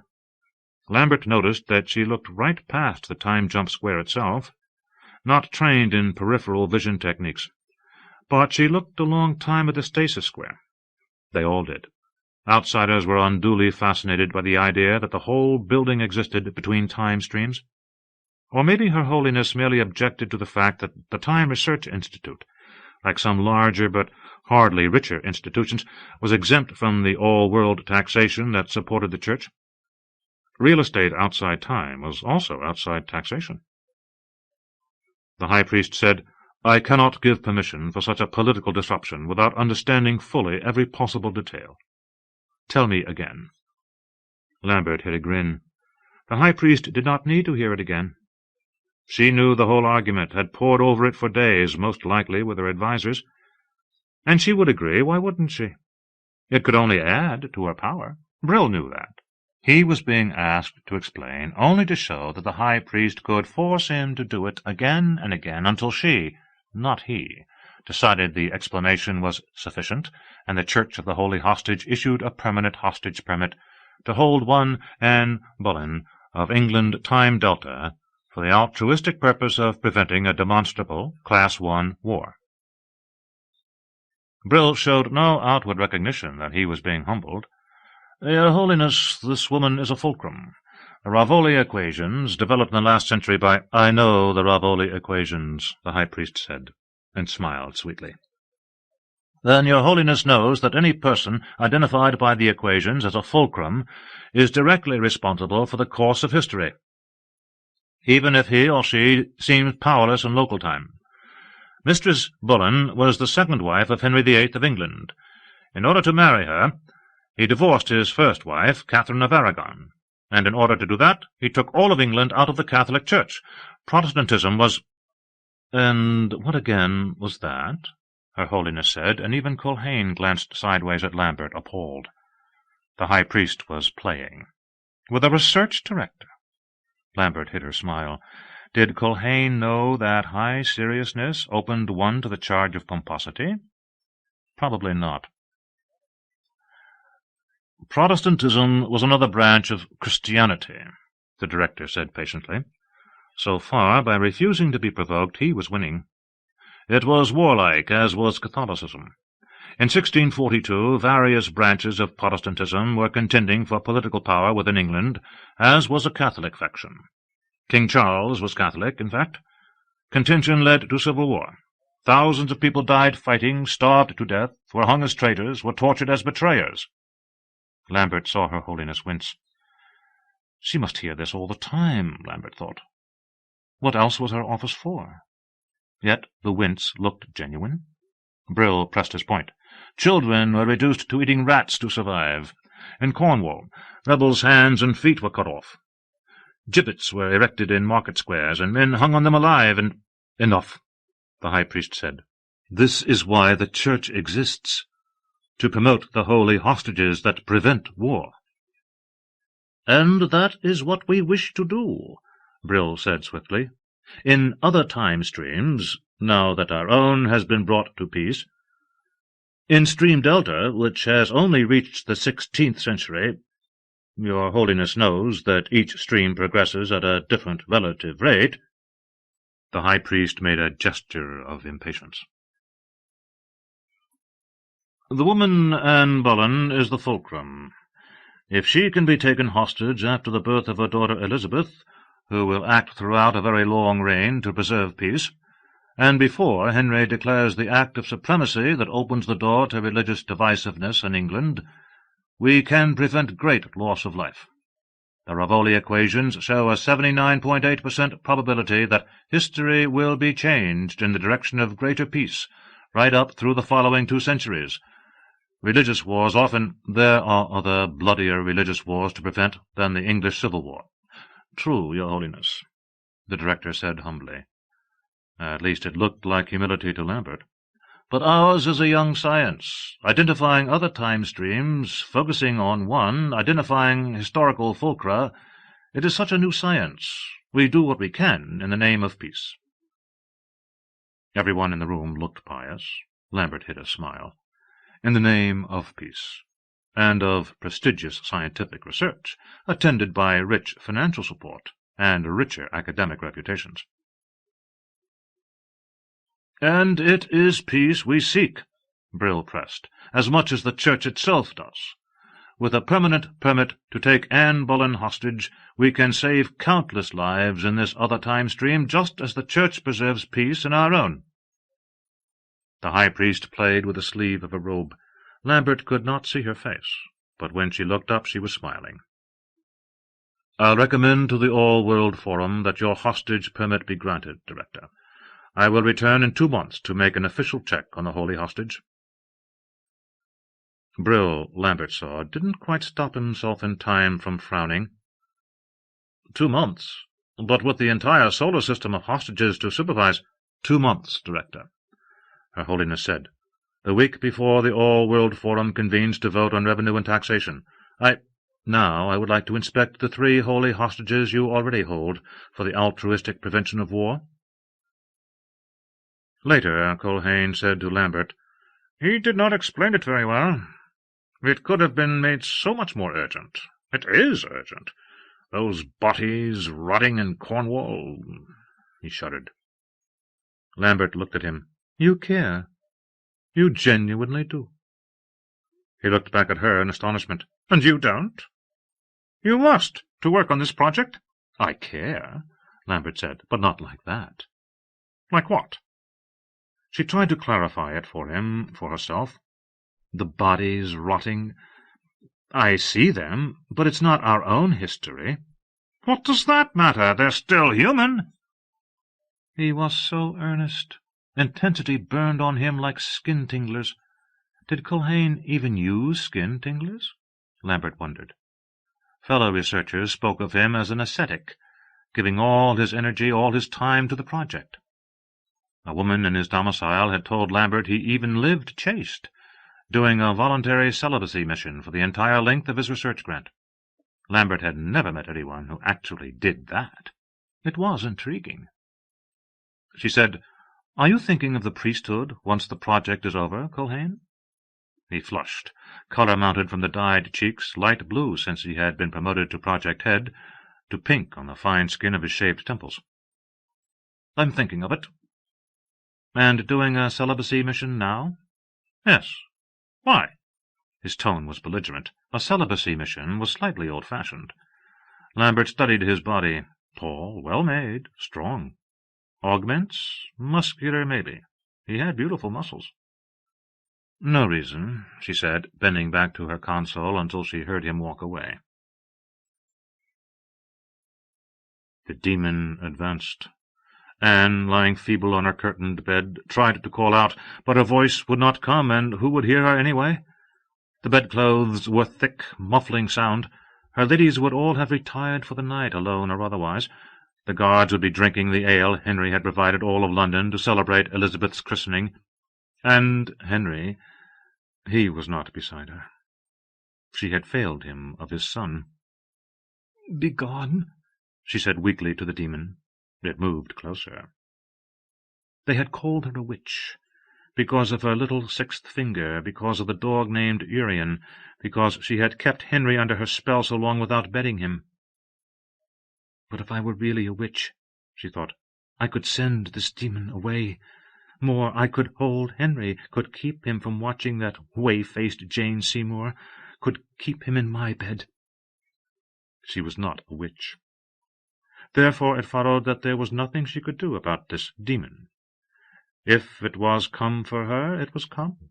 If Satan, master of lies, was decided to have her, to punish her for taking the husband of another woman, and for— How much could demons know? "This was all none of my wishing," she said aloud to the demon. "I wanted to marry someone else." The demon continued to advance. "Very well, then, let it take her." She would not scream. She never had. She prided herself on it. Not when they had told her she could not marry Harry Percy. Not when she had been sent home from the court, peremptorily and without explanation. Not when she had discovered the explanation. Henry wished to have her out of London, so he could bed his latest mistress away from Catherine's eyes. She had not screamed when a crowd of whores had burst into the palace where she was supping, demanding Nan Bullen, who they said was one of them. She had escaped across the Thames in a barge, and not a cry had escaped her lips. They had admired her for her courage. Wyatt, Norris, Weston, Henry himself. She would not scream now. The box of light grew larger as it approached. She had just time to say to it, "I have been God's faithful and true servant, and my husband the king's," before it was upon her. "The place where a war starts," Lambert said to the faces assembled below her in the Hall of Time, "is long before the first missile, or the first bullet, or the first spear." She looked down at the faces. It was part of her responsibility as an intern researcher to teach a class of young, some of whom would become historians. The class was always taught in the Hall of Time. The expense was enormous, keeping the hall in stasis for nearly an hour, bringing the students in through the force field, activating all the squares at once. Her lecture would be replayed for them later, when they could pay attention to it. Lambert did not blame them for barely glancing at her now. Why should they? The walls of the circular room, which were only there in a virtual sense, were lined with squares that were not really there at all. The squares showed actual local time scenes from wars that had been there, were there now, somewhere, in someone's reality. Men died writhing in the mud, arrows through intestines and neck and groin at Agincourt. Women lay flung across the bloody bodies of their children at Cawnpore. In the hot sun the flies crawled thick upon the split faces of the heroes of Marathon. Figures staggered, their faces burned off, away from Hiroshima. Breathing bodies, their perfect faces untouched and their brains turned to mush by speculine, sat in orderly rows under the ripped dome on IO-1. Only one face turned toward Lambert, jerked as if on a string, a boy with wide violet eyes brimming with anguish. Lambert obligingly started again. The place where a war starts is long before the first missile, or the first bullet, or the first spear. There are always many forces causing a war, economic, political, religious, cultural. Nonetheless, it is the great historical discovery of our time that if you trace each of these back, through the records, through the eyewitness accounts, through the entire burden of data only Rivoli equations can handle, you come to a fulcrum, a single event or act or person. It is like a decision tree with 1,000 generations of decisions. Somewhere there was one first, yes, no. The place where the war started and where it could have been prevented. The great surprise of time rescue work has been how often that place was female. Men fought wars, when there were wars. Men controlled the gold and the weapons and the tariffs and sea rights and religions that have caused wars. And the men controlled the bodies of other men who did the actual fighting. But men are men. They acted at the fulcrum of history, but often what tipped their actions one way or another was what they loved. A woman, a child. She became the passive, powerless weight he chose to lift, and the balance tipped. She, not he, is the branching place, where the decision tree splits and the war begins. The boy with the violet eyes was still watching her. Lambert stayed silent until he turned to watch the squares, which was the reason he had been brought here.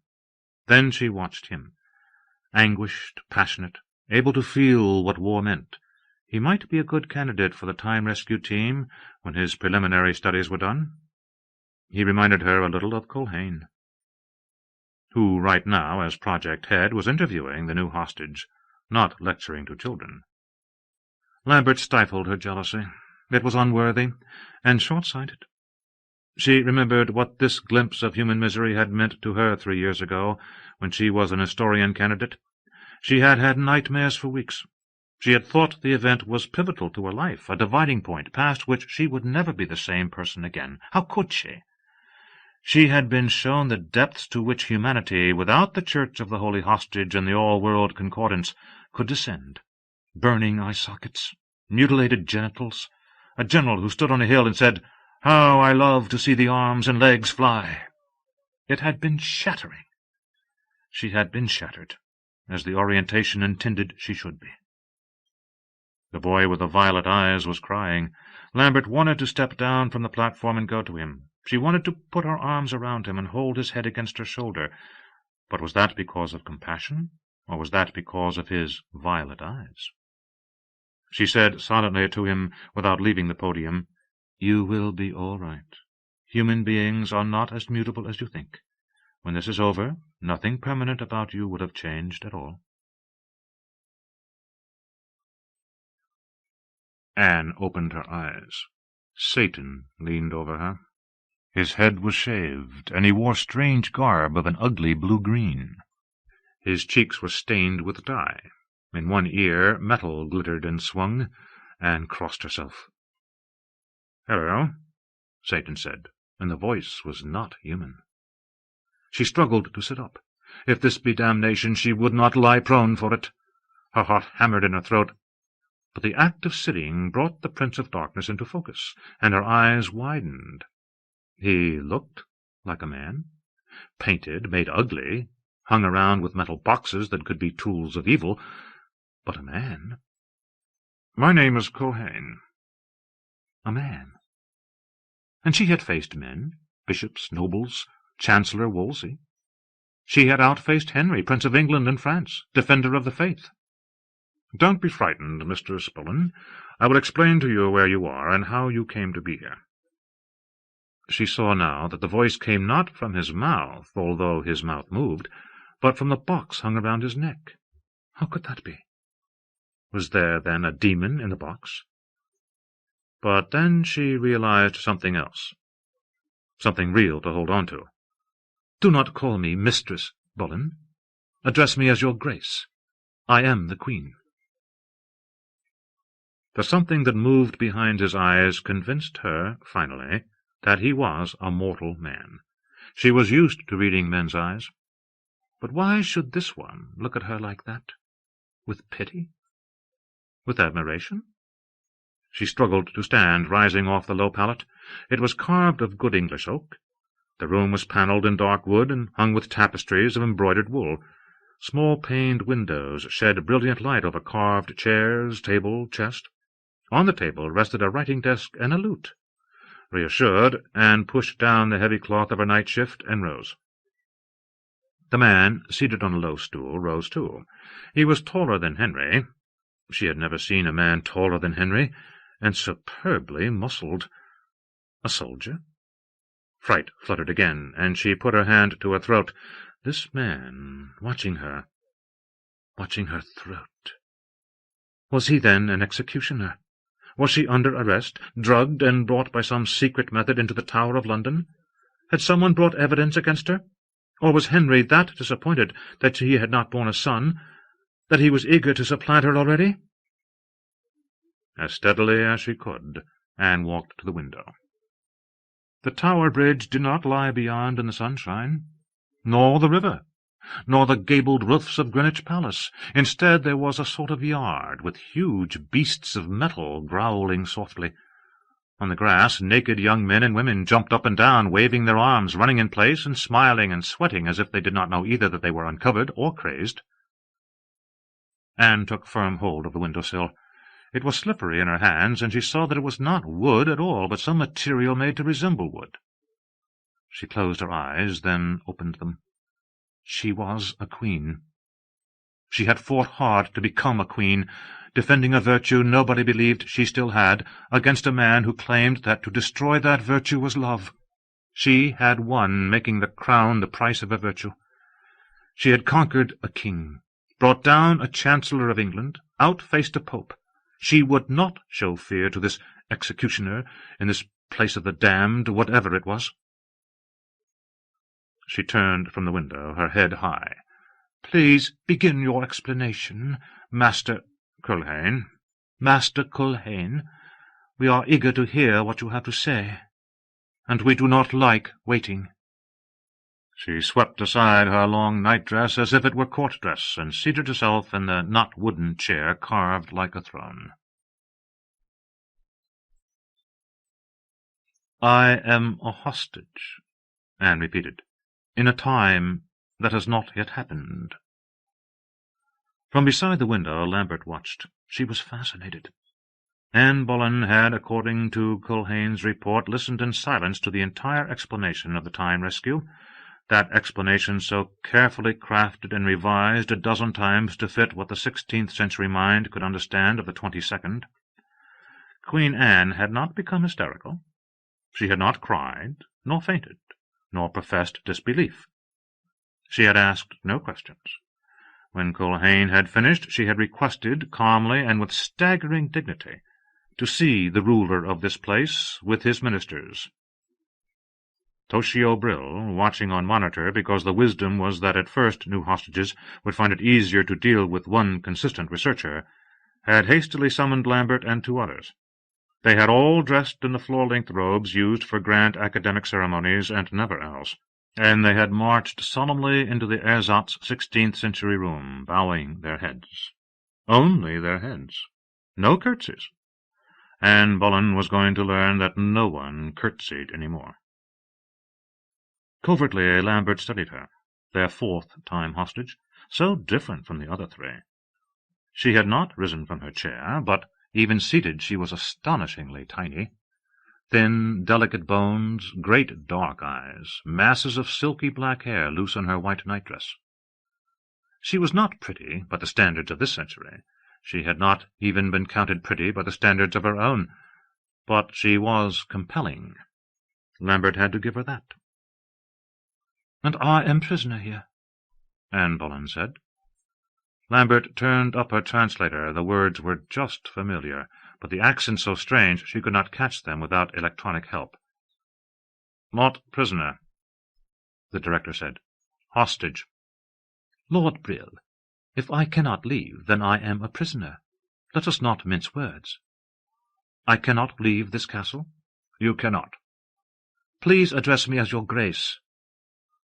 "Is there to be a ransom?" "No, your Grace. But because of your presence here, thousands of men will live who would have otherwise died." With a shock, Lambert saw Anne shrug. The deaths of thousands of men evidently did not interest her. It was true, then. They really were moral barbarians, even the women. The students should see this. That small shrug said more than all the battles viewed in squares. Lambert felt her sympathy for the abducted woman lessen, a physical sensation like the emptying of a bladder, and was relieved to feel it. It meant she, Lambert, still had her own moral sense. "How long must I stay here?" "For life, your Grace," Brill said bluntly. Anne made no reaction. Her control was awing. "And how long will that be, Lord Brill?" "No person knows the length of his or her life, your Grace." "But if you can read the future, as you claim, you must know what the length of mine would have been." Lambert thought, we must not underestimate her. This hostage is not like the last one. Brill said, with the same bluntness that honored Anne's comprehension. Did she realize that? "If we had not brought you here, you would have died May 19th, 1536. "How?" "It does not matter. You are no longer part of that future, and so now events there will—" "How?" Brill didn't answer. Anne Boleyn rose and walked to the window, absurdly small, Lambert thought, in the trailing nightdress. Over her shoulder she said, "Is this castle in England?" "No," Brill said. Lambert saw him exchange glances with Culhane. "In France?" "It is not in any place on earth," Brill said, "although it can be entered from 3 places on earth. It is outside of time." She could not possibly have understood, but she said nothing, only went on staring out the window. Over her shoulder, Lambert saw the exercise court empty now, and the antimatter power generators. 2 technicians crawled over them with a robot monitor. What did Anne Boleyn make of them? "God alone knows if I had merited death," Anne said. Lambert saw Culhane start. Brill stepped forward. "Your Grace, leave me now," she said without turning. They did. Of course, she would be monitored constantly, everything from brain scans to the output of her bowels, although she would never know this. But if suicide was in that life-defying mind, it would not be possible. If Her Holiness ever learned of the suicide of a time hostage. Lambert's last glimpse before the door closed was of Anne Boleyn's back, still by the window, straight as a spear as she gazed out at antimatter power generators in a building in permanent stasis. "Culhane, meeting in 10 minutes, Brill said. Lambert guessed the time-lapse was to let the director change into working clothes. Toshio Brill had come away from the interview with Anne Boleyn somehow diminished. He even looked shorter, although shouldn't her small stature have instead augmented his? Culhane stood still in the corridor outside Anne's locked room. Would she try the door? His face was turned away from Lambert's. She said, "Culhane, you jumped a moment in there, when she said God alone knew if she had merited death." "It was what she said at her trial," Culhane said, "when the verdict was announced. Almost the exact words." He still had not moved so much as a muscle of that magnificent body. Lambert said, probing, "You found her impressive, then, despite her scrawniness and beyond the undeniable pathos of her situation?" He looked at her then, his eyes blazing. Culhane, the research engine. "I found her magnificent." She never smiled. That was one of the things she knew they remarked upon among themselves. She had overheard them in the walled garden. Anne Boleyn never smiles. Alone they did not call her Queen Anne, or Her Grace, or even the Marquis of Rochford, the title Henry had conferred upon her, the only female peeress in her own right in all of England. No, they called her Anne Boleyn, as if the marriage to Henry had never happened, as if she had never borne Elizabeth. And they said she never smiled. What cause was there to smile, in this place that was neither life nor death? Anne stitched deftly at a piece of amber velvet. She was not badly treated. They had given her a servant, cloth to make dresses. She had always been clever with the needle, and the skill had not deserted her when she could afford to order any dresses she chose. They had given her books, the writing Latin, but the pictures curiously flat, with no raised ink or painting. They let her go into any unlocked room in the castle, out to the gardens, into the yards. She was a holy hostage. When the amber velvet gown was finished, she put it on. They let her have a mirror, a lute, writing paper and quills, whatever she asked for, as generous as Henry had been in the early days of his passion, when he had divided her from her love, Harry Percy, and had kept her loving hostage to his own fancy. Cages came in many sizes, many shapes, and, if what Master Culhane and the Lady Mary Lambert said was true, in many times. "I am not a lady," Lady Lambert had protested. She needn't have bothered. Of course she was not a lady. She was a commoner, like the others, and so perverted was this place that the woman sounded insulted to be called a lady. Lambert did not like her, Anne knew, although she had not yet found out why. The woman was unsexed, like all of them, working on her books and machines all day, exercising naked with men who thus no more looked at their bodies than they would those of fellow soldiers in the roughest camp. So it pleased Anne to call Lambert a lady when she did not want to be one, as Anne was now so many things she had never wanted to be. Anne Boleyn, who never smiled. "I will create you a lady," she said to Lambert. "I confer on you the rank of Baroness. Who will gainsay me? I am the Queen, and in this place there is no king." And Mary Lambert had stared at her with the unsexed bad manners of a common drab. Anne knotted her thread and cut it with silver scissors. The gown was finished. She slipped it over her head and struggled with the buttons in the back, rather than call the stupid girl who was her servant. The girl could not even dress hair. Anne smoothed her hair herself, then looked critically at her reflection in the fine mirror they had brought her. For a woman a month and a half from childbed, she looked strong. They had put medicines in her food, they said. Her complexion, that creamy dark skin that seldom varied in color, was well set off by the amber velvet. She had often worn amber, or tawny. Her hair, loose since she had no headdress and did not know how to make one, streamed over her shoulders. Her hands, long and slim despite the tiny extra finger, carried a rose brought to her by Master Culhane. She toyed with the rose to show off the beautiful hands, and lifted her head high. She was going to have an audience with Her Holiness, a female pope, and she had a request to make. She will ask Your Holiness to be told the future. Her future, the one Anne Boleyn experienced in her own time-stream after the point we took her hostage to ours. And the future of England. Brill's face had darkened. Lambert could see that he hated this. To forewarn his political rival that a hostage would complain about her treatment? A hostage. That person turned sacred object through the sacrifice of personal freedom to global peace. When Tullio Amadén Kayushi had been hostage from Mars III to the Republic of China, he had told the church official in charge of his case that he was not being allowed sufficient exercise. The resulting inter-system furor had lost the Republic of China 2 trade contracts, both important. There was no other way to maintain the necessary reverence for the hostage political system. The Church of the Holy Hostage was powerful because it must be, if the solar system was to stay at peace. Brill knew that. So did Her Holiness. She wore full state robes today, gorgeous with hundreds of tiny mirrors sent to her by the grateful across all worlds. Her head was newly shaved. Perfect synthetic jewels glittered in her ears. Listening to Brill's apology in advance, Her Holiness smiled. Lambert saw the smile, and even across the room she felt Brill's polite, concealed frustration.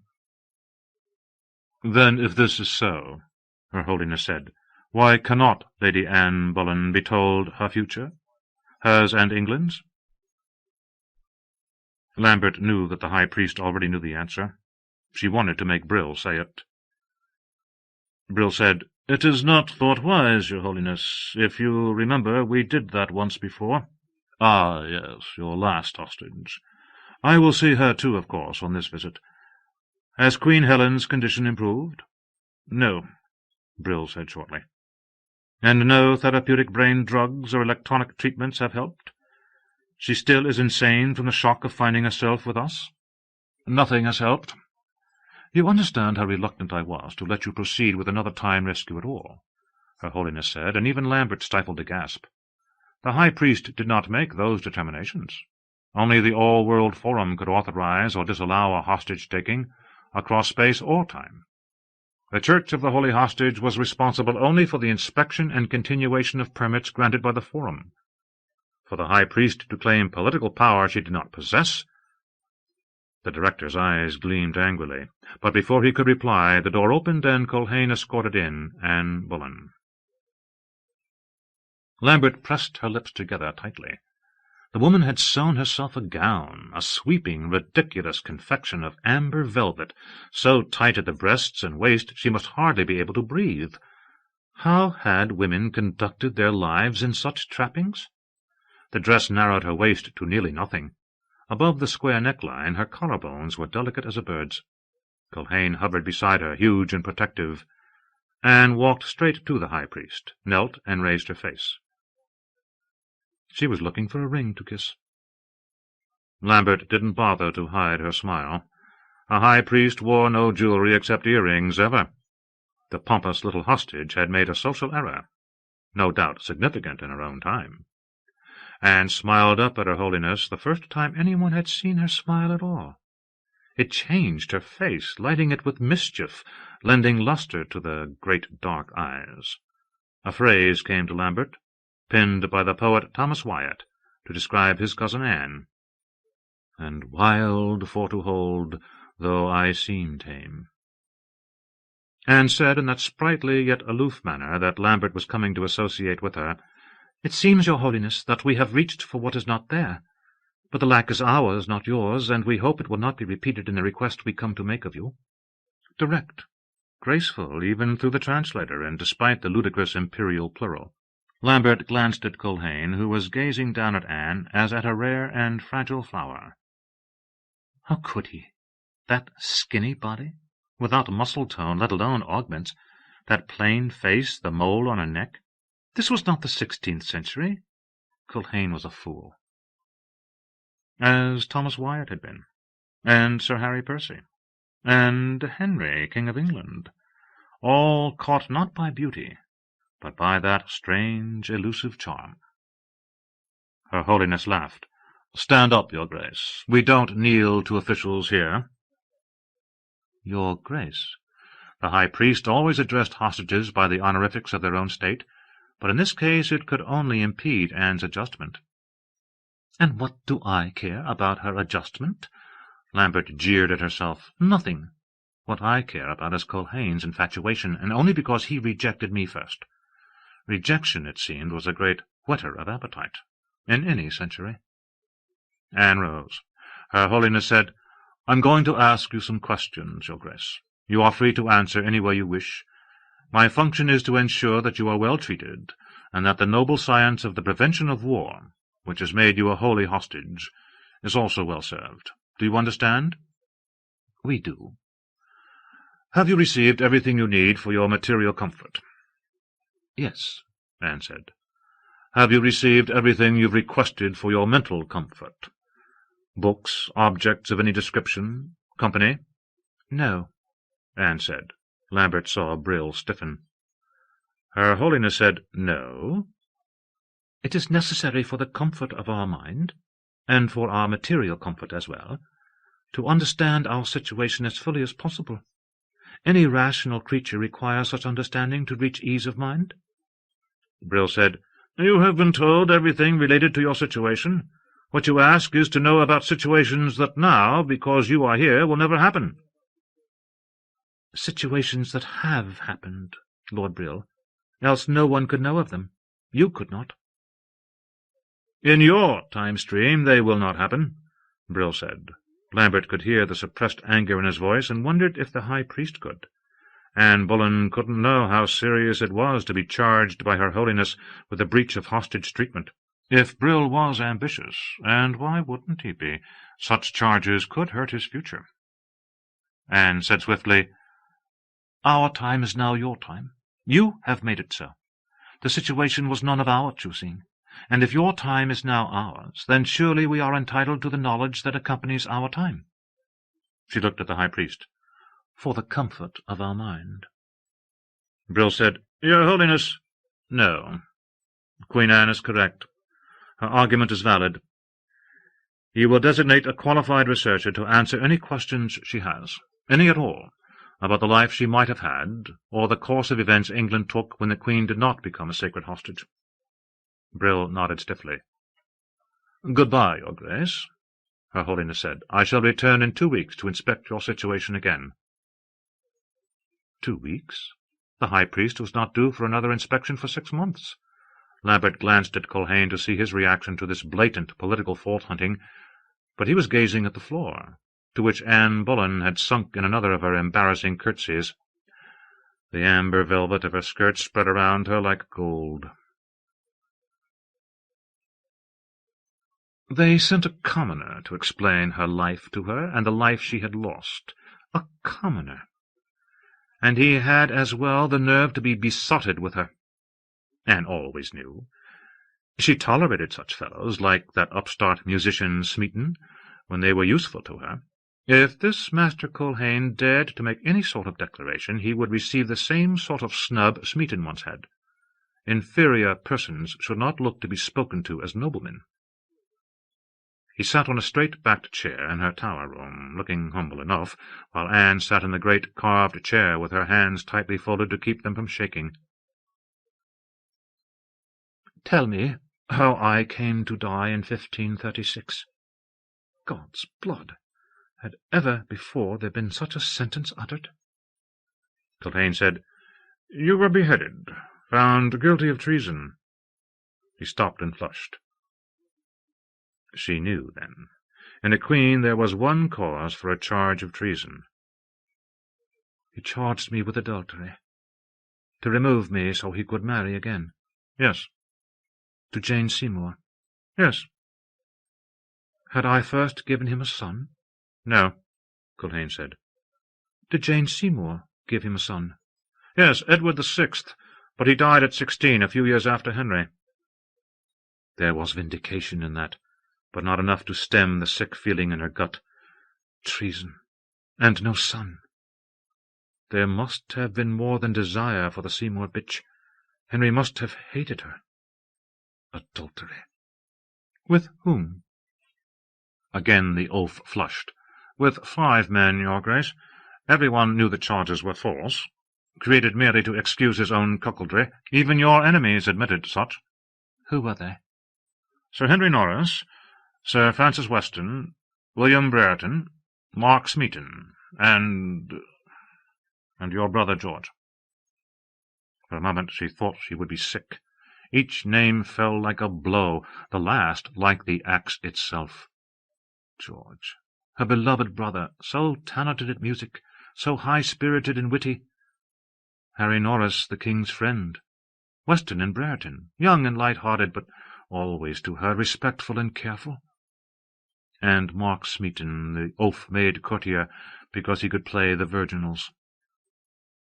The long, beautiful hands clutched the sides of the chair, but the moment passed, and she could say with dignity, "They denied the charges?" "Smeaton confessed, but he was tortured into it. The others denied the charges completely. Harry Norris offered to defend your honour in single combat." Yes, that was like Harry, so old-fashioned, so principled. She said, "They all died." It was not a question. If she had died for treason, they would have too. And not alone. No one died alone. "Who else?" Culhane said, "Maybe we should wait for the rest of this. Who else?" "My father?" "No. Sir Thomas More. John Fisher." "More? For my—" She could not say adultery. "Because he would not swear to the oath of supremacy, which made the king and not the pope head of the church in England. That act opened the door to religious dissension in England." "It did not. The heretics were already strong in England. History cannot fault that to me." "Not as strong as they would become," Culhane said, almost apologetically. "Queen Mary was known as Bloody Mary for burning heretics who used the act of supremacy to break from Rome. Your Grace, are you all right? Anne, do not touch me," she said. Queen Mary. Then her own daughter Elizabeth had been disinherited, or killed. Had Henry become so warped that he would kill a child, his own child, unless he had come to believe? She whispered, "Elizabeth." Comprehension flooded his eye. "Oh, no, Anne, no! Mary ruled first as the elder, but when she died heirless, Elizabeth was only 25. Elizabeth became the greatest ruler England had ever known. She ruled for 44 years, and under her England became a great power." The greatest ruler. Her baby Elizabeth. Anne could feel her hands unknotting on the ugly artificial chair. Henry had not repudiated Elizabeth, nor had her killed. She had become the greatest ruler England had ever known. Culhane said, "This is why we thought it best not to tell you all this." She said coldly, "I will be the judge of that." "I'm sorry." He sat stiffly, hands dangling awkwardly between his knees. He looked like a ploughman, like that oaf Smeaton. She remembered what Henry had done, and rage returned. "I stood accused, with 5 men, with George, and the charges were false." Something in his face changed. Anne faced him steadily. "Unless— Were they false, Master Culhane? You who know so much of history. Does history say—" She could not finish. To beg for history's judgment from a man like this? No humiliation had ever been greater. Not even the Spanish ambassador, referring to her as the concubine, had ever humiliated her so. Culhane said carefully, "History is silent on the subject, Your Grace. What your conduct would have been, is known only to you." "As it should be." "It would have been, mine," she said viciously, mocking his tones perfectly. He looked at her like a wounded puppy, like that lout Smeaton when she had snubbed him. "Tell me this, Master Culhane. You have changed history as it would have been, you tell me. Will my daughter Elizabeth still become the greatest ruler England has ever seen, in my time-stream? Or will that be altered, too, by your quest for peace at any cost? We don't know. I explained to you, we can only watch your time-stream now as it unfolds. It had only reached October 1533, which is why, after analyzing our own history, we— You have explained all that. It will be 60 years from now before you know if my daughter will still be great, or if you have changed that as well, by abducting me and ruining my life. Abducting? You were going to be killed, accused, beheaded, and you have prevented that. She rose in a greater fury than ever she had been with Henry, with Wolsey, with anyone. You have also robbed me of my remaining 3 years, as surely as Henry would have robbed me of my old age. And you have mayhap robbed my daughter as well, as Henry sought to do with this Seymour Get-Prince. So what is the difference between you, Master Culhane, that you are a saint, and Henry a villain? He held me in the tower until my soul could be commended to God. You hold me here in this castle you say I can never leave, where time does not exist, and mayhap God neither. Who has done me the worse injury? Henry gave me the crown. You, all you and my Lord Brill have given me is a living death, and then given my daughter's crown a danger and uncertainty that without you she would not have known. Who has done to Elizabeth and me the worst turn? And in the name of preventing war, you have made war upon me. Get out! Get out! Get out! I never want to see you again. If I am in hell, let there be one less demon. Lambert slipped from her monitor to run down the corridor. Culhane flew from the room. Behind him the sound of something heavy struck the door. Culhane slumped against it, his face pasty around his cheek dye. Lambert could almost find it in herself to pity him. Almost. She said softly, "I told you so." She's like a wild thing. You knew she could be. It's documented enough, Culhane. I've put a suicide watch on her. Yes, good. She was like a wild thing. Lambert peered at him. You still want her? After that? That sobered him. He straightened and looked at her coldly. She is a holy hostage, Lambert. I remember that. Do you? Don't insult me, intern. He moved angrily away. She caught his sleeve. Culhane, don't be angry. I only meant that the 16th century was so different from our own, but— Do you think I don't know that? I was doing historical research while you were learning to read, Lambert. Don't instruct me. He stalked off. Lambert bit down hard on her own fury and stared at Anne Boleyn's closed door. No sound came from behind it. To the soundless door she finished her sentence. But some traps don't change. The door didn't answer. Lambert shrugged. It had nothing to do with her. She didn't care what happened to Anne Boleyn, in this century or that other one. Or to Culhane either. Why should she? There were other men. She was no Henry VIII to bring down her world for passion. What was the good of being a time researcher if you could not even learn from times past? She leaned thoughtfully against the door, trying to remember the name of the beautiful boy in her orientation lecture, the one with the violet eyes.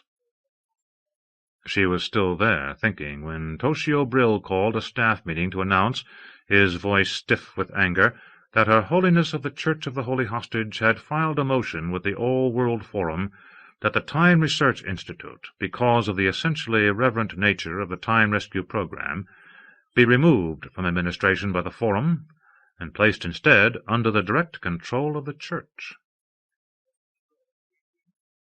She had to think. It was important to think, as she had thought through her denial of Henry's ardour, and her actions when that ardour waned. Thought was all. She could not return to her London, to Elizabeth. They had told her that. But did she know beyond doubt that it was true? Anne left her apartments. At the top of the stairs she usually took to the garden. She instead turned and opened another door. It opened easily. She walked along a different corridor. Apparently, even now, no one was going to stop her. And if they did, what could they do to her? They did not use the scaffold or the rack. She had determined this from talking to that oaf Culhane and that huge, ungainly woman, Lady Mary Lambert. They did not believe in violence, in punishment and death. How could you not believe in death? Even they must one day die. The most they could do to her was shut her up in her rooms, and there the female pope would come to see she was well treated. Essentially, they were powerless. The corridor was lined with doors, most set with small windows. She peered in. Rooms with desks and machines, rooms without desks and machines, rooms with people seated round a table talking, kitchens, still rooms. No one stopped her. At the end of the corridor she came to a room without a window and tried the door. It was locked. But as she stood there, her hand still on the knob, the door opened from within. "Lady Anne! Oh! Could no one in this accursed place get her name right?" The woman who stood there was clearly a servant, although she wore the same ugly grey-green tunic as everyone else. Perhaps, like Lady Mary, she was really an apprentice. She was of no interest, but behind her was the last thing Anne expected to see in this place — a child. She pushed past the servant and entered the room. It was a little boy, his dress strange, but clearly a uniform of some sort. He had dark eyes, curling dark hair, a bright smile. How old? Perhaps 4. There was an air about him that was unmistakable. She would have wagered her life this child was royal. "Who are you, little one?" He answered her with an outpouring of a language she did not know. The servant scrambled to some device on the wall. In a moment Culhane stood before her. "You said you didn't want to see me, Your Grace, but I was closest to answer Kitty's summons." Anne looked at him. It seemed to her that she looked clear through him to all that he was. Desire, and pride of his pitiful strange learning, and smugness of his holy mission that had brought her life to wreck. Hers, and perhaps Elizabeth's as well. She saw Culhane's conviction, shared by Lord Director Brill, and even by such as Lady Mary, that what they did was right because they did it. She knew that look well. It had been Cardinal Wolsey's, Henry's right-hand man and Chancellor of England, the man who had advised Henry to separate Anne from Harry Percy, and advised Henry against marrying her, until she, Anne Boleyn, upstart Tom Boleyn's powerless daughter, had turned Henry against Wolsey and had the Cardinal brought to trial. She. In that minute she made her decision. "I was wrong, Master Culhane. I spoke in anger. Forgive me." She smiled and held out her hand, and she had the satisfaction of watching Culhane turn colour. How old was he? Not in his first youth, but neither had Henry. He said, "Of course, Your Grace. Kitty said you talked to the Tsarevich." She made a face, still smiling at him. She had often mocked Henry thus. Even Harry Percy, so long ago, a lifetime ago. No, 2 lifetimes ago. The what? "The Tsarevich." He indicated the child. Was the dye on his face permanent, or would it wash off? She said, not asking, "He is another time hostage. He, too, in his small person, prevents a war." Culhane nodded, clearly unsure of her mood. Anne looked wonderingly at the child, then winningly at Culhane. "I would have you tell me about him. What language does he speak? Who is he?" "Russian. He was the future emperor. He suffers from a terrible disease. You called it the bleeding sickness. Because his mother, the empress, was so driven with worry over him, she fell under the influence of a holy man who led her to make some disastrous decisions while she was acting for her husband, the emperor, who was away at war." Anne said, "And the bad decisions brought about another war. They made more bloody than necessary, a major rebellion." "You prevent rebellions as well as wars? Rebellions against a monarchy?" "Yes, history did not go in the direction of monarchies." That made little sense. How could history go other than in the direction of those who were divinely anointed, those who held the power? Royalty won. In the end, they always won.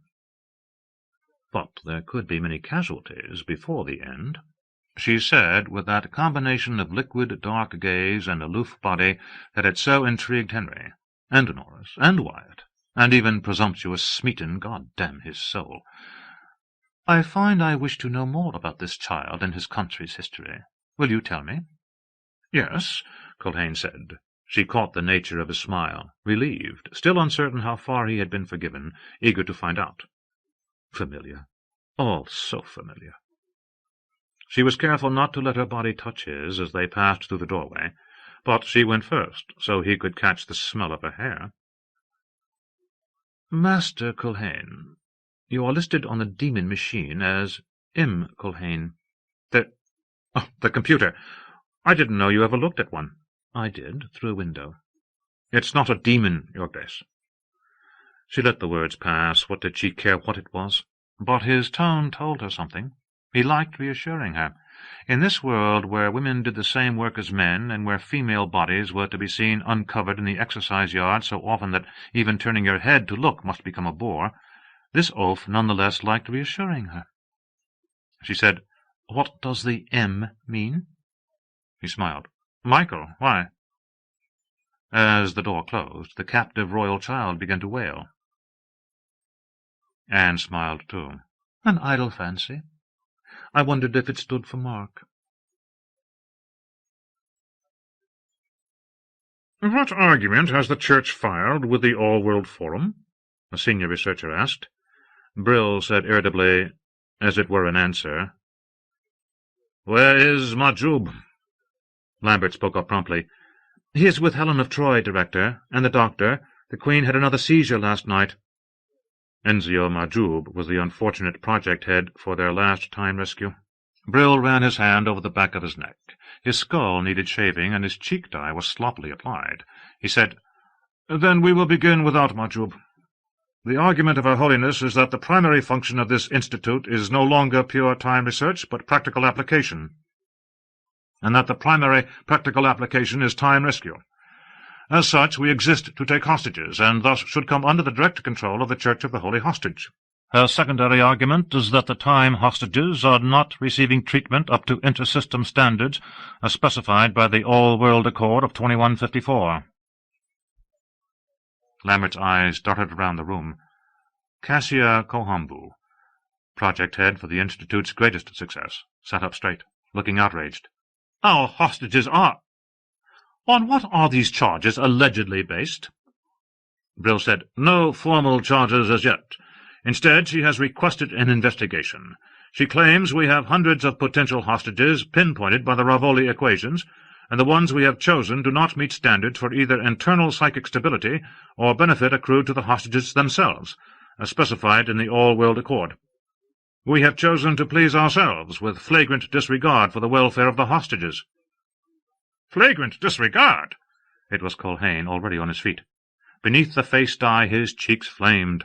Lambert eyed him carefully. "How can Her Holiness charge flagrant disregard, when without us the Tsarevich Alexis would have been in constant pain from hemophiliac episodes?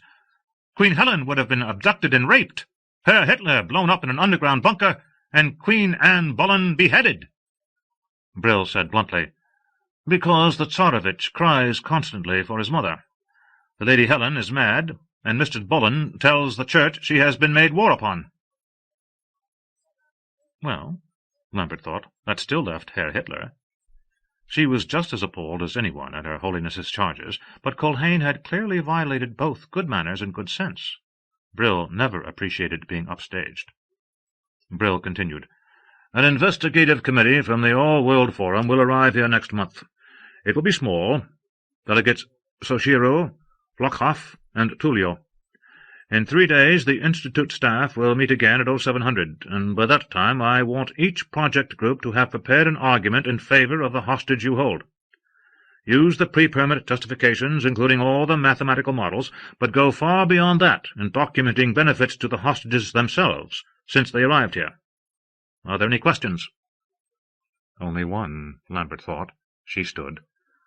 "Director, were the 3 delegates who will investigate us chosen by the All-World Forum or requested by Her Holiness?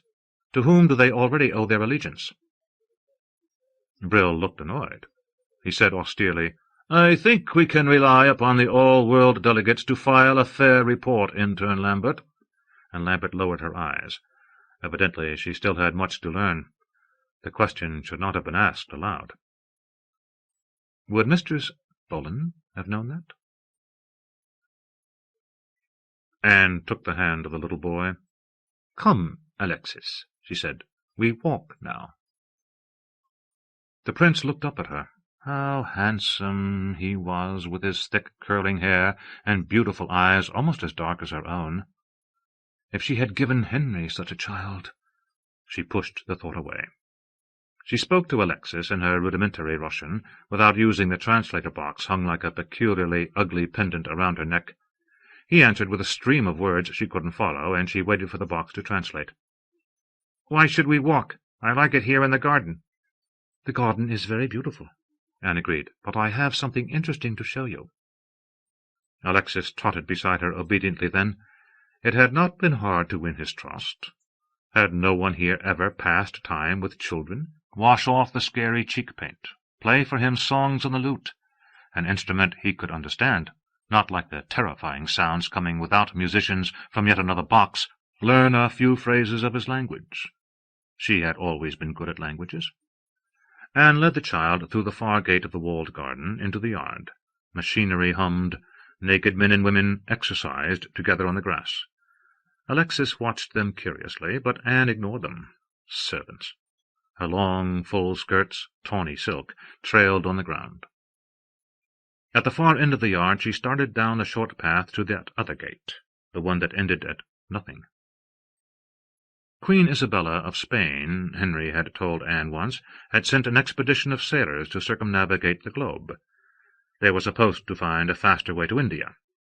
They had not done so, but neither had they fallen off the edge of the world, which many had prophesied for them. Anne had not shown much interest in the story, because Isabella had, after all, been Catherine's mother. The edge of the world. The gate ended with a wall of nothing, nothing to see, or smell, or taste. Anne had tried. To touch the wall was solid enough, and faintly tingly. "A force field," Culhane said.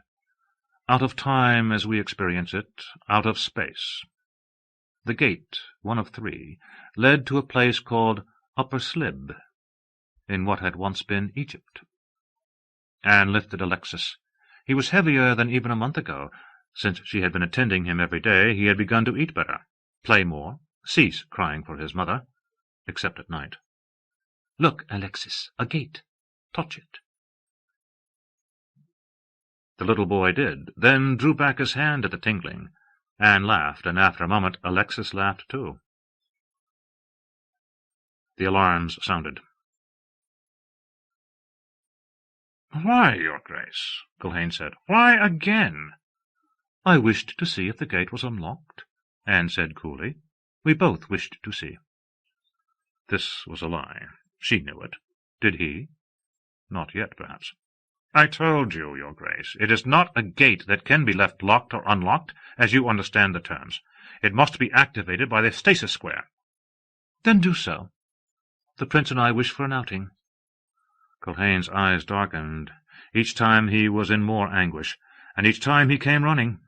However much he might wish to avoid her, commanding his henchmen to talk to her most of the time, he must come when there was an emergency, because he was her jailer, appointed by Lord Brill. So much had Anne discovered in a month of careful trials. He said now, "I told you, Your Grace, you can't move past the force field, no more than I could move into your palace at Greenwich. In the time-stream beyond that gate, my time-stream, you don't exist. The second you crossed the force field, you'd disintegrate into nothingness." Nothingness again. To Alexis she said sadly in Russian, "He will never let us out. Never, never." The child began to cry. Anne held him closer, looking reproachfully at Culhane, who was shifting toward anger. She caught him just before the shift was complete, befuddling him with unlooked-for wistfulness. "It is just that there is so little we can do here, in this time we do not belong. You can understand that, can you not, Master Culhane? Would it not be the same for you, in my court of England?" Emotions warred on his face. Anne put her free hand gently on his arm. He looked down. The long, slim fingers with their delicate tendons, the tawny silk against his drab uniform. He choked out, "Anything in my power, anything within the rules, Your Grace." she had not yet gotten him to blurt out Anne, as he had the day she'd thrown a candlestick after him at the door. She removed her hand, shifted the sobbing child against her neck, spoke so softly he could not hear her. He leaned forward toward her. "What did you say, Your Grace?" "Would you come again tonight to accompany my lute on your guitar, for Alexis and me?" Culhane stepped back. His eyes looked trapped. "Please, Master Culhane?" Culhane nodded. Lambert stared at the monitor. It showed the hospital suite, barred windows, and low white pallets, where Helen of Troy was housed. The Queen sat quiescent on the floor, as she usually did, except for the brief and terrifying periods when she erupted, shrieking and tearing at her incredible hair. There had never been a single coherent word in the eruptions, not since the first moment they had told Helen where she was and why. Or maybe that fragile mind, already quivering under the strain of her affair with Paris, had snapped too completely even to hear them. Helen, Lambert thought, was no Anne Boleyn. Anne sat close to the mad Greek queen, her silk skirts overlapping Helen's white tunic, her slender body leaning so far forward that her hair, too, mingled with Helen's, straight black waterfall with masses of springing black curls. Before she could stop herself, Lambert had run her hand over her own shaved head. What was Mistress Anne trying to say to Helen? The words were too low for the microphones to pick up, and the double curtain of hair hid Anne's lips. Yet Lambert was as certain as death that Anne was talking. And Helen, quiescent, was she none the less hearing? What could it matter if she were? Words in a tongue that, from her point of view, would not exist for another 2 millennia? Yet the Boleyn woman visited her every day, right after she left the Tsarevich. How good was Anne, from a time almost as barbaric as Helen's own, at non-verbal coercion of the crazed? Culhane entered, glanced at the monitor, and winced. Lambert said levelly, "You're a fool, Culhane." He didn't answer. "You go whenever she summons. He suddenly strode across the room, 2 strides at a time. Grabbing Lambert, he pulled her from her chair and yanked her to her feet. For an astonished moment she thought he was actually going to hit her. Researchers hitting each other. She tensed to slug him back, but abruptly he dropped her, giving a little shove so that she tumbled gracelessly back into her chair. "You feel like a fat stone." Lambert stared at him. Indifferently he activated his own console and began work. Something rose in her, so cold the vertebrae of her back felt fused in ice. Stiffly she rose from the chair, left the room, and walked along the corridor. A fat stone. Heavy, stolid yet doughy, the flesh yielding like a slug or a maggot. Bulky, without grace, without beauty, almost without individuality, as stones were all alike. A fat stone. Anne Boleyn was just leaving Helen's chamber. In the corridor, back to the monitor, Lambert faced her. Her voice was low, like a subterranean growl. "Leave him alone." Anne looked at her coolly. She did not ask whom Lambert meant. "Don't you know you are watched every minute, that you can't so much as use your chamber pot without being taped? How do you ever expect to get him to your bed, or to do anything with poor Helen?" Anne's eyes widened. She said loudly, "Even when I use the chamber pot? Watched? Have I not even the privacy of the beasts in the field?" Lambert clenched her fists. Anne was acting. Someone had already told her, or she had guessed, about the surveillance. Lambert could see that she was acting, but not why. A part of her mind noted coolly that she had never wanted to kill anyone before. So this, finally, was what it felt like. All those emotions she had researched throughout time, fury and jealousy and the desire to destroy, the emotions that started wars. Anne cried even more loudly, "I had been better had you never told me!" and rushed toward her own apartments. Lambert walked slowly back to her work area. a fat stone. Anne lay on the grass between the two massive power generators. It was a poor excuse for grass. Although green enough, it had no smell. No dew formed on it, not even at night. Culhane had explained that it was bred to withstand disease, and that no dew formed because the air had little moisture. He explained, too, that the night was as man-bred as the grass. There was no natural night here. Henry would have been highly interested in such things. She was not. But she had listened carefully, as she listened to everything Michael said. She lay completely still, waiting. Eventually the head of a researcher thrust around the corner of the towering machinery, a purposeful thrust. "Your Grace, what are you doing?" Anne did not answer. Getting to her feet, she walked back toward the castle. The place between the generators was no good. The woman had already known where Anne was.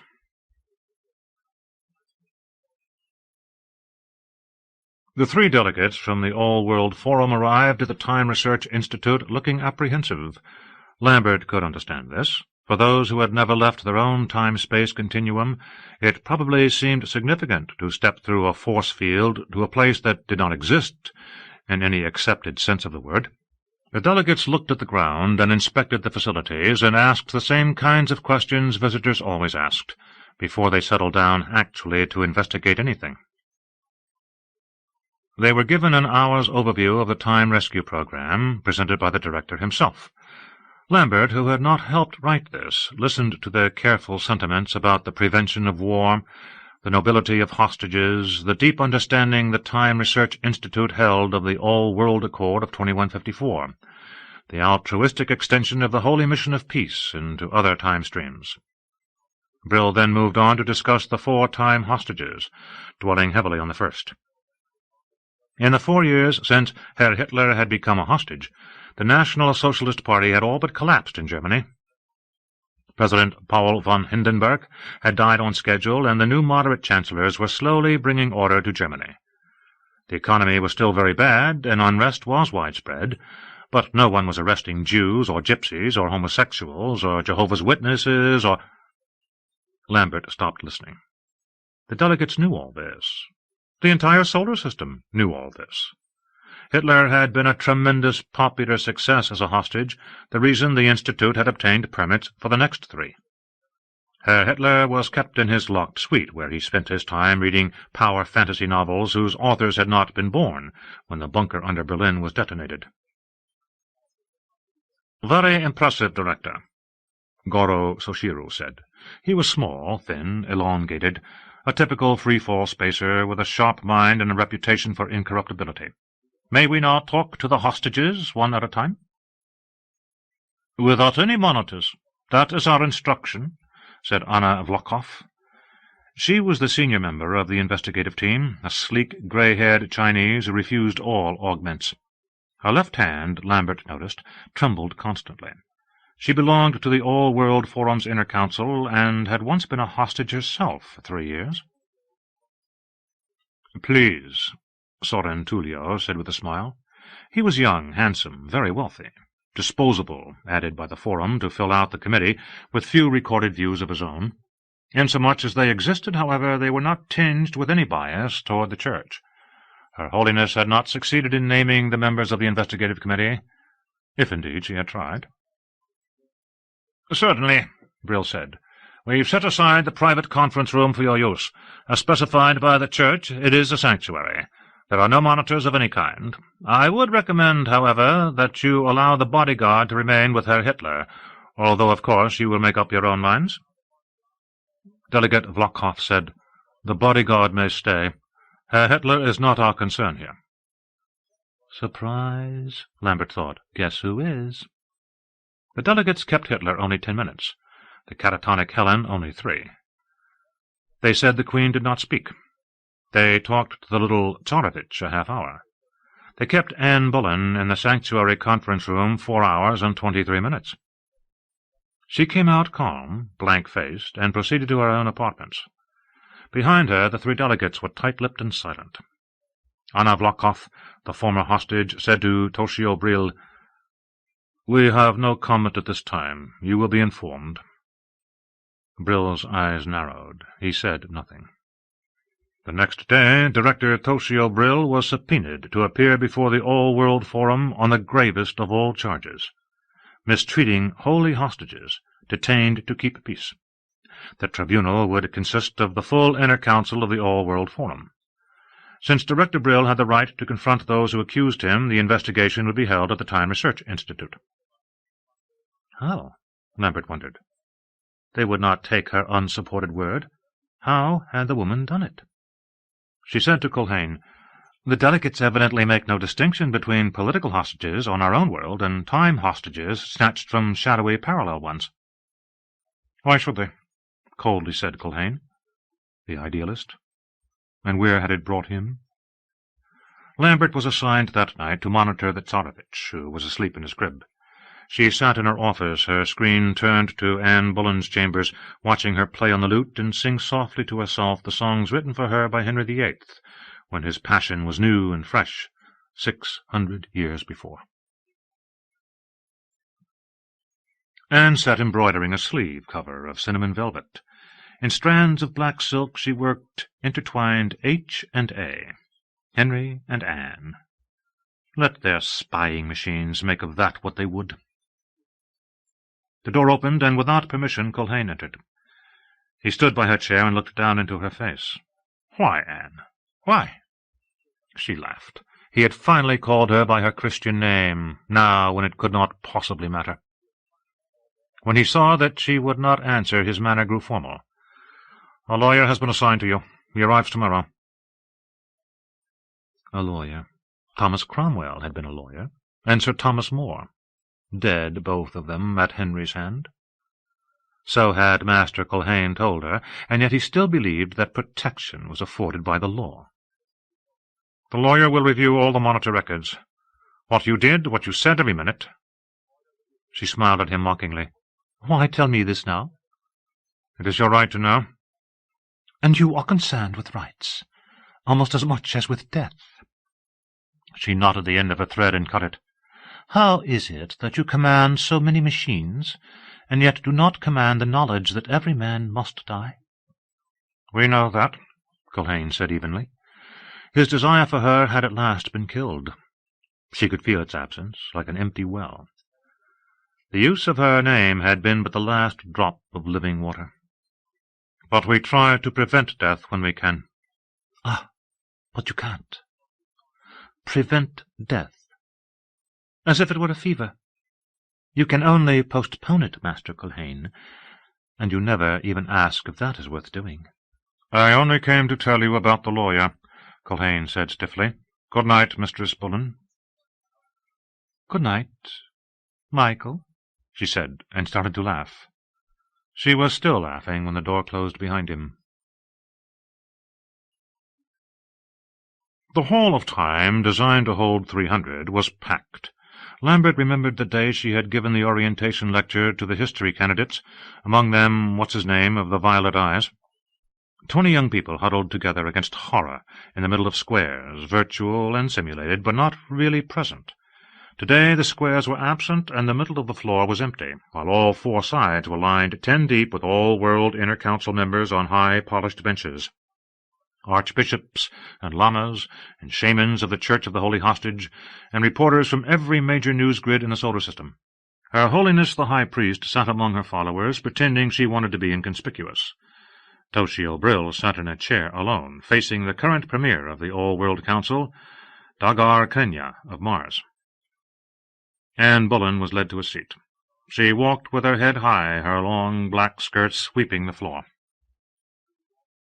Lambert remembered that she had worn black to her trial for treason in 1536. "This investigation will begin," Premier Krenya said. He wore his hair to his shoulders. Fashions must have changed again on Mars. Lambert looked at the shaved heads of her colleagues, at the long, loose black hair of Anne Bullen. To Culhane, seated beside her, she whispered, "We'll be growing our hair again soon." He looked at her as if she were crazy. It was a kind of crazy, to live everything twice, once in research, once in the flesh. Did it seem so to Anne Bullen?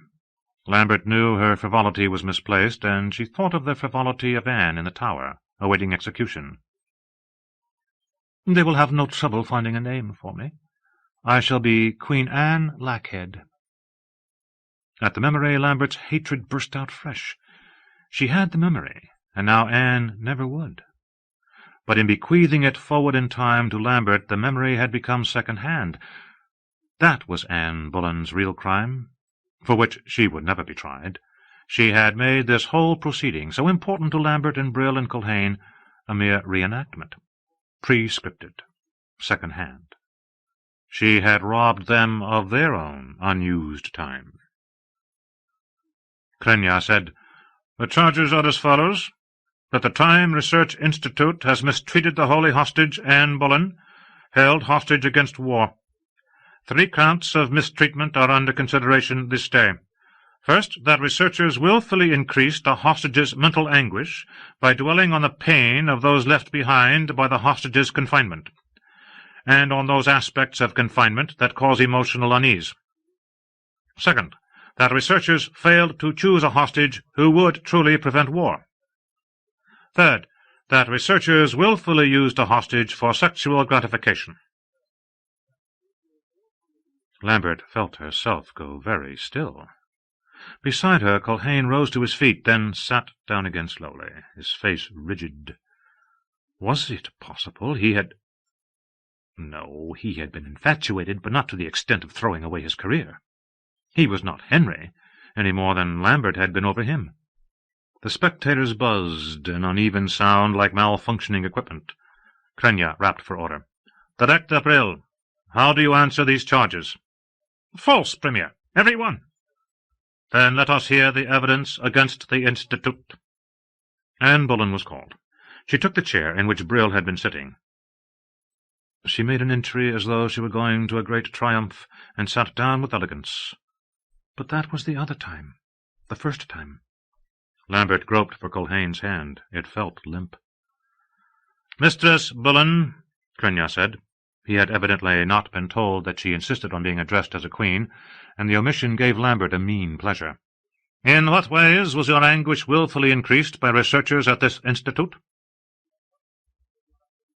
Anne held out her hand. To Lambert's astonishment, her lawyer put into it a lute.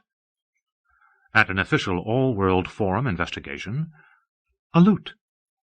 Anne began to play, the tune high and plaintive. Her unbound black hair fell forward. Her slight body made a poignant contrast to the torment in the words.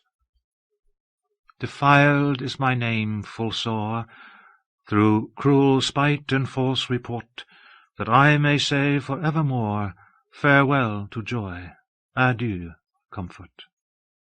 O death, rock me asleep, bring on my quiet rest, let pass my very guiltless ghost out of my careful breast. Ring out the doleful knell, let its sound my death tell, for I must die, there is no remedy, for now I die." The last notes faded. Anne looked directly at Krenya. "I wrote that, my lords, in my other life. Master Culhane of this place played it for me, along with death songs written by my brother." "Mistress Bullen." "No, I recover myself. George's death tune was hard for me to hear, my lords. Accused and condemned because of me, who always loved him well." Krenya said to the lawyer whose staff had spent a month reviewing every moment of monitor records, "Culhane made her listen to these?" "Yes," the lawyer said. Beside Lambert, Culhane sat unmoving. "Go on," Krenya said to Anne. "He told me that I was made to suffer watching the men accused with me die, how I was led to a window overlooking the block, how my brother George kneeled, putting his head on the block, how the axe was raised." She stopped, shuddering. A murmur ran over the room. It sounded like cruelty, Lambert thought. But whose? "Worst of all, my lords," Anne said, "was that I was told I had bastardized my own child. I chose to sign a paper declaring no valid marriage had ever existed because I had been pre-contracted to Sir Henry Percy, So my daughter Elizabeth was illegitimate, and thus barred from her throne. I was taunted with the fact that I had done this, ruining the prospects of my own child. He said it over and over, Master Culhane did. Crenna said to the lawyer, "Is this in the visuals?" "Yes." Crenna turned back to Anne. "But, Mistress Bullen, these are things that, because of your time rescue, did not happen. Will not happen in your time stream. How can they thus increase your anguish for relatives left behind?" Anne stood. She took one step forward, then stopped. Her voice was low and passionate. "My good lord, do you not understand? It is because you took me here that these things did not happen. Left to my own time, I would have been responsible for them all. For my brother's death, for the other 4 brave men, for my daughter's bastardization, for the torment in my own music. I have escaped them only because of you. To tell me them in such detail, not the mere provision of facts that I myself requested, but agonizing detail of mind and heart, is to tell me that I alone, in my own character, am evil, giving pain to those I love most, and that in this time stream you have brought me to, I did these things, felt them, feel them still. You have made me guilty of them. My Lord Premier, have you ever been a hostage yourself? Do you know, or can you imagine, the torment that comes from imagining the grief of those who love you? And to know you have caused this grief, not merely loss, but death, blood, the pain of disinheritance, that you have caused it, and are now being told of the anguish you cause? Told over and over? In words, in song even. Can you imagine what that feels like to one such as I, who cannot return at will and comfort those hurt by my actions?" The room was silent. Who, Lambert wondered, had told Anne Bullen that Premier Crenna had once served as a holy hostage? "Forgive me, my lords," Anne said dully. "I forget myself." "Your testimony may take whatever form you choose," Crenna said, and it seemed to Lambert that there were shades and depths in his voice. The questioning continued. A researcher, said Anne, had taunted her with being spied on even at her chamber pot. Lambert leaned slowly forward, which had made Anne cry out, "It had been better had you never told me."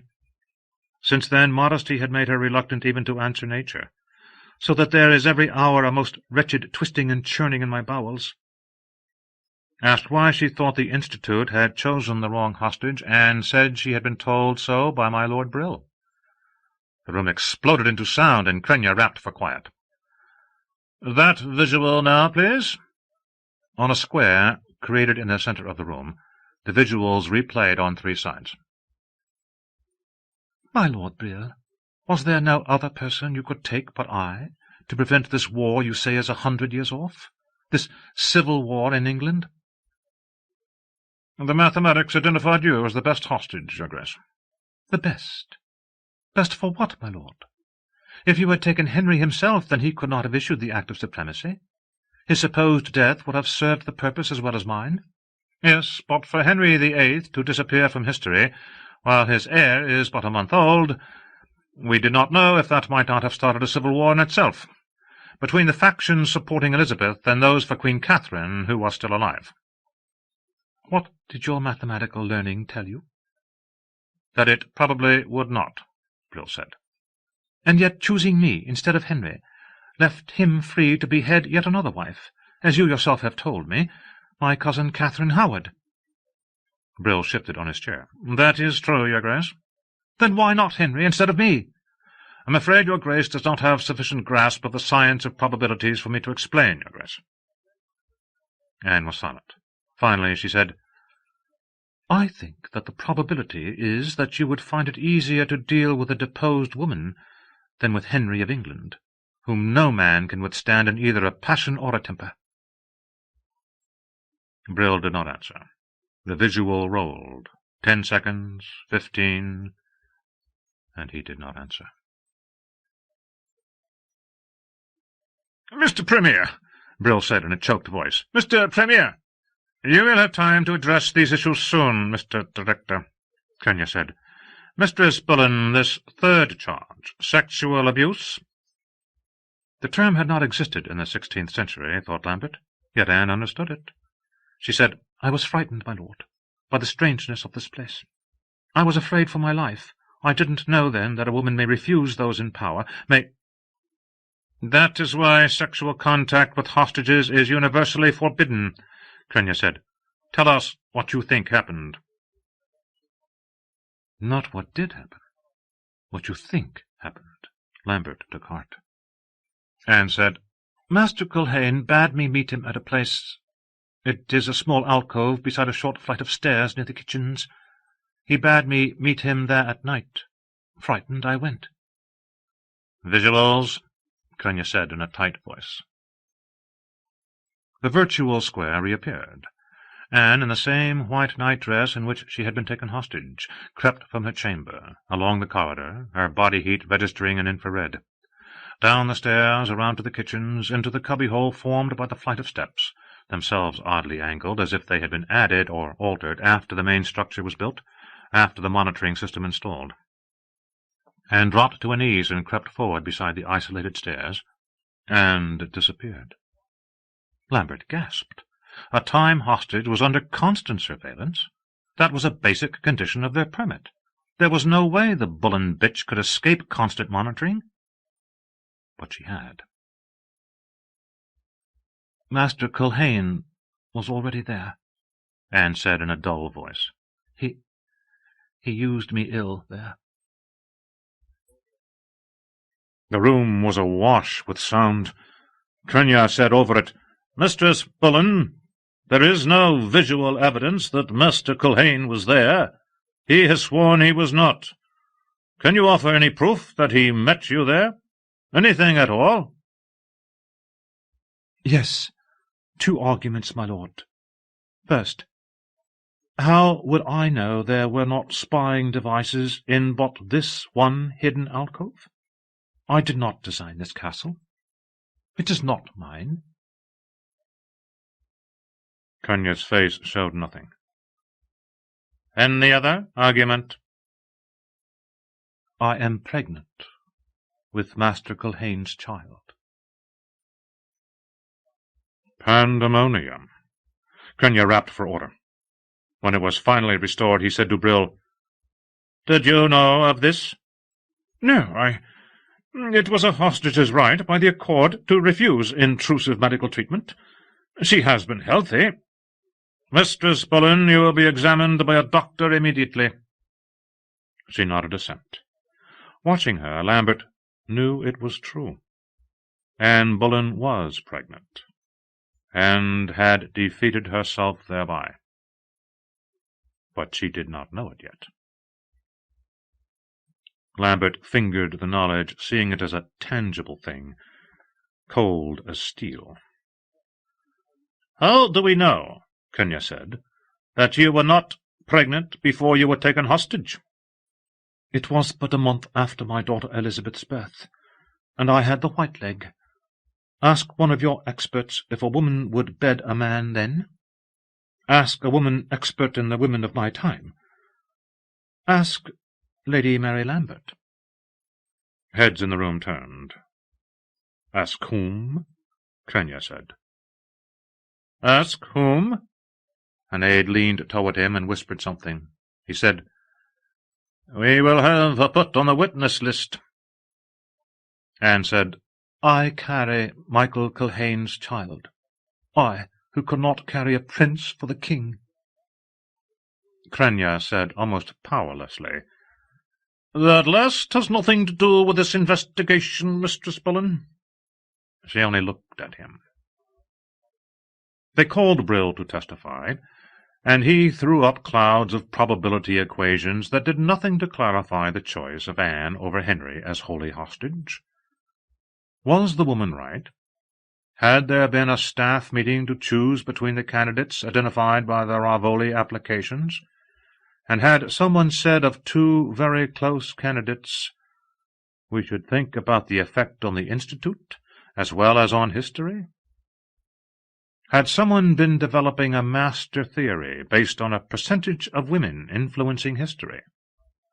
Had someone had an infatuation with the period, and chosen by that what should be altered? Lambert would never know. She was an intern. Had been an intern. Culhane was called. He denied seducing Anne Bullen.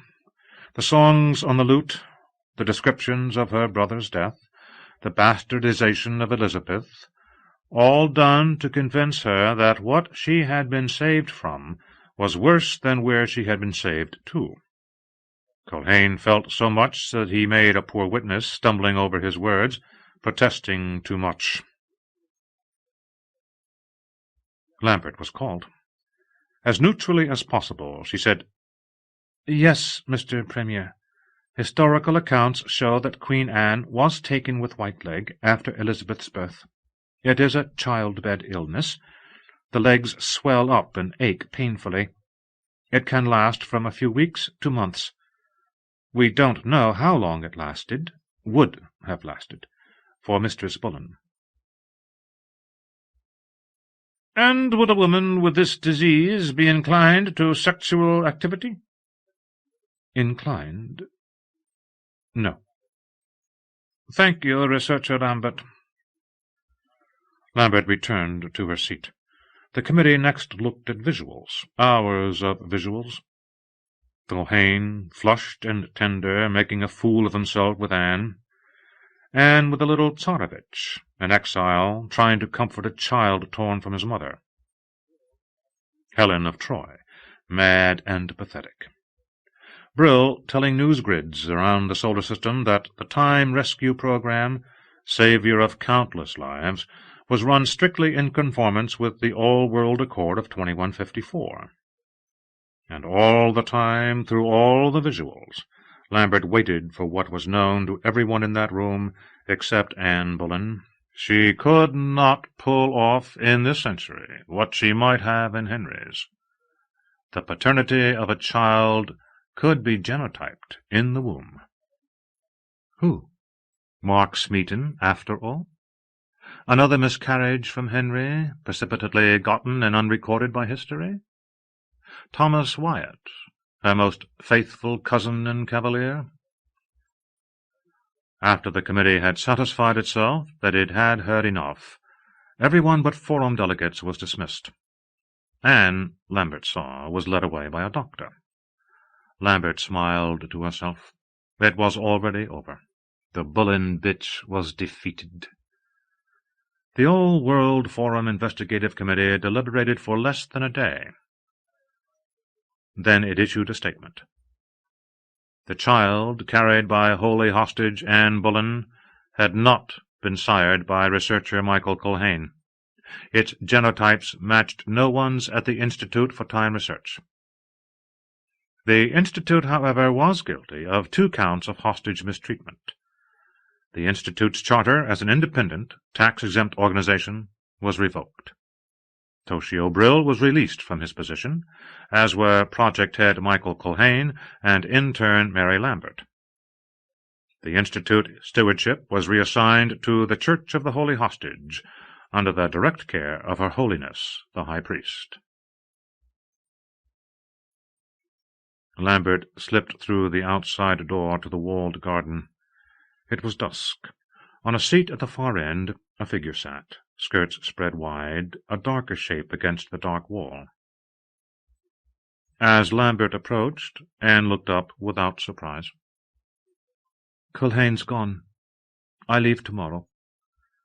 Neither of us will ever work in time research again." Anne went on, gazing upward. Those great dark eyes, that slim neck so vulnerable. Lambert clasped her hands together hard. "Why?" Lambert said. "Why do it all again? Last time use a king to bring down the power of the Church. This time use a church to— Before at least you gained a crown. Why do it here, when you gain nothing?" "You could have taken Henry. He deserved it. I did not." But we didn't take Henry, Lambert shouted. So why? Anne did not answer. She put out one hand to point behind her. Her sleeve fell away, and Lambert saw clearly the small sixth finger that had marked her as a witch. A tech came running across the half-lit garden. "Researcher Lambert!" "What is it?" "They want you inside, everybody. The Queen, the other one, Helen. She's killed herself." The garden blurred, straightened. "How?" "Stabbed with a silver sewing scissors hidden in her tunic. It was so quick, the researchers saw it on the monitor but couldn't get there in time. Tell them I'm coming." Lambert looked at Anne Bullen.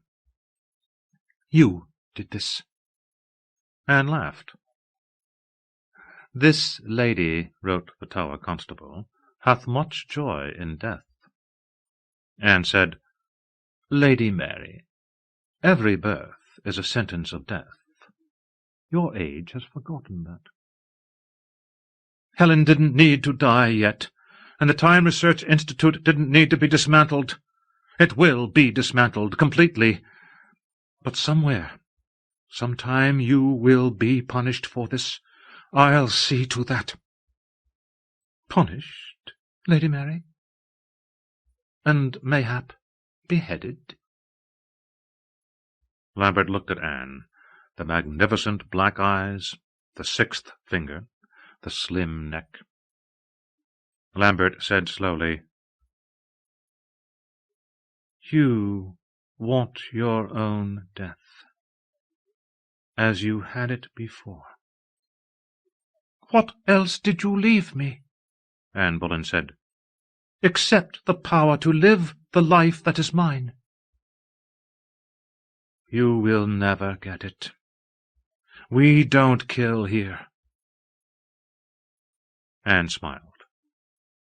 "Then how will you punish me? Sometime, somehow?" Lambert didn't answer. She walked back across the walled garden, toward the looming walls grey in the dusk, toward the chamber where lay the other dead queen. Acknowledgements. Acknowledgment is made for permission to print the following material. The Miracle Workers. Copyright 1958 by Street and Smith Publications, Incorporated. First published in Astounding Science Fiction, July 1958. Reprinted by permission of the author and the author's agent, Ralph M. Vicinanza, Limited. The Longest Voyage by Paul Anderson. Copyright 1960 by Street and Smith Publications, Incorporated. First published in Analog, December 1960. Reprinted by permission of the author. On the Storm Planet by Cordwainer Smith. Copyright 1965 by Galaxy Publishing Corporation. First published in Galaxy, February 1965. Reprinted by permission of the author's estate and the agents for the estate, Scott Meredith Literary Associates, Incorporated, 845 3rd Avenue, New York, New York, 10022. The Star Pit by Samuel R. Delaney. Copyright 1966 by Galaxy Publishing Corporation. First published in Worlds of Tomorrow, February 1967. Reprinted by permission of the author. Total Environment by Brian W. Aldiss. Copyright 1968 by Galaxy Publishing Corporation. First published in Galaxy, February 1968. Reprinted by permission of the author. The Merchants of Venus by Frederick Pohl. Copyright 1972 by UPD. First published in If, August 1972. Reprinted by permission of the author. The Death of Dr. Island by Gene Wolfe. Copyright 1973 by Gene Wolfe. First published in Universe 3, Random House. Reprinted by permission of the author and the author's agent, Virginia Kidd. Where Late the Sweet Birds Sang, by Kate Wilhelm. Copyright 1974 by Kate Wilhelm. First published in Orbit 15, Harper & Row. Reprinted by permission of the author. Souls, by Joanna Russ. Copyright 1981 by Mercury Press, Incorporated. First published in The Magazine of Fantasy and Science Fiction, January 1982. Reprinted by permission of the author. A Traveller's Tale, by Lucius Shepard. Copyright 1984 by Davis Publications, Incorporated. First published in Isaac Asimov's Science Fiction Magazine, July 1984. Reprinted by permission of the author. Sailing to Byzantium, by Robert Silverberg. Copyright 1985 by Davis Publications, Incorporated. First published in Isaac Asimov's Science Fiction Magazine, February 1985. Reprinted by permission of the author. Mr. Boy, by James Patrick Kelly. Copyright 1990 by Davis Publications, Incorporated. First published in Isaac Asimov's Science Fiction Magazine, June 1990. Reprinted by permission of the author. And Wild for to Hold, by Nancy Kress.